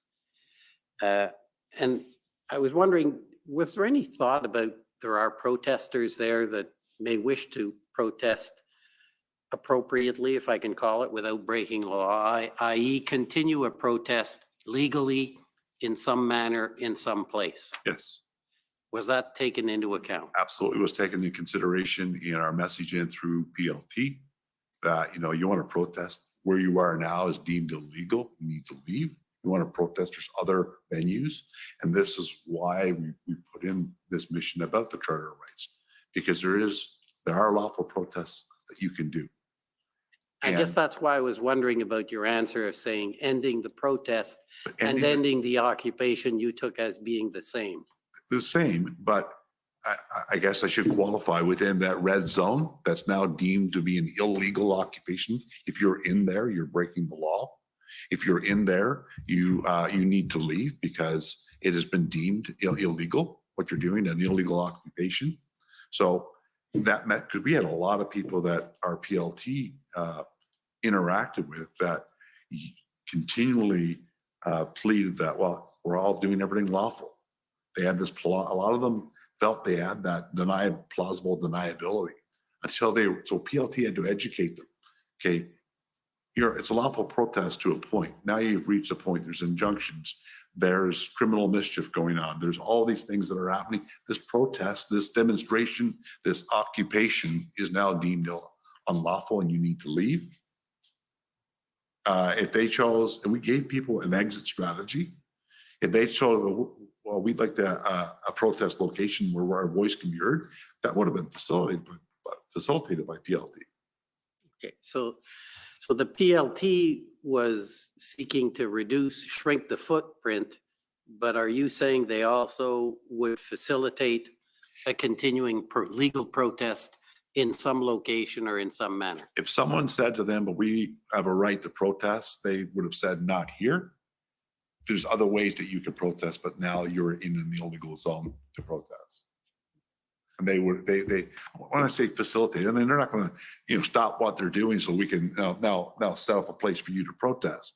But they would certainly, and we've done that. I'll use the example of G8. We set up the protest stages, everything. You want to protest? Here, you go here and protest. PLT, they'll help facilitate this because you're not getting to there. Okay. Was there any part of the plan that provided for this aspect that you've just described, that you could continue your protest legally, just not here? I think by that time we had exhausted all negotiation. And without reading the final plan, I would say no, because our negotiations with the protesters had reached the point that they were proving to be futile. So now enforcement action was next in that measured approach. Are you aware of people after, or members of the public in media or otherwise, criticizing after the fact the operation, saying they simply wished to peacefully protest? I don't doubt that. I don't independently recall those types. I didn't actually. I avoided the media and the news. Fair enough. So I could focus. But I don't particularly recall it, but I don't doubt it. We have to look at that with very, very carefully. I'm certain there was a lot of people in that protest zone when they realized, like, oh, they're actually telling us the truth. This is an illegal occupation now. We have to move. They skedaddled out of there because they're, as I mentioned earlier about the profile of the protester, was unlike anything we'd ever seen. There was a lot of good people in there that simply wanted their voice to be heard. We knew that, but they were mixed with a lot of danger as well inside, in terms of the potential and threats of violence that existed in there. So we gave the opportunities. That was all part of the negotiations. They even looked at having alternate locations for the trucks to go, so that they could stage there and we'll bus you to them for a protest.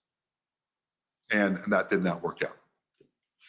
And so just to close that loop, do you feel the plan was adequate in terms of allowing continued protests for those who may wish it in retrospect? At the stage where we executed this plan and went kinetic, i.e. we went hands-on with the operation, that was the option that was left available to us. With all other aspects of the plan exhausted, I do believe that we acted appropriately, professionally, and accomplished not only our mission, but all of our goals and objectives in terms of assisting in restoring the confidence and faith in the city of Ottawa and Ottawa Police, returning Ottawa to a relative state of normalcy for business to be able to open, and doing so without injuring people and having to arrest too many people.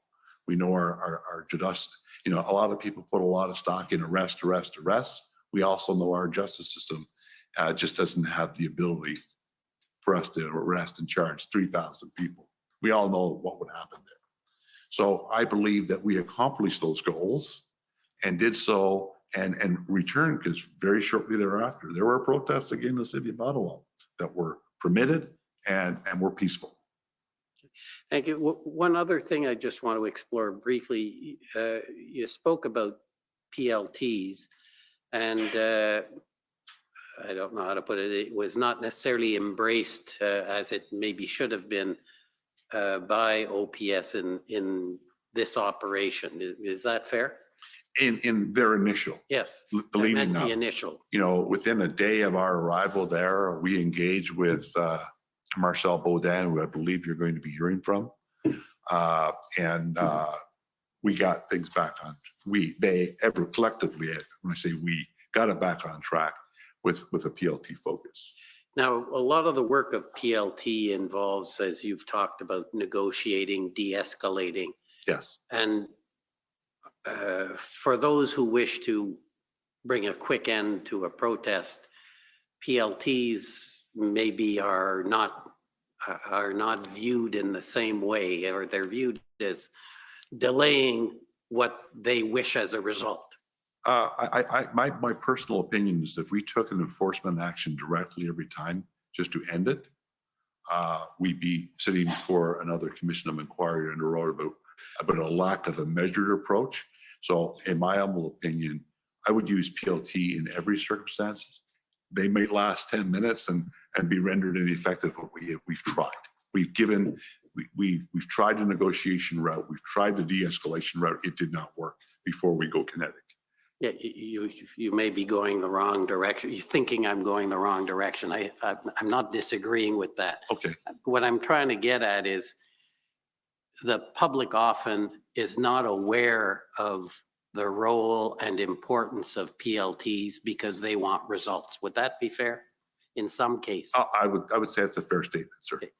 And I guess all I'm asking is, do you think an important component in a protest such as this is educating the public on the need for the process to be worked through, negotiation, et cetera? In other words, because we heard a lot about public pressure to close this down. And I'm just asking whether there is a role for public education. There's a significant role. In fact, when you look, I'm sure you get this from Inspector Baudin, a lot of what PLT does, because it's not just with the protesters that they deal with, a lot of what they do is education as well. You know, our PLTs are active not just in the middle of a crisis. They're active all. So education is absolutely critical. The public needs to know. When we engage PLT in these events, we have PLT members who are dealing with the business association. We have PLT members dealing with the residents so that we know collectively all of the issues that we're facing. So they're not just negotiating with the protesters necessarily. They're looking at everybody that is impacted by education. I would love for every member of the public to become a PLT. One of our goals in our communication strategy was to make every uniform officer with their messaging from the constable on the street up to the Prime Minister of Canada. If we could get everybody saying the same message, we're educating the public, we will succeed. That was a stated goal right within our mission. Okay, well, thank you very much. And thank you for your testimony. We appreciate, even though you're in retirement. So, yes, I'm sorry. My apologies. I have just a few questions. This is for the record, Brent Miller, counsel for the Freedom Corp. Arising from your questions. I had none until some answers came out. There's just probably about 2 minutes of questions I would like to ask, if I may, sir, with respect to the evidence from the witness regarding there being no more ability to negotiate, et cetera, given that I understand that that wasn't the case, sir. There is no provision for a re-examination. We're not going to reopen it. There will be plenty of witnesses you can question about the process as they come through, but I'm not going to reopen because you wouldn't be the only one. Very well, sir. Thank you. Okay, so with that, thank you for your testimony, and appreciated. We're going to rise. All right, we didn't have to say hear the goodbye there. Excuse me. Wow, the justice at the end there has some excellent questions, and wow for Brendan Miller to stand up and ask that at the end, and double wow for the justice to shut him down on that, because yeah, that's absolutely correct. The witness just made some statements that de-escalation was attempted and it failed. That's baloney. That's nowhere near in the testimony prior to that, and that's likely why Brendan stood up for that, because he just basically told the commissioner, no, everything was going great, because we did everything we could, and that's certainly not true. We got a lot to cover, so what I'm going to do is really just start at the provinces, because I'll start at the convoy rep. So we had the Freedom Convoy come up and cross. Oh, wow, there's lots of notes here. I'll just start there. PLUs. So she used the PLUs a lot. It's the same as the PLTs, but that they were ignored.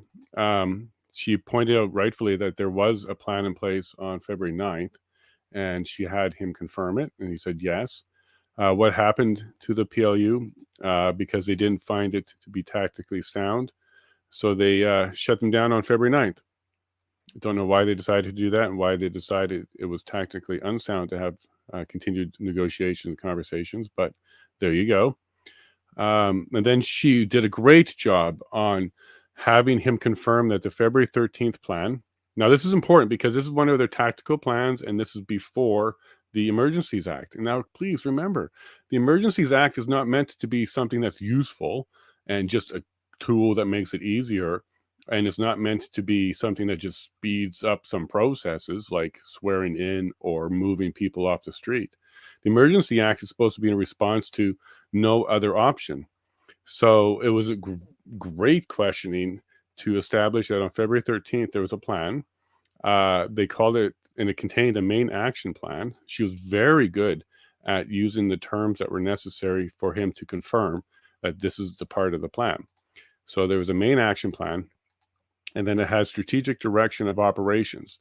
So what are they going to do? The operations were completely planned out on a strategic level with the direction. That was a major portion of this plan. And it had a peaceful resolution as its main goal. And most importantly, and I know that this is why she had pointed this out, it had a reference to the Canadian Charter of Rights and Freedoms in it. This was the February 13th plan. Again, before the Emergency Act. So according to them, they had a plan that they could have just executed. Great. Now, the next part of her questioning was to establish the February 17th plan. The February 17th plan is another PLU tactical plan. It was also an action plan. And this one had a different resolution. It wasn't peaceful resolution. It was simply to clear and take down the protest. And then she kind of did the Matlock moment. She asked him if there was a reference to the Canadian Charter in that plan. The answer was no. So it became clear that the difference between February 13th and February 17th in the planning was what the EA gave them was the ability to trample on the freedoms of the Canadians, the Charter rights of the Canadians, because that's all that they changed. The rest of the plan was the same, except for the peaceful resolution was removed and replaced with a plan, I'll repeat the quote, to clear and take down the protest. And then the Canadian Charter reference was removed. Thank you to our provinces again. So Saskatchewan came back. They did it again. They had the right questions, got the right answers, and they focused on what they needed to do there. Before I move to Saskatchewan, I'm going to jump over and check the chats to see if there's something to address here. Yeah, we will get to that one, Clay. Just wait, this time may not be coming. Okay, I may be behind on your conversation. This is a very good background. No problem. No problem, Peter. I'll just keep going. So Saskatchewan, they showed up, and again, they did a great job. So the first question that they established was the Emergency Act required to create a command structure? Kind of uncomfortable question, but very straightforward and very easy one. The answer to that is no. They do command structures all the time. In fact, he expanded and said, yeah, we do these all the time. Was the Emergency Act necessary to create a plan? Again, the question was straightforward and very easy, and the answer is no, of course not. You wouldn't need the Emergency Act in order to create a plan. You know what Saskatchewan's trying to say here very clearly. You didn't need the Emergency Act. Then they asked, you signed off on the plan. He confirmed he signed off on the plan, and the February 12th plan had RCMP approval. It had, on the 12th, it had Ottawa Police Services approval on the 13th, and the OPP, you know, the captain superintendent here was confident that it would end the occupation. He still uses that term occupation, but we'll let that one slide because this was on February 13th before the Emergency Act. You can call it whatever they want at that point as long as they're following the law, and the Emergency Act wasn't required. And then the Saskatchewan got him to admit, and I'm pretty sure he wishes he didn't have to say this, but Saskatchewan asked, at that point, did that plan have any reference or requirement for the EA? for the Emergency Act itself. And the plan approved by the RCMP on the 12th and approved by Ottawa on the 13th, his confirmation was not at that time. So at that time, that plan had no need for the EA. Again, is the federal government even aware of this? Well, RCMP approved it on the 12th. I didn't see a reference to the Parliamentary Protective Services, PPS, being involved in that approval, nor do I think they would need to be. But the question is when did the PMO office understand and know about this plan? And what did they have to give them to make them believe that they couldn't execute on this plan? Because it looks like they got less than 24 hours from the period of time where the Ottawa Police Services approved it to when they quashed it and went ahead with the EA.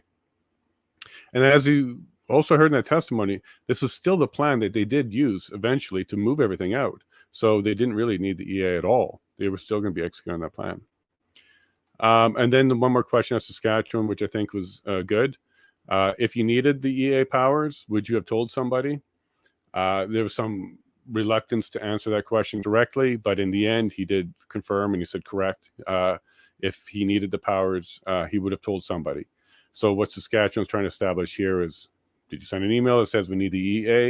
And the answer would have been no, because there is no document in the document database. Saskatchewan looked. That's why they asked that question, because they knew the answer to the question was he didn't ask anybody. So you've phrased the question in such a way that he gets to confirm that, yeah, I would have had I wanted to. And that's why there's no evidence that shows that he did ask for the EA. Alberta came out swinging, just like Saskatchewan. They're really not taking any prisoners here. Alberta did another great job as well. Were there drivers that just... Oh, yeah. So what Alberta did great was they tacked the tow truck driver liability question. Hey, Alberta, Saskatchewan, if you guys are talking behind the scenes in order to coordinate your questions to get the biggest bang, great, because you're not overlapping, which is wonderful, and you're getting some good stuff out. So what Alberta rightfully did was, we all know that every province has its own version of the Emergency Act. Every province has an Emergency Safety Act, worded differently, but they're all basically the same thing. And the questions from Alberta were around the tow truck liability, because that was the big thing that this particular witness pointed to the Emergency Act as valuable to them for, which was to alleviate the liability to tow truck drivers. So if you don't know what that means, it just basically means that if they damage a vehicle or something bad happens, they won't be held responsible. If something happens to their stuff, it gets broken, whatnot, again, they won't be held responsible. The government will vitiate their liability and take care of them. What Alberta did a good job of is, and this witness didn't want to admit it, but there is liability coverage under the emergency provisions in Ontario itself. So on the provincial level of Ontario, their version of the Emergency Act does have liability coverage whenever they need to commandeer or get someone to do stuff. Usually that's all it takes. Usually alleviating the liability to a partner or provider of a service is enough to get them to go above and beyond, because compensation is usually something they do anyways. They will double, triple rate it. But the liability is an important one because that's something that can come up after the fact. So they like to get that issue resolved. And that's what this witness said the EA gave them, was the ability to tell drivers you'll be absolved of liability. However, Alberta pointed out very correctly that Ontario has that same provision, and they absolutely would have been covered. The province has coverage liability for sure, yeah. And would you agree that if Ontario ordered it, they would have protected it in the same way? So I'm going to quote him here, because I did quote him. Not sure, and it wasn't clear. So he knows the answer is yes. He also said, I'm not a lawyer. You may want to talk to a lawyer. But 20 minutes ago, he was dead set on the liability issue under the EA. So he was an expert at that point on what liability coverage is under the EA. All of a sudden, he's now no longer an expert on the provincial version of an Emergency Act coverage for the liability, which is basically verbatim the same language, because they're covering the same issue, just on a provincial level. So an expert 1 minute, a non-expert the other. because he knows the answer, and the answer is very, very bad. The answer is very clear. Alberta did a great job that said, hey, as provinces, we've got plenty of power. We could handle this stuff on our own. The EA was completely unnecessary. Then came our favorite Paul Champ, the Ottawa Coalition for Residents and Businesses. He's starting to grow on me. I didn't like him at the beginning because of his attitude. And I don't mean personally don't like him. I mean professionally. I didn't like him because of his attitude. I thought he was a little bit rude and he was abrasive. But he's starting to grow on me because he's throwing everyone under the bus. In our chats a few days ago, we were recognizing a lot of people being thrown on the bus. We were wondering who the bus driver is. It's probably Paul Champ. Paul Champ is the bus driver for everybody here. But I was a little weirded out by some of his concern for the powers that the OPP should have.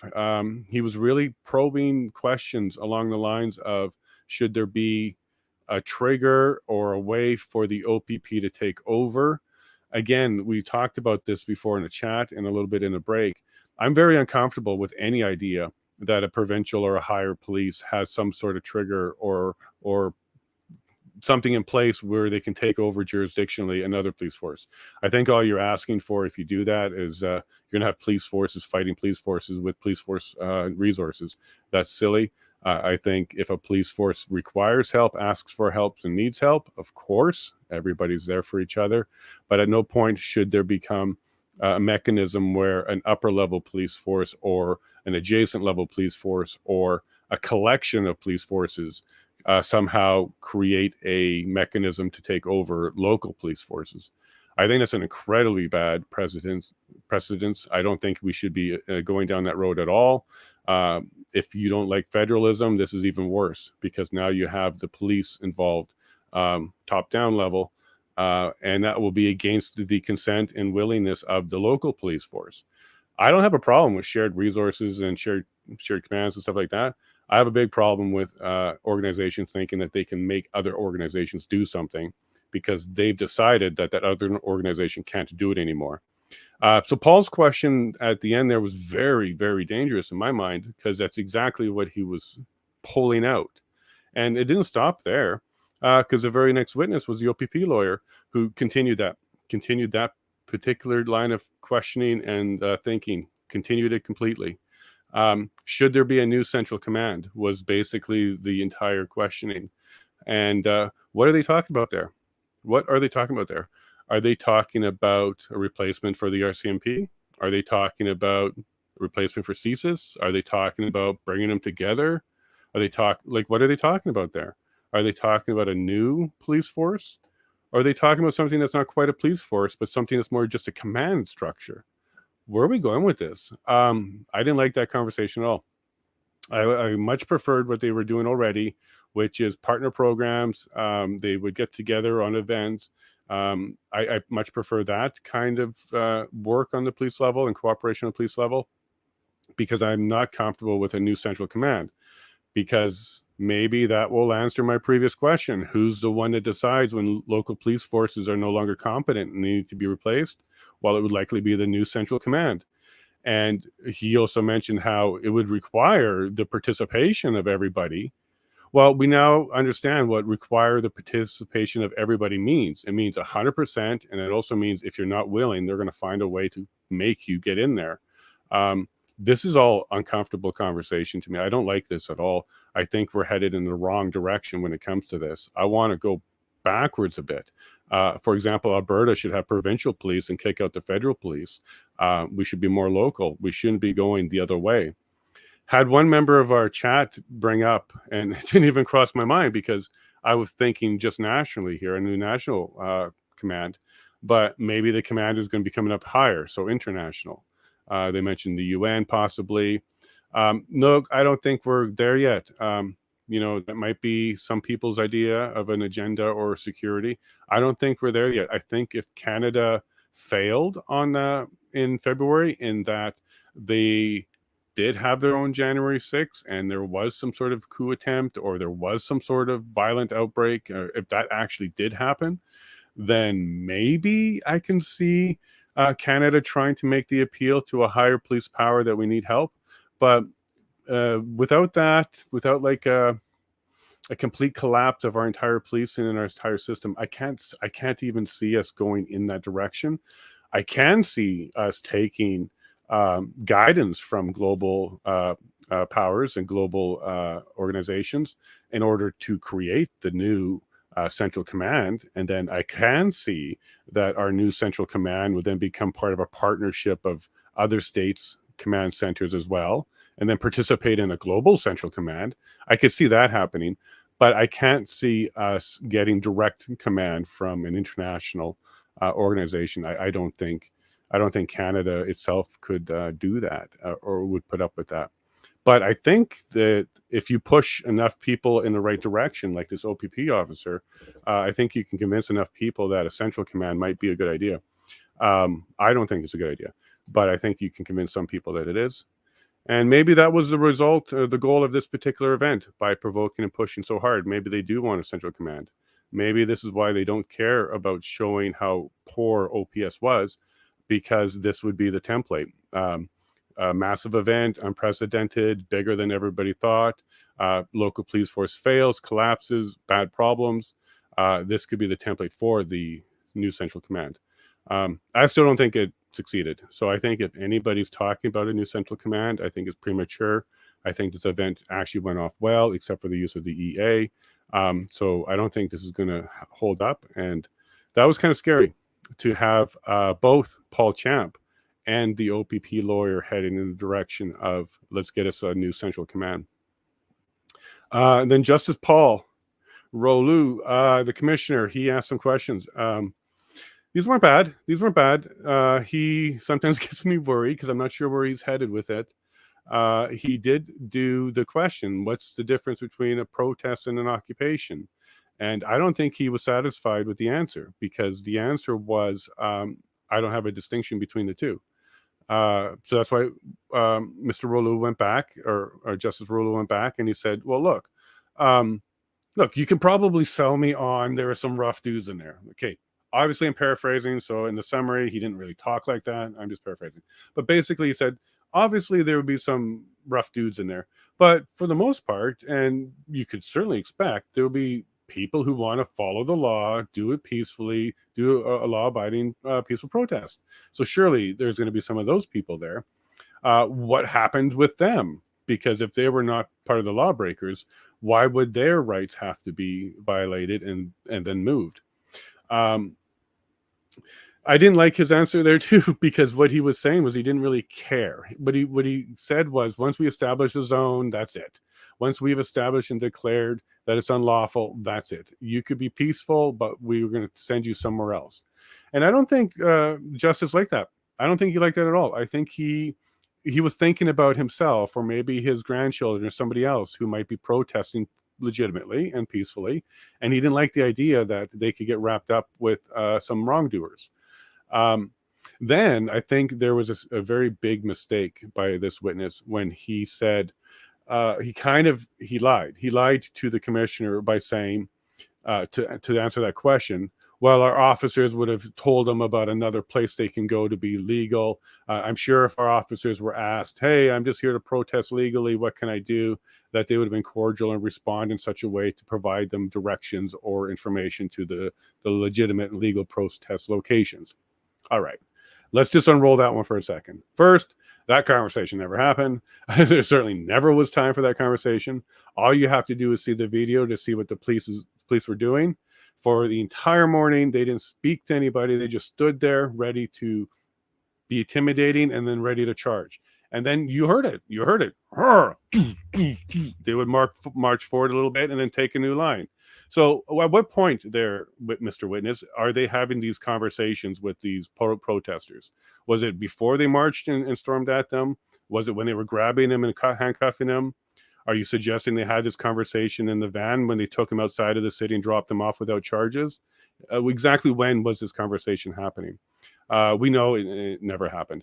And I don't think the justice fell for it at all, because the very next thing he asked was, well, did you set up an area for them to go protest on? Were you informing people that was going to happen, or that's what they could do as their alternative to protesting right where they were. And he had to admit, nope, no, we didn't actually. There was no place to go. So his entire fake story of talking to protesters in such a way because they understood of charter rights and all that stuff, that was a lot of baloney. And I don't think the justice fell for it. I think he actually saw right through that, because he slumped back and he was not happy with that response. And what I think he was doing was he was looking for something to hold on to and say, okay, look, they could have just went down the street and everybody would have been happy. And he was hoping the answer would have been, well, there was an alternative place for the peaceful, legitimate, legal protesters to go. But unfortunately, because this witness wasn't very honest about truly his thinking and his feelings, he created a situation that didn't exist, and then he got busted on it. So he was kind of impeached on the stand, in my opinion, on that question by Justice Rouleau himself on his own question, because it didn't work out. Did you have a place to send them? No. Well, then, what you just said is a no-go. So today was definitely, I think, a little bit drier than most days, but this particular witness, I think, is showing you kind of the same pattern we saw from Mayor Jim.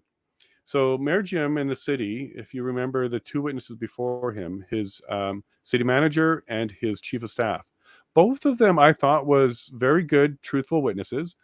Both of them painted a situation where there was negotiation with the convoy organizers.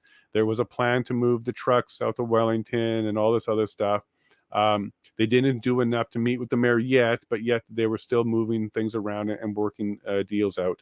So there was some moving and shaking going on the city level. And then when the mayor took the stand, you hear a completely different story than his staff. And the mayor's version of everything is completely hellish. The whole world was coming to an end. There was no chance of anything finishing and no deals and anything like that. The mayor didn't just contradict what his staff said.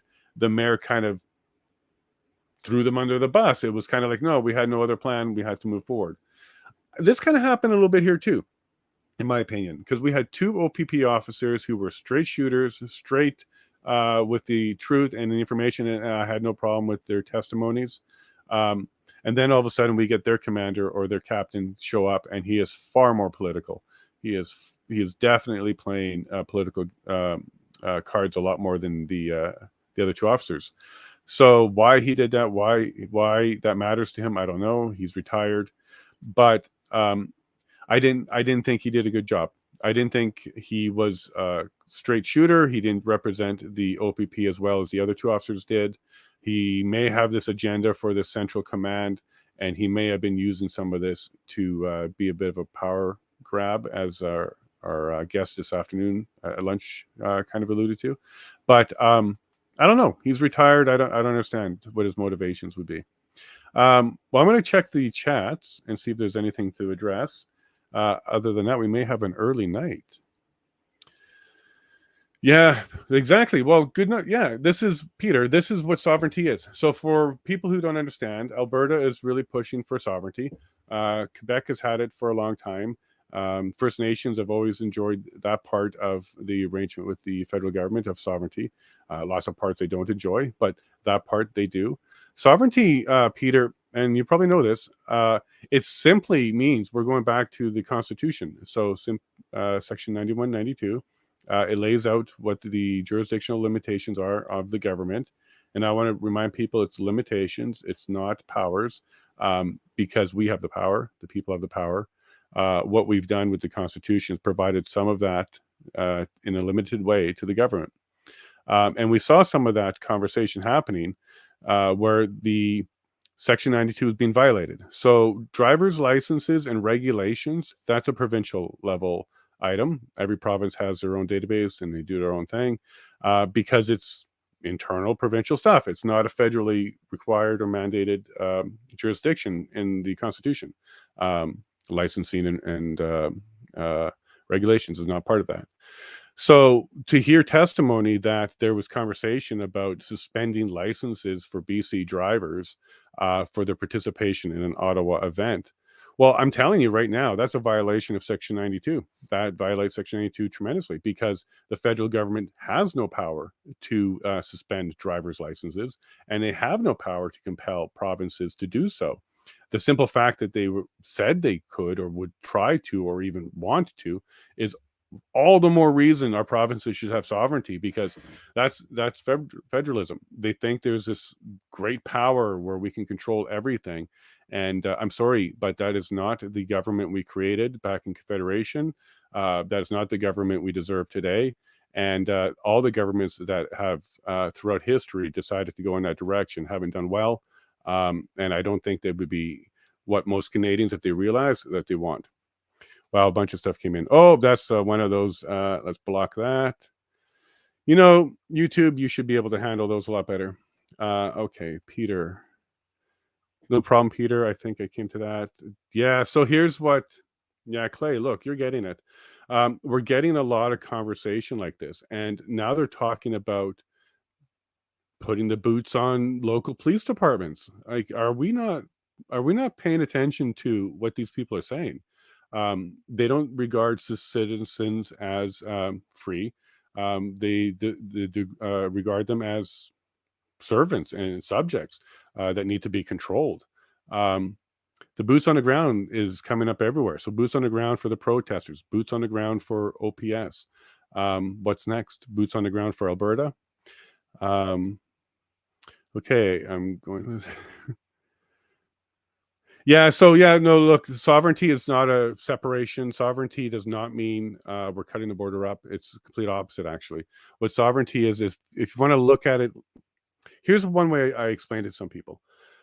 Canada, 150 years ago, that was a much different country. It's nothing like it is today. Back then, we were far more developed on the East Coast, making our way through Quebec and Eastern Ontario. That's where most of the population was.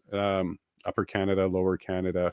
When you look at Canada 150 years ago, it made a lot of sense why they broke out the Western provinces and treated them differently, in the Eastern provinces, and then Quebec and Ontario, why they treated all differently in Confederation during the setting up of Canada. But later on, as Canada developed and as the populations grew and as the provinces matured, we became legitimate, strong, individual provinces. So what used to work back then, I don't think it's applicable anymore. I think today, the idea was, since the 80s, and Peckford is still around, and I'm sure he'll attest to this, that was the time when Canadian provinces were supposed to grow up. They were supposed to mature, kind of like children. You know, first we started off as a young country, then we grew up, became teenagers, now we're young adults. I think that in the 80s, that was the intent. We were supposed to become like young adults and be independent and handle our own resources and our own taxes and our own affairs and our own trade. But for some reason, whether it was through passive governments locally, whether it was through a lot of infighting going on, whether it was because of the resistance to energy and oil and other things, Alberta and other provinces really didn't embrace the sovereignty full-heartedly. Maybe they were just quite content with Canada at the point. But anyways, Quebec certainly did. Quebec always did. And I kind of applaud them for that, because if it wasn't for Quebec always pushing, they wouldn't have the concessions that they have today with the federal government. And it wouldn't be something that we can then start looking at in order to do the same thing for us. So since the 80s, we didn't do the Confederation, or sorry, the sovereignty. We didn't become really independent. And then more overreach. Both parties would push the overreach a little bit more. And now we get to the point where we all throw our hands up in the air and say, oh my goodness, we can't even decide what to put into our body anymore. What's happened here? Good news is it's not too little too late. I think Alberta and Danielle Smith has a good idea. We're going to try and get that done. We'll support her as much as we can. And the best way to support people on this particular issue is to educate them that sovereignty does not mean separation. It's not a separatist movement at all. Even in Quebec, a separatist movement is down to about 10% support. There's no province looking to separate from Canada. We want a unified Canada. We want a Canada that works well, a fine oiled machine, pun intended. So I think we should continue to support our leaders that are calling for a removal of top-down government. So any leader that is saying, no, locally we can handle our stuff, locally we should be doing our policing, and locally we can handle our civilians. Those are the leaders that you should be paying attention to, because the other ones are pushing our rights in the wrong direction. They're looking to push it up into centralization. They're looking to make it federal and maybe worse, global. I got a comment here from Peter. Yeah, look, and here's what happens with local government. Your federal government will shrink. Your federal government will shrink. There's less for them to do. They will end up doing other things, and don't worry about the people. The people in the federal government will find the same job locally. So as the federal government jobs stop being needed, the local provinces will need them. So don't worry about any federal employees. Everybody will get back to work. But yes, if you shrink your federal government and you have a persistent desire to put the power back to the people, responsibility back to the people, the accountability, you end up needing less government. So if you're for smaller government, then yes, you definitely want more independence, you want sovereignty, and you also want to have local accountability. Now, if you're the type of person who doesn't want that, it sounds like the cities are the place for you, because that's where they really have a strong desire to have one big grocery store to take care of you. You have to live on top of each other in the big buildings. So you really don't have the ability to be self-dependent and self-reliant. To all those people that live in cities that do that, I would recommend to you to do everything you can to become a little bit more independent. It will only serve you better. The more you depend on something and the day it's gone, that's the day you get yourself into a lot of trouble. And if you really do believe that our system and our government is unstable and is about to collapse, then the last thing you should be doing is making yourself dependent on that government. So all those people out there that actually think the government is going to collapse and needs a reset, then you really should be considering becoming a little bit more independent. And then to the rest of us who believe that the government just needs some tweaking, we got to get rid of a few leaders, and then we got to go in there and fix some things.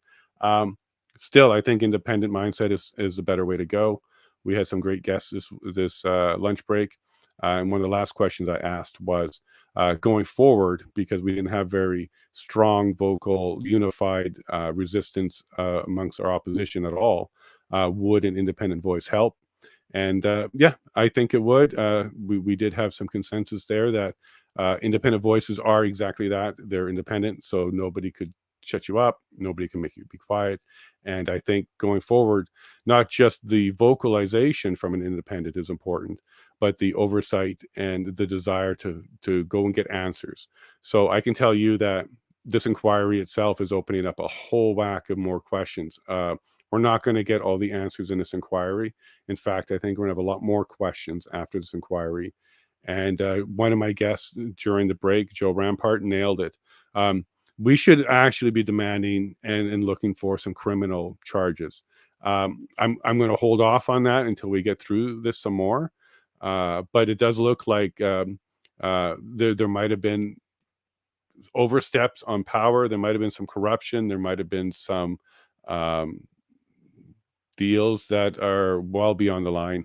But anyways, I'll leave that for now. I don't have any charges that I want to bring on anybody, but we'll keep our mind open and check it out. But I do think that there could be. So maybe Joe's right, and Canada will be frustrated and angry enough with some of the participants of this, and there will be charges. I'll reserve my opinion till the end as we move along, but looks like we're gonna have a great early evening, everybody. So thank you very much for joining me. We're gonna be starting again on 9 o'clock on Monday. And our very first witness, for those of you who've been paying attention, is Steve Bell. Steve Bell, he's a big one. So Monday morning, is he the chief of police or ex-chief of police? Anyways, during this time, he was the interim chief of police, and he may have been the source for all of the intel from the OPP, who didn't pass it on to slowly. So we'll check that out. Oh, no problem, Peter. And if any of you want to ever be on the show and chat one-on-one, I would love to have you. There's a lot of intelligent conversation flying around on my chat. So thank you very much, Peter. You're certainly one of them. Clay, you too. Hey, you have a great weekend as well. I'll be posting. I'll catch up. I'm going to try and catch up today on all my summary videos, which is just me talking. I take out the inquiry and put that video up. And I'm also going to put up the Freedom Convoy representation. I used to put it up as Brendan Miller, but now you see we have a second lawyer as well. She's a student at law out of Alberta. So I'm going to now make it, it's about any representation from the Freedom Convoy. And that video will be up as well for day 6 and day 7. So if you want to binge watch the Freedom Convoy representation, there's going to be about 4 hours of that video. And if you want to binge watch me, there's going to be about 9 hours of that. So go ahead. And I'll also put up our video from lunch. So we had 4 wonderful guests, Joe Rampart. We had Chris, he's my Twitter friend. And we also had Andy Lee. She was a wonderful guest. She did a lot of interviewing. She's in the press. She does that. And then we had Wayne Cunningham. He is my friend from the UK. He's a good man. And one day I'm going to introduce you guys all to him about his story outside of the video we did. I think we'll do another interview with him. And you too, James. Yeah, lots of chatting from you. So please come back. And if you ever want to be on, James, hit me up. Happy to have you on. Take care, Peter. Yeah, no, it was fun having them all there. Yes, that was a good group of people to talk to. And we had good representation there, especially with Chris. Chris has a good background. He's very active in not so much the protesting, but in just the policies and organizations of First Nations and all types of people. So he's a wonderful addition. No problem. Take care. What I don't know is staggering. Yeah, no, and true. That's a true statement too. A true intelligent person knows they actually know very little, but they're very pleased with what they know, and they'll want to know more. Find you on Twitter and we'll continue to share. Thank you, Peter. Yes, and please do. Twitter is very active. I do get a lot of good conversations from all sides on there. If you're ever bored, there's quite a few threads in there where I'm talking to about UBI or other very hot topic topics, and we get a lot of good information from all sides on there. Go check out my fertilizer conversation. There's an interview with a government scientist who gave up the dirt and said that the Canadian government is following global science, but they can't explain the global science. So that's exactly what we want, right? Wayne's cool. Yeah, Peter, he's absolutely cool. Great guy. And Prairie, you need a video of your last bit here. I'm sharing this. That will be up. So I don't know if you mean just this last little piece, but I do publish a video where it's just me doing this commentary part. So that will be there. It will be at the end. And you can go ahead and clip that if you want. But I put them all up, Prairie. So if you want to go through any of them, they're all going to be there. Well, that's the end of my comments, and I think that's my sign. I'm going to go and have a full dinner. The wife's coming home from Drayton Valley with sushi, and we're going to enjoy it. So thank you very much, you all, for joining me. This week was fun.